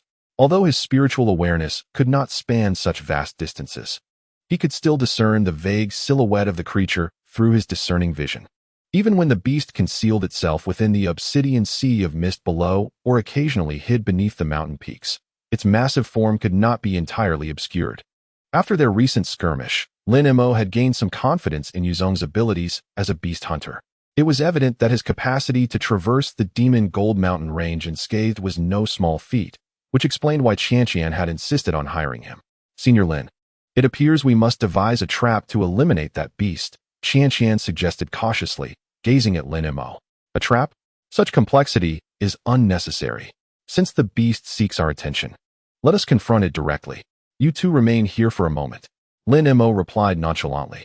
Suddenly, a flash of azure-white light erupted from his back, revealing a pair of crystalline wings. With a gentle flutter, a thunderous crack resonated as Lin Mo transformed into a streak of azure lightning, swiftly propelling himself forward. Within moments, he had soared hundreds of zhang away, and following a deep rumble of thunder, the electric figure vanished without a trace. The crystalline maiden and Yuzong exchanged glances, astonished. Is Senior Lin truly going to face that beast alone? While it may not be of the saintly rank, high-tier beasts possess extraordinary strength. Even posing challenges to practitioners of equal rank, Yuzong murmured, apprehension creeping into his voice. Given Senior Lin's evident confidence, he must possess the means to handle it. Qianqian replied slowly, her faith in Lin Mo unwavering. Though Yuzong remained silent, his brow furrowed in concern. Just then, a series of thunderous booms echoed from afar, followed by a roar filled with rage. However, the roar swiftly morphed into a scream, only to abruptly cease, returning the surroundings to an eerie silence. This strange occurrence prompted Yuzong and Qianqian to exchange worried glances. After a brief moment of anxious anticipation, a glimmer of spiritual light darted across the sky, swiftly approaching in a hue of azure. It is Senior Lin, Yuzong exclaimed upon recognizing the color of the escaping light, releasing a sigh of relief.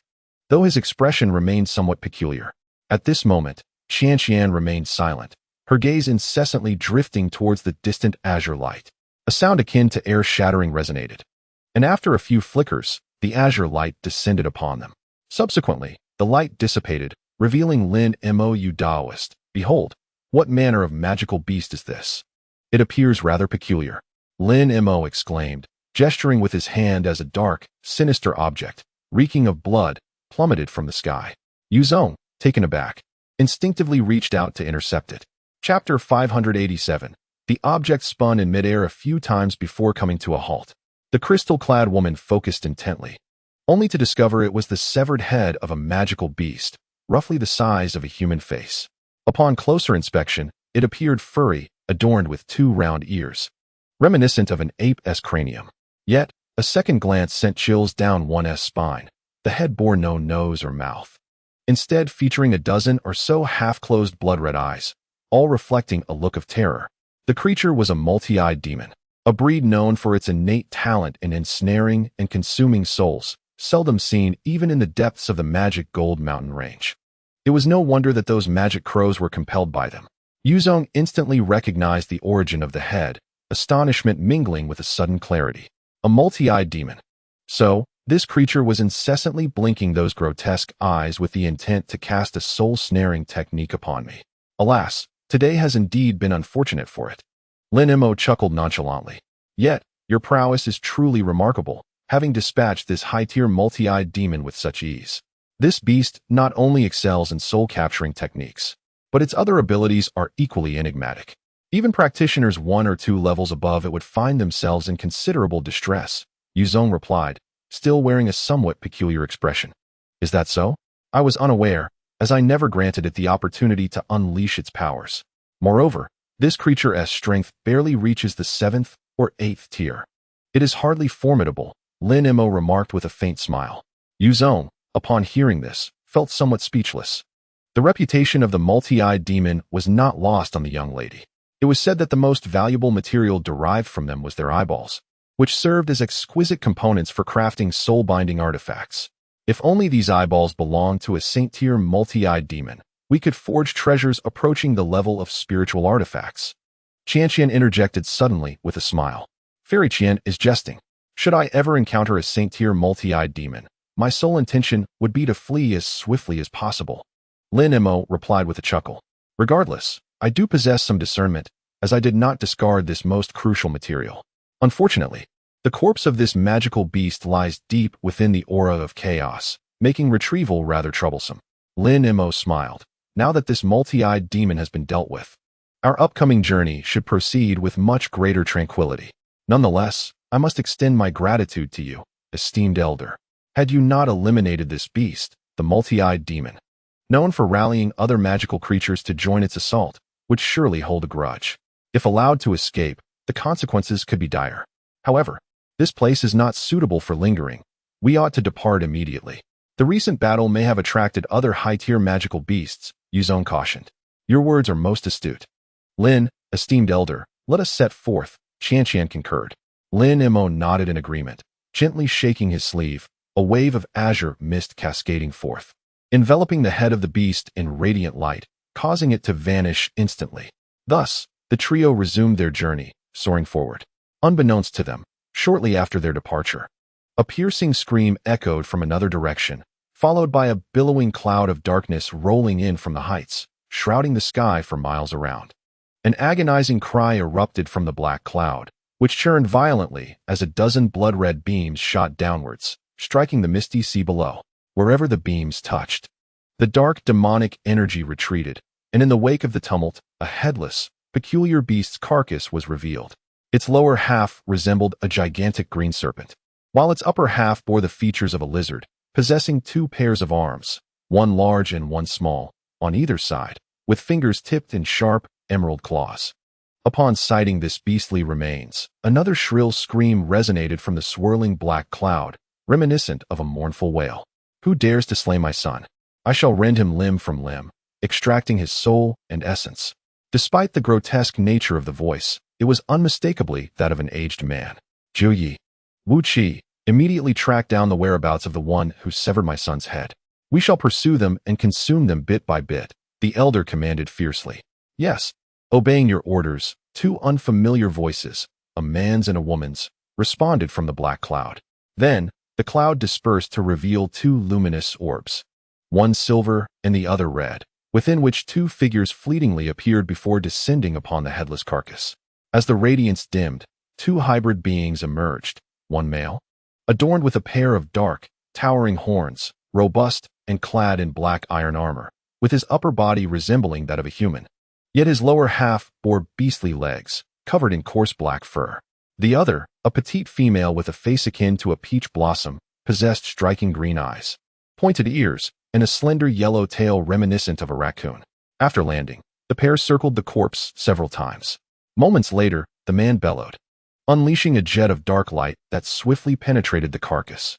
Subsequently, the horns atop his head flickered as a spectral glow emanated. The body quivered, and a wisp of gray mist emerged, enveloped by the dark light, transforming into a dim shadow that floated silently above the remains. Meanwhile, the woman sniffed the air, her gaze sharpening as she ascended, spiraling around in the atmosphere. I have located the one responsible for the death of the young master. There should only be one. However, there are 2 other foreign presences nearby. Even if they are not directly involved in the young master's demise, they must be companions of that individual, she declared, halting her flight with reverence. Excellent. Can you discern where that person has gone? The elder inquired. Certainly. Although these individuals have employed techniques to obscure their spiritual aura, amidst the pervasive demonic energy here, their presence cannot be entirely concealed. That person has headed in that direction. However, their trail has grown exceedingly faint. They must have departed some time ago, due to the rapid flow of the high-altitude magical currents. We cannot ascertain if we can truly catch up to these individuals in this direction, the woman stated candidly. This is utterly useless. The elder retorted angrily upon hearing her words. The woman could only stand there in resignation. Just then, another giant horned man on the ground leapt into the air, and after a few swift motions, arrived beside the woman. After bowing deeply towards the sky, he said, I report to you, my lord, that I have extracted the remnants of the soul from the young subject and restored the appearance of the perpetrator using secret techniques. Release it, let me see. The elder commanded ominously. The giant horned man complied, waving his sleeve, and a sphere of swirling gray mist and black light emerged. After a series of rotations, it hovered motionless above the man's head. The man then formed hand seals and performed incantations directed at the sphere. With a resounding pop, the sphere burst open, revealing a dim, half-formed silhouette in the void. The figure was clad in a blue robe adorned with golden glimmers, with an ordinary visage. However, when a dark light flickered between his brows, a pitch-black eyeball materialized. As the eyeball slightly moved, the surface of its darkness swirled continuously, exuding an eerie aura. This figure was none other than Lin Mo. With a loud bang, the light and shadow dissipated within mere moments of its appearance.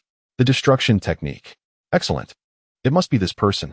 Only one who masters the forbidden space technique of destruction could disrupt my son's method of instantaneous escape. We must set off immediately. Upon recognizing the third eye between Lin Mo's brows, the elder gritted his teeth and spoke. I beg your pardon for my rudeness. Does my lord intend to pursue this individual personally? The giant horned man hesitated before inquiring. What? Do you find my orders unclear? The elder's voice turned ominously dark. I dare not. However, has my lord forgotten the reason for this expedition? The avatar of the holy ancestor is on the verge of awakening, utilizing this surge of magical energy. Should my lord delay too long and be slandered before the holy ancestor by the iron demon, it may lead to complications. The giant horned man spoke cautiously. Iron demon. The elder snorted, seemingly disdainful, yet evidently uncertain. Very well. Joyous, you excel at tracking and concealment. By whatever means necessary, ensure that you locate these individuals and keep them under surveillance.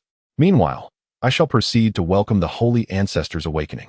We will reunite afterward to avenge my son.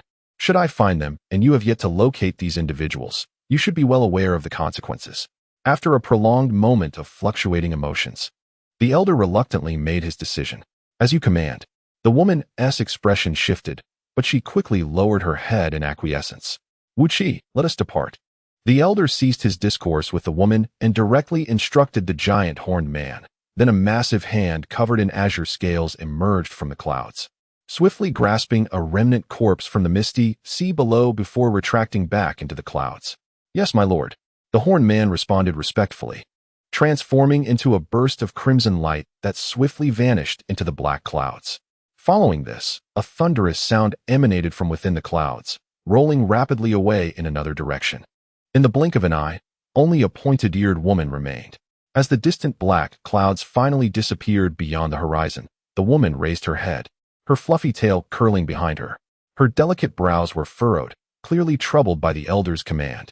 Yet, after a gentle sigh and a confirming glance at her surroundings, she shifted her form into a streak of silver light and shot forth. However, after flying 100 or so yards, the silver light suddenly trembled, its brilliance dimming into obscurity. Ultimately, with a fleeting flash, the silver glow vanished completely into the void. In another part of the magic Gold Mountain range, a god transformation practitioner and an alien from the refining void were gliding slowly at a low altitude. Each held a palm-sized magic disc, intermittently pausing to observe the various reactions displayed upon it. It has been several days, and we have yet to see any trace of the immortal Xi. Master Wang, have we perhaps taken a wrong turn? The god transformation practitioner, a young man in his 30s, could not help but inquire. Though my divination skills cannot guarantee infallibility, I can assure you there is at least a 20% accuracy rate. I have consulted the fates multiple times, all pointing in this direction. "So we must be correct," replied the gaunt middle-aged man, his gaze fixated on the magic disc without lifting his head. "A 20% accuracy rate is rather low," the young man sighed, appearing somewhat disheartened. Just then, as they flew past two towering peaks, which were as dark and smooth as those previously encountered, devoid of any vegetation and composed entirely of stone, they paid little heed to their surroundings. However, as they were about to pass between the peaks, an unexpected event transpired. One side of a mountain facing them suddenly erupted, unleashing a colossal black blade of light that sliced through the air like lightning. "Ah!" The gaunt middle-aged man was taken aback, hastily opening his mouth to unleash a misty white shield. The shield shimmered briefly before expanding to several yards in size, positioned before him. Yet, the next moment, the black light swept forth. With a muffled thud, both the man and the shield before him were obliterated as if they were mere smoke, unable to withstand the ferocity of the black light. Strangely, despite its overwhelming force, the black light did not touch the young man at all. The brilliance merely grazed his form before vanishing into the misty sea below. A resounding roar echoed from the mist, as if a colossal blade had cleaved through, creating a chasm over 10 yards wide that seemed unfathomable. Although the young man had reached the god transformation stage, he was evidently not accustomed to combat, and his face betrayed a look of terror. In a flurry of panic, he hastily gestured a spell, transforming into a white arc of light that shot back in the direction from whence he came.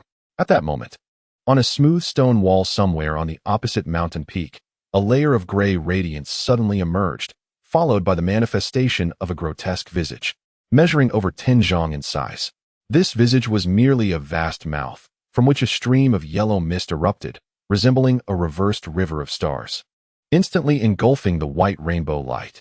Subsequently, the great mouth on the stone wall closed, and a colossal body, towering several stories high, slowly emerged from the mountain, revealing a monstrous beast with an enormous head and a body reminiscent of a toad. The creature was entirely smooth and grayish-white, its massive head nearly occupying 1/3 of its entire body, creating an exceedingly bizarre sight. Yet, regardless of its oddity, such a formidable figure looming between the mountain peaks was undeniably terrifying. From the peak that had previously unleashed a great black light, a shadowy figure measuring 3 to 4 zhang in height also soared forth. Upon closer inspection, it became evident that this figure was a man with thick brows and large eyes, appearing rather simple-minded. He donned a layer of azure battle armor. Yet from his back sprouted a pair of jet-black flesh wings, which gently flapped. These wings were extraordinarily large, nearly spanning several zhang when fully extended. Their surfaces flawless but adorned with a multitude of shimmering silver runes. From a distance, the wings sparkled with starlight, exuding an air of profound mystery. "Lord Iron Demon, why have we chosen to ambush merely 2 beings from the spirit realm?" the enormous beast inquired, as the winged figure took flight, speaking in human tongue. "Nothing of great significance. It has simply been a long time since anyone dared to venture deep into the mountains. The sudden appearance of these 2 is indeed peculiar. At this critical moment for our ancestral awakening, I cannot afford any unforeseen complications. If there are any, they must be resolved immediately," the winged man stated calmly. "My lord, you need not worry. This is the time when our ancestral spirit is permitted to interact with the highest echelons of the spirit realm. The appearance of others is not unusual," the colossal beast buzzed in response. "Enough, great toad. Quickly employ your soul-sucking technique to decompose the essence of the person you have swallowed. I must ascertain whether they are truly mere ordinary beast hunters," the winged man commanded coldly. "Yes, my lord." The enormous beast, sensing the man's impatience, dared not speak further and promptly closed its eyes. Instantly, a layer of 5-colored brilliance began to swirl around its body, while nearby, black runes materialized in the void, swiftly encircling its massive form. After a considerable amount of time, when the great toad let out a loud roar, all the black runes entered its body, and it reopened its eyes. "My lord, I have uncovered the reason for their presence here. They are, in fact, in search of an injured spirit herb." The toad's voice was somewhat peculiar, clearly taken aback by this revelation. "Spirit herb? What manner of entity is that?" the winged man inquired with curiosity. "It is a sentient spirit herb that can transform into a human. How astonishing that these humans venturing into the spirit realm are unaware of the true purpose of the spirit herb," the toad exclaimed in surprise, appearing quite astonished. "Regardless, We must not allow them to obtain the spirit herb. However, we must not delay the welcoming of the holy ancestor. Here's what we shall do. You will return at once and summon a group of magical beasts to assist me in locating Jia. With their extensive knowledge of the entire mountain range, we should be successful. However, it is imperative that we act discreetly, so as not to arouse the suspicions of Duo Yin and Shui Bai's subordinates. Moreover, should we encounter any other beings from the spirit realm, they must all be eradicated. Although we have made agreements with some formidable entities, as long as we do not vacate the mountain range on a large scale, the loss of 20 or 30 individuals will not have significant repercussions. Even their intervention would be futile. The giant winged man pondered for a moment before issuing a cold command. Since my lord has instructed so, I shall return immediately. The humans possess artifacts capable of tracking Ji's location, while effective only within a 100-mile radius. Seizing them all would greatly enhance our chances of locating Ji's. One artifact has already been destroyed by my lord, but the one I consumed remains intact. I shall present it to my lord now. The giant toad shook its massive head and then opened its mouth, releasing a faintly glowing magical disc. In that case, we cannot let those beings from the spirit realm escape. Once these artifacts are corrupted, capturing Ji's will be all the more effortless. You must act immediately. The giant winged man was elated upon hearing this, extending his hand to draw the magical disc into his palm. Yes, I shall obey, replied the giant toad respectfully, promptly plunging its enormous body into the misty sea below, vanishing without a sound. The giant winged man stowed the magical disc away, flapping his wings and transforming into a streak of dark light as he soared toward the horizon. 2 days later, in an extraordinary region thick with towering ancient trees, two groups of otherworldly beings were in pursuit of one another. Ahead was a pale yellow spirit vessel, only 3 or 4 zhang long, upon which stood 3 men clad in blue garments. One of them sat cross-legged, seemingly gravely injured, while the other 2 tirelessly channeled their magical energy to propel the vessel.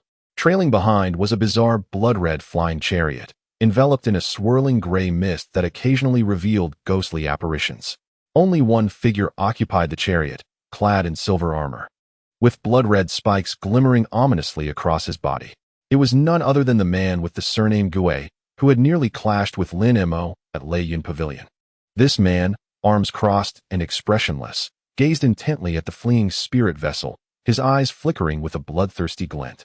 The chase continued for a brief while, covering several dozen miles. Yet, in terms of flying artifacts and personal magical prowess, the man with the surname Gui clearly surpassed the trio ahead, swiftly closing the distance between them and the spirit vessel. Friend, why persist in this obsession? We bear no enmity towards you. We only seek to be spared. Please, let us go. One of the men on the spirit vessel hastily transmitted. Spare you? Certainly. As long as you offer me your essence and spirit, I shall grant you clemency. The man with the surname Gui replied impassively, his voice low yet remarkably clear. You are indeed a malevolent being. The world must rid itself of practitioners like you. The speaker retorted, unable to contain his loud condemnation. The trio, upon hearing this, grew increasingly alarmed and in a panic.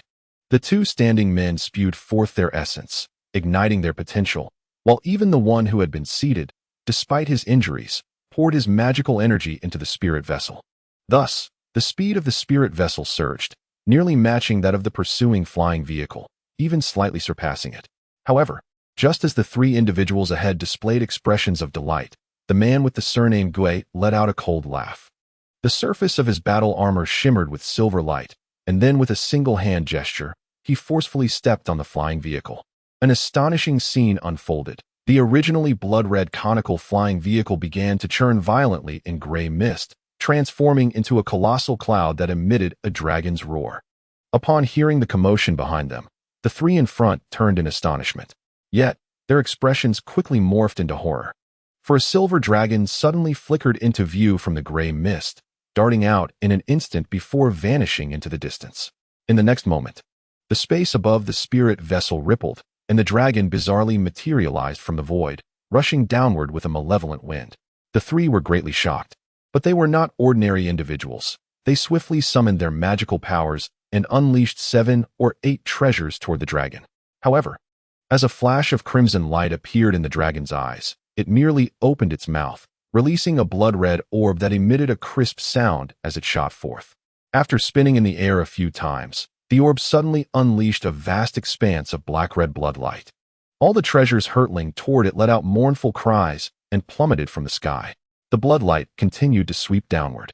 Although the spirit vessel was protected by a faint yellow shield, it melted like candle wax upon contact with the bloodlight.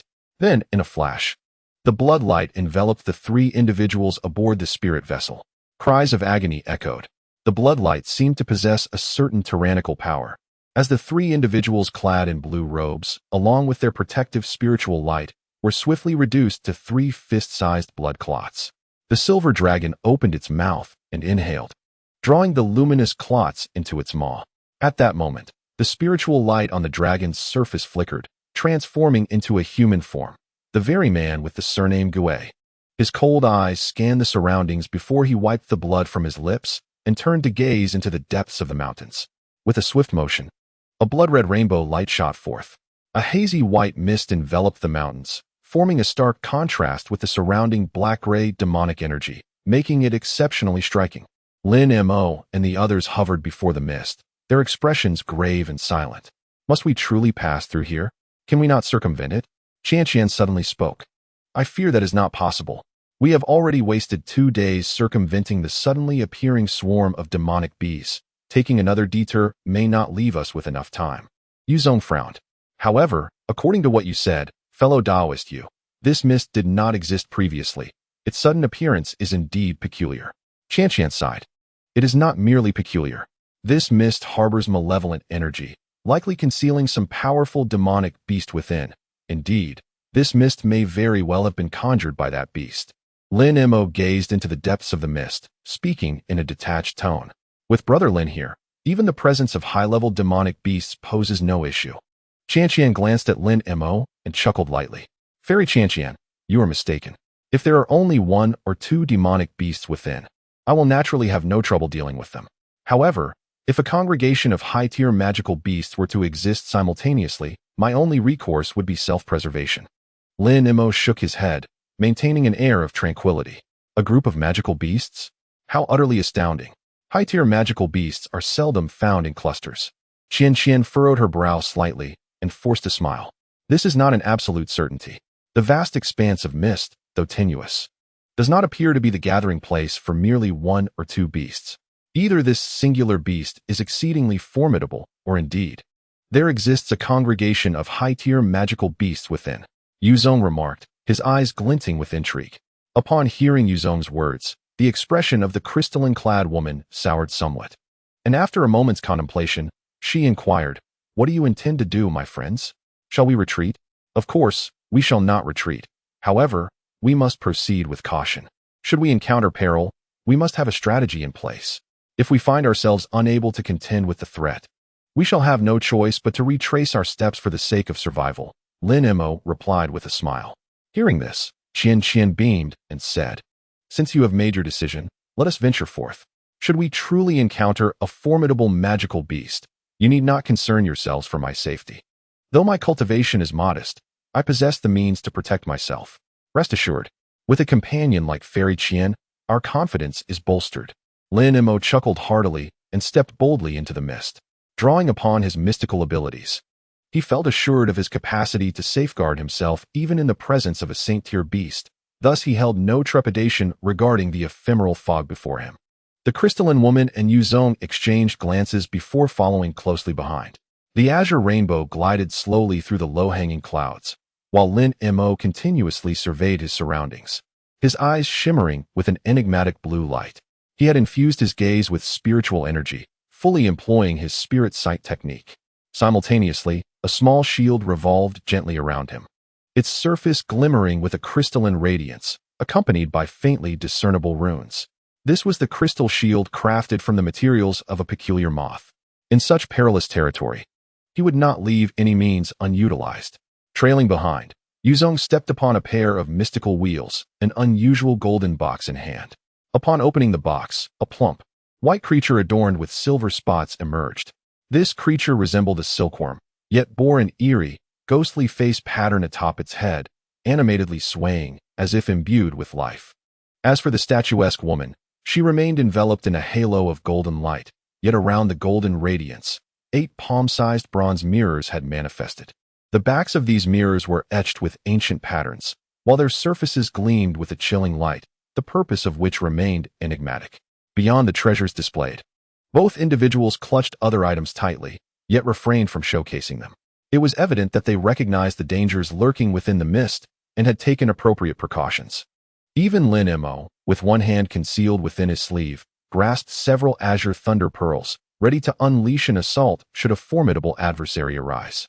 The surrounding fog, though a blanket of white, differed from ordinary magical energy, being significantly more potent, at least alleviating concerns of succumbing to corruption in a brief span. Naturally, in such an environment, Lin Mo's vision was restricted, allowing him to perceive only within a half-mile radius. Thus, although on the surface Lin Mo maintained his composure, internally he dared not be complacent. His gaze swept the surroundings while his consciousness enveloped a radius of several dozen zhang, vigilant against any potential ambush by lurking magical beasts. Since entering this misty expanse, the trio instinctively ceased their conversation, hastening their pace in silence. The most favorable outcome for them would be to traverse this area without disturbing the concealed creatures. Consequently, they soared for half an hour. Yet the gentle mist still shrouded the path ahead, showing no signs of exiting this region. Lin Mo remained calm, betraying no sign of unease.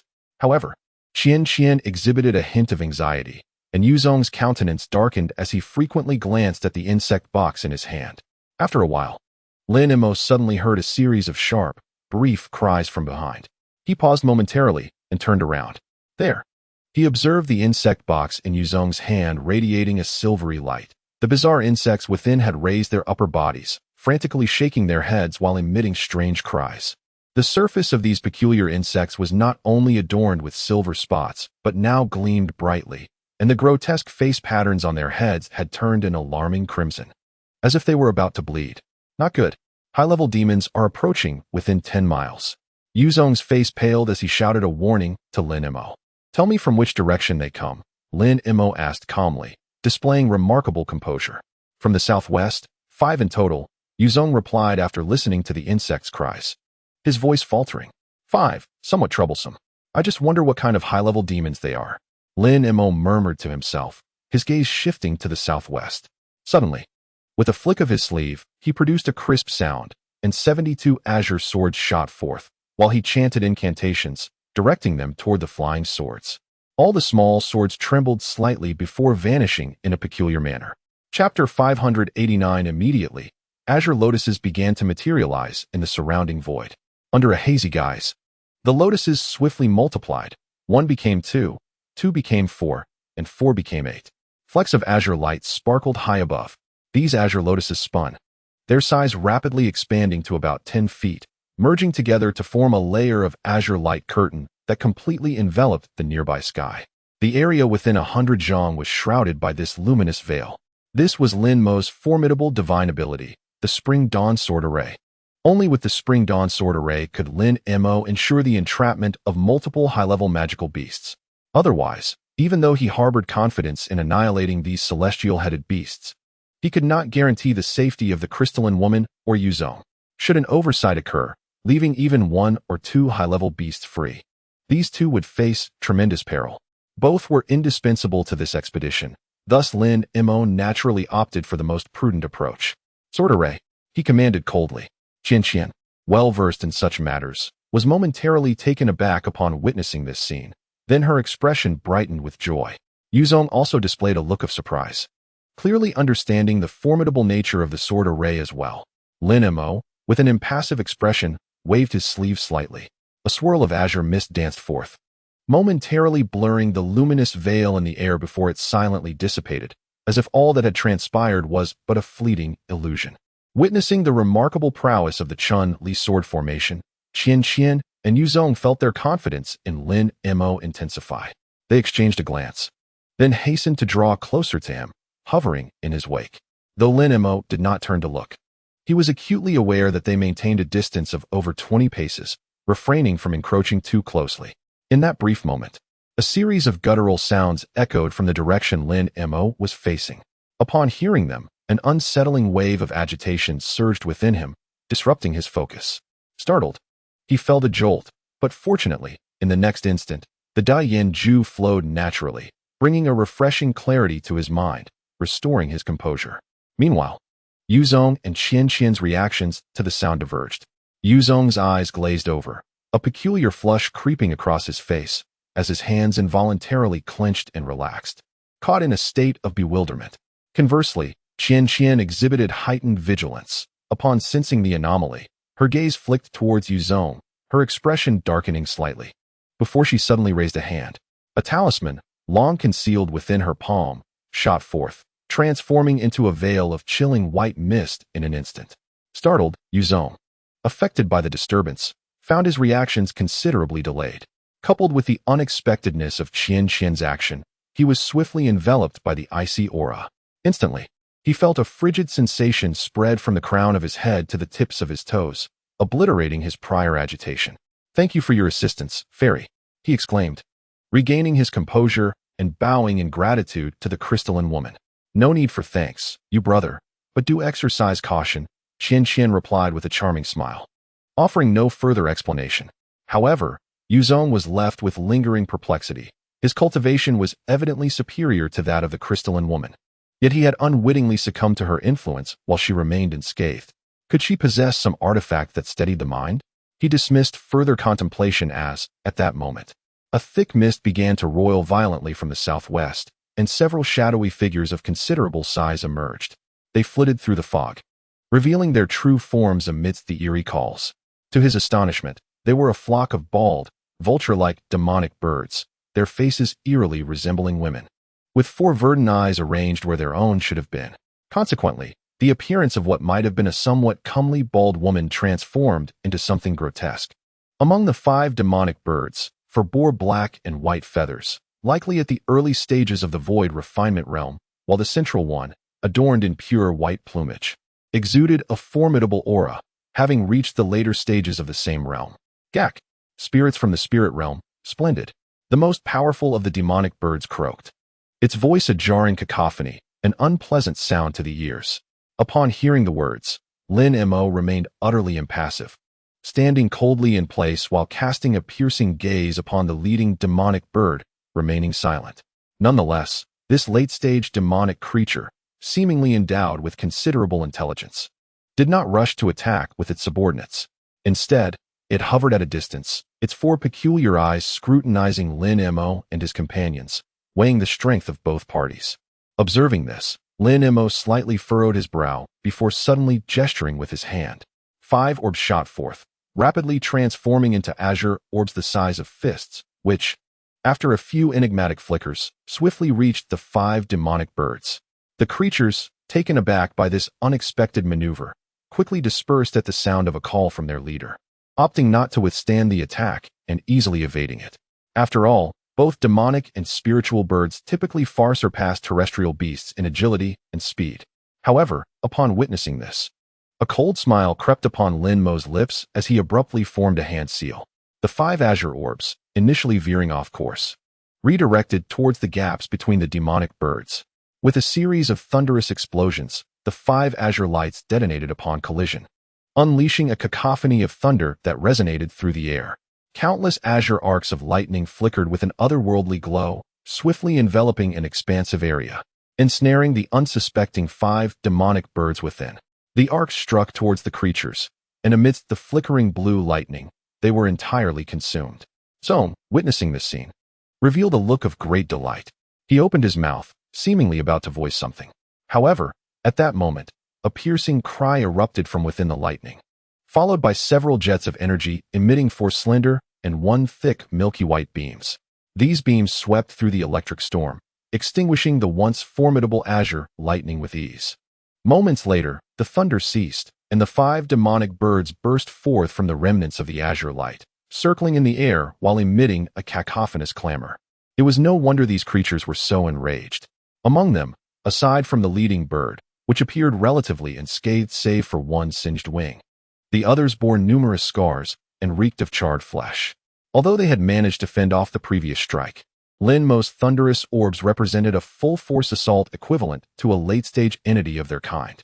with multiple orbs detonating simultaneously and the element of surprise. It was impossible for them to emerge unscathed. Thus, the four singed demonic birds, their faces contorted with fury, screeched and immediately lunged towards Lin Mo, eager to rend the culprit into countless pieces and devour him whole. The leading bird observed this scene, its four eyes rotating simultaneously as they scanned Lin Mo, who stood quietly in the distance.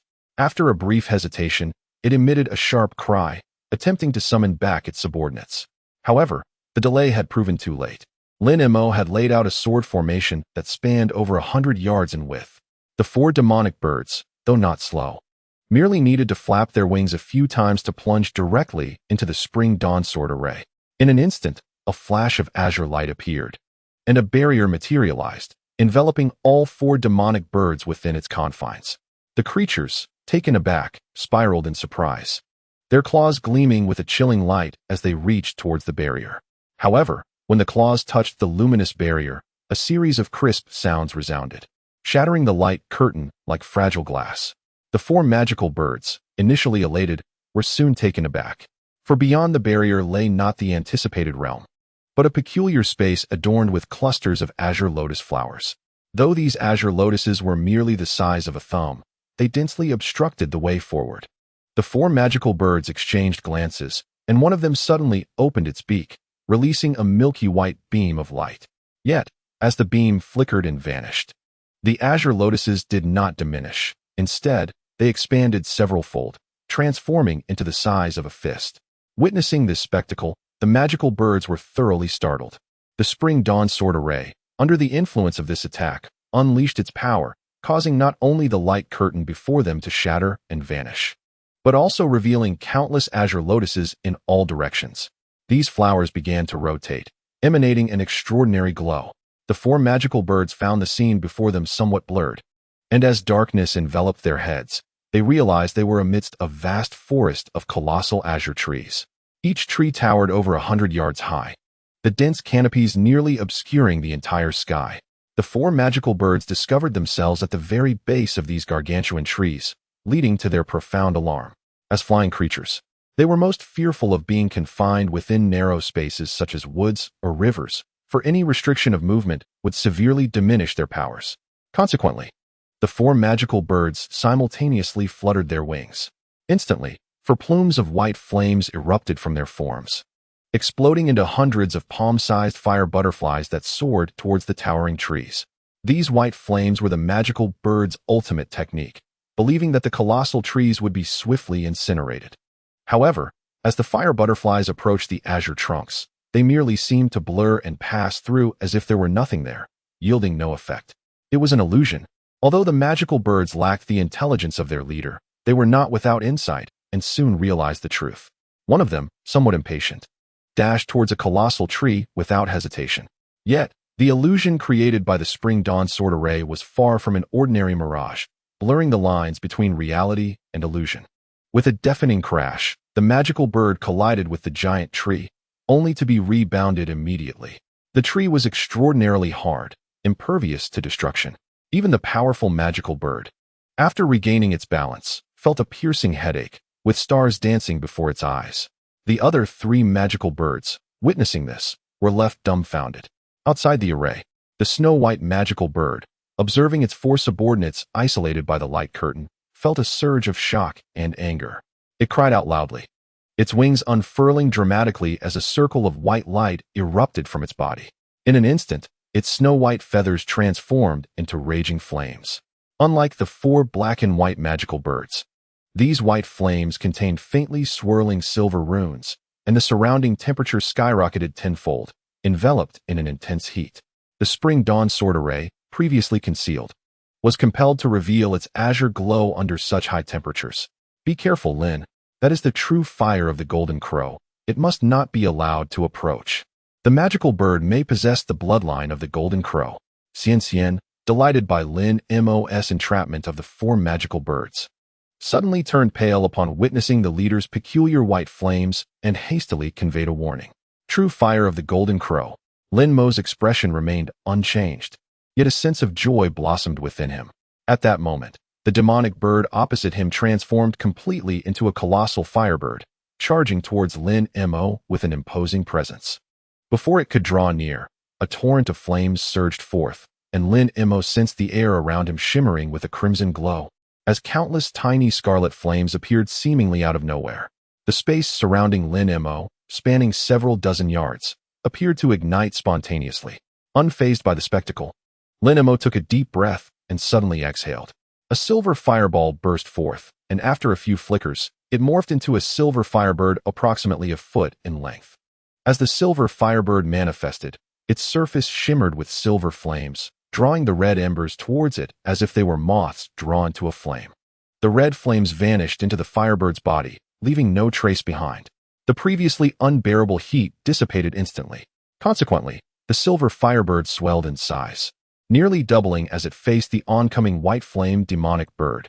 Though the demonic bird was nearly 7 or 8 times the size of the silver firebird, the latter exhibited no fear. Upon witnessing the emergence of the silver firebird, the demonic bird's expression shifted to one of peculiar astonishment. Beyond mere fear and surprise, an overwhelming greed became evident, unmasked. The demonic bird hesitated momentarily, emitting 2 frantic cries, its flames expanding several feet in size, before it charged recklessly at the approaching silver firebird. With a thunderous sound, the two collided the next instant. The white and silver flames intertwined, and the 2 firebirds engaged in a fierce battle. A strange sound erupted as the white and silver flames met, reminiscent of water and fire in conflict. Despite its smaller stature, the silver firebird held its ground against the massive body of the demonic bird. The 2 types of flames continuously devoured one another, with the silver flames occasionally engulfing the white, only for the white flames to envelop the silver in return. After observing for a moment, Lin Mo's pupils constricted slightly. He had discerned that although the spirit-devouring heavenly fire possessed formidable power, its limited quantity would likely result in its annihilation by the opposing flames. He would not allow such a scenario to unfold. Suddenly, he formed a hand gesture, pointing a finger toward the distant void. With a soft hiss, columns of azure light, the thickness of his fingers, surged forth and swiftly entered the struggling silver firebird's body. These pillars, condensed from pure true essence, were a deep, vibrant azure. What transpired next was astonishing. The silver firebird began to expand relentlessly. 2 feet, 4 feet, half a yard, 1 yard, within a matter of breaths. The silver firebird swelled to lengths of 3 to 4 yards, its size surpassing that of the demonic bird. Consequently, the white flames, now enveloped by the silver, found themselves at a disadvantage. The white flames were gradually consumed by the silver flames. Seeing this, the firebird transformed from the demonic bird exhibited a look of terror. Its eyes flashing, it suddenly opened its mouth and expelled a pristine white orb. The orb, immaculate and radiating a blinding white light, was none other than the magical core the demonic bird had cultivated over many years. Realizing the precariousness of its situation, the demonic bird unleashed it without hesitation. Though the magic core was merely the size of a fist, upon release, it emitted a brilliant white light that instantly transformed into thousands of fine needles, dividing into 2 distinct parts in the blink of an eye.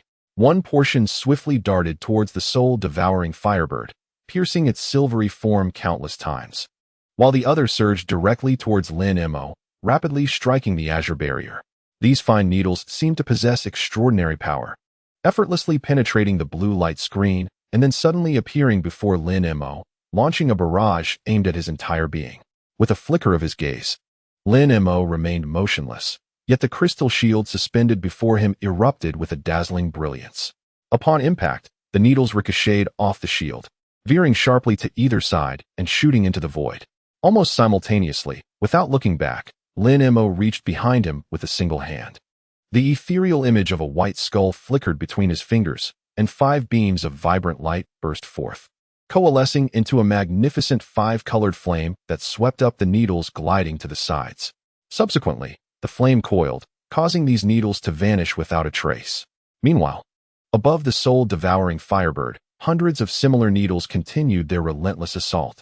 Although the silvery flames flickered around it, restoring its form, it was impossible for it to remain unscathed, and the force of its attacks was significantly diminished.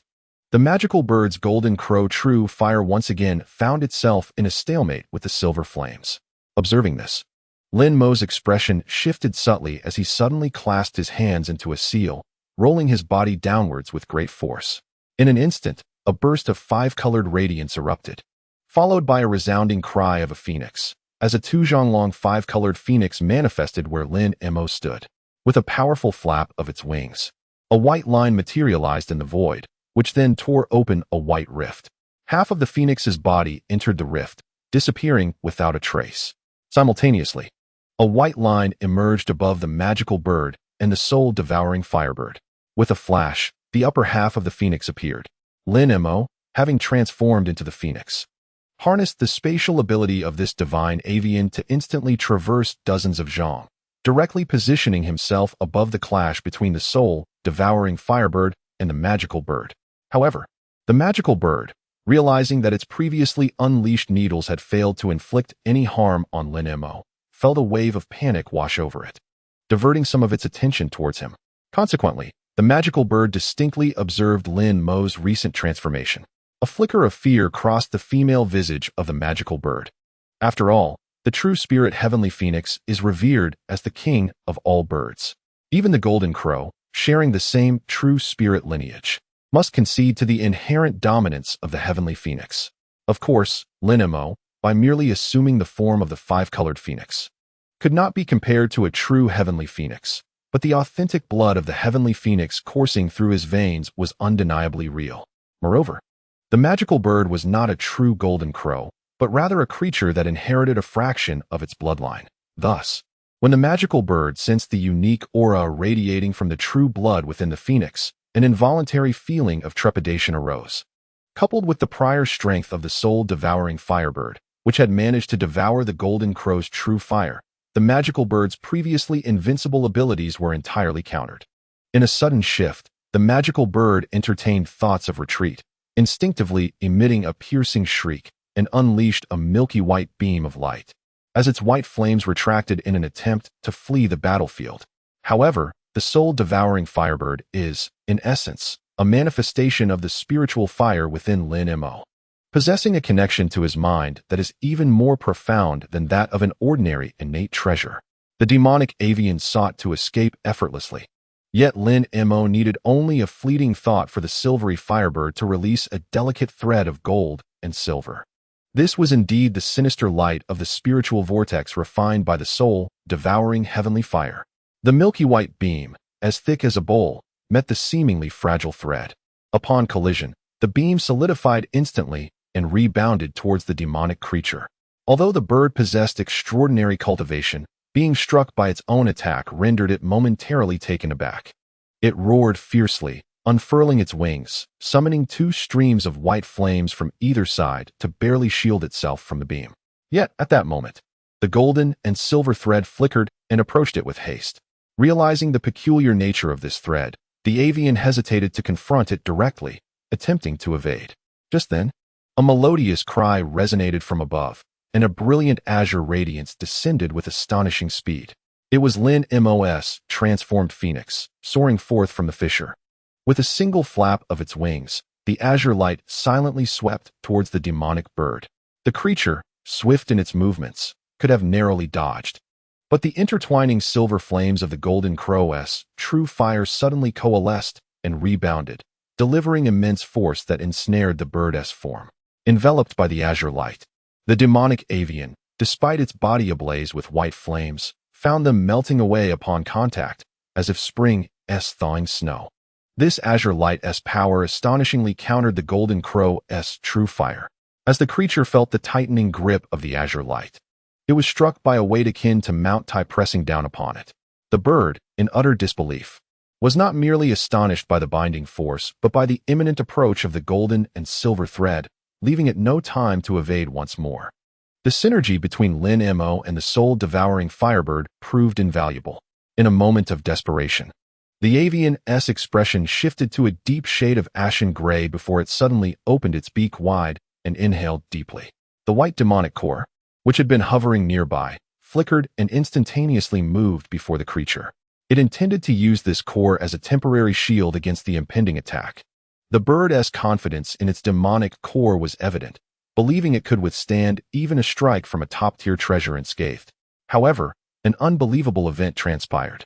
The golden and silver thread struck the core, passing through silently, as if disregarded. With a muffled thud, a dark hole bizarrely appeared in the bird's eye. The thread had indeed pierced it directly. A shrill scream erupted from the avian, and the previously dim white flames surrounding it surged in intensity several-fold in response to its cry. It unfurled its wings, tearing apart the azure light that had encircled it. Subsequently, the bird paid no heed to the fierce assault of the soul-devouring firebird. The intertwined silver and white flames on its body abruptly severed.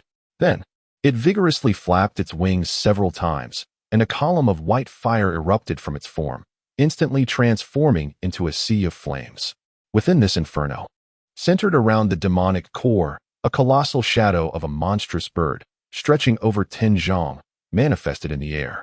This apparition shimmered in a pale golden hue, its eyes pitch black, resembling a raven, yet beneath it were 3 claws. The golden crow's dharma form. Indeed, it bore a trace of this true spirit's bloodline.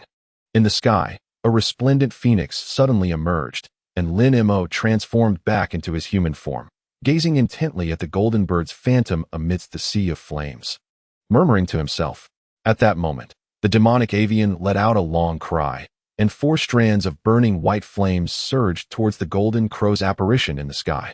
Upon contact with the phantom, these white flames silently merged into it.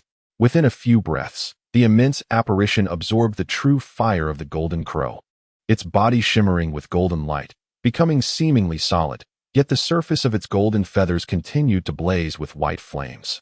Amidst these flames, silver runes swirled incessantly, their aura more formidable than before. Below, the demonic avian wore a fierce expression, glaring menacingly at Lin Mo, evidently poised to launch a more ferocious assault.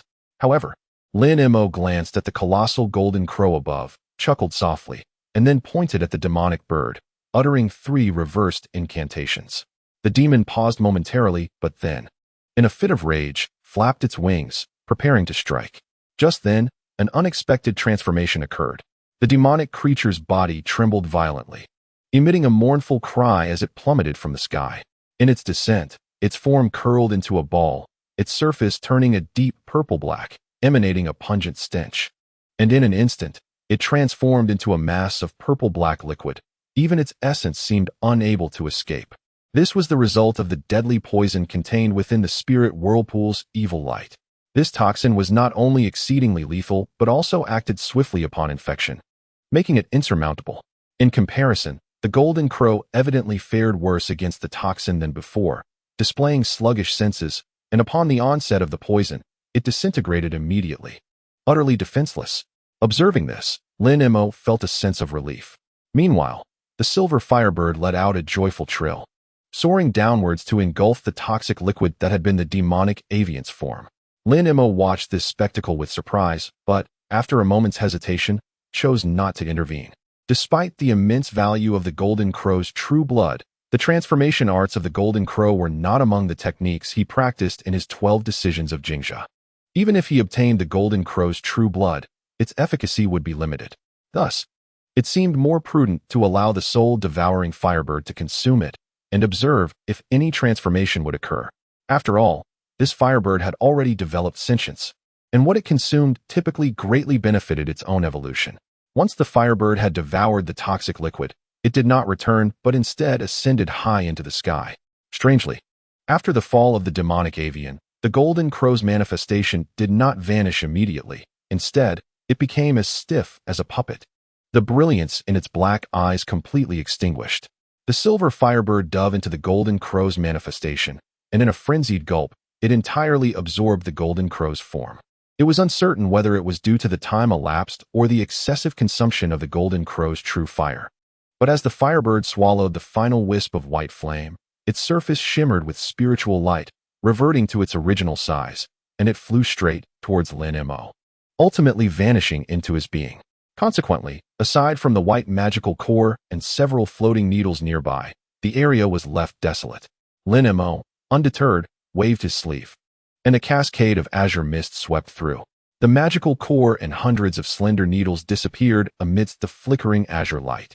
At this moment, Lin Mo turned to glance at the azure light curtain formed by the spring dawn sword array, a faint smile gracing his countenance. With a flick of his finger, the azure light curtain gradually shattered, layer upon layer of azure lotus flowers dissipating until it ultimately restored into 72 azure flying swords, suspended high in the surrounding sky. In the central region of these flying swords, severed remnants of demonic birds quietly floated, their bodies reduced to dozens of fragments. After observing Lin Mo's sword to the side of the dismembered corpses, pondered briefly, and then collected all the remains into his storage bag with a surge of azure light. Although he sensed that the true blood of the golden crow within these demonic birds was seemingly sparse, a trace still lingered. Given this, it would be prudent to allow the spirit-devouring firebird to continue consuming these remnants after it finished refining the previous acquisitions. It might yield some benefit. He would never squander even a fraction of such rare and precious true spirit blood. Having completed this task, Lin Mo flickered a few times and mysteriously rejoined the other two, casually remarking, "All done. Let us proceed." Hearing Lin Mo's indifferent words, Yuzong was left utterly astounded for quite a while. In his mind, although Lin Mo was formidable, he was at most comparable to a ninth tier of the upper clan. Yet, what had just transpired? This individual, clearly only a seventh tier of the upper clan, had effortlessly annihilated so many high-tier demonic birds in such a brief span. These demonic birds not only possessed the same cultivation as a ninth tier of the upper clan, but also bore true spirit blood. This revelation left Yuzong in a state of sheer shock, unable to believe his eyes as he gazed at Lin Mo, his face a canvas of astonishment. The delicate maiden beside them exhibited a similar expression of fear, but she quickly regained her composure and immediately spoke. "What Senior Lin has said is indeed true. There may be other magical beasts lurking within. It would be prudent for us to depart swiftly." Upon hearing her words, Yuzong finally snapped out of his daze and nodded vigorously. Thus, the three of them released their escape light and continued soaring forward. This time, they had barely flown for less than half an hour before emerging from the mist, finally leaving that area behind. The trio showed no intention of pausing, heading directly into the depths of the mountains ahead.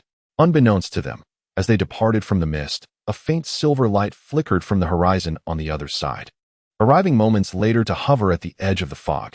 As the escape light dissipated, a petite woman appeared, her pointed ears and exquisite features complemented by a fluffy long tail that swayed gently behind her. The enchanting woman surveyed her surroundings, then formed a hand seal and muttered incantations. With a resounding bang, a wave of silver mist erupted from her, transforming into swirling runes that rapidly spread and ultimately vanished without a trace. Indeed, I have not gone astray. This place is unmistakable. However, it appears to be the new dwelling of those mutated human-faced vultures. They possess the Golden Crow bloodline and have formidable subordinates. They will be challenging to confront. Yet, this is advantageous. At least those outsiders cannot easily leave this realm. As she concluded her spell, a hint of joy flickered across her face. With the silver light dissipating, a silver rainbow flashed and disappeared into the mist. More than an hour later, at the site where Lin Mo had previously vanquished the demonic avian, silvery light re-emerged, and the woman appeared once more. She delicately inhaled, a hint of bewilderment crossing her features, before once again forming seals and chanting spells to invoke her earlier magic. Moments later, her expression fluctuated unpredictably. After a brief contemplation, she suddenly tilted her head and released a long, resonant howl. The sound was akin to a tigress roar, yet reminiscent of a dragoness song. However, despite the prolonged echo of her call, the surroundings remained eerily silent, as if nothing had transpired. The woman exhaled deeply, her howl abruptly ceasing, yet her brow furrowed in concern. After a while, her eyes flickered as she shook her head, and with a surge of light, she departed from the location. Remarkably, her trajectory mirrored that of Lin Mo and his companions. In the depths of the magic Gold Mountain range, within a concealed hollow, the air was thick with the presence of countless magical beasts, numbering in the thousands. Some were as large as small mountains, while others were merely the size of a fist. At the center of this gathering of creatures lay a colossal rock, atop which rested a large-headed monstrosity, the giant toad. However, this creature appeared considerably diminished in size compared to before, rendering it somewhat inconspicuous among the more ferocious beasts surrounding it. The giant toad lay quietly on the rock, seemingly awaiting something. The myriad magical beasts around it displayed signs of impatience, yet maintained their composure. Suddenly, The avian creatures in the sky dispersed, and a massive bat, several feet in length and adorned with glimmering golden patterns, descended from the heavens, ultimately halting before the giant toad. "Master, the time has come. All who are to arrive have gathered." With that, the creature continued, "Let us commence our task. It is a simple one. Annihilate all outsiders who venture into the mountains. Seize from them a particular magical disc, and employ this artifact to locate the elusive immortal mushroom, ultimately presenting it to Lord Iron Demon. The one who finds this immortal mushroom shall be richly rewarded." The giant toad articulated its instructions succinctly, refraining from any unnecessary elaboration beyond reiterating the mission's objectives. Upon hearing this, the thousands of magical beasts, now endowed with intelligence, promptly dispersed, some soaring into the skies, others burrowing underground, all hastening toward the perimeter of the mountain range. The giant toad leaped into the fray, joining the ranks of the magical horde. Unbeknownst to it, high above in the seemingly ordinary gray cloud, a dark shadow lingered, its blood-red eyes coldly observing all that transpired below. Once all the magical beasts had vacated the hollow, the entity emerged from the cloud. It was a sizable parrot, approximately a foot in size, entirely crimson. After spiraling in the air for a moment, the parrot emitted a soft sound, then abruptly detonated, transforming into a mist of blood that dispersed widely, with fleeting glimpses of crimson runes shimmering within. Concurrently, deep within a stone chamber buried underground in the magic Gold Mountain range, a burly man clad in a blood-red robe suddenly opened his eyes. His pallid complexion and rugged features belied the darkness that loomed in his gaze. What on earth is that iron-winged demon scheming? The revered ancestor is on the verge of awakening, yet he has summoned so many to slay outsiders for what purpose? What manner of being is this Jia Tianmu that has stirred such commotion, nearly drawing away all his high-ranking magical beasts? The burly man murmured to himself, his expression fluctuating between contemplation and disquiet. After a brief moment, he suddenly clapped his hands lightly. With two soft sounds, the stone door opened silently. A lithe woman entered, adorned in a blood-red palace gown, her face obscured by a veil of faint blood mist, rendering her features unrecognizable. "Greetings, father," the woman said, gracefully bowing before the man. "Blooding, rise," he commanded. "Have the iron-winged demon and the two-eyed duo arrived at the underground palace?" "To report to you, father. They have yet to reach the underground palace," her voice, slightly low yet melodious, replied. "Not yet arrived? This bodes ill." A flicker of thought crossed the burly man's eyes. "Father, have you received any news?" the palace-gowned woman inquired curiously. "Indeed, the minions of the iron-winged demon have all vacated their lair," he replied slowly. "All departed? Is that so?" The woman appeared taken aback. "It is not as you presume. They have ventured outside the mountains, preparing to eliminate the recent intruders from the spirit realm." He shook his head. "To annihilate the spirit realm beings? For what reason?" The palace-gowned woman was momentarily stunned. "This is the very reason I summoned you. It seems to be related to something called Jia Tianmu. The revered ancestor is about to awaken. I cannot leave. You must investigate this matter thoroughly and report back to me as soon as you have news," the man instructed coldly, his gaze sharp. "Yes, father," the palace-gowned woman replied, her heart trembling, though her exterior remained composed. She respectfully exited the chamber, and the stone door closed automatically behind her. The burly man exhaled deeply, once more closing his eyes to rest. Above a stretch of grayish-white forest on the periphery of the magic Gold Mountains, a god transformation level cultivator was desperately wielding 3 crimson flying daggers while engaged in fierce combat with 2 bear-like magical beasts. These creatures were extraordinarily large, their massive paws striking with such force that countless sharp claws rained down, clashing with the flying daggers and producing a series of crisp sounds, their assault exceptionally ferocious. The god transformation level alien cultivator could barely defend himself. However, in the next moment, an eerie cacophony filled the air, followed by a gathering of ominous black clouds. Among them, a black, one-horned monstrous bird, roughly 10 feet long with emerald eyes, appeared particularly terrifying. Upon witnessing this, the cultivator's heart sank. Yet he was ensnared by the 2 giant bears and unable to escape, his brow beaded with sweat as he continually maneuvered the flying daggers. The 3 daggers transformed into beams of light, enveloping him in a protective cocoon. Yet, as the leader of the magical birds emitted a strange call, 100 magical avians surged forth. The flying daggers managed to slay only a handful before being torn to shreds by the relentless onslaught. Even the giant bears engaged in combat were not spared, falling victim to the ravenous flock. Ultimately, one of the magical birds suddenly expelled a law disc-shaped artifact. Upon seeing this, the leader bird's eyes gleamed with delight as it swallowed the disc whole, leading the magical birds away in another direction. Above a mountain peak, 5 beasts like leopards exhaled flames downward. A yellow luminous veil floated above the summit, quivering under the relentless assault of grayish-white demonic energy. Beneath the veil, 2 figures of a different race vigorously waved banners, utilizing their innate magical power to uphold the precarious barrier, which was evidently on the verge of collapse. In another expansive area, an elderly man surnamed Yin and a youthful man with a fair complexion transformed into streaks of light, desperately fleeing.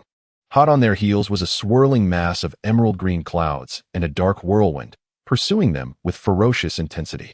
Witnessing the encroaching threat behind, the elder Yin felt a surge of anxiety, gritting his teeth as he suddenly produced a tattered golden talisman. Chanting incantations, he waved it, releasing it into the air. With a resounding explosion, a dazzling golden radiance materialized. As the golden light flickered, all demonic energy dissipated, creating an awe-inspiring spectacle. The pursuing green clouds and black winds momentarily halted. Yet, after a brief moment, the golden light vanished without a trace, and the elder and the youth who had been ahead were nowhere to be found. Such scenes repeated incessantly over the course of several days around the periphery of the magic Gold Mountain range. Most of the intruding beings perished at the jaws of the magical beasts, with only a scant few surviving. These survivors were no ordinary individuals. Upon sensing the unusual disturbances surrounding the magical beasts deep within the mountains, they cautiously concealed themselves. Meanwhile, the beasts, equipped with certain tracking artifacts, began their relentless search. Strangely, neither the remaining outsiders nor the magical beasts could discern any trace of Jia Tianmu. At this juncture, Lin Mo and his companions, after several days of arduous travel, finally drew near their targeted area. Standing atop a small peak, Lin Mo gazed into the distance at the mountain range and remarked, "Is this the place you mentioned? It appears rather unremarkable." He turned to Qian beside him, inquiring further. Qian replied, "Indeed, it is precisely because of this that it has been chosen. Yu Xiong, you need not guide us any further. Please rest nearby. Lin Xian and I will escort Lin Mo onward. We may return in half a day, or perhaps 3 to 4 days. If we exceed our time and do not return, do not concern yourself with us. Simply depart on your own." She smiled at Yuzong as she spoke. Yuzong acquiesced. "Since Fairy Qian has said so, I shall not insist." He clasped his fists and then flew towards another nearby peak, swiftly disappearing amidst the mountains. "Lin Xian, let us depart." Qian inhaled deeply, her expression grave. Lin Mo nodded, setting off without further ado towards the mountain range. Upon entering the mountains, the demonic smoke bird, which had been perched on Qian's shoulder, suddenly took flight, soaring into the sky before circling and heading in a particular direction. Lin Mo and Qian quietly followed in its wake. The mountains were a tapestry of peaks, vast and unending. After following the small black bird for thousands of miles, they encountered an ordinary mountain peak where the smoke bird ceased its circle, emitting a clear chirp. Qian exclaimed joyfully, "We have found the entrance." Guiding the smoke bird, she made a few swift motions to reach the mountain's vicinity, then paused, gazing intently ahead. Lin Mo followed her gaze.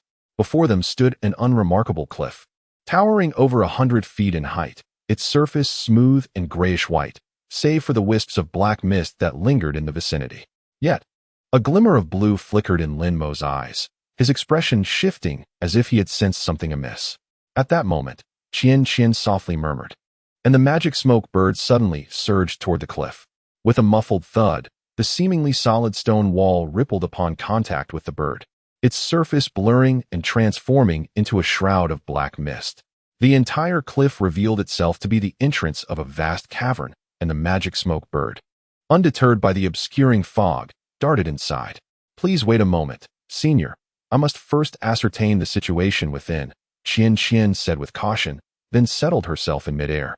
Closing her eyes, her consciousness had already attached itself to the magic smoke bird, probing the interior. Lin Mo stood by, his gaze flickering as he appeared to be deep in thought.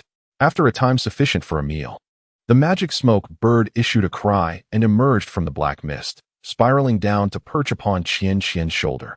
Fortunately, that holy tier magical beast remains in slumber.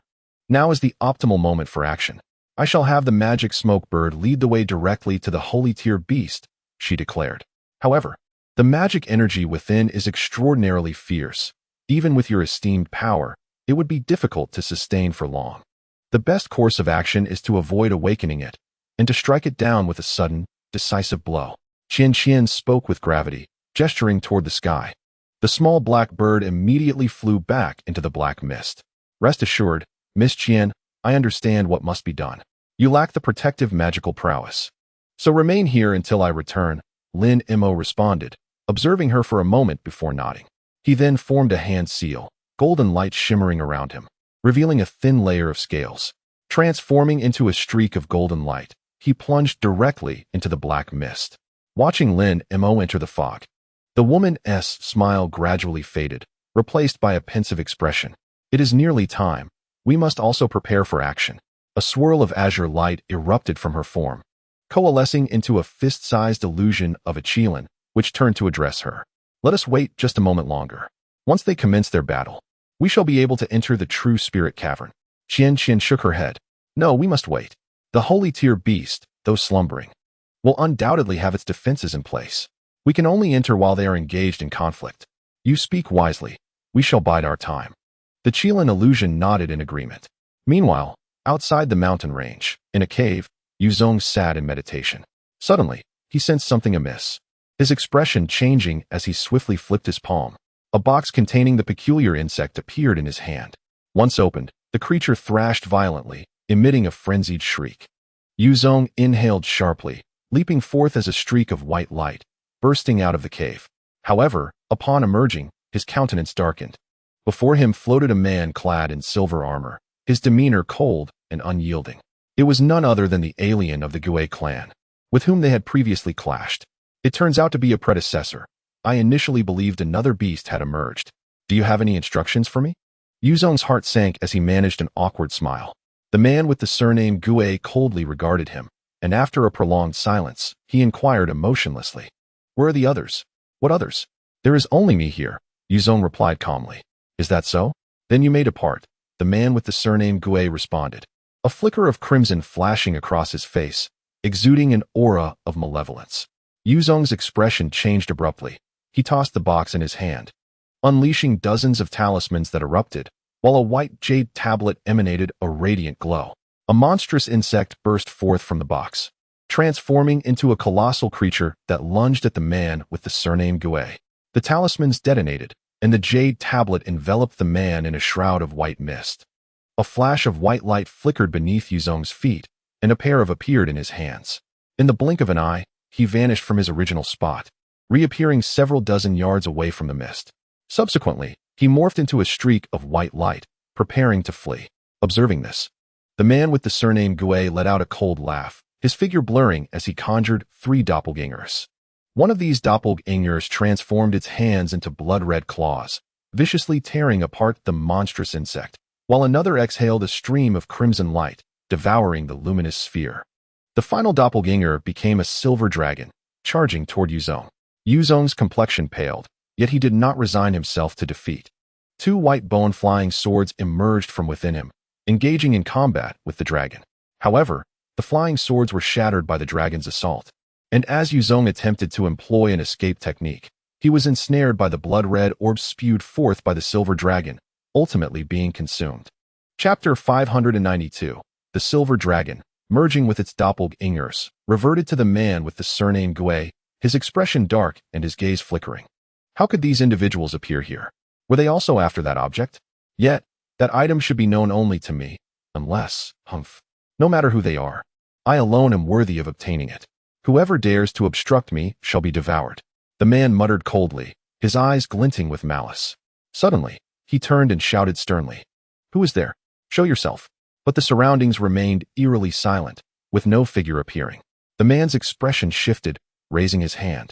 He launched a silver flying knife that enveloped the empty space below.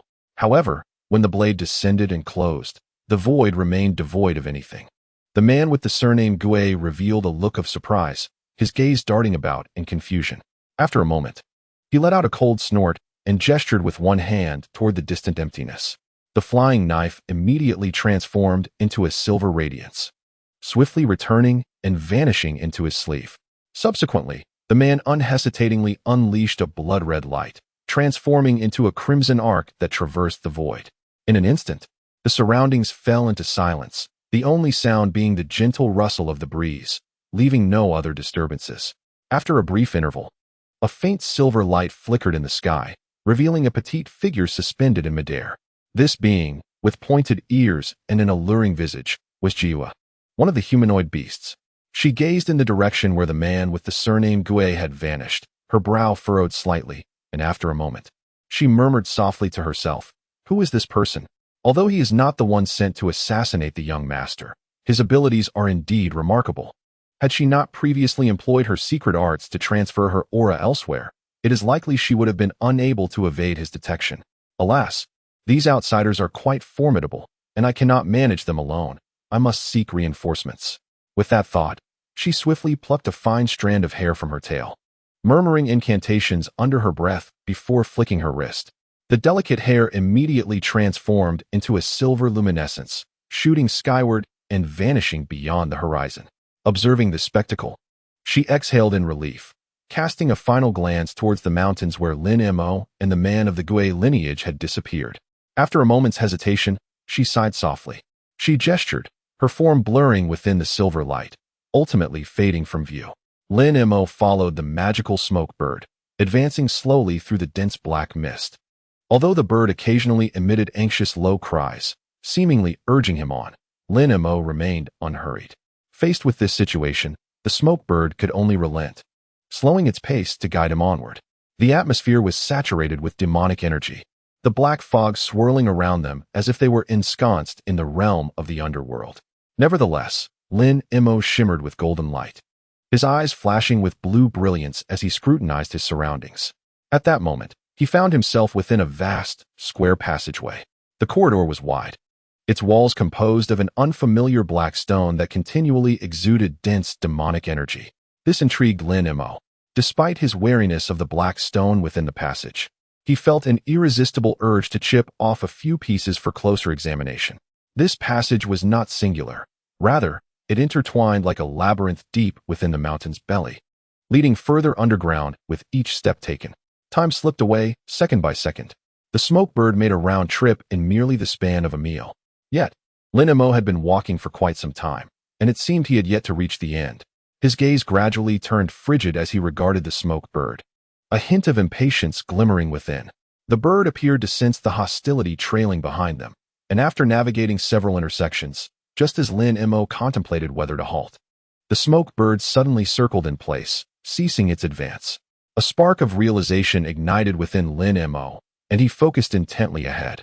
Before him, the once dense demonic mist seemed to thin considerably, revealing a vast exit glowing with an ethereal white light. Lin Mo exhaled in relief, drawing a deep breath before beckoning to the smoke bird. This creature, linked by spiritual consciousness to the slender maiden, possessed an exceptional responsiveness. Observing the situation, it blinked with a look of confusion. However, after a brief moment of hesitation, it obediently soared towards Lin Mo. Yet, just as the bird reached above him, a sleeve of a robe suddenly swept down from the sky. A streak of gray radiance shot forth like lightning, ensnaring the unsuspecting black bird in an instant. The smoke bird was taken aback, attempting to emit a sound, but the radiant mist enveloped it, rendering its cries inaudible. Meanwhile, Lin Mo charged upwards with composure. His fingertips shimmered with azure light, and a blue rune swiftly struck the immobilized smoke bird.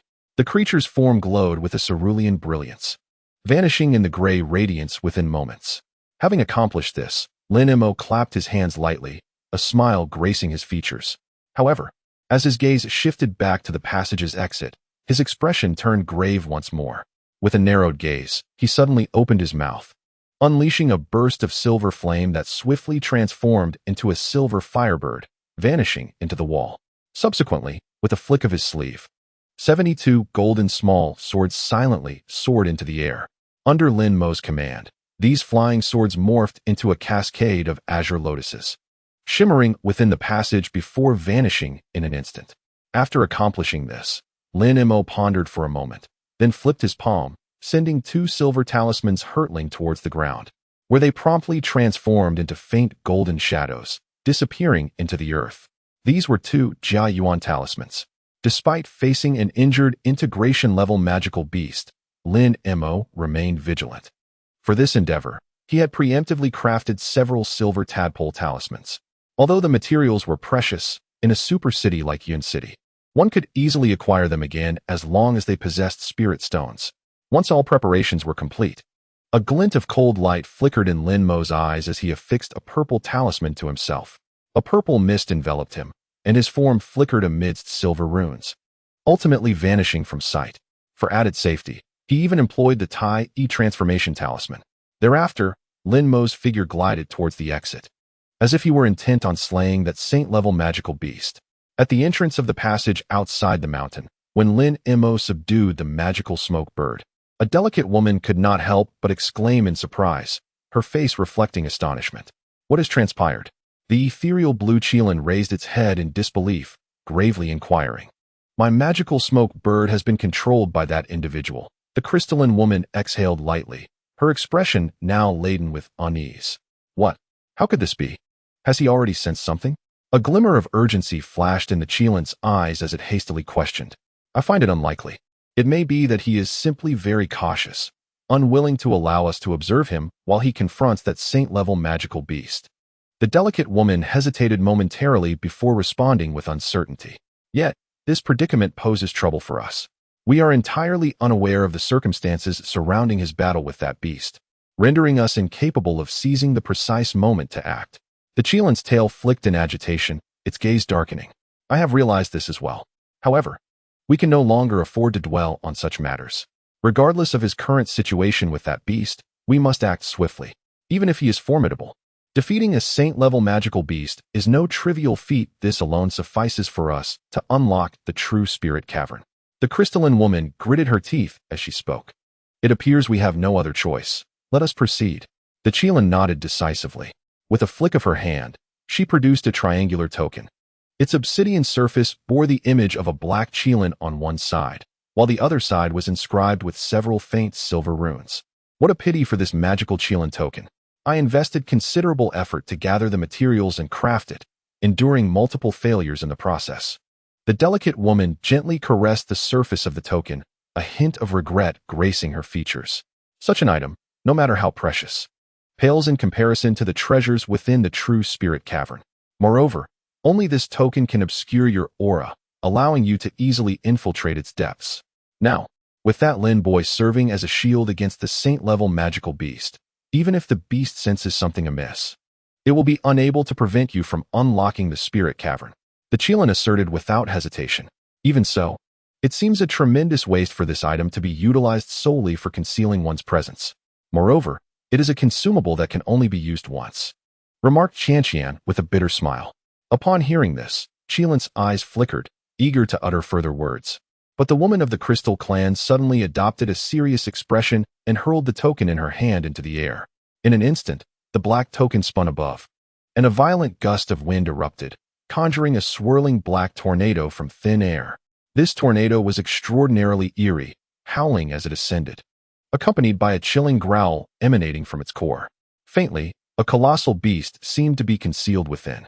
Qianqian's expression darkened. She continuously formed hand seals with one hand while raising the other high and opening her mouth.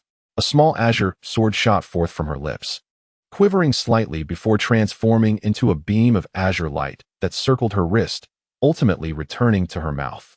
A copious amount of vital blood gushed forth from the wound on her wrist. "Go," the Crystal Clan woman commanded in a low voice. The blood that surged forth instantly coalesced into a blood sphere the size of a fist, hurtling towards the black tornado. Strangely, as the blood sphere entered the tornado, the growling within ceased immediately, and the fierce winds gradually weakened. Ultimately, the black winds dissipated, revealing a pitch-black, ink-like Qilin measuring over 10 feet in length. The Qilin shimmered with a dark luster, its form appearing somewhat indistinct.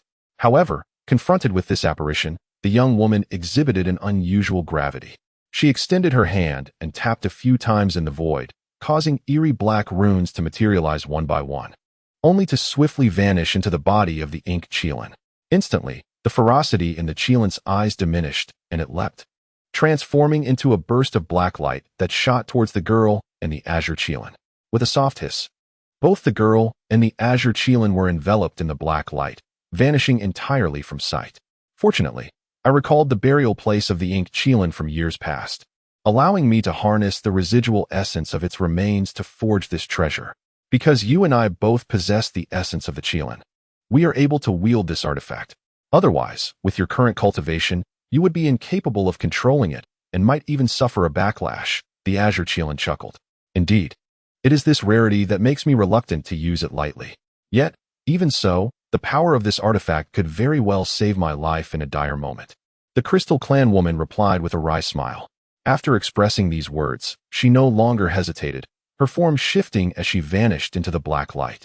Unbeknownst to them, shortly after their disappearance into the darkness, a fist-sized gray-white stone suddenly ascended from the mountainside nearby. Though small, the stone cracked open in an instant, transforming into a golden beetle that silently flitted into the dark passage. Meanwhile, Lin Mo had emerged from the dark passage, stealthily appearing at the entrance of a grand hall, intently observing the situation within. The hall was circular and exceedingly spacious, with a diameter exceeding 100 feet. In its center lay a golden formation spanning over 30 feet in diameter, surrounded by 12 towering black stone pillars, each intricately carved with grotesque depictions of demons. From these illustrations surged streams of pitch-black, demonic energy, converging at the center of the formation. At the center of the magical array lay a blood-red grand bed, upon which rested a colossal black ape, measuring several yards in length. This formidable creature possessed prominent fangs and extraordinarily elongated limbs, with 3 towering, glimmering horns sprouting from its head. A purple wound, the size of an ordinary human head, marred its chest, through which the faintly pulsating black heart and several rib bones could be discerned. Yet, the giant ape's eyes remained tightly shut, as the surrounding dark magical energy was gradually absorbed into its being. Beneath the bed, the crimson mist surged restlessly, continuously flowing into the creature's body. Lin Mo stood at the entrance, coldly observing the entirety of the hall, devoid of any intention to intervene. At this moment, he had become entirely ethereal, rendering even those in close proximity unable to perceive his presence. However, faced with an entity at the mid-stage of the fusion realm, Lin Mo remained uncertain whether the Tai transformation talisman could entirely conceal his aura. Thus, he maintained his distance, quietly observing all that unfolded before him. However, when a golden beetle emerged from the mountainside outside the cave, Lin Mo's expression shifted slightly, only to quickly return to calm. Prior to entering this place, he had prudently left a gold-eating bug outside to silently monitor the surroundings. This creature had undergone mutation after consuming peculiar stones. Indeed, after observing that these mutated gold-eating bugs had become notably sturdier and heavier, Lin Mo, through years of manipulation and research, discovered an additional innate ability possessed by these aberrant spirit bugs, the ability to conceal their presence within the earth. This extraordinary talent was inadvertently uncovered during a training session focused on refining his mental manipulation skills. Once submerged within the soil, these bugs could emanate a strange earthen spiritual energy, seamlessly merging with the surrounding earth and stones. Consequently, unless a keen individual knew precisely where the bug was concealed or possessed specialized spiritual sight capable of piercing through such concealment, it would remain undetectable, even to those with formidable mental prowess, as long as the bug remained hidden within the earth. Thus, Lin Mo was able to venture so easily into the depths of the mountain alone. Although the interference of magical energy prevented him from constantly knowing the precise movements of the crystal race woman through the gold-eating bug, he could sense, through a vague mental connection, that she was not simply remaining outside but was engaged in some subtle actions. Chapter 593. Lin Mo was not overly surprised by this development. From the outset, when the woman proposed to exchange materials from a holy-grade magical beast for the restoration of the outer demon armor, he had already surmised that she might be concealing something. After all, she was clearly not an ordinary member of the crystal race, and though holy-grade magical beast materials were rare, once the magical core was extracted. They should not warrant such elaborate efforts on her part, even to the extent of almost giving away a treasure like the outer demon armor. Moreover, after entering the Mo mountain range, their party had encountered numerous perilous situations, yet the woman showed no signs of desiring to abandon their quest. Lin Mo's conviction grew ever stronger. However, in regard to this matter, he felt no anger within. For Lin Mo, as long as this woman did not harm his interests and could indeed repair the celestial armor with the holy tier magic core as previously promised, he would turn a blind eye to any minor transgressions. Of course, if the benefits were substantial enough to entice him, he would not hesitate to intervene. Although this woman possessed some abilities, her cultivation was considerably low, and Lin Mo was confident he could maintain control of the situation at any moment. At present, he stood at the entrance of the hall, observing for a significant period, until he finally confirmed that aside from the magical formation and the 12 surrounding pillars, there were no other restrictions present.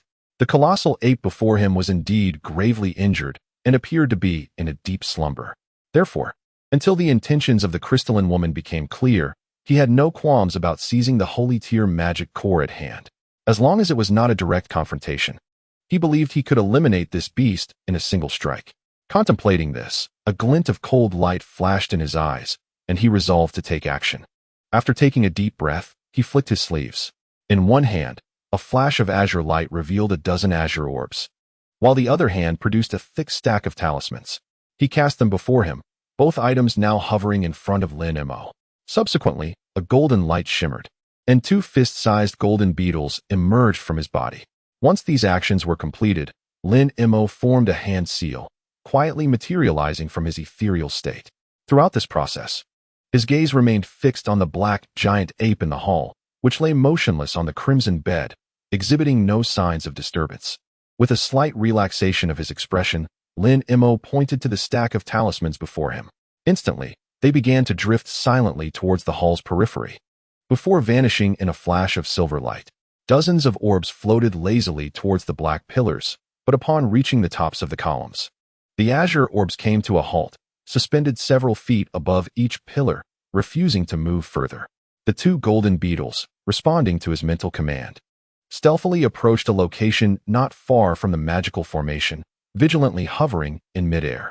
After completing this series of actions, Lin Mo cast another glance at the black magic formation, noting its continued stillness. After a moment's hesitation, he abruptly gestured towards a corner of the hall's void. A flash of spiritual light revealed a silver firebird mysteriously appearing in the distance, its wings unfurling before it vanished from sight. The next moment, the silver firebird silently manifested above the magical formation, suspended in midair without motion. Lin Mo's expression turned grave, yet his resolve steered him onward. The firebird opened its mouth high above, releasing a slender thread of gold and silver. It was indeed the spirit vortex evil light. The thread moved with astonishing speed, reaching the magical formation almost instantaneously. It became clear that the formation had not been set in place without purpose. A resonating hum filled the hall, and suddenly, a layer of crimson light materialized above the magical formation, tightly shrouding the slumbering giant ape below.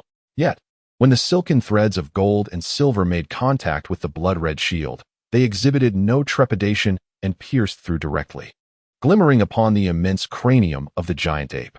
In that fleeting moment, the sinister light of the spiritual whirl was poised to penetrate the colossal head. As the imminent strike approached, Lin Mo in the distance held his breath. With a resounding clang, the seemingly empty form of the giant ape was suddenly enveloped by a dense layer of purple battle armor. The gold and silver threads struck the faceplate of the giant ape and were rebuffed, producing an eerie sound akin to metal clashing. Observing this, Lin Mo's expression shifted drastically. He immediately ceased to conceal his presence. A flash of golden light emanated from him, and a golden manifestation with 3 heads and 6 arms appeared above his head.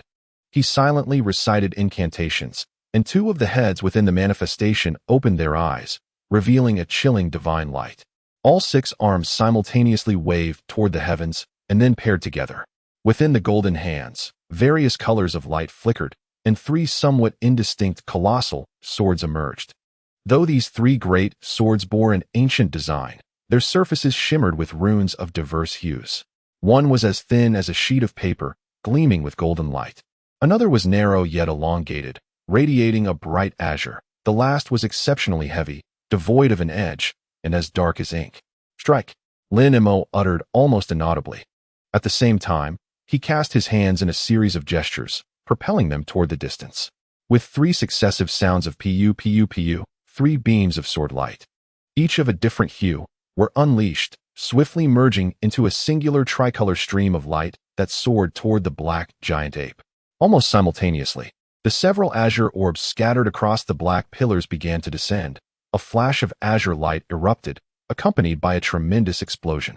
Thunder roared. In an instant, the 12 black pillars crumbled under the force of the lightning, and the entire array was engulfed by azure arcs.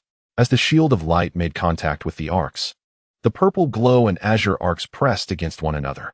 The purple shield emitted a mournful wail and shattered, unleashing countless azure arcs that struck downward.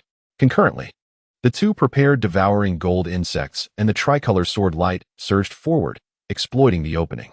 The devouring gold insects were formidable. This secret technique could simultaneously invoke the Brahmin Saint true demonic art, the azure origin sword technique, and the diamond technique, utilizing the true demonic manifestation to release a powerful strike. While the Brahmin Saint true demonic art and the azure origin sword technique were indeed impressive, the diamond technique was originally a body forging method, wherein the true essence energy could be released externally in this manner, a rarity indeed. This technique, which Lin Mo termed the tri-essence slash, leveraged the synergy of 3 distinct true essences, thereby amplifying its potency far beyond that of a singular true essence attack, exponentially increasing its might. The preceding strike had absorbed the majority of Lin Mo's true essence. Thus, although the tricolor sword light appeared diminutive, it possessed the capability to cleave mountains and part seas.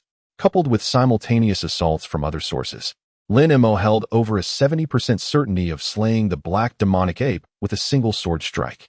At this juncture, the azure arc struck first, impacting the purple armor manifesting upon the giant ape's surface. However, an anomaly transpired within the array. The runes upon the crimson grand bed radiated a blinding blood light, instantly enveloping the figure lying upon it in a shroud of crimson. The fierce arcs of electricity relentlessly struck the sanguine glow. This blood bed, an enigmatic treasure, astonishingly withstood the formidable assault, its crimson brilliance merely flickering before holding steadfast. However, in the next moment, the 3-colored sword light and 2 golden beetles collided with the sanguine radiance. A thunderous roar erupted, causing the entire hall to tremble violently, instantly engulfed by a kaleidoscope of colors. It was as if a vibrant sun had abruptly risen at the heart of the magical array, dazzling to an extreme. From a distance, Lin Mo's eyes flickered with azure light, yet his hands remained unyielding. One hand pointed towards the distant sky, while the other formed a mudra, invoking the transcendent visage above his head. With a crisp chime, before the echoes of the explosion below could fade, the soul-devouring firebird folded its wings and swiftly plunged into the luminous sphere. Instantly, within the blinding sun, silver flames erupted, vanishing in the blink of an eye. As Lin Mo activated the golden visage above, the massive swords held by its 6 arms simultaneously dissipated, replaced by a multitude of golden orbs that shot forth from his palms in a dense array. Accompanied by a resounding roar, a golden whirlwind surged upwards, engulfing the entire hall. A tremendous pressure radiated from the center, causing even Lin Mo, standing by the entrance, to be pushed back 2 steps. Suddenly, his expression shifted, and the assault from the visage above abruptly ceased. Simultaneously, Lin Mo flicked his sleeves, conjuring a layer of gray light and a spectrum of colorful flames that enveloped him entirely. A small crystal shield emerged from his cuff, elegantly positioning itself in front of him.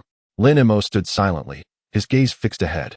Despite possessing the divine sight, the blinding brilliance of the explosion rendered it challenging to discern the surroundings, yet he sensed an underlying anomaly. No matter the extent of the injuries sustained by the holy grade demon ape, its eerie silence and the lack of any reaction at the epicenter of the explosion struck him as decidedly peculiar. An entity of the integration stage, even if slain by his sword, could not remain so tranquil. As Lin Mo pondered, his consciousness expanded, preparing to search the vicinity. Just then, a cacophony of grotesque laughter echoed through the hall. Startled, Lin Mo withdrew his consciousness and turned his gaze towards the golden whirlwind, which was soon met with a deafening crash.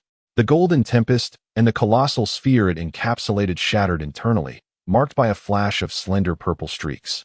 Subsequently, amid a series of explosive sounds, both rapidly disintegrated. The colossal array at the center was revealed anew. Lin Mo stared, his eyes twitching involuntarily. The entire purple array had suffered severe damage. Not only was its perimeter riddled with craters, but numerous pits had formed, with portions entirely obliterated. A dark trench now bisected the hall's floor, dividing it in two. Yet, to Lin Mo's astonishment, the bloodbed lay precisely along the trench's path, utterly unscathed. On the bloodstained platform, a figure has half risen.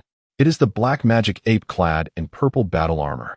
However, apart from the 3 yellow spikes atop its head, every inch of this beast is meticulously covered by the armor, leaving nothing exposed. Even the eyes on the faceplate have been replaced by 2 blocks of white crystal, rendering its expressions indiscernible. From a distance, this creature resembles a colossal metallic puppet. Yet, the purple battle armor is not entirely intact. Numerous cracks mar its surface, and several areas have been scorched black. Nevertheless, in its hands, encased in armor, it clutches a pair of resplendent objects. 2 mature, gold-devouring insects belonging to Lin Mo. These enormous worms are unyielding, each biting down on a middle finger, showing no intention of relenting. It is unclear what material comprises this armor, as it withstands such formidable assaults that even the gold-devouring insects cannot breach it in a short span. Clearly, the magic ape regards the insects with great apprehension, willing to sacrifice its fingers to maintain their grip. Otherwise, if the insects were to discover a weakness in the armor, it would surely be in a predicament. Yet, none of this is the most captivating aspect. Lin Mo's gaze is immediately drawn to a shimmering object before the beast. It is a half-foot-long remnant of a blade. Glimmering with purple light, the upper half of the blade has mysteriously vanished, rendering the entire weapon somewhat translucent, with something vaguely moving within it. As Lin Mo squints, he discerns what lies within the remnant, a creature that is neither entirely a dragon nor a phoenix. While it bears some resemblance to the feathered dragons of the Jiao tribe, a closer inspection reveals it to be entirely different. Though it possesses enormous wings and a body akin to a dragon, its wings are devoid of feathers, instead cloaked in purple scales. Its back features not 1, but 2 pairs of wings, 1 large and 1 small.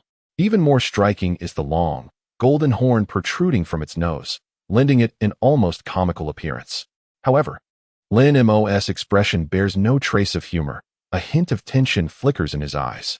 Each movement of this unknown entity causes the remnant blade to shimmer. The immense spiritual pressure emanating from it sends shivers down Lin Mo's spine.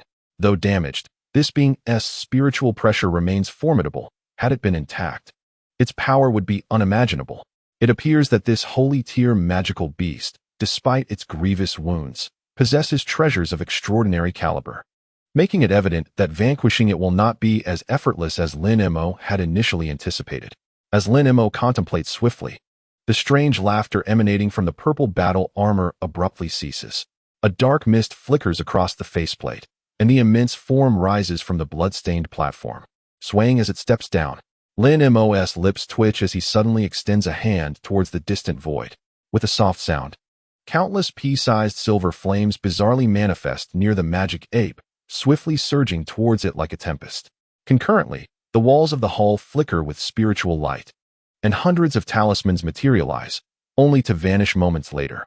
Above the giant ape, a silver light array suddenly emerges from the ceiling of the hall.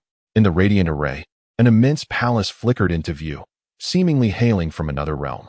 The edifice emanated a silvery glow, with countless runes dancing in the air, while celestial melodies wafted from its core. Yet, when one endeavored to listen closely to its mysteries, the ethereal music abruptly ceased. It was the 9 Palaces' celestial talisman. As the array whirled, a silvery beam cascaded downward. In an instant, 2 attacks surged simultaneously towards the demon ape. However, the demon ape did not flinch. A grotesque laughter echoed from behind its mask, and a vaguely discernible arm waved. With a resounding boom, a wave of black energy erupted from its form. The approaching silver flames were instantly swept away, extinguished in their wake. The silvery beam above was also displaced by the energy wave, momentarily halting midair. Observing this, Lin Mo's expression darkened, and he immediately channeled his incantation. The celestial melodies resonated throughout the hall, the palace's illusory form swelling exponentially, plunging directly down from the array to envelop the demon ape. The seemingly tangible palace illusion exuded an awe-inspiring aura. The demon ape raised its mask, gazing skyward. In the next moment, the remnants of a blade appeared to shift, and a slender purple streak sliced through the heavens. As the purple light vanished, both the palace illusion and the radiant array fractured into halves, dissipating into nothingness. Lin Mo, witnessing this scene, was taken aback, yet before he could employ any further tactics. The remnants of the blade stood upright, directed towards Lin Mo, gently quivering. Another purple streak manifested before Lin Mo's eyes. Simultaneously, the seemingly sluggish demon ape slightly swayed its shoulders and vanished from sight. In the next heartbeat, a flash of purple light revealed the figure beneath the violet armor, standing beside Lin Mo, a colossal fist barreling toward his head. Despite the presence of 2 layers of luminous barriers, Lin Mo felt a deafening hum in his ears as an invisible sound wave penetrated the barriers, reaching him directly. Crack! Boom! The 2 sounds erupted almost simultaneously. Following the flash of purple, a white wave of energy engulfed Lin Mo's position. Just as Lin Mo and the Saint-Tier demon ape finally stood face to face, the crystalline woman and the azure Qilin phantom found themselves ensconced within a labyrinthine passage of demonic energy, shielded by a dark luminous barrier. They stood a mere 10 paces from a pitch-black stone wall, which appeared to mark the passage's terminus, with no further path to pursue. This must be the place. The Qilin phantom's gaze flickered in affirmation. Be cautious, Qilin. The array flags for opening the spiritual cavity are one-time use, and I barely managed to create a single set. The woman, Qianqian, cautioned. You are right. Prudence is always wise. Wait a moment. The azure Qilin nodded in agreement. Suddenly, it opened its mouth, releasing a blue orb. The orb spun, transforming into a stream of azure mist that surged toward the stone wall. An eerie scene unfolded. The azure mist penetrated the wall, and moments later, a low, guttural howling emanated from within its depths, followed by a flicker of black light across the wall's surface, as the azure mist was expelled by some formidable force. Amidst the flickering spiritual light, the azure mist coalesced into a singular orb. It seems there are no issues. This location is indeed remarkable. The azure Qilin opened its mouth, drawing the orb into its body, its eyes gleaming with excitement as it spoke. Very well. I shall arrange the formation to activate the spiritual cavity. Upon hearing the mini Qilin's assurance, Qianqian also displayed a joyful expression. Subsequently, she deftly flipped her hand, revealing a stack of pre-prepared azure array flags. These flags appeared ordinary at first glance, yet upon closer inspection, intricate strands of gold and silver were embedded deep within their surfaces, resembling a spider's web. With a flick of her wrist, dozens of azure rays shot forth, coalescing in midair. In an instant, a sizable azure formation materialized, only to vanish into the opposite stone wall. However, the stone wall remained utterly still, exhibiting an unusual calmness. Qianqian seemed to have anticipated this, nonchalantly reaching out. In one hand, a small blue bell appeared, while the other hand manifested a white ruby. The bell was crystalline and translucent, within which a shimmering blue liquid pulsed captivatingly. Conversely, the ruby looked ancient and battered. The crystalline maiden cast a pained glance at the 2 treasures in her hands before hurling them away. The 2 orbs of light soared into the air, spiraling before colliding. With a thunderous boom, the treasures shattered into countless fragments, scattering in all directions. As the brilliance faded, a cluster of blue light and a cluster of white light floated in the void. The nearby mini Qilin observed the 2 lights with a flicker of greed in its eyes, which it promptly suppressed, yet could not help but murmur. The essence of the octopod beast, the spiritual blood of the phoenix, you have painstakingly gathered over centuries. They have gestated within these treasures for over 100 years. If consumed, they would be sufficient to cleanse the marrow and transform the essence. Even my spirit would reap significant benefits. Our crystal clan is distinct from others. For me, the efficacy of true spirit blood is not as substantial as you might envision. Moreover, despite its rarity, it pales in comparison to the advantages offered by the true spirit cavity. Qianqian maintained an extraordinary composure. Haha, indeed. Your crystalline physique is indeed somewhat unique. The treasures of the true spirit cavity hold true significance for you. Naturally, it is justifiable to utilize them to awaken the true spirit blood. After all, you and I share merely a symbiotic relationship. Without the blood of the true spirit, the cavity cannot manifest and remains dormant. For entities other than the true spirit, opening the true spirit cavity is fraught with challenges. The Qilin shadow chuckled softly, expressing agreement. The crystalline maiden smiled slightly, choosing to remain silent. She swiftly executed incantations with her hands. The spells shot forth, vanishing into the two orbs of liquid. These orbs absorbed the spells, swirling together to merge into a single entity, forming a sphere interwoven with blue and red. Qianqian gestured towards the void, and the sphere slowly drifted toward the stone wall. A low howling resonated from within the wall, followed by a flash of azure light, as the previous azure formation re-emerged. The runes within the formation flickered, releasing a stream of azure mist that engulfed the sphere. The entire formation once again disappeared into the stone wall. Qianqian's expression turned grave as she chanted incantations, her fingers ceaselessly forming seals. This time, the surface of the stone wall did not return to calm. Instead, it began to twist. Layers of the wall peeled away, and a burst of light surged forth. What emerged was a visage of considerable size.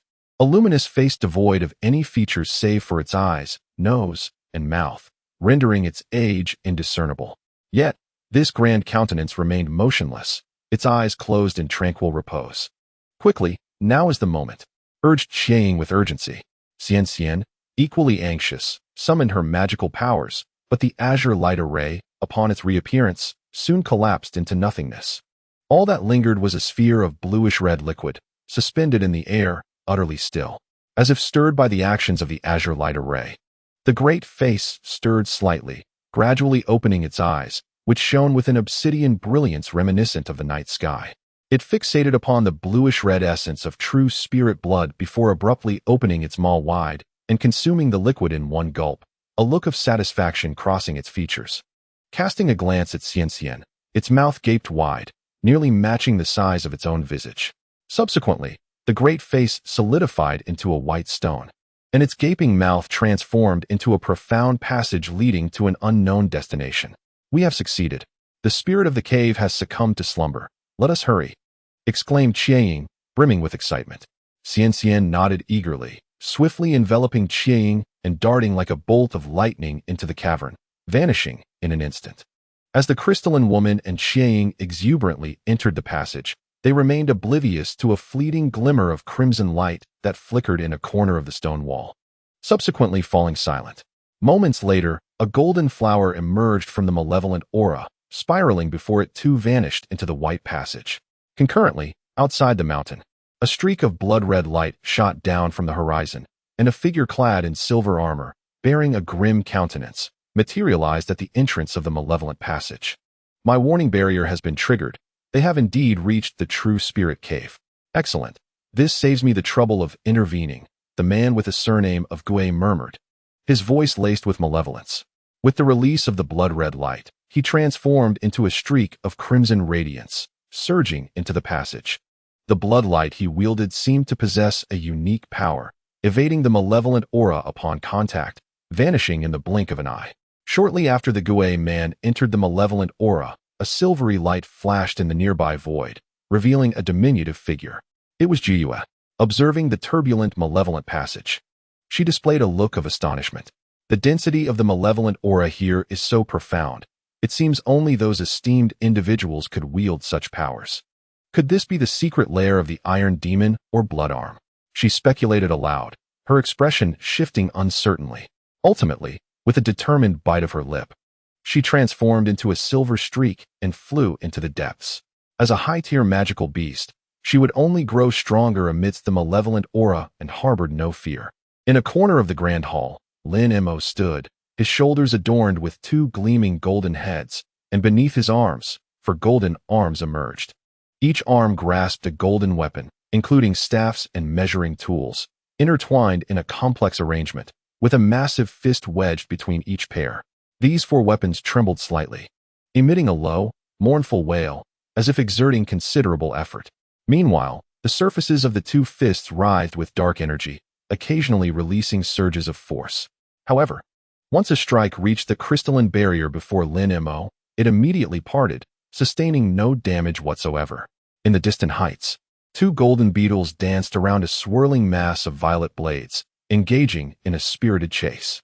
With each movement of the blades, a purple streak would emerge, sending one of the beetles hurtling away. Yet, the other quickly drew near to bite, compelling the blades to continue their struggle. It appeared unable to unleash consecutive strikes and seemed somewhat fragile, unable to withstand the beetle's bites. The beetle that had been sent flying shook its wings and, undeterred, returned once more. Although the blades exhibited superior agility, each attack was accompanied by a brief pause, granting the beetles ample opportunity to thwart the assault. In a previous fierce battle with the demon ape, Lin Mo's use of the primordial magnetic divine light and the five-colored cold flame had barely managed to deflect a strike, only to be swiftly dispersed thereafter. The demon ape, not only robust in physique but also wielding a fearsome violet blade, posed a formidable challenge, delivering strikes from afar that were difficult to evade. Drawing upon his extensive combat experience, Lin Mo quickly devised a strategy to utilize the golden-eating insects as a defense. Rather than releasing numerous golden beetles, he integrated them into the sacred true magic, merging them with his own essence, while simultaneously conjuring 4 treasures with his 4 arms to launch a coordinated attack. Meanwhile, the captured golden-eating insects gritted their mandibles and flapped their wings vigorously, attempting to break free.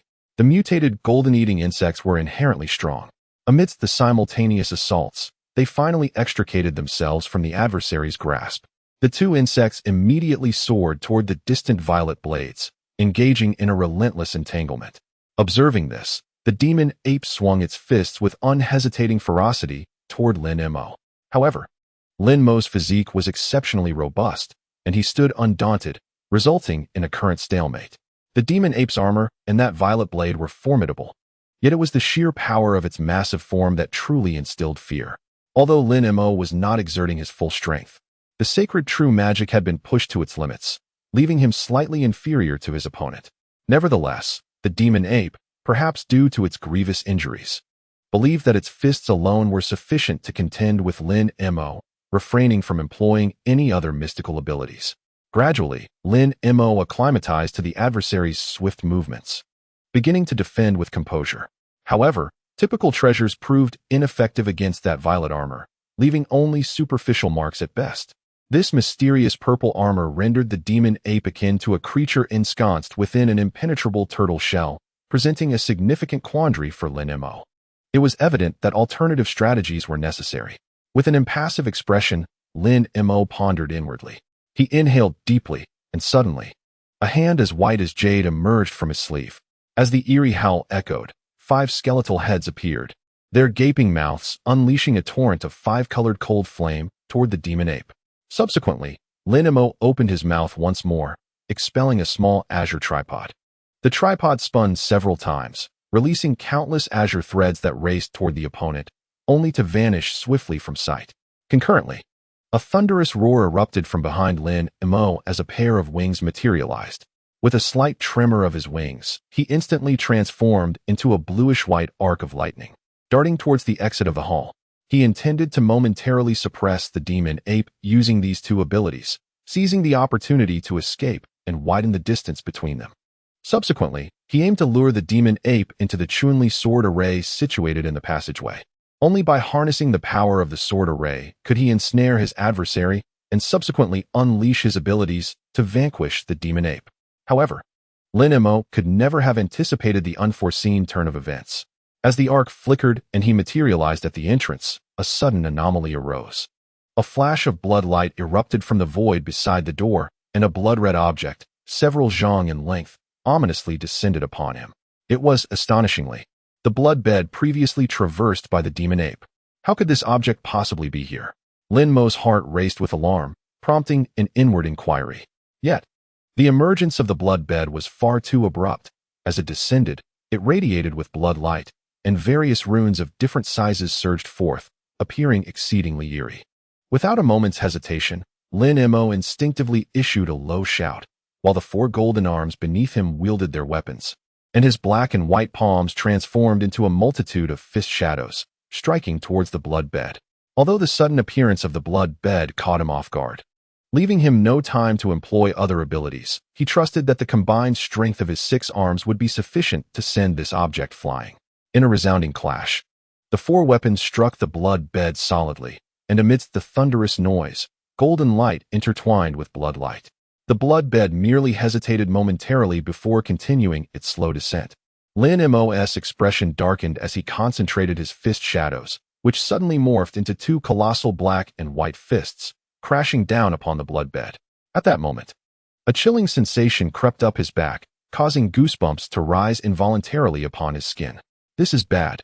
Although he could not discern the source of the danger, he had an unwavering trust in his keen intuition. Without hesitation, he swiftly retracted his palms, while one hand gently pointed, summoning a small crystal shield instantly. The other hand hastily executed a spell. Yet, it was too late. Almost simultaneously, a sharp sound pierced the air. A white line appeared from the void, nearly brushing against his back, as a blood-red arm emerged, its fingers like hooks reaching for him.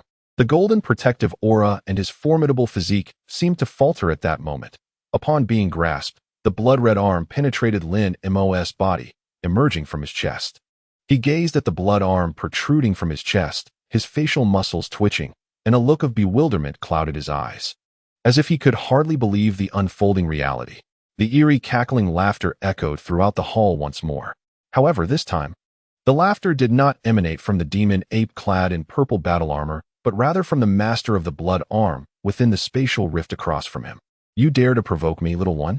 Truly seeking your own demise. However, your magical power is quite commendable and shall serve to replenish me. Amidst the maniacal laughter, a blood-red figure leapt forth from the rift, laughing heartily. Immediately, the blood arm that had penetrated Lin Mo's body retracted, revealing a mouth full of fangs. As it lunged towards his head, at that moment, an astonishing occurrence transpired. Lin Mo's body was enveloped by a vibrant green aura, and in the blink of an eye, he vanished, leaving behind only a pierced green talisman on his bloodied arm. The blood shadow gaped in astonishment, snapping its jaws at empty air, before swiftly turning its gaze towards the entrance. There, outside the door, a flash of green light revealed Lin Mo's pale visage. The blood shadow's eyes swept across his chest, discovering that the wound had completely vanished, not a single drop of blood remaining.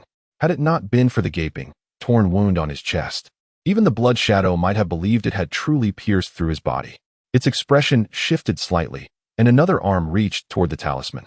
Just then, Lin Mo outside the door let out a cold snort, uttering the command word collect.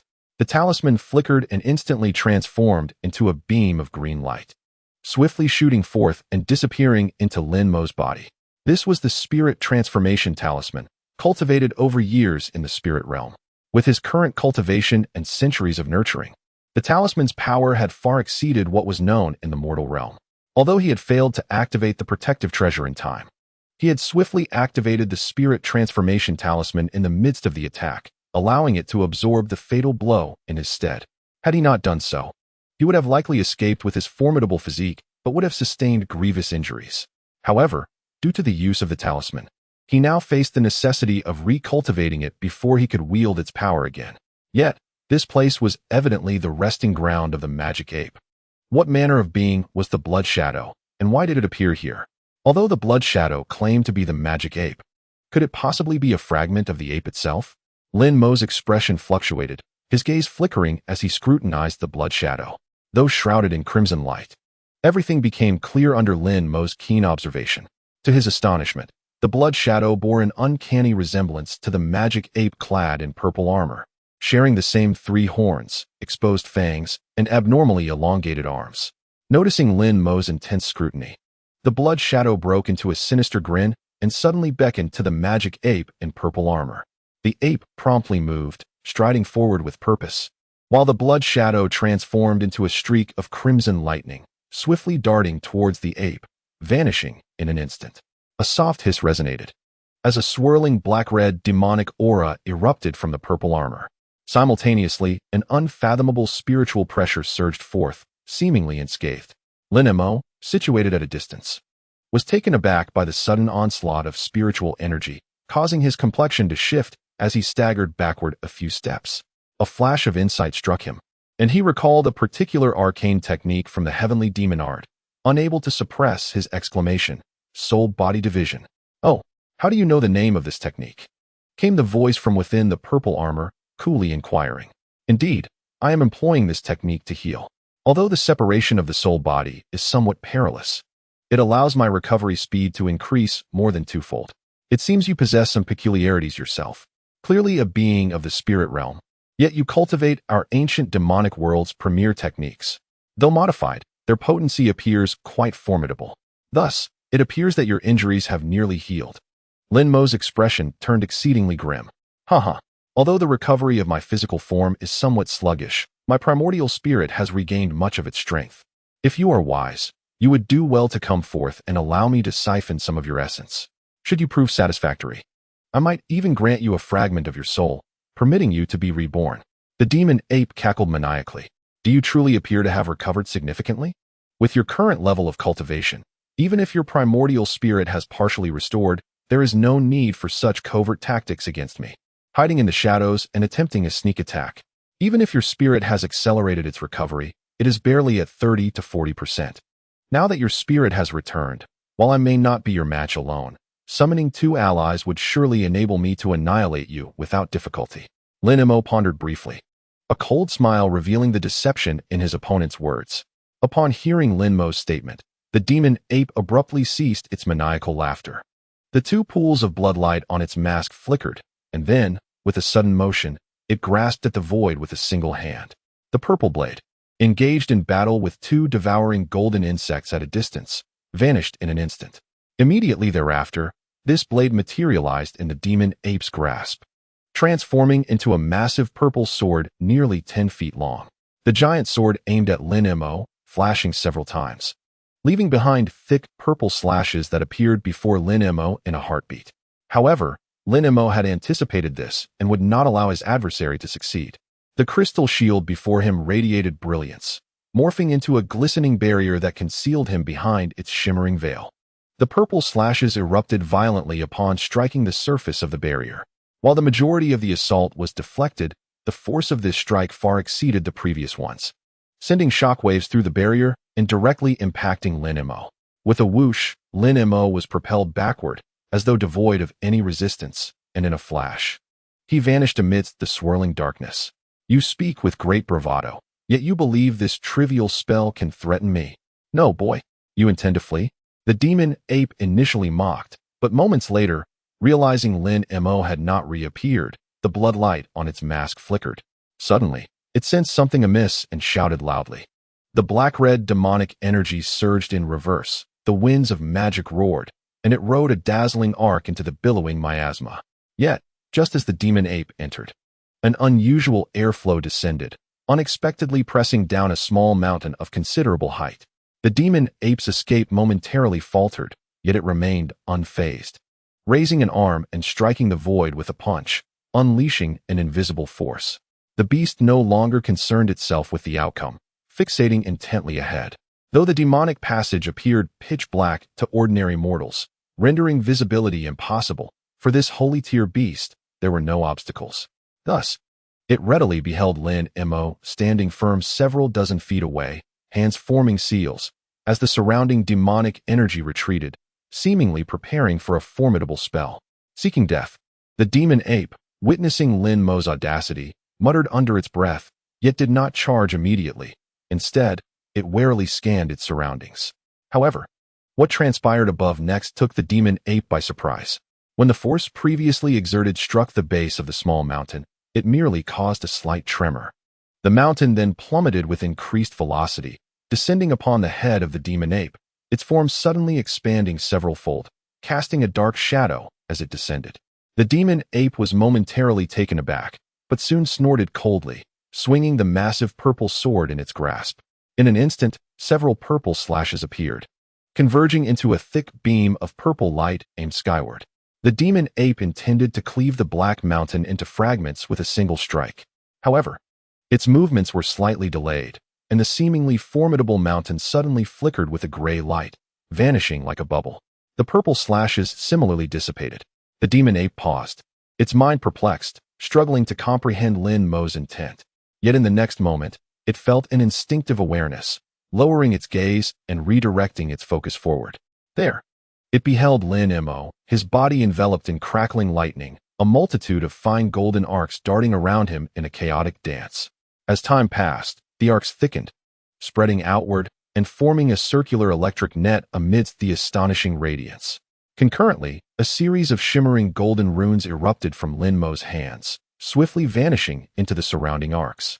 The arcs silently shattered upon receiving the runes, coalescing into a golden halo several feet in diameter. Within the golden halo, Lin Mo's figure appeared blurred, yet he incessantly intoned an esoteric incantation. As the halo rotated, the runes writhed and emitted a faint humming sound, gradually intensifying to a piercing shriek. With a resounding thunderclap, the halo vanished in a flash of golden light.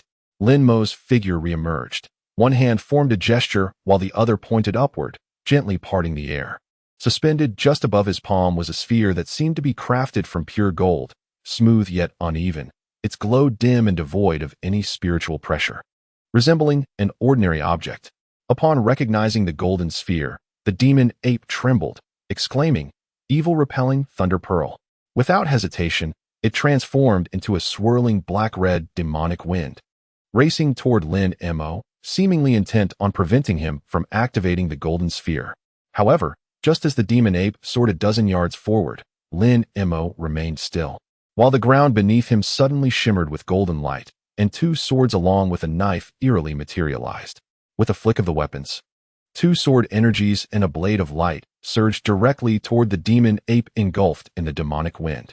Though they had yet to make contact, the three frigid gusts approached with an unsettling sharpness. Confident in its battle armor, the demon ape was not willing to endure such strikes without retaliation. It hesitated only briefly before vanishing from sight within the demonic wind, propelling itself toward Lin Mo. Yet, just as the demon ape intended to unleash the wind once more, it suddenly perceived a distortion in its surroundings.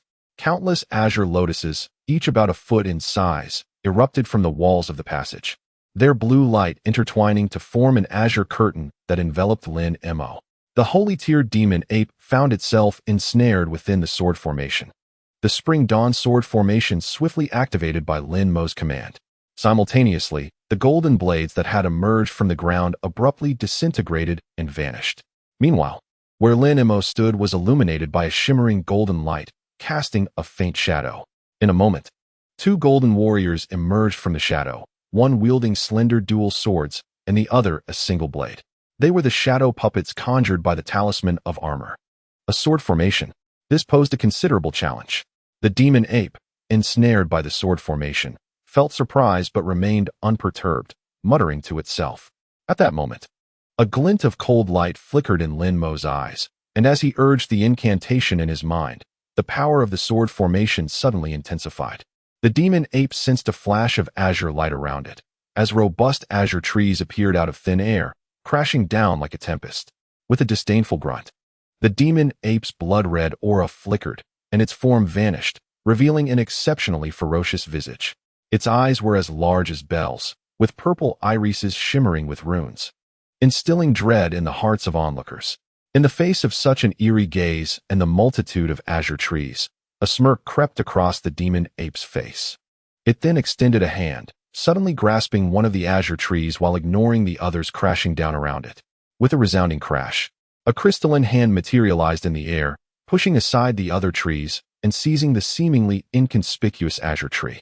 In a flash of purple light, the azure tree transformed into a flying sword about a foot long, its azure brilliance sharp and formidable. As this flying sword broke free from the illusion, the other massive trees poised to strike the demon ape vanished. Yet the azure flying sword thrashed in the giant hand, as if attempting to break free. However, the demon ape revealed a sinister grin and hurled its purple giant sword directly at the azure flying sword. This sword was evidently the opponent's life sword, and severing it would undoubtedly inflict damage to their spirit. Lin Mo, observing the illusion being broken from outside the sword formation, felt a twinge of surprise but would not allow the demon ape to prevail. Had he employed the unrefined azure bamboo B-cloud sword, it could have been perilous if captured by the opponent's profound technique due to his inferior magical power.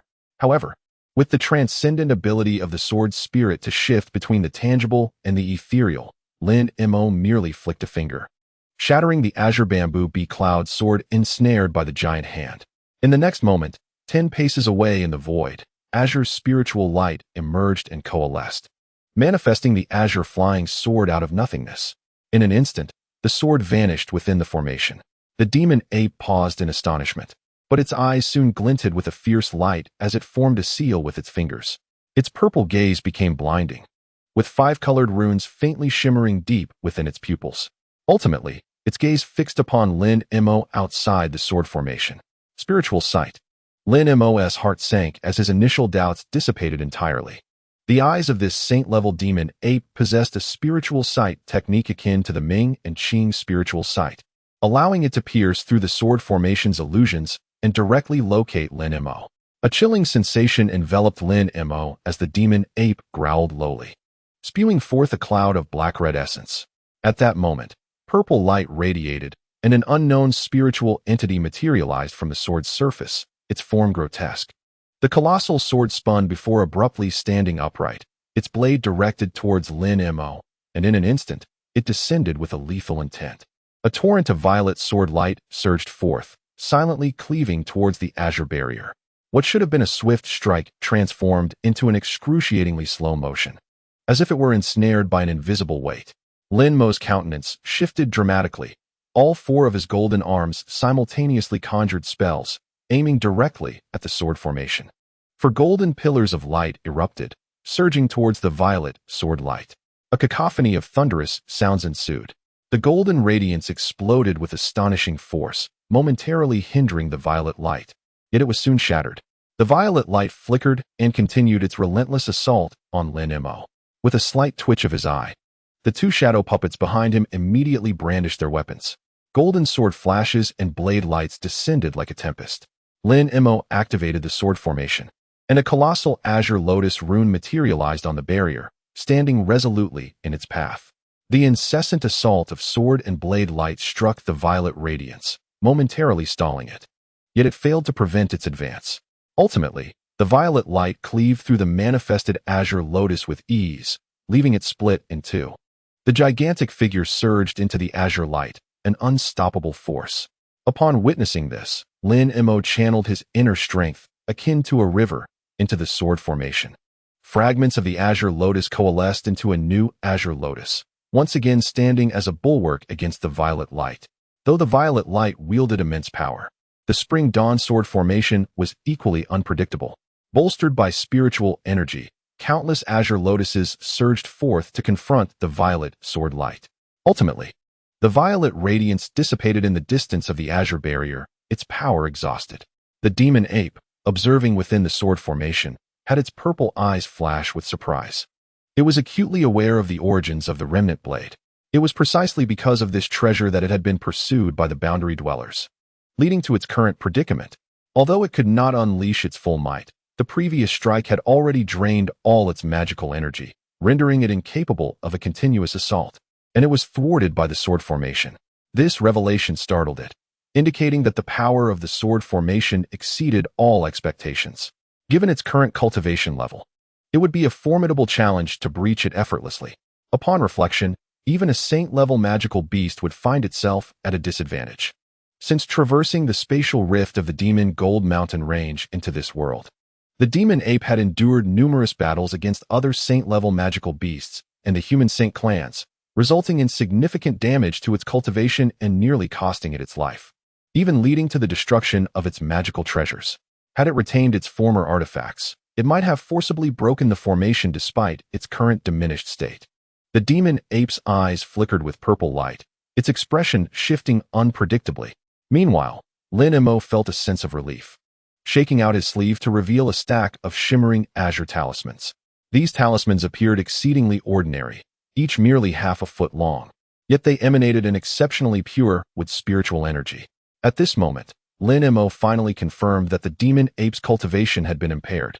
Though it had lost its formidable consciousness and secret techniques, its magical power remained at the pinnacle of the late refining void stage. However, the demon ape's protective battle armor and the violet remnant blade still posed a significant threat, slaying it would remain a considerable challenge. Fortunately, as long as he could restrain the demon ape's unpredictable movements, those mystical abilities would be considerably weakened.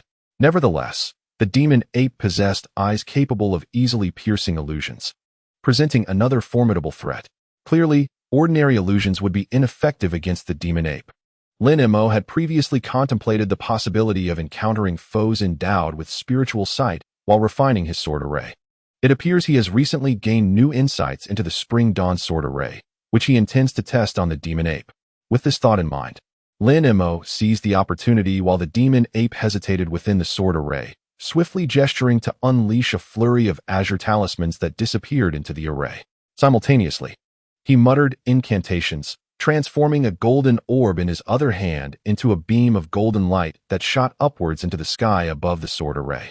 Following this, a colossal golden rune erupted forth, vanishing into the heights. Sensing an anomaly, the demon ape revealed a sinister expression and raised a hand, beckoning towards the violet giant sword in the void. The violet sword transformed into a beam of purple light, which the demon ape seized. However, before the demon ape could wield the gigantic sword, the surrounding azure light intensified, distorting the scenery, and the demon ape abruptly found itself amidst a verdant forest thick with towering trees, an untouched primeval wilderness. Such a trivial trick dares to be employed. The demon ape scoffed as it trembled the giant sword in its grasp, producing a resonant hum while runes in its eyes spun rapidly. Yet, before it could utilize its spiritual sight to discern the illusions around it, the towering trees released azure light and transformed into colossal armored warriors, each standing 10 zhang tall. Subsequently, flashes of azure light appeared as each warrior seized a massive azure blade in one hand. The nearest dozen warriors wasted no time in brandishing their immense blades, their formidable shadows rushing towards the demon ape with the fury of a tempest. Startled, the demon ape disregarded the matter of the protective divine thunder and swung its giant sword. A purple streak cleaved through the air, creating an arc of light. With a crack, the dozen giant blades and the surrounding titanic warriors were obliterated with a single strike. However, something felt amiss. These entities were not merely illusions. The demon ape sensed a hint of spiritual energy within the blades it had just severed.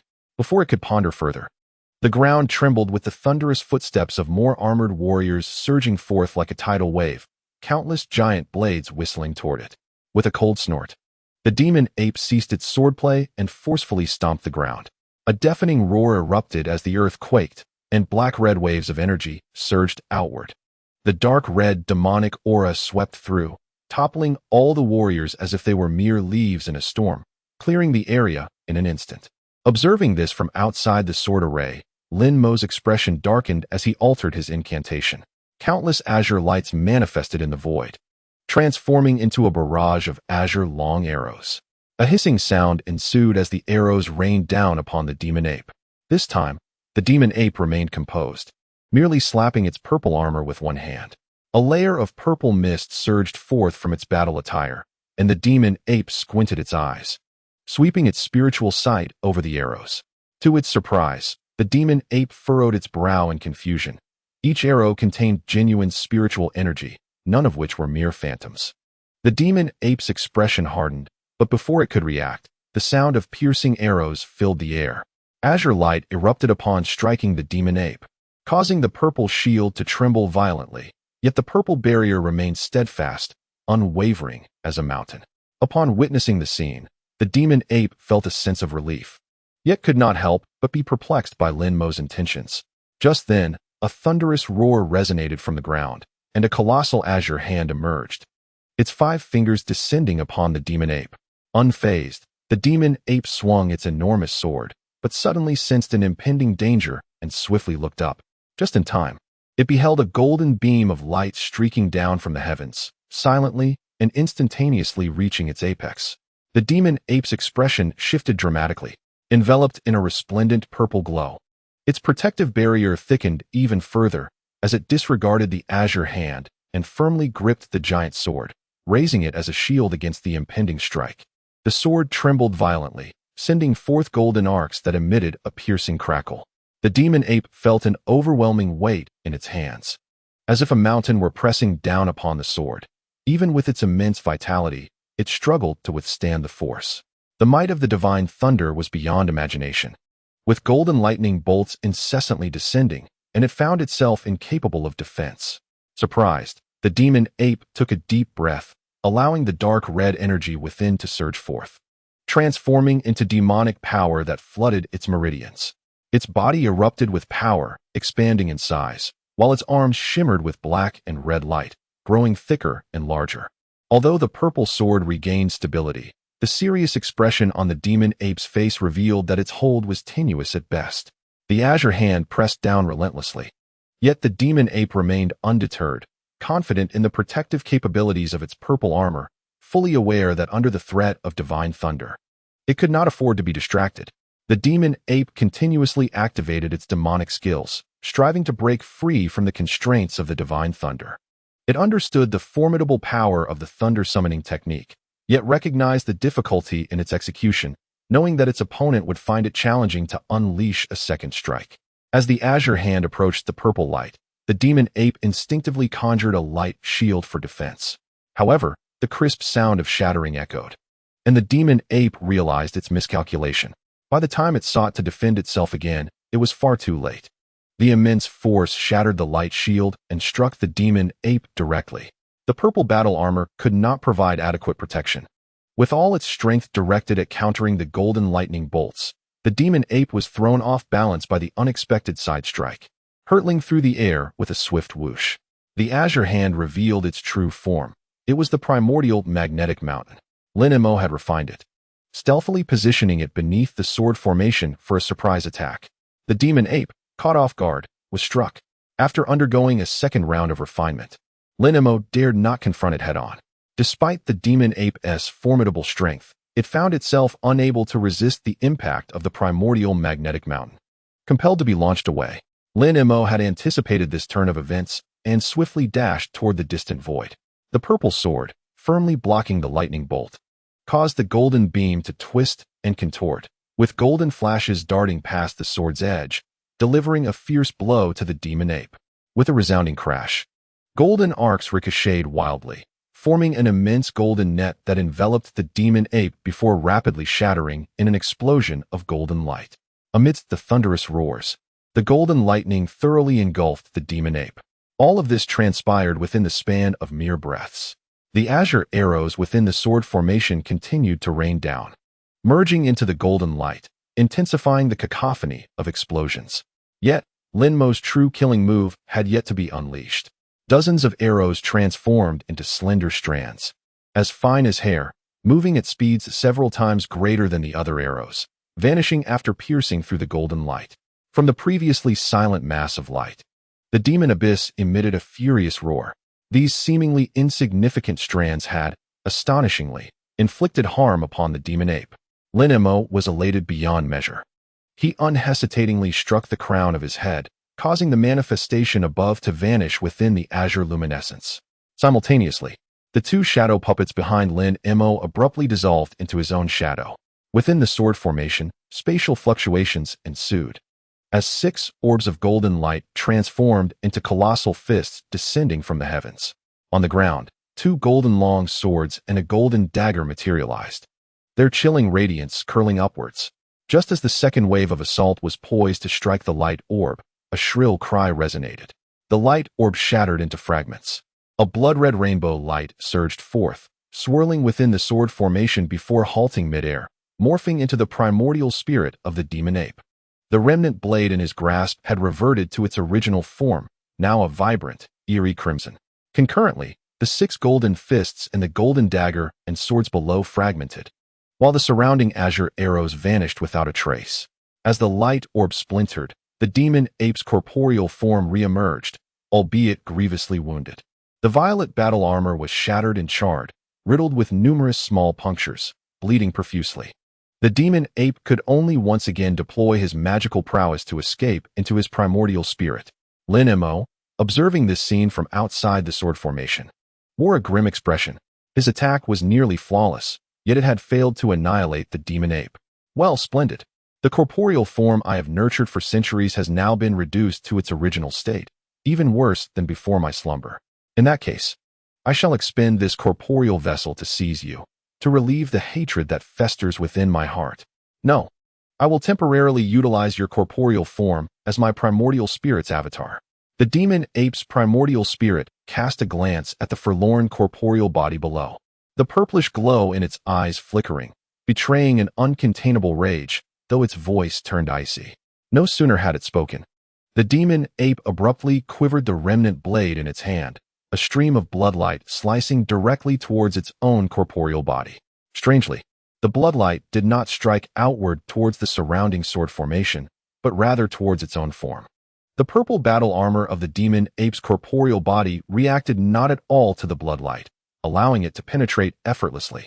The demon ape's corporeal form rapidly withered. Moments later, the bloodlight shot back into the air, the entity enveloped by the purple armor transforming into a blackish-purple desiccated corpse. The remnant blade exuded a pungent scent of blood, simultaneously emanating plumes of pitch-black demonic energy, black-red runes swirling upon its surface. The demon ape cast aside the remnant blade, intoning an incantation, a cryptic and wild-sounding spell resonating forth. Although Lin Mo was unaware of the demon ape's intentions, he discerned that it had been enraged and would undoubtedly unleash formidable divine abilities. He could not allow it to succeed.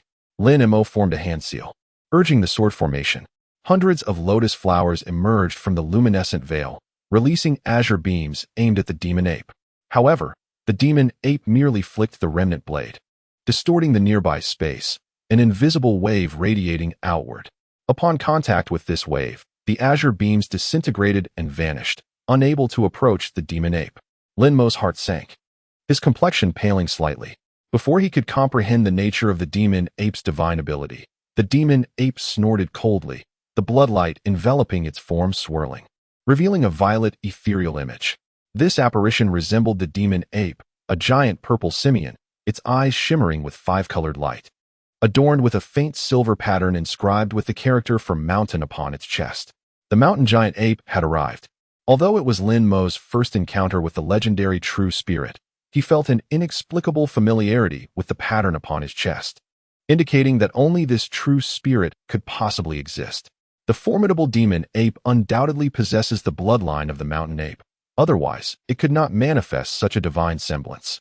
Lin Mo gazed intently at the violet phantasm within the sword formation, a flicker of fervent light glimmering in his eyes.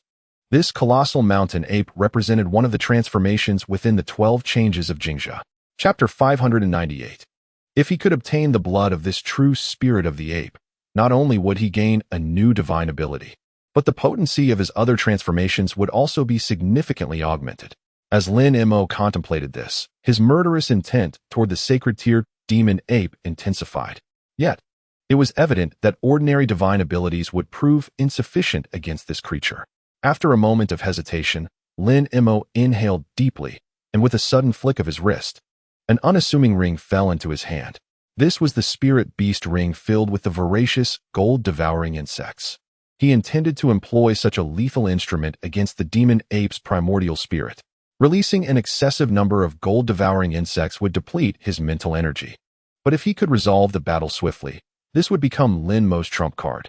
With his current mental prowess post-refining void, he could command over 100 gold-devouring insects for the duration of a single incense stick. However, if the number of insects doubled, the duration would diminish to a mere quarter of the original time. Without the assistance of the Chunli sword formation, Lin Mo might have hesitated to act recklessly. Yet now, with the demon ape ensnared within the sword formation, its ability to escape was severely restricted, rendering it the perfect battlefield for the gold-devouring insects. According to Lin Mo's calculations, mature gold-devouring insects were exceedingly ferocious, releasing over 100 at once and sustaining them for merely a third of the incense stick's duration would suffice to vanquish his foe. His sole hesitation lay in the potential depletion of his mental energy, which would weaken his divine abilities. Should he encounter a formidable adversary on his return, it would pose a significant threat. Nevertheless, this thought flitted through Lin Mo's mind fleetingly. For him, eliminating the imminent threat before him was paramount. All other concerns could be set aside for the moment. However, before Lin Mo could summon the spirit beast ring from his sleeve, the blood-colored demon ape within the sword formation suddenly let out a low growl, momentarily halting its incantation, before unleashing a jet of blood-red light. It shot forth with lightning speed into the blood-colored remnant blade. The blade began to rotate, and the dark demonic energy surged violently. A resonating hum filled the air as black light flickered around the remnant blade, subsequently spreading throughout the sword formation. Lin Mo paused, sensing an abnormality in the ambient spiritual energy, and instinctively turned his head to survey his surroundings. To his astonishment, he discovered that the demonic energy within the passage was now tumultuously churning, with billowing black mist surging forth toward the sword formation. The Concurrently sword formation appeared as a colossal vortex, drawing in the black mist one after another. However, as the black mist approached the sword formation, it was repelled by a cerulean light barrier, forming dense clusters of black orbs without truly entering the formation. True demonic energy. Lin Mo recognized the true nature of the black mist at a glance, and his eyelids involuntarily twitched. Just then, a cataclysmic roar erupted from within the sword formation, causing the entire passage to tremble violently. A terrifying spiritual pressure surged forth from the sword formation, shaking even the surrounding light barriers. Lin Mo felt a wave of astonishment wash over him, and without a moment's hesitation, he turned back toward the center of the sword formation. Before him unfolded a surreal scene. The entire sword formation was filled with countless runes, each shimmering with a faint black light, pulsating rhythmically in brightness. At the center of these runes, a blood-colored remnants of a blade floated silently. The upper half of the blade, once missing, had inexplicably been restored, and upon its crimson edge, 3 unfamiliar ancient characters in pale gold glimmered.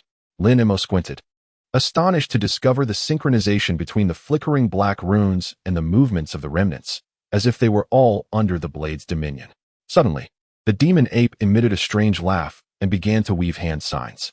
Although his form remained still, a purple giant ape's ethereal image above him extended a massive hand, effortlessly drawing the blood-colored remnants into its grasp. Then, with a subtle shake, an astonishing event unfolded. The golden ancient characters on the blade's surface seemed to awaken, producing a clear, melodic chime.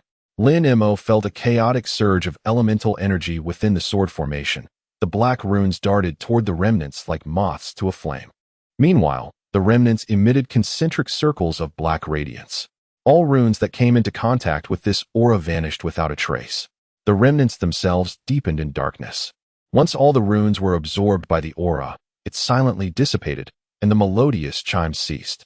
The remnants transformed from blood red to an inky black, while the 3 ancient characters gleamed with an even more mysterious golden light.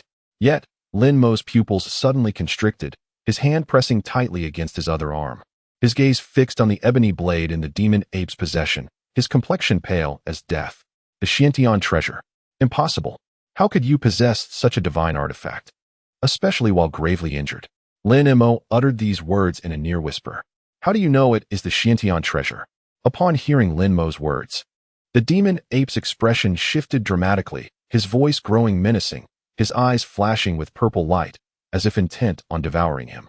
However, Lin Mo was no longer in the mood to respond to the demon ape's inquiries. At that moment, he felt an unusual heat radiating from his arm, precisely where the seal of the Xiantian sword lay. This strange sensation erupted without warning after the demon ape had wielded the blade a few times. He could distinctly sense that the previously sealed Xiantian sword seemed to stir with a newfound eagerness, provoked by the ebony blade in his adversary's hand. A flash of insight illuminated Lin Mo's mind, allowing him to surmise the origin of the remnants. The demon ape's failure to deny it weighed heavily on Lin Mo's heart. Aside from expending a substantial portion of his magical energy to suppress the Xiantian sword's influence on his arm, he found himself with few options. If his opponent possessed the Xiantian treasure, he was uncertain whether his golden-eating bug would even be effective. The consequences of using the Xiantian treasure last time lingered vividly in his memory. He was loath to attempt it again. After all, this was a perilous region teeming with magical beasts, and losing his magical power once more would be tantamount to suicide. Nevertheless, he could not forget the overwhelming power he had unleashed with the Xiantian sword previously. The remnants in his opponent's possession undoubtedly bore similar might. If they wielded even half the power of the treasure sealed within his arm, he would be unable to withstand a single strike. No matter how wondrous the Concurrently sword formation, it could not contend with the forces of the laws. In the formation of the sword array, the demonic ape, witnessing Lin Mo's silence, felt an inferno of rage ignite within. Without a moment's hesitation, it manipulated the divine figure above its head. The colossal shadow of the mountain ape abruptly raised the demonic blade, aimed directly at Lin Mo's position. A twitch at the corner of Lin Mo's eye and a cold sweat trickled down his back. He sensed the inescapable power of the Xiantian's sword. Even if he wished to flee, it would be a futile endeavor against the might of the Xiantian treasure severing the void. It appeared he had no choice but to await his demise or to resist with the Xiantian sword sealed within his arm. Neither outcome was one he was willing to accept. Yet, as he beheld the adversary wielding the divine figure, brandishing the glimmering black blade, he found himself devoid of time to contemplate alternative strategies. No, the opponent had already lost their physical form, and their cultivation was on par with his own. How could they possibly wield the Xiantian treasure? Suddenly, a spark of inspiration flickered within Lin Mo's mind, as if he had grasped a fleeting thought. At that moment, the demonic ape across from him flashed a sinister grin, the purple divine figure's dark blade beginning its slow descent. Upon witnessing this, Lin Mo resolved to act. His hand that had been pressing against his arm abruptly pulling back. With a muffled thud, a pale yellow wooden stick materialized in his grasp. It was none other than the Xiantian fruit. Without a moment's hesitation, he flicked his wrist, casting the Xiantian fruit into the air. Golden light flickered as the true magic figure of the venerable sage reappeared. One of its hands moved to seize the Xiantian fruit. Subsequently, the other arms began to weave intricate hand seals. The three-headed, six-armed divine figure radiated a brilliant golden light. All the golden luminescence surged towards the Xiantian fruit, causing its glow to intensify, the dark green patterns on its surface becoming even more vibrant. Lin Mo, witnessing this spectacle, felt a surge of joy. However, just then, a muffled sound echoed within the sword array. A wave of darkness surged forth from the dark blade. Initially appearing inconsequential, it swiftly transformed into towering black waves, rushing toward Lin Mo. As the black waves collided with the azure barrier, a resonating hum ensued. Countless azure lotuses reemerged, but in the next instant, an unbelievable occurrence unfolded. The crashing black waves obliterated all the engulfed azure lotuses, leaving no trace behind. The azure barrier flickered once more, only to be pierced through. Lin Mo's heart raced as he hastily summoned his hand seals. Countless points of five-colored light materialized around him, darting towards the Xiantian fruit. With a resounding thud, the Xiantian fruit emitted a long, radiant sword of light.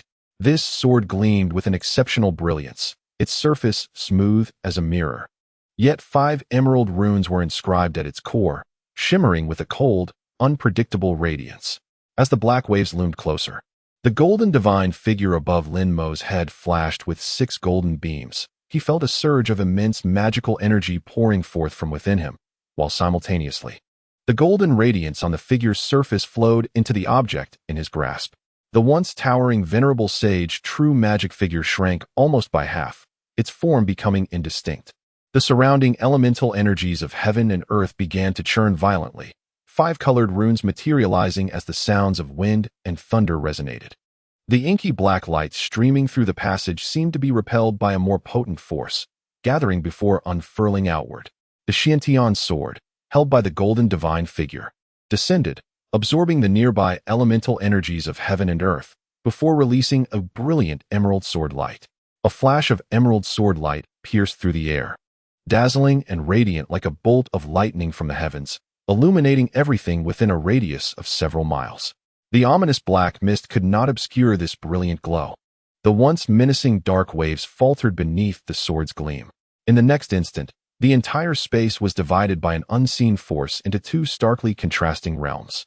The upper half shimmered with azure light, swirling with multicolored runes, while the lower half churned with dark waves, flickering with ghostly glimmers.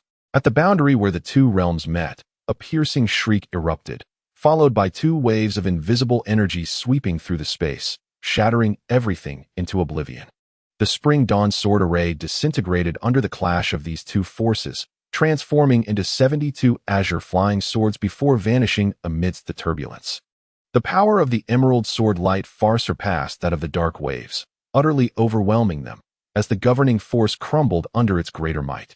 The mountain-sized avatar of the magic ape's primordial spirit shrank in response to the influence of the emerald sword light, its sword shattering in its grasp. The mountain avatar of the magic ape vanished under the onslaught of the unseen power. The heavenly treasure. The complete heavenly treasure, an impossibility. The magic ape's primordial spirit let out a voiceless scream, seemingly witnessing the most unfathomable event. Yet, as the azure light descended, the magic ape's spirit felt its soul shatter.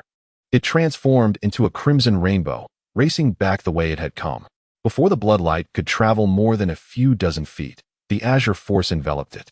Under the azure glow, the blood rainbow halted, revealing the magic ape's crimson form, motionless. The fluctuations of the celestial force descended, causing the space to echo with continuous cracking sounds. The entire expanse manifested a pale white fracture, and then the magic ape's primordial spirit emitted a wretched cry, its puppet-like body shattering inch by inch. This holy tier magic ape had thus perished. After its fragmentation, a vast, shadowy void emerged in the ether. Fragments of the magic ape's primordial spirit and nearby shattered space were consumed by the black hole, disappearing without a trace. The black hole flickered again, then mysteriously vanished, leaving behind the restored purple remnants, silently suspended in the distance. Lin Mo observed this scene with a sigh of relief, quickly forming a hand gesture and gently pointing towards the avatar in the air. The Brahma Saint True Demon avatar lightly shook the heavenly sword in its hand, the emerald blade dissipating into a cascade of multicolored radiance, reverting to the heavenly fruit, which slowly descended from the sky. Lin Mo flicked his sleeve, summoning the azure light to collect the treasure. However, the heavenly fruit flashed with emerald brilliance, shooting forth a green light that swiftly darted towards Lin Mo's arm. Where it vanished, Lin Mo felt a sudden, intense sensation and quickly raised his arm, discovering a yellow mark had appeared, resembling the heavenly fruit. The mark faded rapidly, ultimately becoming a faint trace. Lin Mo smiled wryly. It seemed the heavenly treasure had chosen his arm, reattaching itself and sealing away once more.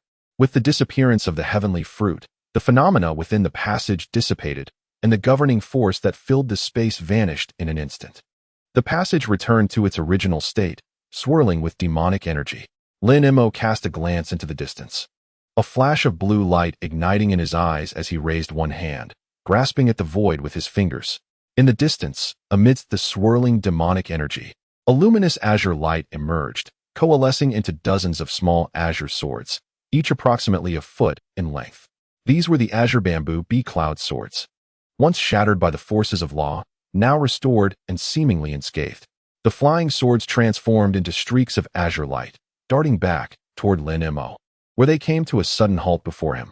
Lin Mo's consciousness meticulously scanned the flying swords, confirming they had only sustained minor damage, and he exhaled deeply in relief. He then stowed all the flying swords into his robe. Afterward, he gazed into the distance, excitement illuminating his face as he gestured with his fingers. From the demonic mist emerged a battle-armored demonic ape and a half-foot-long broken blade. Lin Mo first examined the demonic ape, discovering it had completely turned into a desiccated corpse, its purple armor having lost much of its power, now dull and lifeless. With a frown, he extended a hand, silently pressing it against the chest of the purple armor. A gray radiance flickered at his fingertips, and the purple armor emitted a mournful cry before disassembling into several parts that scattered away, transforming into violet light that flew in various directions. Observing this unexpected turn of events, Lin Mo let out a cold snort. With a flourish of his robe, a cascade of azure threads emerged from his sleeve, entwining the violet light within. Subsequently, an object flew out from his sleeve, an ethereal cauldron. The azure threads ensnared the violet light, forcibly drawing it into the cauldron, which then hovered motionless before Lin Mo. He raised an eyebrow and casually waved his sleeve, causing the small cauldron to vanish. Chapter 599. Lin Mo then turned his attention to the desiccated corpse. Its skin was a deep purplish black, yet it still bore hair. A cold smile crept across Lin Mo's face as he expelled a streak of azure sword energy towards the corpse. However, the sword light was repelled by the corporeal form, failing to penetrate. Surprised, he blinked and extended his palm. A flicker of spiritual light appeared in his palm, materializing into a small azure sword, which then elongated to a foot, emanating a chilling aura. He He swung his hand, directing the azure longsword towards the corpse's dantian. But it only penetrated an inch before being thwarted. Lin Mo's expression shifted. The corporeal form of this holy-tiered demonic ape was extraordinarily resilient, nearly rivaling his own. Had he not first subdued it, should this demon escape, he would find it difficult to contend with its purple armor and formidable physique. He resolved to press on. His arm shimmered with golden light as his mana surged into the azure longsword. The sword emitted a dragon's roar, its cold radiance glowing as it delved deeper into the desiccated corpse. Upon reaching the dantian, Lin Mo flicked his wrist, causing the sword tip to trace a circle. The azure longsword vanished, and with his other hand, he reached into the corpse's dantian. From within emerged a massive, lustrous black orb, suspended before him. The size of an egg, its surface shrouded in a faint black mist. Lin Mo's objective lay within this demonic core of the holy tier beast. With this core, he could restore the otherworldly armor he possessed. Though he could not accurately assess the power of the armor, he believed it would not be inferior to the recently encountered purple armor. Regrettably, that demonic ape's armor had been entirely refined, and even if he were to reforge it, its potency would be significantly diminished. This was a source of disappointment for him.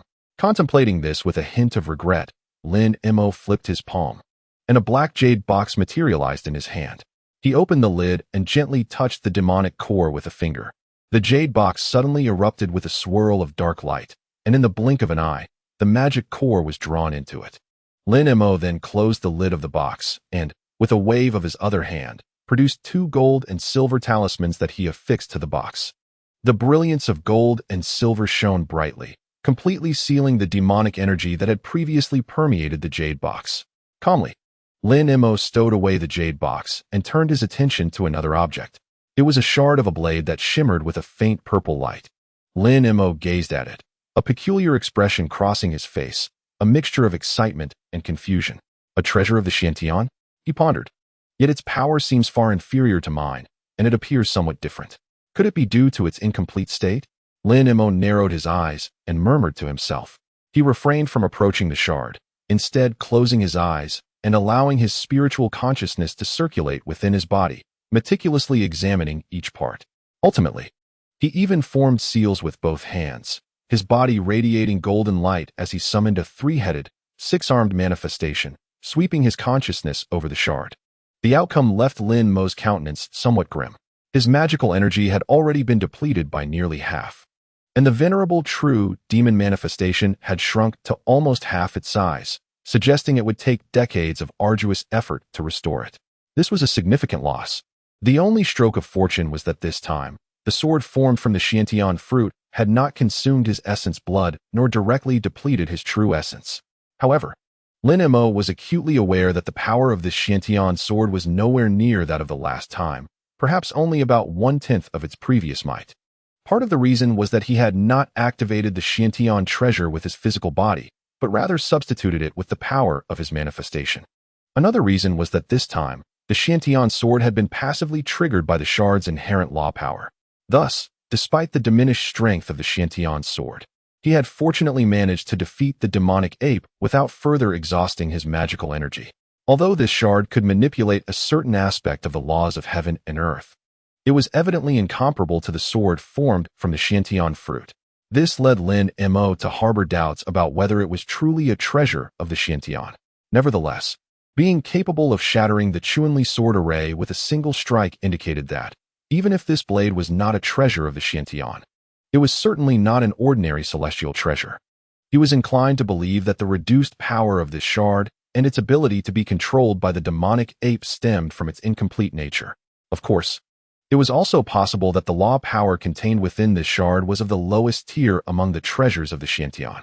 Alternatively, it could be that the law power manifested by the Xiantian sword restrained it, rendering it feeble when the 2 types of law powers converged. Lin Mo's mind raced as he analyzed most of the situations within moments.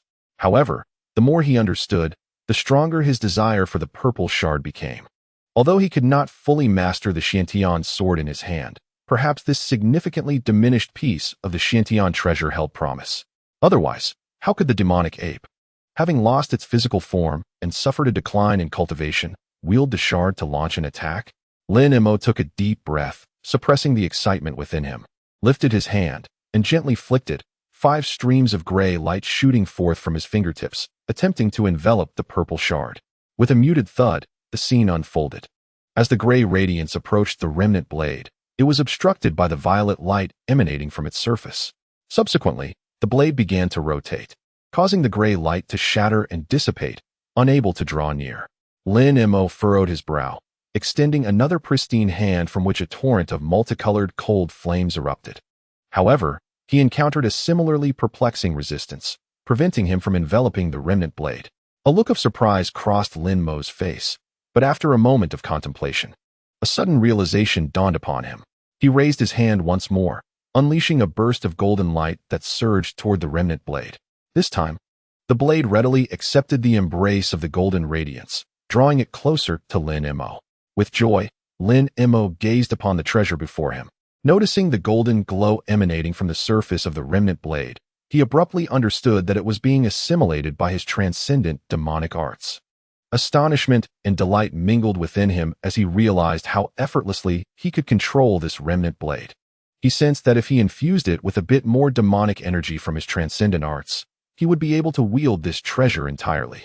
At this moment, he was nearly certain that this remnant blade was indeed a celestial artifact from the demon realm, as it exhibited such sensitivity to pure demonic energy.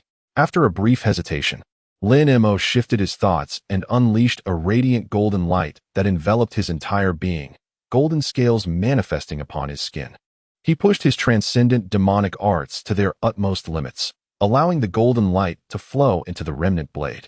The blade, in turn, voraciously consumed the golden radiance, swiftly transforming from purple to a resplendent gold. Yet, its rate of absorption did not wane. Rather, it intensified. The spiritual essence within the blade became animated, its form shifting to a golden hue. Lin Mo felt somewhat overwhelmed as, in an instant, the remnant blade siphoned off a third of his magical energy.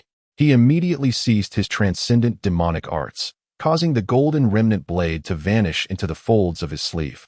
Although it had not been fully assimilated, he had managed to exert a tenuous control over it, which was sufficient for his current needs. Lin Mo would never deplete all his magical energy in such a precarious location.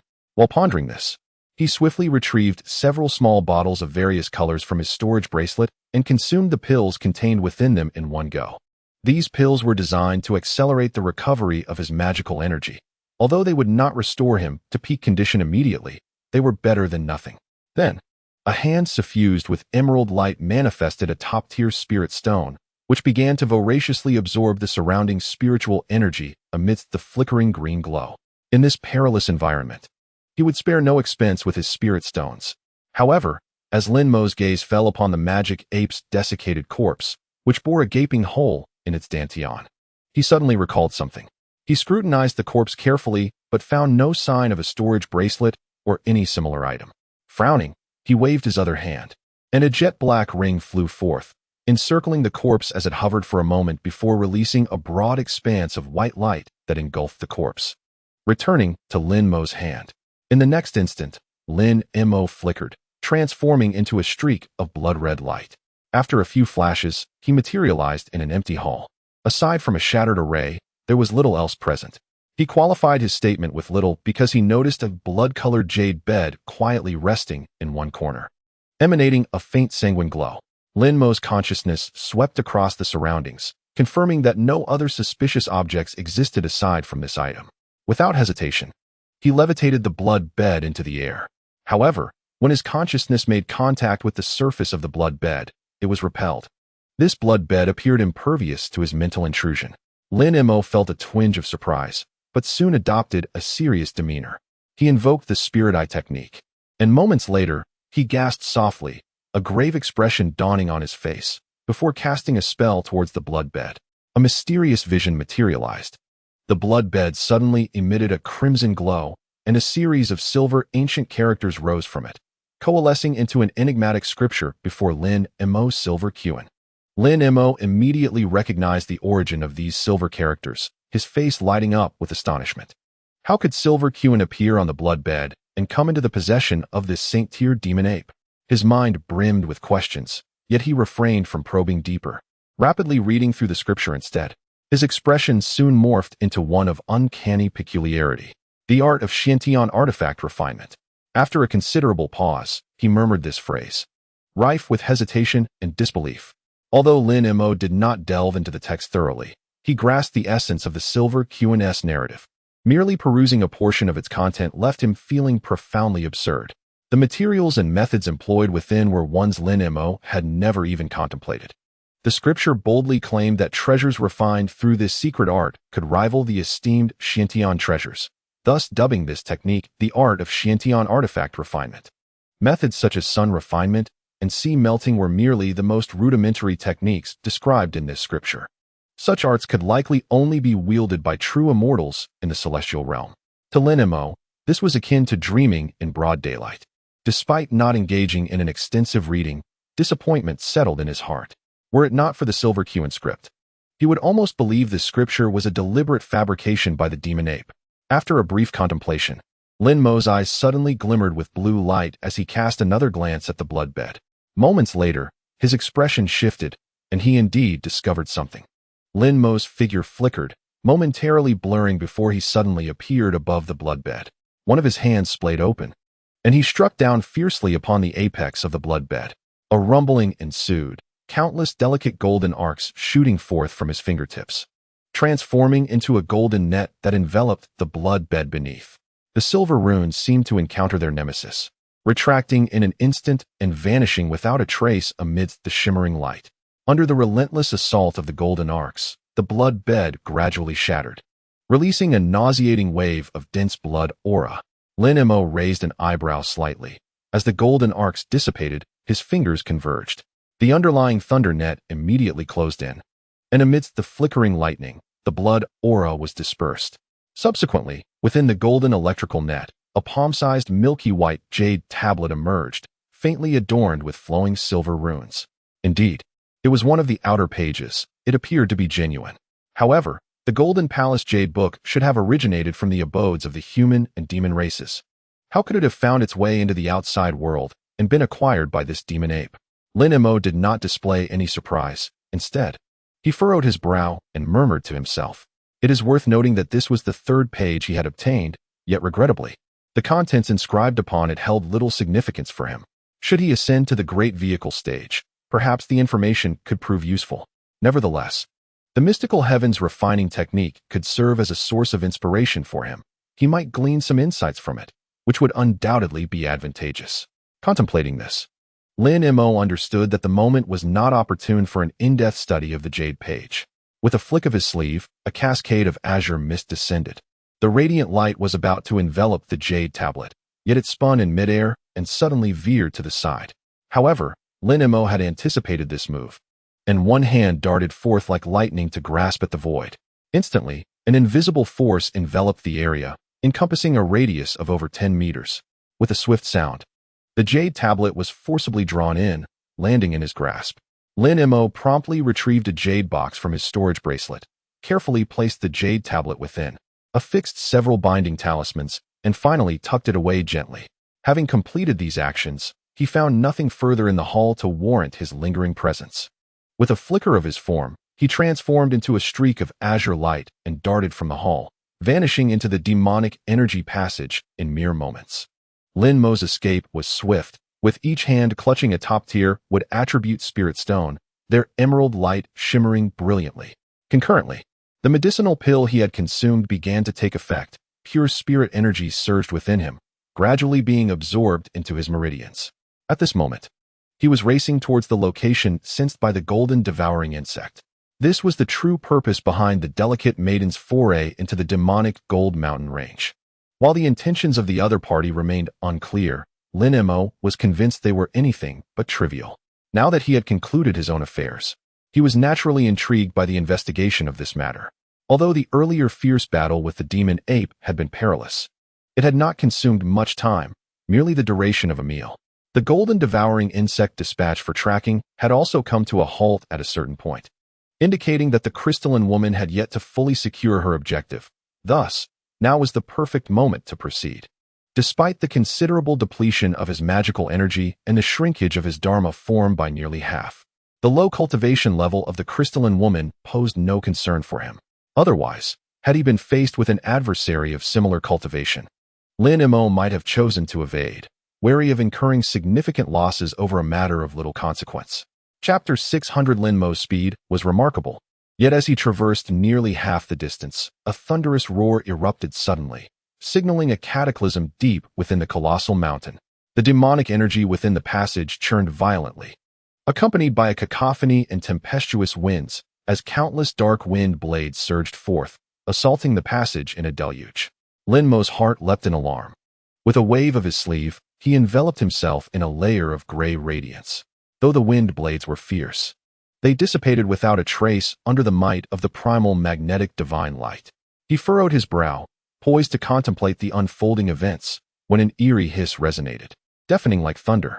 Merely hearing this sound caused his magical energy to cease, rendering him unable to summon even a fragment of it. Consequently, the gray light surrounding him dissipated, and his body plummeted downward. The wind blades surrounding the passage struck with the ferocity of a torrential downpour. If an ordinary human cultivator were to face this, they would likely be reduced to mere fragments in an instant.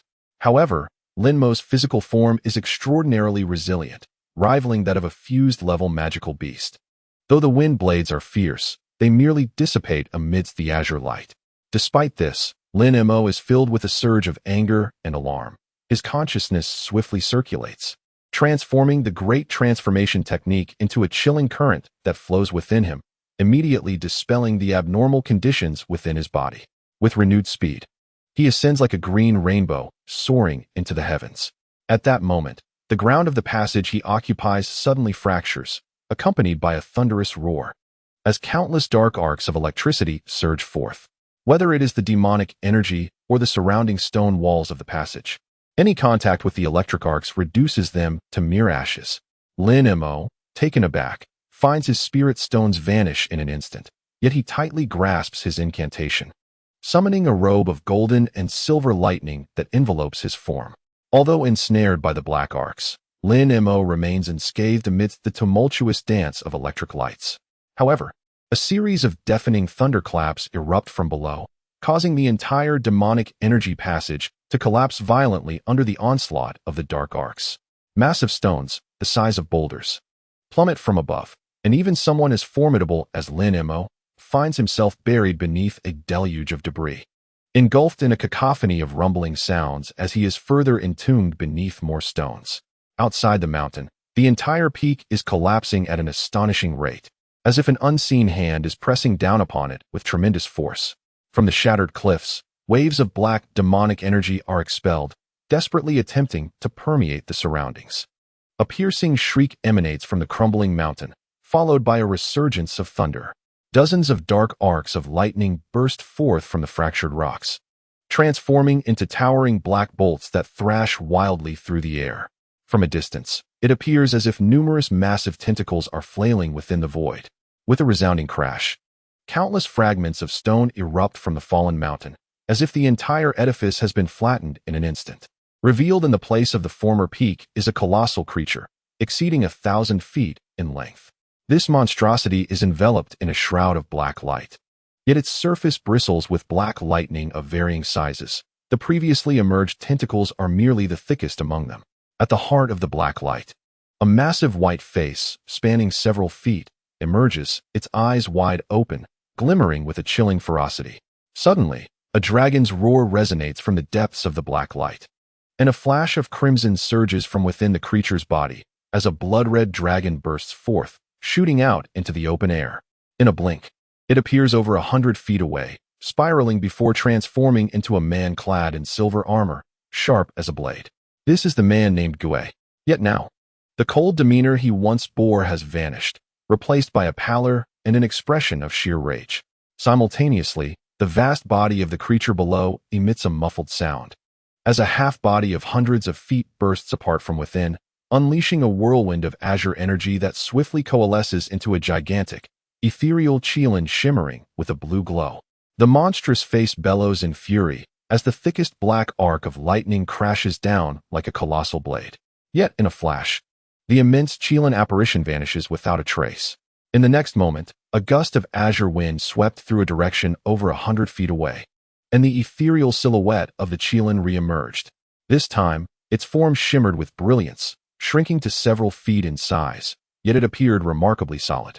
It was evident that a radiant crystal was nestled between the Qilin's brows. The man's gaze mirrored a tempest of rage and fear. "Who are you?" A feminine voice emanated from the azure Qilin, its tone melodious despite the fury that coursed through it. The voice belonged to the slender maiden, Qianqian. Previously, she had entered the true spirit cavern, yet before she could uncover the treasure she sought, the man surnamed Gui had appeared unexpectedly, leading to an abnormality in the cavern's spirit that nearly engulfed her. Had she not possessed a specially concocted elixir, which she promptly ingested, allowing the true Qilin to manifest its extraordinary powers and transform into the apparition before them, she would have undoubtedly been consumed by the cavern's spirit. "I care not for your identity. I merely inquire as to the whereabouts of the true Qilin's essence within the true spirit cavern," the man surnamed Gui demanded coldly. "Huh, what does my origin matter?" Came the chilling laughter from the grotesque face, its voice hauntingly indistinct yet profoundly sinister, sending shivers down the spine. In a fleeting moment, its previously shattered form restored to perfection, as if the injuries had never existed. The man surnamed Gui's countenance shifted drastically upon witnessing this. The azure Qilin displayed a hint of astonishment. "What, you too? Indeed. Apart from us, no one else is privy to the existence of this true spirit cavern," it remarked, casting a wary glance at the man surnamed Gui, inhaling deeply before continuing. "Humph, I am not like you, a mere parasite. You failed to latch onto the feeble crystal clan, while I have successfully and flawlessly bonded with this silver flood dragon," the man retorted dismissively. Upon hearing the man's words, a flicker of anger crossed the Qilin's eyes, yet it responded with composure. "To succeed in parasitism is merely luck. Once, we were both fragments of the same essence. What difference is there? I believe there is no distinction between symbiosis and parasitism, provided the crystal clan maiden cultivates to the threshold of ascension. I too can reclaim my true form and powers. Ascend? You must be dreaming. How dare a crystal clan member entertain such thoughts?" The man mocked. "Why not? If I were to acquire the true Qilin's essence from the true spirit cavern, even a mere log would possess a glimmer of hope for ascension to the realm of true immortals," the azure Qilin replied calmly. "Such a source of true spirit birth is wasted on a crystal clan member. If bestowed upon me, the one inhabiting the silver flood dragon, I would undoubtedly transform into a true dragon within merely a few millennia," the man sneered. "Do you wish for me to willingly hand over the true Qilin's essence? Though we once shared a symbiotic existence, years have passed, and we have long since become independent, separated by great distances. Furthermore, even if I were inclined to compromise, the entity below would not share such sentiments. Just moments ago in the true spirit cavern, it sought to devour both you and me." The azure Qilin's gaze turned grave as it spoke with a cold smirk. "No matter how you dwell within the cavern's spirit or your intentions, relinquish the true spirit energy now, and I shall depart immediately. Otherwise, do not blame me for my lack of courtesy." Despite the intention of provocation emanating from his opponent, the man bearing the surname Gui replied in a cold voice. "If you desire the true origin of the Lin, it is indeed attainable. All that is required is for the two of you to merge with me, becoming one with my essence, and it shall be yours." The monstrous visage emitted a peculiar laugh. "What? Already devoured? Impossible. Only a tangible existence can absorb the true essence. How could a hollow spirit achieve such a feat?" The man with the surname Gui was incredulous. "Who informed you that I am a hollow spirit? Did you truly believe that you were among the first to arrive here?" The monstrous face fell silent for a moment before responding ominously. "What do you mean by that?" the azure Qilin inquired, puzzled. "It means that beings like you have already been consumed by me 3 or 4 times. Now, by devouring both of you along with this substantial amount of true spirit blood, I shall soon possess a true spirit body. As for the true origin of the Lin, it naturally resides within me. Now, if you wish to know anything further, allow me to consume you, to become a part of me, and all shall be revealed." The enormous creature seemed reluctant to elaborate further, as black light flickered across its form, and 2 arcs of black lightning shot forth. From a distance, they appeared as 2 colossal black spears, piercing through the illusory form of the Qilin and the man bearing the surname Gui. Upon hearing the creature's words, the man's expression darkened. When he witnessed the monster's imminent attack, Rage surged within him. He ceased his words and, with a swift motion, transformed into three distinct entities.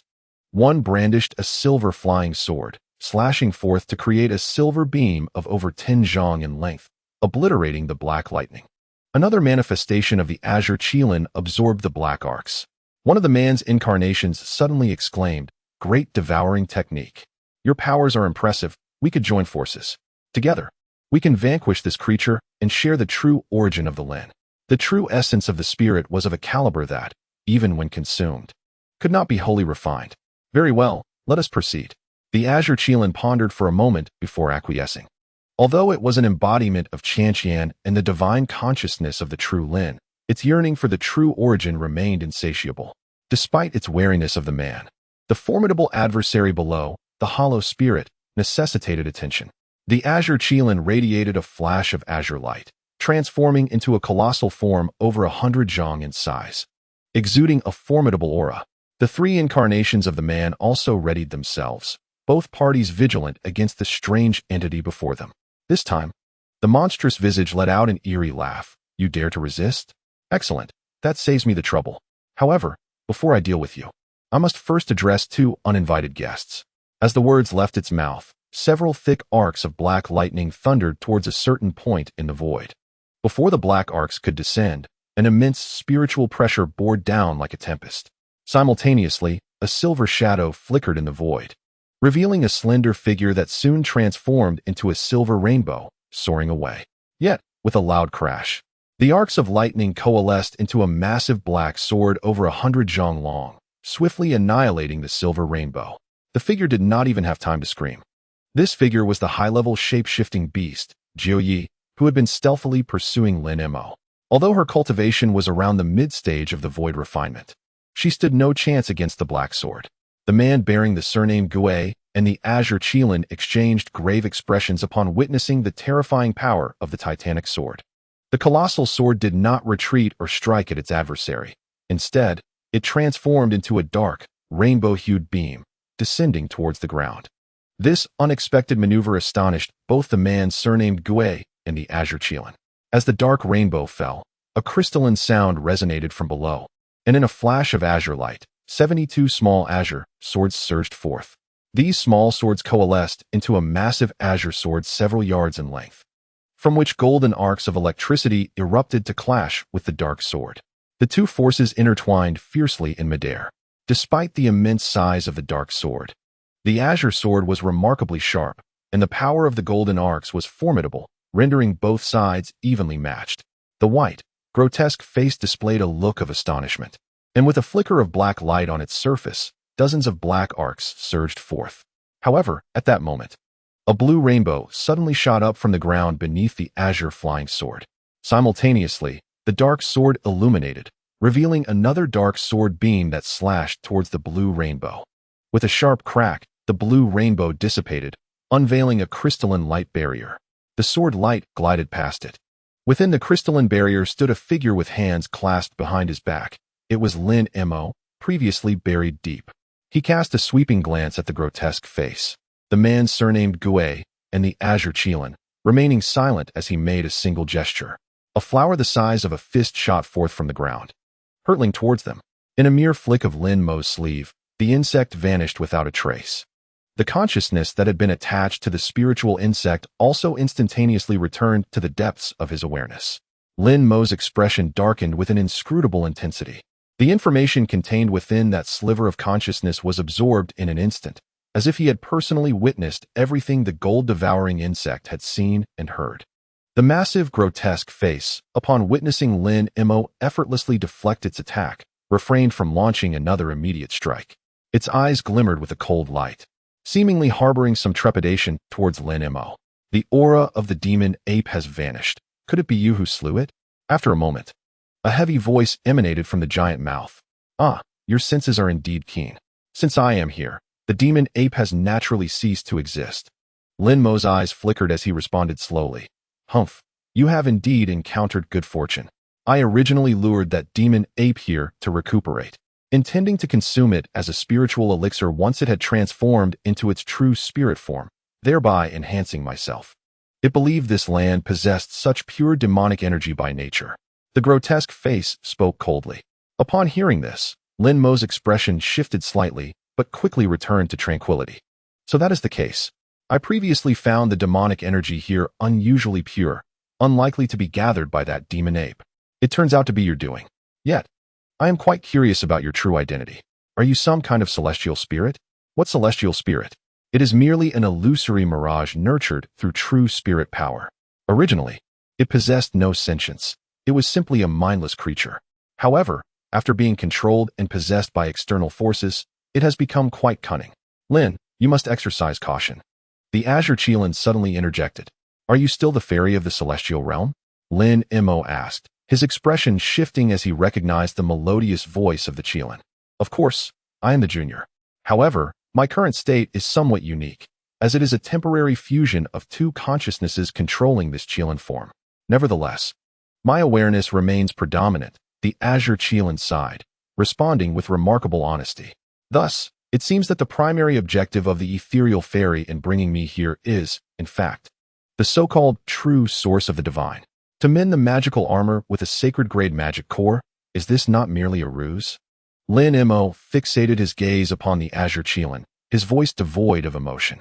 Chapter 601, of course not. Repairing the celestial armor indeed necessitates a sacred-grade magic core. As for the true source of the divine, I concede that I have taken advantage of my companion. Yet in truth, you have incurred no loss. I merely seized an opportunity. The fact that the sacred-grade magic ape was slain by you is also true, and its grievous injuries are indeed real. The ethereal fairy's voice softened, imbued with a tender quality. You are correct. I have not suffered any loss. However, it appears that your plan has encountered some obstacles. Lin Mo cast a glance at the three avatars of the man surnamed Gui, then turned his eyes toward the enormous grotesque visage below, a strange expression crossing his face. I did not anticipate this turn of events. Yet, as long as we eliminate the spiritual entity below, we may still obtain the true source of the divine. This is a residual force left behind from the birth of the true spirit Qilin. Any being that acquires it stands to gain extraordinary benefits. Should you obtain even a fragment, advancing to the fusion stage would be unequivocally attainable. This woman's decisiveness is astonishing. With a resolute heart, she unabashedly revealed the origins of the true source of the divine. For her, since monopolizing this treasure had become improbable, and being the weakest in the field, it would be wiser to ally with Lin Mo against others. What do you mean? Do you intend to share the true source of the divine with him? If it is to be divided, I shall allocate my share to him, but my half shall never be shared with anyone else. The silver serpent formed from the man surnamed Gui coldly remarked. Absolutely no problem. Brother Lin, I propose a transaction. Assist me in vanquishing the spiritual entity below, and I shall grant you a fragment of the true source of the divine. You possess no intentions regarding the divine. Having even a sliver is sufficient. Moreover, refining this power requires a unique method, which I shall disclose to you. The ethereal fairy's voice emanated from the Qilin's phantom, mellifluous and enchanting. Upon hearing this, Lin Mo narrowed his eyes slightly. The prospect of aiding his advancement to fusion was an irresistible temptation. However, this was his first encounter with the true source of the divine, leaving him somewhat skeptical. Yet, before Lin Mo could make a decision, the colossal grotesque visage below suddenly erupted into a terrifying laugh.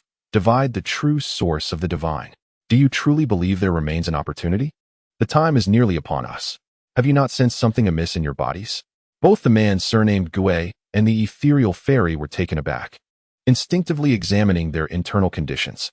Almost simultaneously, the two humanoid avatars of the man surnamed Gui emitted agonized shrieks as countless black threads erupted from their skin, shredding them into fragments.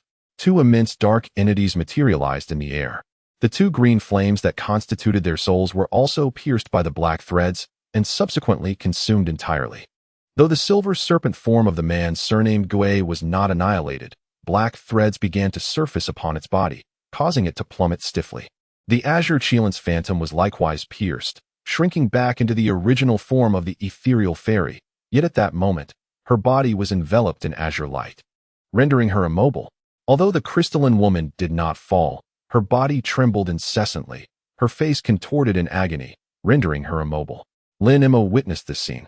unable to contain his astonishment. Impossible. When did you manage to manipulate us from within? The delicate figure, fighting against her transformation, questioned in a voice laced with fury. It was while you were in my body that I orchestrated this. Do you think I let the previous visitors go unscathed? Entering my vessel, I easily planted the spiritual seed within you. Though you may yet breathe, you are nothing more than puppets now. Eliminate this meddler, and I shall have fulfilled my task. As a sinister grin spread across the creature's face, a deafening roar erupted from its form, and countless black arcs of electricity morphed into dark swords, violently cleaving toward Lin Mo. Before they could come close, hundreds of black swords suddenly scattered, spinning rapidly, while simultaneously unleashing black arcs that intertwined to form an immense net, ensnaring Lin Mo completely. A sword formation, Lin Mo muttered to himself, his expression peculiar. The creature began to chant incantations, and amidst the thunderous sounds, the vast net inched closer, propelled by the hundreds of black swords. A glimmer of unusual light flickered in Lin Mo's eyes as he reached out with one hand toward the void. The azure giant sword, previously situated elsewhere, vanished, only to reappear in the next instant. With a gentle motion, the giant sword transformed into 72 azure beams of light, swirling elegantly. With a thought, he divided the multitude of swords, first into 2, then into 4, resulting in hundreds of beams converging into a colossal azure lotus that enveloped him entirely. The azure beams shot forth, shattering the black electric net. Yet, the arcs once more coalesced into a great black net, charging toward him. Lin Mo's countenance shifted dramatically. Simultaneously, the creature's form twisted and morphed into a luminous ink chelan, towering several hundred feet high. As the ink chelan stepped forward, the space trembled, and a gigantic, pitch-black foot materialized. Aimed at Lin Mo, surrounding him were azure beams, yet an intangible force restrained him. As the enormous foot descended, Lin Mo radiated a brilliant golden light, golden scales appearing as his arms shimmered with resplendence. The tremendous force erupted, shattering his constraints. Suddenly, one of his hands transformed into a dark hue akin to ink, while a sizable, ashen hand, roughly the size of a foot, materialized out of thin air, its 5 fingers enshrouded in gray mist, reaching toward the descending black foot. Despite the disparity in their sizes, the gray hand trembled yet managed to uphold the descending giant foot. Upon their contact, black light and gray mist intertwined and flickered, accompanied by continuous explosions, as an eerie wave of energy spiraled around them, reminiscent of a dragon of wind ascending into the heavens. The azure lotus swirling around Lin Mo also emitted thunderous sounds, with countless golden arcs appearing densely. The outer form of the azure lotus transformed into a golden thunder lotus. As the golden petals flickered, the golden arcs wove and shimmered, dispersing outward to collide with the nearby black arcs. The thunder roared. The clash of these 2 arcs seemed to represent a life and death struggle, as lightning and fire erupted amidst the golden and black hues. Lin Mo successfully thwarted both of the creature's ferocious attacks. The creature paused in shock, then scoffed, a chilling glint flashing in its eyes as it opened its mouth wide. A howling wind surged nearby, rolling in waves of darkness, as a massive pitch-black hole, spanning several acres, suddenly appeared before the ink chelan. Within, black light swirled ominously, as if intent on devouring everything in its path. Beware, this is the great devouring technique. Though the delicate maiden was rendered immobile, she was alarmed by the actions of the ink-black chelan and urgently warned him. Just moments prior, the same azure chelan she had transformed into had executed a similar divine ability, yet its might paled in comparison to that of the ink-black chelan. Lin Mo's heart raced as he heeded Qian's caution, flipping his palm to conjure a small black mountain that swiftly expanded to a colossal size, rivaling the ink-black chelan.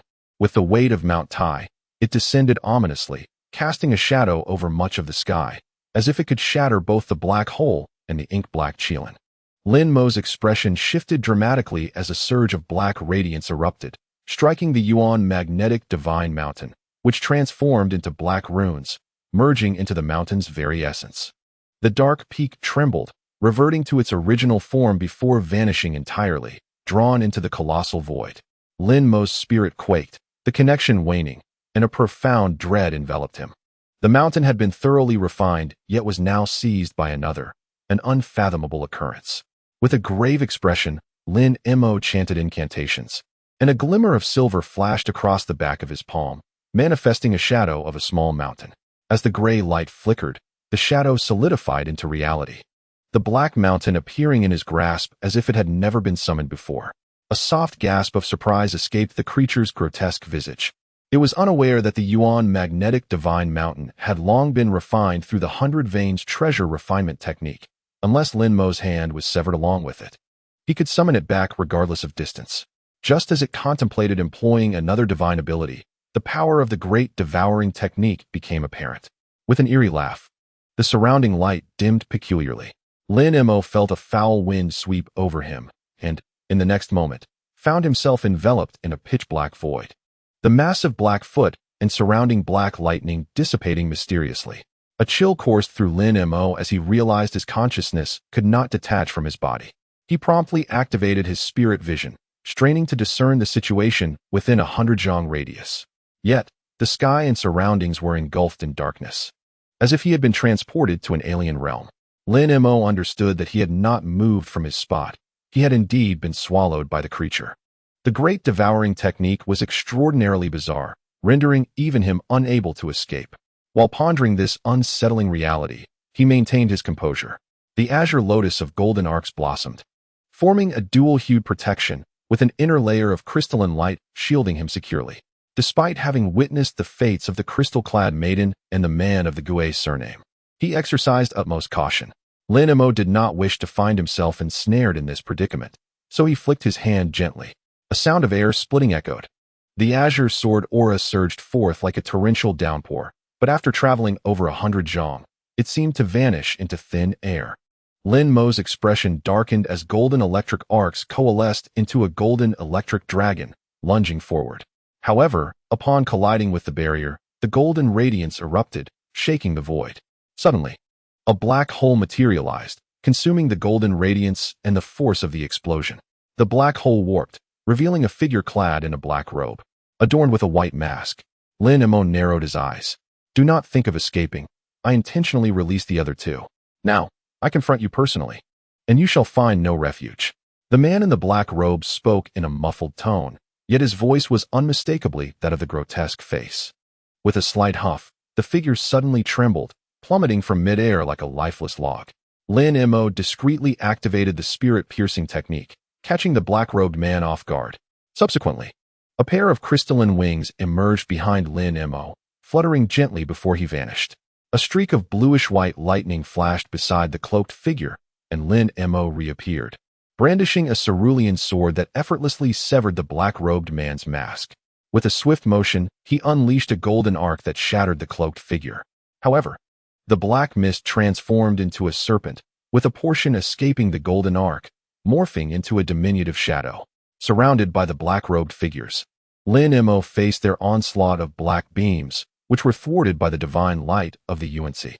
A smile graced Lin Mo's lips as the azure lotus emitted a radiant glow, piercing through the black-robed figures, who once again dissipated into mist. Submit to your fate. As long as my primordial spirit endures, the more I slay, the more black-robed figures will arise. A sinister laugh echoed in the void. The black mist reformed into cloaked figures, albeit smaller in stature this time. Lin Mo's eyes twitched as a golden blade manifested in his hand. He resolved to wield this treasure. Regardless of the opponent's intentions, he would not be restrained. The golden light flickered, accompanied by a strange cry emanating from his sleeve. Lin Mo's expression shifted to one of peculiar intrigue, but he quickly shook his sleeve. A bizarre howl resonated as a black circular ring flew forth. Swirling before a beam of black light shot out from within. As the radiance faded, a small black monkey materialized before Lin Mo. It was the crying soul beast. Yet, this particular beast was markedly different from before. Before Lin Mo could unleash his divine thought, it let out a furious roar, its form swelling under the black light to transform into a gargantuan black ape over 30 feet tall. The beast's crimson eyes glowed ominously, and its massive fists pounded against its chest, black fur bristling, revealing fangs, with grotesque horns sprouting from its head, morphing into a three-eyed giant demon. The demon bore 3 black bone spikes protruding from its back, exuding an eerie presence. Suddenly, a spine-chilling scream pierced the air. causing the multitude of black-robed figures to dissolve into a mass of black mist, vanishing without a trace. Lin Mo blinked in astonishment, momentarily bewildered.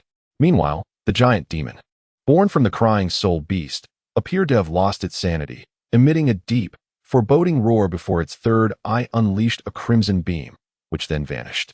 Abruptly, an unusual sound startled Lin Mo. A blood-red beam shot forth from a distance, swiftly transforming into a crimson chain upon its arrival. The chain quivered in the air, morphing into a massive noose that ensnared an invisible entity. Subsequently, the entire chain reverberated with thunderous echoes, blood-red arcs flickering along its surface. From the end of the chain, agonized cries erupted, and amidst the flickering arcs, a mass of black mist, several feet in diameter, emerged. The crimson chain seemed to sense something delectable, immediately coiling around it and binding the black mist tightly. Thunderous roars resonated through the heavens, the blood arcs growing ever more magnificent. Yet, the black mist appeared to be in profound dread of these blood arcs, emitting continuous cries of despair while attempting to break free. Within it, forms of the black-robed figures and the ink Qilin were discernible. Nevertheless, all efforts proved futile, regardless of the shape the black mist assumed.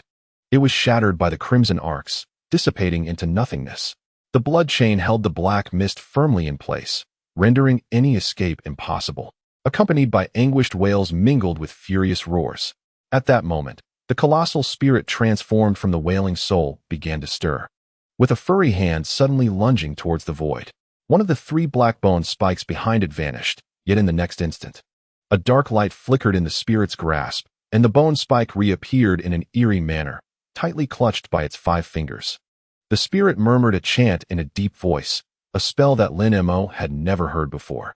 The once pitch-black surface of the bone spear suddenly illuminated with golden inscriptions, radiating a mysterious glow. The spear began to tremble, emitting a low hum that grew increasingly intense. Simultaneously, a wave of golden energy surged from the spear's tip, spreading outward and releasing a dazzling brilliance, while golden runes, akin to those on the spear, materialized around it, dancing in the wind.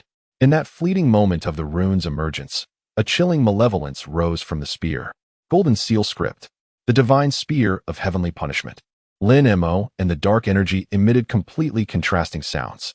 However, terror etched itself onto Lin Mo's face, while the dark energy resonated with a voice filled with abject fear. Lin Mo's thoughts raced as he struggled to comprehend the situation when, in the distance, the dark energy bound by the blood chain suddenly underwent a transformation. The dark energy began to swirl restlessly, shrinking in size before rapidly expanding. With a muffled explosion, the dark energy erupted, a pitch-black halo surging forth, stretching the blood chain wider. Chapter 602. This moment presents a once-in-a-lifetime opportunity, accompanied by a cascade of sounds reminiscent of a waterfall.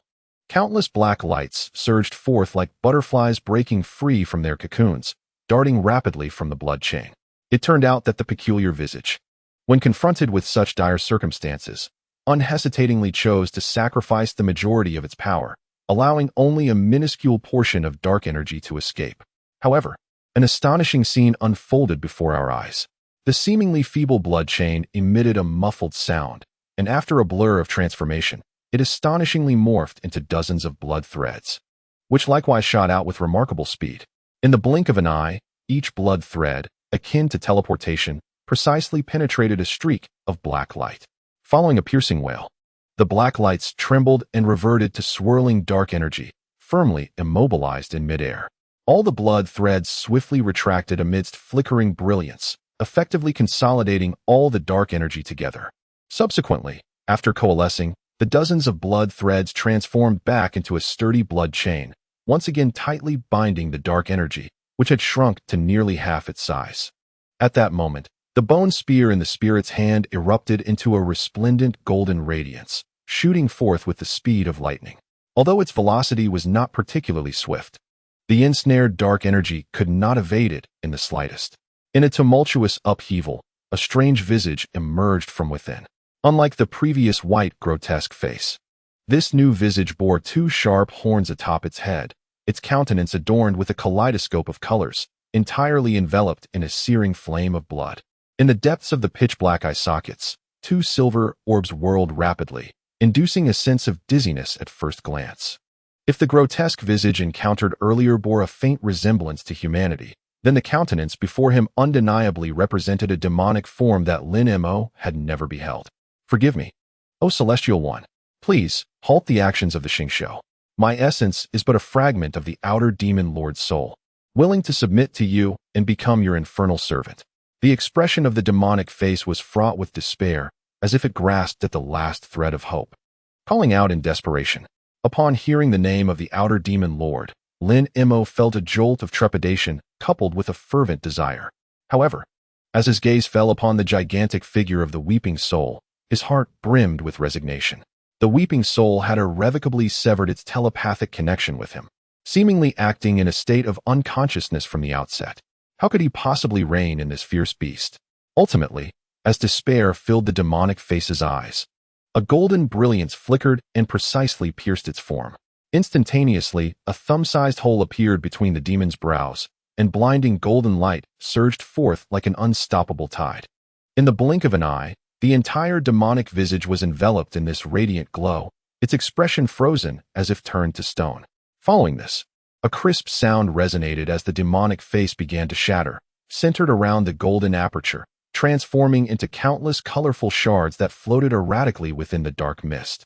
The weeping soul's eyes glimmered with an unusual light, a faint snort escaping its nostrils, as a burst of yellowish light erupted forth. As the golden radiance flickered, the black mist and fragments of the demonic face were effortlessly swept in, only to return in a dazzling display after a grand pirouette. Devoured by the gaping maw of the weeping soul, the blood chain emitted a low, resonant hum before vanishing without a trace. Meanwhile, the launched bone spear merely shimmered before returning to the weeping soul's back, though the golden inscriptions had completely faded, and the once vibrant black glowed dim to an almost negligible state. A sudden thud reverberated unexpectedly, as the weeping soul, having consumed the demonic face, momentarily withdrew its blood-red gaze. Replaced by a look of bewilderment, it blinked languidly before collapsing to the ground, slipping into unconsciousness. In an instant, the massive form transformed into a diminutive black monkey, cloaked in a layer of black luminescence. Simultaneously, the telepathic bond Lin Mo had lost with the weeping soul was restored in an instant. Lin Mo stood in stunned silence for a moment, but soon scanned the little monkey with his consciousness, only to be struck with astonishment once more. The weeping soul now appeared utterly depleted, both in physical and mental stamina, as if it had just endured an intense battle lasting 3 days and nights. Lin Mo's expression fluctuated between hope and despair, his mind a tangled web of confusion. The mysterious transformation of the weeping soul and the revelation that the grotesque visage was a manifestation of the outer demon lord left him utterly perplexed. Particularly perplexing to Lin Mo was the fact that the enigmatic figure seemed to recognize the crying soul, even referring to it as the beast of punishment, casting him into a dense fog of confusion. Yet, he understood that this was not the opportune moment to seek answers. At that very instant, the ground around him began to tremble violently, and the dark void started to fracture, with beams of resplendent white light piercing through the fabric of this space. As Lin Mo surveyed his surroundings, he found himself unable to locate the fabled origin of the true Lin, causing him to furrow his brow in frustration. Swiftly, he waved his sleeve, drawing the crying soul beast into its folds. In the next heartbeat, he vanished without a trace, only to reappear several hundred feet above the ground, enveloped in a swirl of azure light. Below him loomed an imposing gray-white stone visage, towering hundreds of feet high. At this moment, the stone face was in ruins, its internal void a chaotic wreck, crumbling at an astonishing pace. After a quick survey, Lin Mo narrowed his eyes slightly. He observed a figure, previously immobile, now gracefully suspended in midair, Qian, surrounded by a few glinting flying daggers, gazing up at the sky with an expression of astonishment. Beside her stood the Guixing man, who had been grounded but now stood with his hands clasped behind his back. Above him, the ethereal form of a silver dragon flickered in and out of view, creating a palpable tension between the two. "Lin, brother, have you indeed succeeded in vanquishing that spirit of the cavern?" the crystalline woman inquired, taking a deep breath and addressing Lin Mo with a calm demeanor. The Guixing man, however, fixated on Lin Mo with a dark gaze. his eyes betraying a flicker of uncertainty.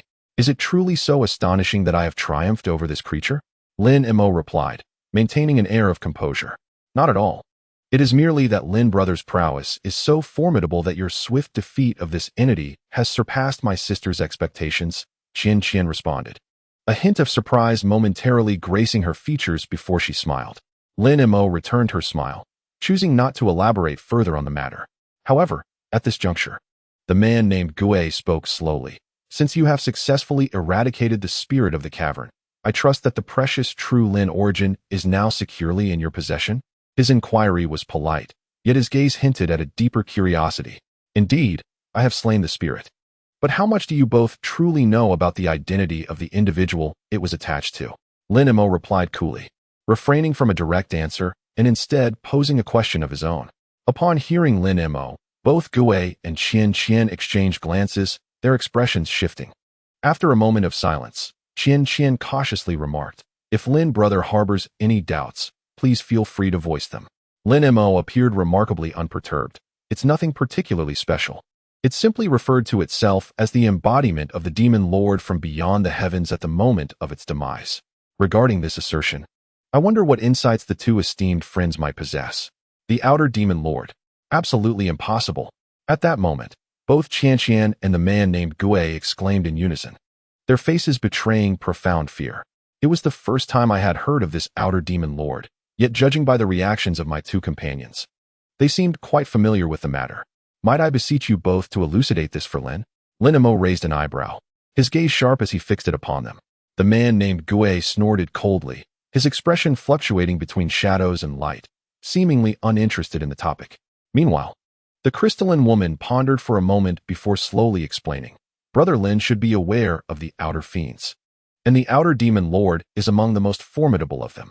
They often manifest in myriad forms, and even powerful entities such as true spirits, while transcending tribulations, may fall victim to the invasion of such a demon lord, risking their very essence and becoming mere puppets. Not even true spirits can escape this calamity.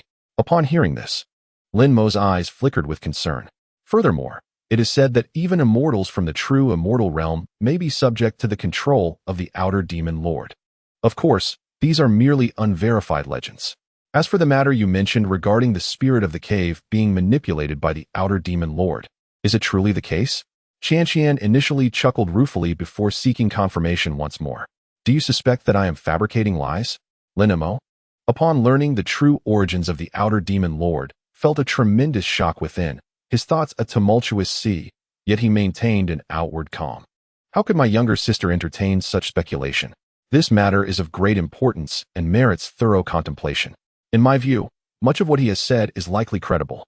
Before Qian could finish, the man named Gue interjected abruptly, his tone frigid and devoid of emotion. What do you mean by that, Gue? Both Lin Mo and Qian were taken aback, casting inquiring glances his way. No need for theatrics. I do not believe you have failed to notice the peculiarities of this spirit of the cave. You must be well aware that beings of this nature cannot be possessed or controlled by ordinary entities. Even you and I in our true forms would find it impossible. Moreover, this creature previously claimed to have obliterated several beings akin to us. Such assertions hardly arise from mere conjecture, Gue retorted coldly. Even so, how can one ascertain the connection between the true spirit of the cave and the essence of the true Lin? Has this outer demon lord somehow foreseen everything and prepared in advance to await us here? Qian shook her head in confusion, indicating her inability to comprehend. This indeed presents a conundrum. Perhaps the incarnation of this outer demon lord inadvertently breached our realm and fortuitously consumed a being of our kind that had managed to escape in the past, thereby learning of this location. Alternatively, it could merely be coincidence. It might have chanced upon this place, seized control of the spirit of the cave, and subsequently, through consuming others who arrived here, gradually pieced together our circumstances, the man named Gue darkly analyzed. If that is the case, such a possibility cannot be dismissed. Yet whether it is indeed true, we need only to investigate further to ascertain. As far as I recall, any being possessed by the outer demon army ultimately transforms into demonic dust. Despite the unique nature of the cave spirit, it could not escape its destined fate. As Qian spoke, her beautiful eyes glanced downward. Upon hearing her words, Lin Mo felt a surge of curiosity and looked down. However, when he beheld the sight before him, he was utterly astonished. What had once resembled a grotesque face, akin to a grayish stone, had inexplicably transformed into a heap of black dust, quietly resting upon the ground below. With great effort, Lin Mo strained to discern the original shape of the grotesque face from the black dust, his lips quivering slightly. This scene naturally captured the attention of the other two individuals. The woman from the Crystal Clan offered no comment, merely letting out a soft sigh, whereas the man with the surname Gui raised his right hand and gently grasped at the empty air below. In an instant, a swirl of black dust coalesced into a wisp of black smoke, firmly held in his hand for careful examination. As anticipated, it was indeed the dust of demonic transformation. The man with the surname Gui's eyes flickered with uncertainty, and after a lengthy pause, he casually tossed the black ash aside and calmly remarked, "It appears that what Brother Lin indicated was not unfounded. This cave spirit has indeed fallen under the control of the incarnation of the outer demon lord, which explains its formidable nature. Previously, we too unwittingly fell into its trap and nearly lost our lives. In truth, my little sister owes her gratitude to Brother Lin for his timely assistance." Qian smiled, her eyes sparkling with appreciation as she expressed her heartfelt thanks to Lin Mo. "There is no need for such formality. It was merely fortune that enabled me to vanquish that demon. Its powers are truly enigmatic and unpredictable, making it exceedingly difficult to guard against." Lin Mo recalled the scene of the dark-clad figure shifting ceaselessly within the grotesque face, causing his lips to tremble slightly. His heart filled with profound trepidation. This was to be expected, as the cave spirit possessed no corporeal form and could not fully unleash its demonic powers. Otherwise, the vast abilities of the outer demon lord would rival those of a true, celestial being in the spirit realm. Even those beings transformed and controlled by its incarnation would be enough to instill fear, far beyond what we are currently equipped to confront. Chapter 603. However, since its incarnation has been slain by Brother Lin, it is unlikely that it will relent. Should Brother Lin face the tribulation of ascension in the future, this demon may very well intervene personally. A glint of coldness flashed in the eyes of the man with the surname Gui as he uttered these disconcerting words. The tribulation of ascension, huh? Such an unattainable matter feels exceedingly distant to me, and is not something I contemplate at all, Lin Mo replied with a slight smile, his demeanor calm and unruffled, suggesting that he bore no concerns regarding the matter. "Well then, since my companion and I have resolved your queries, might we now discuss the question of the true Lin source?" After a cold smile, the man with the surname Gui once again broached the ultimate objective of this endeavor. "Regardless of what the true Lin source may be, I indeed found no trace of it within the cave spirit." This time, Lin Mo provided a definitive answer without hesitation. However, as these words left his lips, the expression on the man with the surname Gui darkened significantly, and the beautiful Qian furrowed her brow, deep in thought. Remarkably, neither of them exhibited any signs of anger or skepticism. Lin Mo narrowed his eyes, feeling a twinge of confusion within. "What is your perspective on this matter, Taoist Gui?" the crystalline woman suddenly inquired, a bewitching smile gracing her lips as she turned to the man named Gui. "Indeed, Taoist Lin does not exude the essence of the true Lin's origin. This entity is intrinsically linked to us and cannot be obscured by artifacts or restrictions. Thus, he has not spoken falsely. However, during our earlier confrontation with the Xueling, we all sensed the existence of its origin," the solitary star man pronounced, articulating each word with deliberate precision. "Thus, it appears that both Brother Gui and I share the same conclusion. The delicate maiden's complexion turned pale and frail.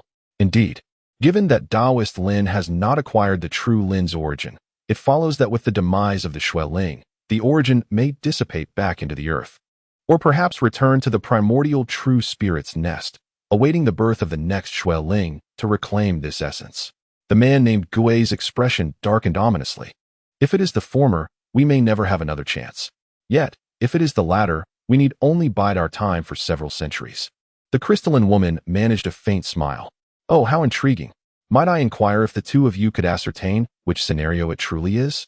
Upon hearing this, Lin Mo felt a surge of intrigue, crossing his arms and gently stroking his beard as he curiously posed the question. "To be candid, we find ourselves utterly powerless.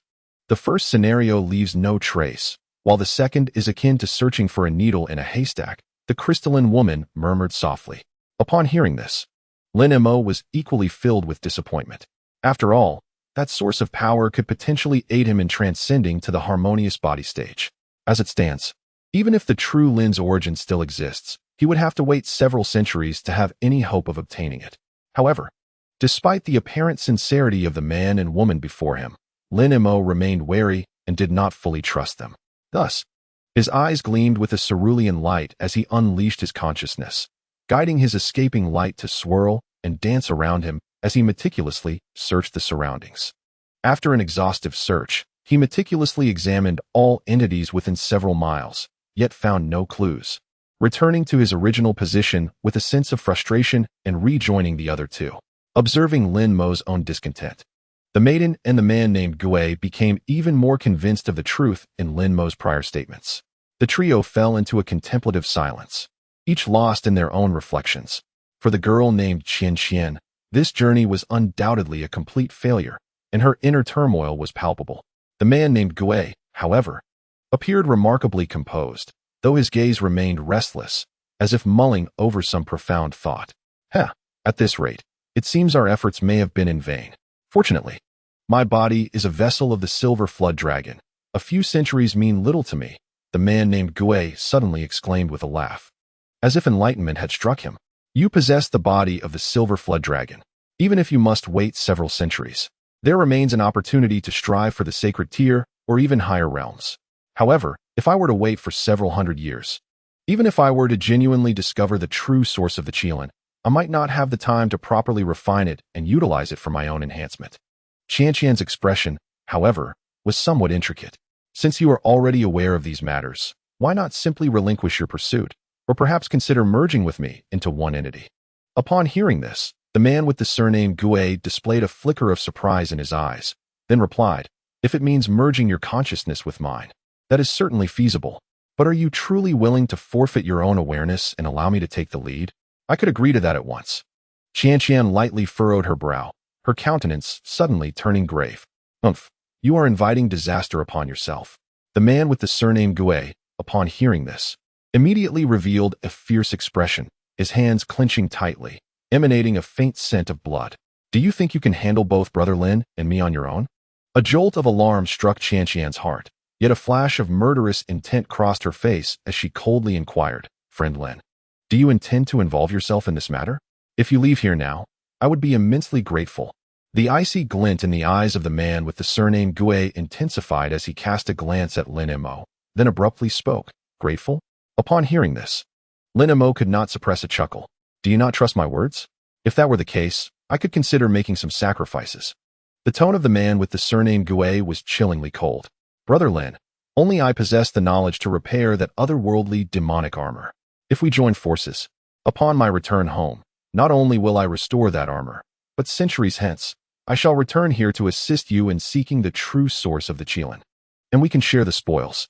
Qian appeared remarkably composed, as though she firmly believed Lin Mo would indeed aid her. Indeed, as the girl anticipated, Lin Mo hesitated for a moment, then shook his head at the man with the surname Gui. Regardless of what transpires in the future, I shall not remain idle this time. If you are wise, it would be best for you to depart on your own.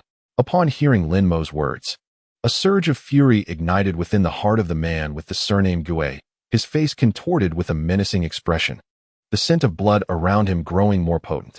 Lin Mo squinted his eyes, a thunderous roar reverberating within him, as golden lightning manifested instantaneously, while a faint golden dharma figure with 3 heads and 6 arms appeared behind him. Below him, dozens of azure flying swords flashed past, releasing a chilling gleam. As a blue lotus gradually unfurled, Lin Mo, with his hands clasped behind his back, gazed expressionlessly at the man with the surname Gui.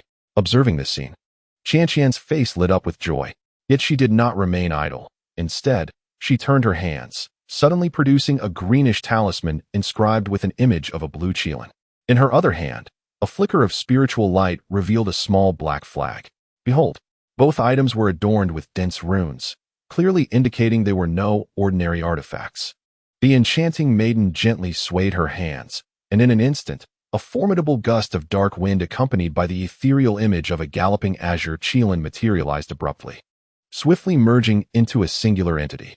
The Qilin, buoyed by the fierce wind, expanded dramatically, its form swelling multiple times, emitting a deep, resonant roar, while its piercing gaze remained fixated upon the formidable adversary before it.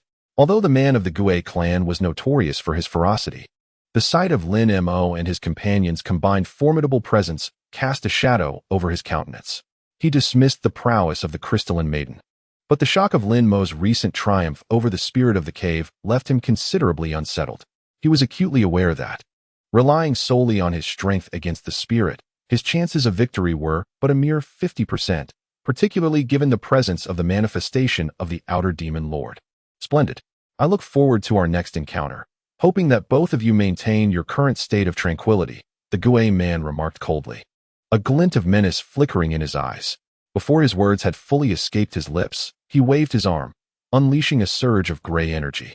After a swift rotation, an oddly shaped flying carriage emerged, its blood-red exterior vaguely revealing flickering ghostly apparitions. The man of the Gui clan vanished into the carriage, which soon emitted a wailing sound, transforming into a streak of crimson light as it sped toward the heavens, disappearing without a trace within mere breaths. His decisiveness was remarkable. Upon realizing the futility of victory, he chose to escape without hesitation. The crystalline maiden, her expression slightly relaxed, formed a seal with her hands, causing the Qilin's ethereal image to dissipate into a talisman and a small flag that gently descended into her possession. With a radiant smile, she turned to Lin Mo and gracefully bowed. I am immensely grateful for your timely intervention, Brother Lin. Without your assistance, my safe departure from this place would have been highly uncertain. You place quite a bit of trust in me. Are you not concerned that I might harbor ill intentions, turn against you, and employ soul-searching techniques to extract the secrets of the enchanted armor? Lin Mo retorted with a sardonic smile. Though our acquaintance is brief, I firmly believe you are not the treacherous sort. Furthermore, despite my limited cultivation, I possess some understanding of the esoteric arts of sealing spirits. Even if my soul were to scatter, I would not easily divulge any critical information, she replied, unfazed by Lin Mo's tone, offering instead a charming smile. Lin Mo, upon hearing her words, felt a sense of helplessness. His primary objective was to repair the enchanted armor, and he was reluctant to complicate matters further. As for the legendary essence of the Qilin, it was a concept he was hearing of for the first time, and it seemed nearly impossible to pursue it further at this juncture. Thus, he resolved to return for further information before contemplating a course of action. Moreover, the peculiarities surrounding the outer demon lord and the wailing beast had also left him perturbed, necessitating careful consideration upon his return. I will take all the materials related to that saint-level demon ape, Lin Mo stated resolutely after a period of contemplation. Certainly, upon my return, I shall promptly assist Brother Lin in mending the enchanted armor, and additionally bestow a token of gratitude for your final act of assistance. The young lady, Qianqian, is exceedingly agreeable. Not only does she readily acquiesce, but she also voluntarily proposes an extra reward. Observing her profound sense of righteousness, Lin Mo's expression finally softened, and he nodded slightly in approval. Brother Lin, it is likely that the recent fierce battle has attracted the attention of many magical beasts. To avert further complications, we ought to depart swiftly. Qianqian glanced at the numerous remnants strewn upon the ground, a hint of sorrow flickering in her eyes before she inquired in a gentle tone. Indeed, Qianqian's assessment was accurate. The commotion had indeed been rather pronounced. Then let us commence our journey forthwith. Lin Mo surveyed the surroundings and promptly agreed. The Crystal Clan maiden was filled with delight. Thus, they simultaneously chanted their incantations, transforming into a white and a green streak of light, hastening beyond the mountains. In the blink of an eye, tranquility returned to the area, devoid of any visible figures. After approximately half a day's flight, Lin Mo and Qianqian successfully emerged from the mountain range. As their escape lights dissipated, they found themselves standing upon the very hill where they had parted ways with the Yu sect. Without a moment's hesitation, Qianqian waved her hand gently, releasing a silver beam that spiraled gracefully in the surrounding sky before swiftly returning to her sleeve. Witnessing this, the young woman's countenance suddenly grew grave, followed by a resigned smile, as she turned to Lin Mo and remarked, "As I suspected, it appears that our friend Yu has likely met with misfortune. The assailant must either be the cultivator surnamed Gui or the formidable magical beast defeated by the spirit. Had we persuaded you to accompany us into the mountains, perhaps the outcome would have been different. It seems that our journey back will be fraught with even greater peril. The sacrifice of our friend Yu is undeniably a significant loss. However, even had he joined us, he would have struggled to evade the onslaught of malevolent energies. Thus, regardless of the circumstances, his fate would have been sealed. As for our return route, let us adhere to our original path, as we have traversed it once, and it is comparatively safer. Lin Mo pondered briefly before responding thus. It appears we have no alternative. Time is of the essence. Let us hasten our departure. Qian sighed softly, voicing her agreement. Lin Mo nodded, and once more, they invoked their incantations, embarking on a new journey along the familiar route. Unbeknownst to them, at a distance of several thousand miles, countless shape-shifting magical beasts were racing along the same path towards their direction. Leading the pack was a formidable assistant of the multi-eyed holy tier beast, a humanoid creature known as Wuk. Clad in black iron armor, his countenance bore a fierce appearance. Yet his eyes were filled with trepidation, as he frequently cast anxious glances at the crimson orb tightly clutched in his hand. Chapter 604. The once crystalline and smooth to the touch mysterious orb unexpectedly fissured from its center at this moment, causing its inner radiance to vanish without a trace. Upon receiving the urgent distress signal from his subordinate, Jui, the formidable Saint-class multi-eyed demon was unable to personally intervene. However, fearing that Lin Mo and his companions might indeed escape, he promptly dispatched Wu Qi to lead all nearby mid to high-level magical beasts in pursuit, following the markings left by Jui. Yet, just as Wu Qi embarked on his quest, the miraculous artifact he held, originally intended for tracking the whereabouts of his companions, suddenly shattered into two halves. This unforeseen occurrence left Wu Qi astonished. Such a situation could very well indicate that his comrades had encountered misfortune. Thus, he pondered whether he could successfully intercept them. His heart was laden with endless doubts and unease. However, as he recalled the chilling gaze of his master before departing, Wu Qi shivered involuntarily. He was acutely aware that if he were to return seeking refuge for such a reason, he would likely be met with ruthless retribution. Contemplating this, the beast was consumed by agitation, letting out a low growl that urged the other magical creatures behind him to quicken their pace. In an instant, the winds of magic howled, and their momentum surged as the beasts coordinated their efforts, doubling their speed. Above an unassuming valley nestled at the edge of the magic Gold Mountain range, four formidable figures stood in confrontation, the atmosphere thick with tension. One side comprised an elderly man with a head of silver hair and a beautiful woman adorned in opulent palace attire, while the opposing faction included a square-headed, green-haired alien and a seemingly robust, yet lean man.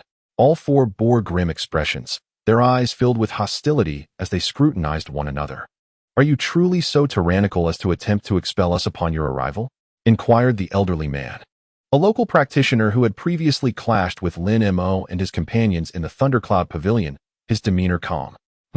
"I have my sights set on this place and wish to explore without the presence of others," declared the green-haired alien, evidently the one who had suffered defeat at Lin Mo's hands, openly stating his position. "You are far too presumptuous. We were the ones who discovered this place first. Why should we yield it to you?" The palace-clad woman seethed with anger upon hearing this. "By what right do you claim this? For us, the powerful, the mightier naturally holds greater authority. Should you refuse to concede, allow me to demonstrate my prowess. If you can defeat me, this valley shall rightfully belong to you. Otherwise, I implore you to vacate the premises swiftly," the green-haired alien asserted, exuding a palpable aura of menace, his tone frigid as he prepared for a potential confrontation. "Why must you be so hasty to engage? To speak candidly, Your Excellency's urgent desire for us to depart must be attributed to the clear resonance of the magical disc with this valley. However, the mere reaction of the disc does not necessarily imply the presence of the elusive spirit. I believe you have encountered such misunderstandings numerous times during this period. Therefore, it would be more prudent for us to join forces and explore together. Once the truth is established, we can determine our next course of action. Otherwise, I cannot simply depart at your behest, and I shall be compelled to challenge you." The elderly man with the surname Yin spoke in a calm and composed manner. Upon hearing his words, the green-haired outsider's eyes flickered with a chilling glint as he stepped forward, seemingly ready to strike. However, at that moment, a lean, wiry man suddenly shifted, silently approaching the green-haired individual, his lips moving as if conveying some vital information. The green-haired outsider's expression fluctuated, and after a brief pause, the murderous intent within him subsided somewhat as he coldly remarked, "Very well, let us first uncover the truth within the valley. If there is no spirit, we shall part ways. If there is," then a sinister chuckle escaped him, and he disregarded the elder, swiftly transforming into a beam of light alongside the wiry man, vanishing into the valley shrouded in dark energy. "Uncle Yin, what shall we do next? Must we truly enter the valley with them?" The woman clad in palace attire inhaled deeply, observing the unfolding scene before turning to the elder for guidance. "Indeed, we must enter. Since the magical disc has responded, we cannot afford to abandon our pursuit so easily," the elder replied without hesitation. Yet the palace-clad woman appeared somewhat hesitant. "If there is no spirit within, those two will surely not take any action. Conversely, we cannot retreat. Otherwise, what do you think we risked our lives for in coming here?" The elder shook his head, his expression grave. "Indeed, I have not considered this thoroughly. This valley warrants our careful exploration." The palace-clad woman pondered briefly before resolutely nodding. "You need not worry excessively. Although my previous injuries have yet to heal, I have prepared a wondrous artifact for this endeavor. If we truly encounter the spirit, as long as we do not confront them head-on, self-preservation should not pose a problem," the elder declared with unwavering confidence. The palace-clad woman felt a wave of relief wash over her at the elder's assurance. Hearing his words alleviated her concerns significantly, and she nodded gently, choosing not to speak further. Thus, the two summoned their light of escape and followed suit, soaring into the valley. However, as soon as they set foot in this seemingly unremarkable valley, the elder with the surname Yin immediately detected something amiss. The outwardly nondescript valley concealed unfathomable depths within. The upper portion was suffused with a faint black magical aura, while the lower section resembled a vast abyss. Even with the use of artifacts to probe downwards for thousands of feet, they could not glimpse the entirety of its depths. This revelation filled the elder with both astonishment and anticipation. To one's astonishment, this valley is so uniquely extraordinary that it may indeed conceal the elusive spirit herb. However, it is concerning that the depths below are so profound, coupled with the dense magical aura, which will likely render exploration exceedingly challenging. With such expectations in their hearts, the venerable elder of the Yin clan and the enchanting lady clad in palace attire summoned a mysterious disc-shaped artifact, racing towards the heart of the valley. Were it not for the presence of the two green-haired beings, they might have opted for a divided search to enhance their efficiency. Yet now, they would never risk a course of action that could lead to being overwhelmed by their adversaries. The pair swiftly vanished into the faint black mist enveloping the valley. Meanwhile, at the bottom of a gently flowing stream deep within the valley, a dark object half buried in the earth suddenly stirred. Moments later, two green eyes snapped open, gleaming with a chilling light.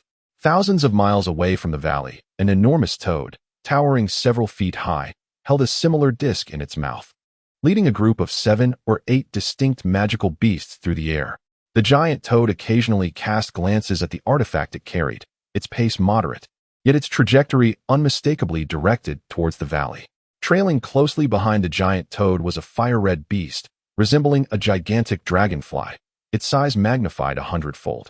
It too clutched a disc-shaped artifact, mumbling indistinctly. "Esteemed lord, I indeed sensed unusual fluctuations within that valley, but it is the domain of the magical crocodile. Its ferocity is formidable, and I fear I cannot face it alone. Thus, I recommend that you address this matter personally." You are correct. Should you venture there, you would surely be devoured by that magical crocodile. It is nearly at the saint level of power, and even we 3 lords would hesitate to provoke it. Are you certain you are not mistaken? Does the reaction of this human-s artifact truly point to that valley? If you are wrong, do not blame me for my ruthlessness. The giant toad emitted a low, buzzing sound, its tone laced with disdain. "Rest assured, my lord, I have confirmed this multiple times and can state with absolute certainty that the reaction of the human artifact is indeed directed towards that valley," the dragonfly-like beast assured, its compound eyes shining with unwavering resolve. "Very well. Should you indeed locate the legendary spirit herb within the valley, your reward will be substantial." The giant toad's response was tinged with indifference, reflecting its diminished expectations. This was hardly surprising, since it led a host of mid to high-tier magical beasts from the magic Gold Mountains. successfully defeating most intruders into the spirit realm and utilizing the seized artifacts to search for the spirit herb. It had yet to uncover any valuable leads. Each reaction from the artifact had resulted in mere empty hopes, failing to reveal even a trace of the spirit herb. Consequently, the esteemed giant toad no longer harbored significant hopes for this endeavor. It began to ponder where it should turn next in its search if this exploration in the valley yielded no results. Meanwhile, the other high-ranking magical beasts trailing behind it appeared somewhat dispirited after a series of recent disappointments. The group of giant toads meandered forward, oblivious to the thin mist of blood silently tracking them from over 10 miles away. Within that blood mist, a nearly imperceptible slender figure flickered in and out of view. Lin Mo and the crystalline woman successfully freed themselves from the troubles of the mountain range where the magical ape resided, and to their surprise, their subsequent journey proved remarkably smooth, devoid of any further troubles. Consequently, within a mere 5 days, they had completed the majority of their journey and arrived at the misty area where they had once slain the man-faced griffin. Upon encountering the mist before them, despite their inner urgency, they had to slow their pace and, after a brief discussion, cautiously flew into the fog, encased in the enigmatic light of their concealment. Lin Mo's expression was grave, yet the flickering blue gleam in his eyes betrayed his excitement and anticipation. At that moment, he held a pair of translucent spirit stones in each hand, continuously drawing in the rich spiritual energy contained within. Although the hurried journey had prevented him from meditating to restore his depleted magical power, the recent abundance of precious elixirs and top-tier spirit stones had compensated for much of his loss. Despite the slow progress in repairing the true devil magic phase, Lin Mo found some solace in knowing that he at least had regained a measure of confidence for future encounters with formidable magical beasts. However, as his consciousness brushed against a dark spirit beast ring hidden within his sleeve, a faint trace of worry surged within him. The weeping soul beast, which had once exhibited astonishing prowess, remained in a comatose state. As his consciousness swept over it, he noted that the magical power and stamina it had exhausted that day had recovered to nearly half, evidencing its remarkable recuperative abilities. Yet, when he attempted to communicate with the beast through his consciousness to awaken it, there was no response. Were it not for the clear sensation of the bond between them still intact, he might have mistaken it for a cold corpse. Of course, Lin Mo was not entirely at a loss. After careful consideration, he ultimately chose to relinquish the matter. Based on his extensive experience, he understood that spirit beasts often fell into slumber for self-evolution or self-preservation, making any forceful awakening exceedingly perilous. Lin Mo had high hopes for the weeping soul beast, and, following the recent anomaly, he paid it even greater attention. Thus, he resolved to adhere to the natural order and await the beast's spontaneous awakening.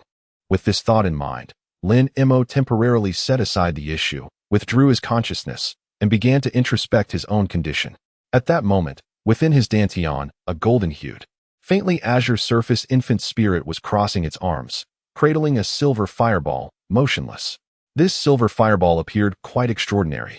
Amidst the originally shimmering flames, there unexpectedly flickered strands of milky white fire. Within the heart of the fireball, one could faintly perceive silver runes pulsating erratically. Lin Mo, witnessing this spectacle, allowed the corners of his mouth to curve slightly upwards, revealing a look of satisfaction. The milky white flames were undoubtedly the strand of true fire from the golden crow he had acquired from the man-faced griffin. It must be said that the devouring spirit heavenly fire's ability to absorb various spiritual flames and peculiar energies, seamlessly merging and evolving autonomously, is indeed a remarkable divine power. Should this phenomenon persist, one could only marvel at the terrifying potential to which the devouring spirit heavenly fire could ultimately ascend, filling Lin Mo with boundless anticipation. Having confirmed that the devouring spirit heavenly fire was gradually refining the golden crow's true fire, and that the process was proceeding smoothly, Lin Mo withdrew his consciousness, redirecting his focus to the vigilance of his surroundings. Chapter 605. Although this mysterious realm, shrouded in mist, is vast and magnificent, from the moment Lin Mo and Qian set foot on this land, they have encountered no assaults from magical beasts along their journey. Based on this clue, we may boldly conjecture that the previously fearsome man-faced griffins are perhaps the sole high-tier magical beasts lurking within this fog. They were eradicated so swiftly that no other high-tier magical beasts have yet migrated to this locale within such a short span of time. Thus, for the two valiant warriors returning to this place, it has undoubtedly been a journey of unimpeded ease. Given their smooth passage and their extensive familiarity with this area, Lin Mo and Qian's pace has markedly accelerated compared to their previous expedition. In merely half a day's time, they successfully traversed the entire misty region and reached its fringes. However, just as the azure rainbow soared from the mist, it abruptly halted mid-air, and with a swift dimming of light, Lin Mo's figure materialized. Yet at that moment, confronted with the scene before him, his complexion turned slightly pale. Merely 200 to 300 yards away, a fierce black wind howled, revealing hundreds of mid to high-tier magical beasts suspended in the air. At the forefront of this densely packed throng stood a beast transformed into a humanoid shape, towering in stature, adorned with a pair of dark, massive horns, and clad in black iron armor. Its upper body bore an almost human resemblance, while its lower half was cloaked in black fur, gazing in surprise towards Lin Mo. Opposite this horned beast, approximately 50 to 60 yards away, stood a man clad in silver armor, mounted on a blood-red flying chariot. His countenance grim as he faced off against the multitude of magical beasts. This silver-armored figure was none other than the man surnamed Gui, who had departed from the vicinity of the demon Ape Mountain earlier, perhaps by the hand of fate. The path chosen by this Gui man coincided with that of Lin Mo and his companions, leading him into the very midst of such a throng of magical beasts. At this moment, upon witnessing the unusual behavior of the horned demon before him, the Gui man was beset by doubts and swiftly turned to look back. To his surprise, he immediately caught sight of Lin Mo and Qian, who had just flown out behind him. The alien being momentarily froze, but soon thereafter, a glimmer of joy emerged upon his face. In truth, although the man bearing the surname Gui appeared calm and composed on the surface, his inner self was rife with anxiety. He was acutely aware that after parting ways with Lin Mo and the others, he had been relentlessly on the move. Yet here he found himself besieged by a multitude of unexpected magical beasts, and it was easy to imagine the fury and shock that churned within him. The opposing horde was predominantly composed of mid-tier magical beasts, but astonishingly, the number of high-tier creatures exceeded 30. Even more alarming was the fact that the leading two-horned humanoid beast possessed strength comparable to his own, while he brimmed with confidence. He also understood that should a confrontation arise, it would likely lead to his demise. His only hope lay in evading these beasts and fleeing the scene with utmost swiftness. However, upon noticing that among the high-tier beasts were 7 or 8 winged avian and insectoid creatures, trepidation began to creep into his heart. There was no doubt that these magical beasts would not lack in speed. If there were only 2 or 3, he might have dared to fight and attempt to shake them off. Yet, confronted with such a swarm of adversaries, he found himself with no avenue of escape. The appearance of Lin Mo undoubtedly alleviated some of his immense pressure, and his previously minuscule chances of survival had surged exponentially. How could such a turn of events not send the man bearing the surname Gui into a state of ecstatic delight? Upon witnessing this, Qian's countenance had already turned exceedingly grim. Lin Mo's expression had slightly improved, yet his eyes still flickered with uncertainty as he hovered silently in midair, seemingly pondering something. However, this moment of tranquility was abruptly shattered by the arrival of a newcomer. "Ah, so you are the one. Indeed. You are the one who has slain my family's young master. If we can eliminate or capture you, our master will undoubtedly bestow a generous reward. Let us commence our assault. Annihilate the other 2 opponents completely. As for this one, it is imperative that we capture him alive." The two-horned demon, known as Wu Qi, burst into raucous laughter upon glimpsing Lin Mo's visage, only for the mirth to abruptly cease as he issued a command filled with murderous intent. With the utterance of his words, the mid to high-tier magical beasts lurking behind him unleashed a cacophony of deafening roars, followed by a swirling black wind that surged forth like a tide towards Lin Mo and his companions. Preceding the black wind were a dozen flickering lights, which darted ahead, directly targeting Lin Mo and the others. Among these lights were peculiar birds with 3 heads and insects adorned with colossal wings upon their backs. The two-horned demon was enveloped in a shroud of green light, standing upon what appeared to be an unremarkable green disk that, with a mere shift, could propel him several dozen yards away, matching the speed of the avian and insectoid beasts. He was headed straight for Lin Mo's position. and it was evident that he would soon reach Lin Mo's vicinity. Split up. Lin Mo forcefully suppressed the shock within him and uttered these icy words, immediately transforming into a stream of azure light, hurtling through the air with remarkable speed. As the azure glow intensified, he had already flown over 40 yards away, showing no signs of halting as he continued to dash forward. He neither chose to confront the monstrous beast directly nor retreated once more into the mists, but instead veered to the side and fled swiftly. Qian and the man of the Gui surname reacted with equal alacrity. Almost simultaneously, the man suddenly opened his mouth and expelled a surge of blood essence, which instantaneously merged with the blood chariot beneath him, vanishing without a trace. The black mist emanating from the blood chariot erupted into a cacophony of mournful wails, and with a whoosh, the chariot disappeared from sight, only to reappear in the void 100 paces away, flashing forth with a piercing shriek, transforming into a mass of black vapor that sped away through the air. As for Qian, upon hearing Lin Mo's low admonition, she hesitated not a moment to wave her sleeve, unfurling a translucent flag in an instant.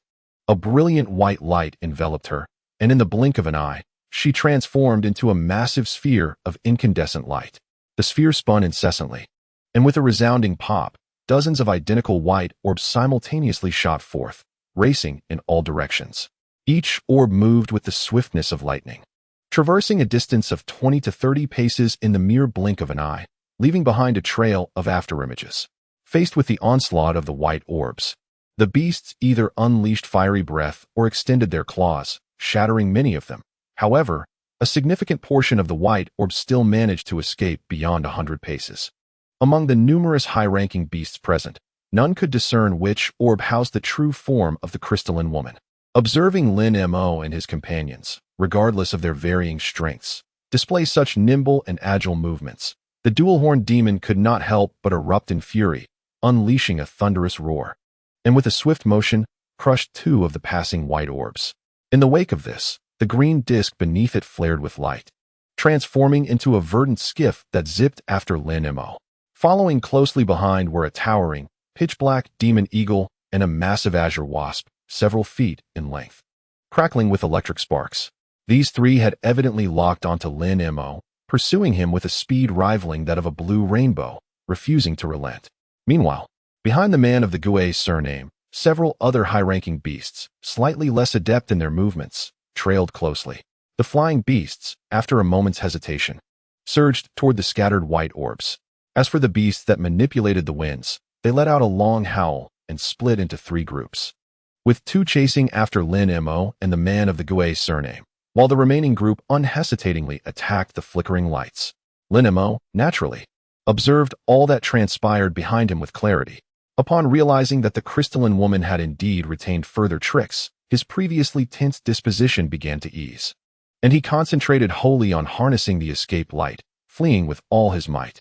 With Lin Mo's current speed, he traversed distances that could only be described as thousands of miles in an instant, having already distanced himself by tens of thousands of miles in the blink of an eye. However, when he glanced back, he discovered that the 3 formidable beasts pursued him relentlessly, maintaining a distance of over 100 yards, showing no signs of being shaken off. In the distance, the ominous black storm was also faintly visible, mirroring their tenacity. A glint of cold light flickered in Lin Mo's eyes. While he was not particularly fearful of the 3 high-level beasts trailing him, he knew that if they managed to entangle him for even a moment, coupled with the subsequent onslaught of dozens of other beasts, it would be exceedingly difficult to withstand given his not yet fully restored strength. With such thoughts swirling in his mind, Lin Mo ceased to hesitate during his flight. He formed a hand sign, and a thunderous sound erupted from behind him as a pair of crystalline wings materialized. With a gentle flap, these wings produced a deafening thunderclap that resonated through the skies. The Qinghong sword trembled and transformed into a streak of azure and white lightning, vanishing in an instant. Shortly thereafter, over 100 yards away, the azure-white arc flashed, revealing itself with a resounding roar.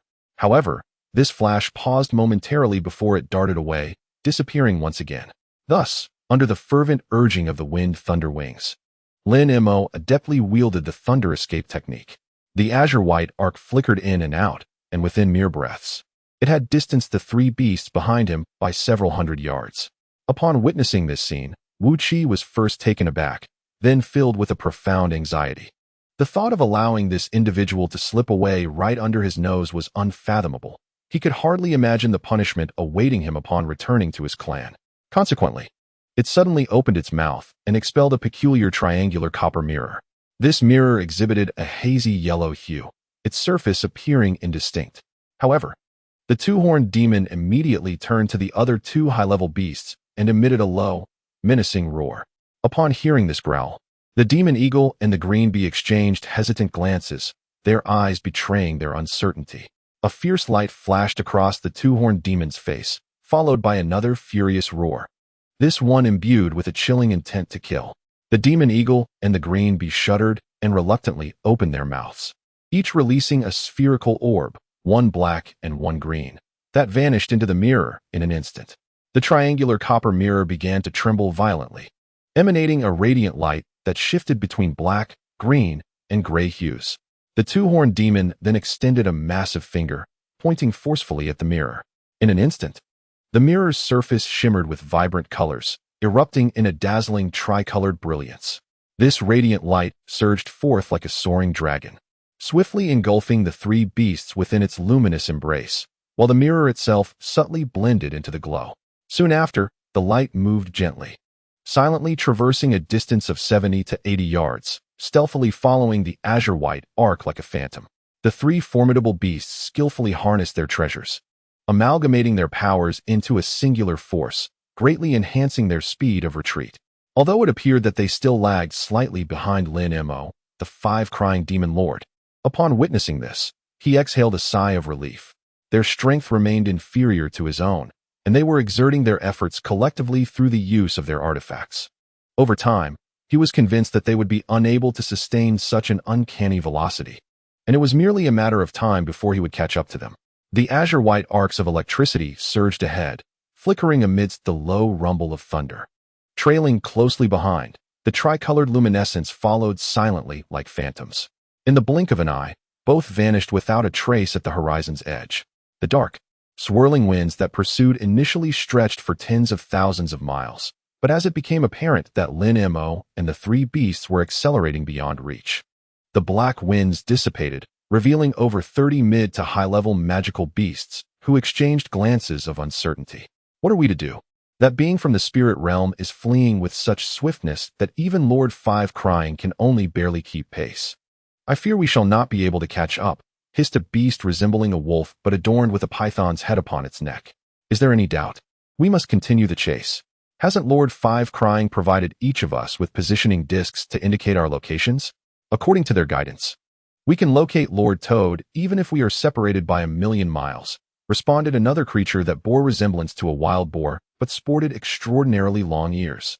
Speaking in human tongue, humph, based on your speed, catching up to Lord Five Crying may well be a task for the distant future, retorted the beast with the python's head, rolling its eyes in disdain. Chapter 606. What do you mean by that? From your tone, is it to imply that only you can pursue? Have we not all hindered you just now? The wild boar-like beast, appearing simple and honest, was in fact quite astute, and with just a few words, it managed to sow discord among its companions. Nevertheless, the python-headed beast, a formidable presence among the remaining creatures, merely scoffed at these words without offering any reply.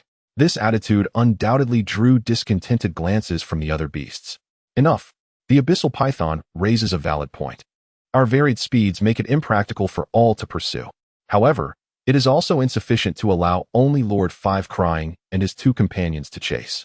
Let us select the 5 swiftest among us to continue the pursuit, while the rest await further instructions, proposed an extraordinary little beast, its body translucent and seemingly composed of vibrant glass. His words carried an air of semi-coercion. Yet, astonishingly, all the unruly beasts, including the python-headed one, refrained from voicing any dissent upon hearing the glassy creature's declaration. After a heated debate, only the 5 swiftest beasts remained. The others transformed into a magical wind and retreated along their original path. Among the remaining 5 beasts were the serpent-headed creature and the glassy little beast.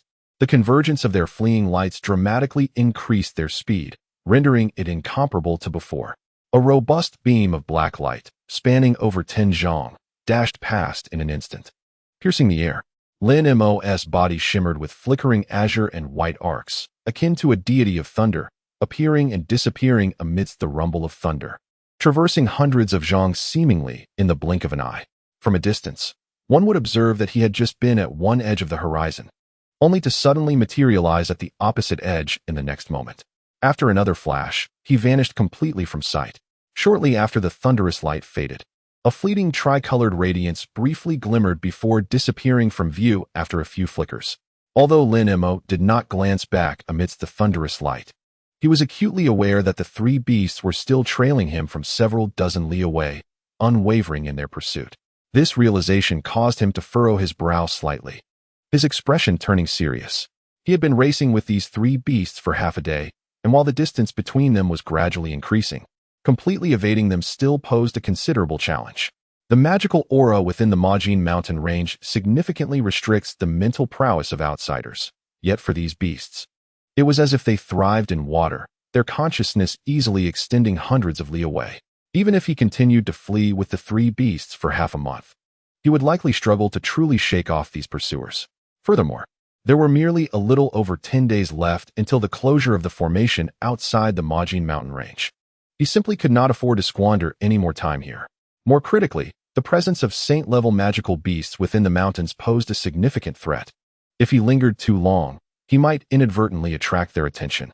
Faced with such a perilous situation, Lin Mo was resolutely unwilling to take any risks. After such an extended flight, the evil-repelling divine thunder within him had diminished considerably, rendering him unable to sustain the use of the wind and thunder wings for continued flight. Additionally, although the three beasts behind him, empowered by that peculiar mirror, were able to keep pace, the formidable pack of beasts he feared had long since vanished from sight. Thus, as time progressed, Lin Mo's murderous intent intensified. Nevertheless, the arc of lightning he embodied maintained its original speed, exhibiting no signs of faltering. After flying for roughly the duration of a meal, a gray misty sea appeared in the high skies ahead. While not dense, it was considerable in expanse from a distance. Upon witnessing this scene, a cold glimmer flashed in Lin Mo's eyes. Without hesitation, he summoned a spark of electricity and plunged directly into the mist. Accompanied by a thunderous crash, Lin Mo's form flickered into view in a corner of the gray mist, his eyes shimmering with blue light as he swiftly surveyed his surroundings. After confirming that no other magical beasts were lurking nearby, Lin Mo suddenly flipped his hand, revealing a shimmering violet talisman. He swiftly struck it against himself. With a soft puff, the talisman transformed into a radiant aura, enveloping Lin Mo's figure, with silver runes swirling indistinctly within the light. However, as the silver glow flickered and vanished, so too did Lin Mo's presence, disappearing without a trace. It turned out that he had employed the Tai Hucking talisman, completely phasing himself out of existence. In this state, he could even deceive beings at the initial stage of integration, let alone the three virtual-level magical beasts pursuing him from behind.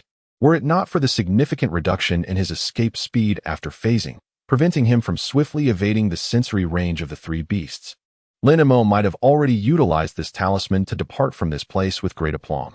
At that moment, he concealed himself within a thick mist, his body tense and his eyes sharp, intently focused on the area he had just vacated, a palpable tension evident in his demeanor. After all, it was a distance of over 10 miles, which, given the current speed of the three magical beasts behind him, could be traversed in the blink of an eye. Just as Lin Mo exhaled softly twice, a dazzling tricolored light flickered at the edge of the gray mist. Soon after, the light swirled, and a sphere of spiritual light shot forth, rotating to reveal a triangular copper mirror.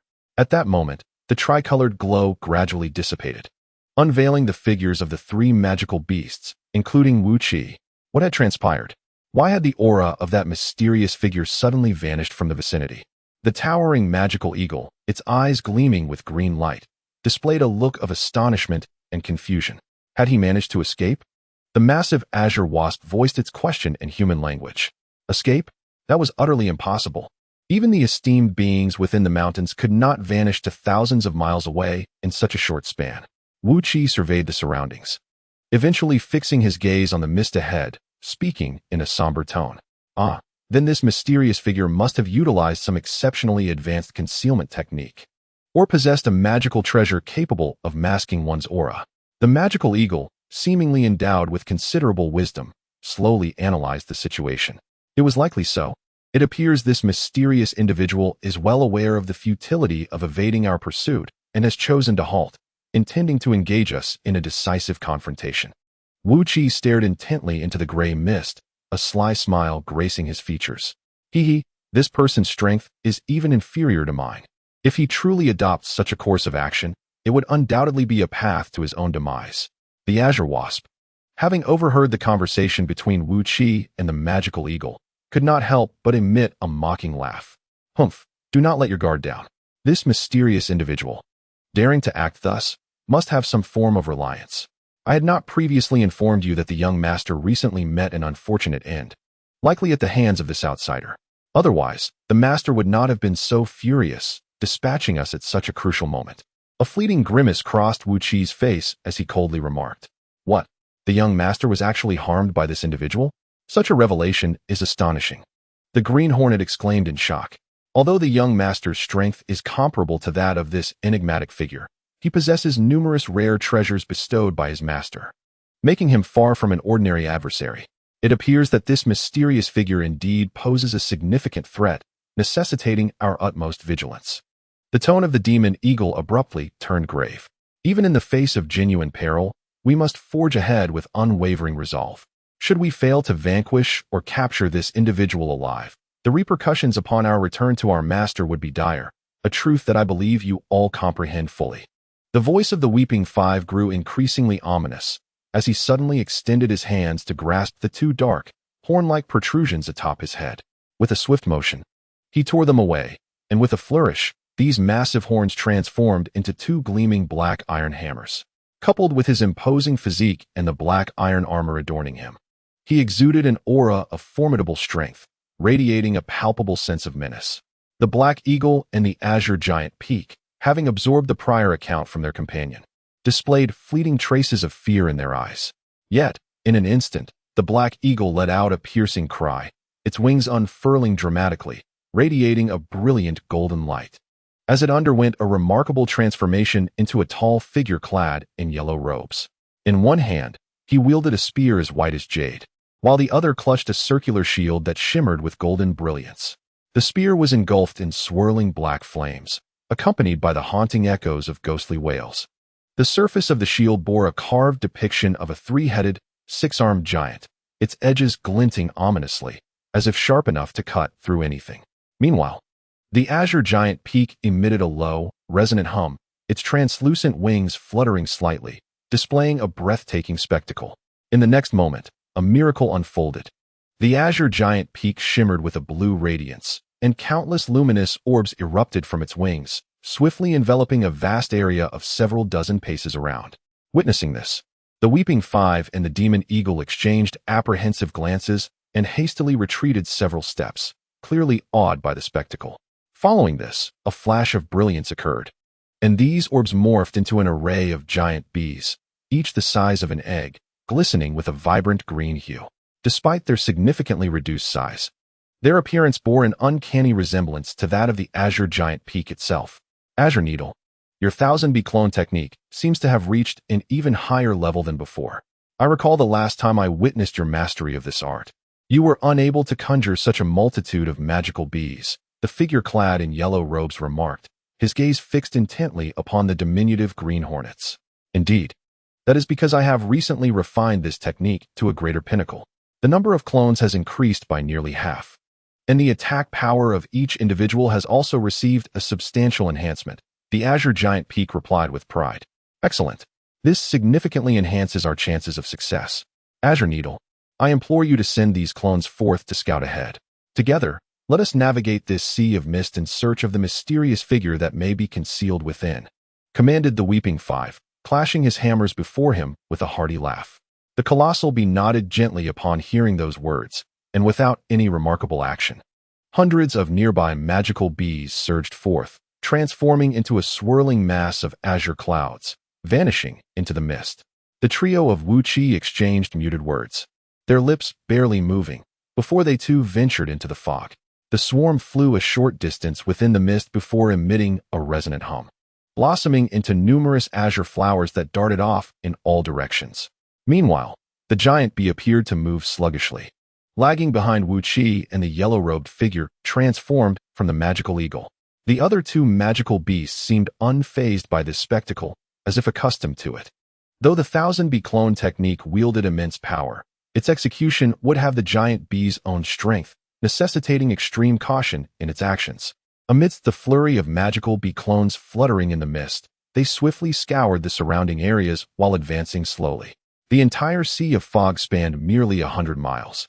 Not particularly vast, and within a quarter of an hour, the three magical beasts had penetrated nearly half of its expanse. However, during this interval, they found no fruitful discoveries. Strangely, despite this, Wu Qi's expression grew increasingly grave, mirrored by the seriousness etched on the faces of the other two beasts. After a while, upon witnessing the swarm drift towards a denser area of fog, a sudden sound of a sharp thwack emanated from dozens of paces away. As a golden glimmer flashed through the mist, revealing a long blade that instantaneously cleaved a nearby magical bee in twain. This all unfolded with astonishing swiftness and decisiveness. Immediately following, a golden figure surged forth, transforming into a golden streak that fled rapidly in another direction, its speed nothing short of breathtaking. "We've finally found it. Let's pursue without delay." Upon witnessing this scene, the azure giant bee exclaimed with uncontainable joy, and without hesitation, it summoned its clones. A resonating buzz filled the air as other magical bees morphed into countless azure flowers, hot on the heels of the retreating figure. The dual-horned demon and the magical eagle exchanged a glance, their eyes shimmering with an unusual light, before they swiftly took flight together towards the same direction. With a thunderous roar, a cloud of dark magical wind surged skyward, sweeping forth in pursuit of the distant golden figure. Yet, the azure giant bee itself maintained a steady flight speed, its wings unfurled. In the midst of the fierce chase ahead, mere moments later, both the golden figure and the dark wind vanished without a trace.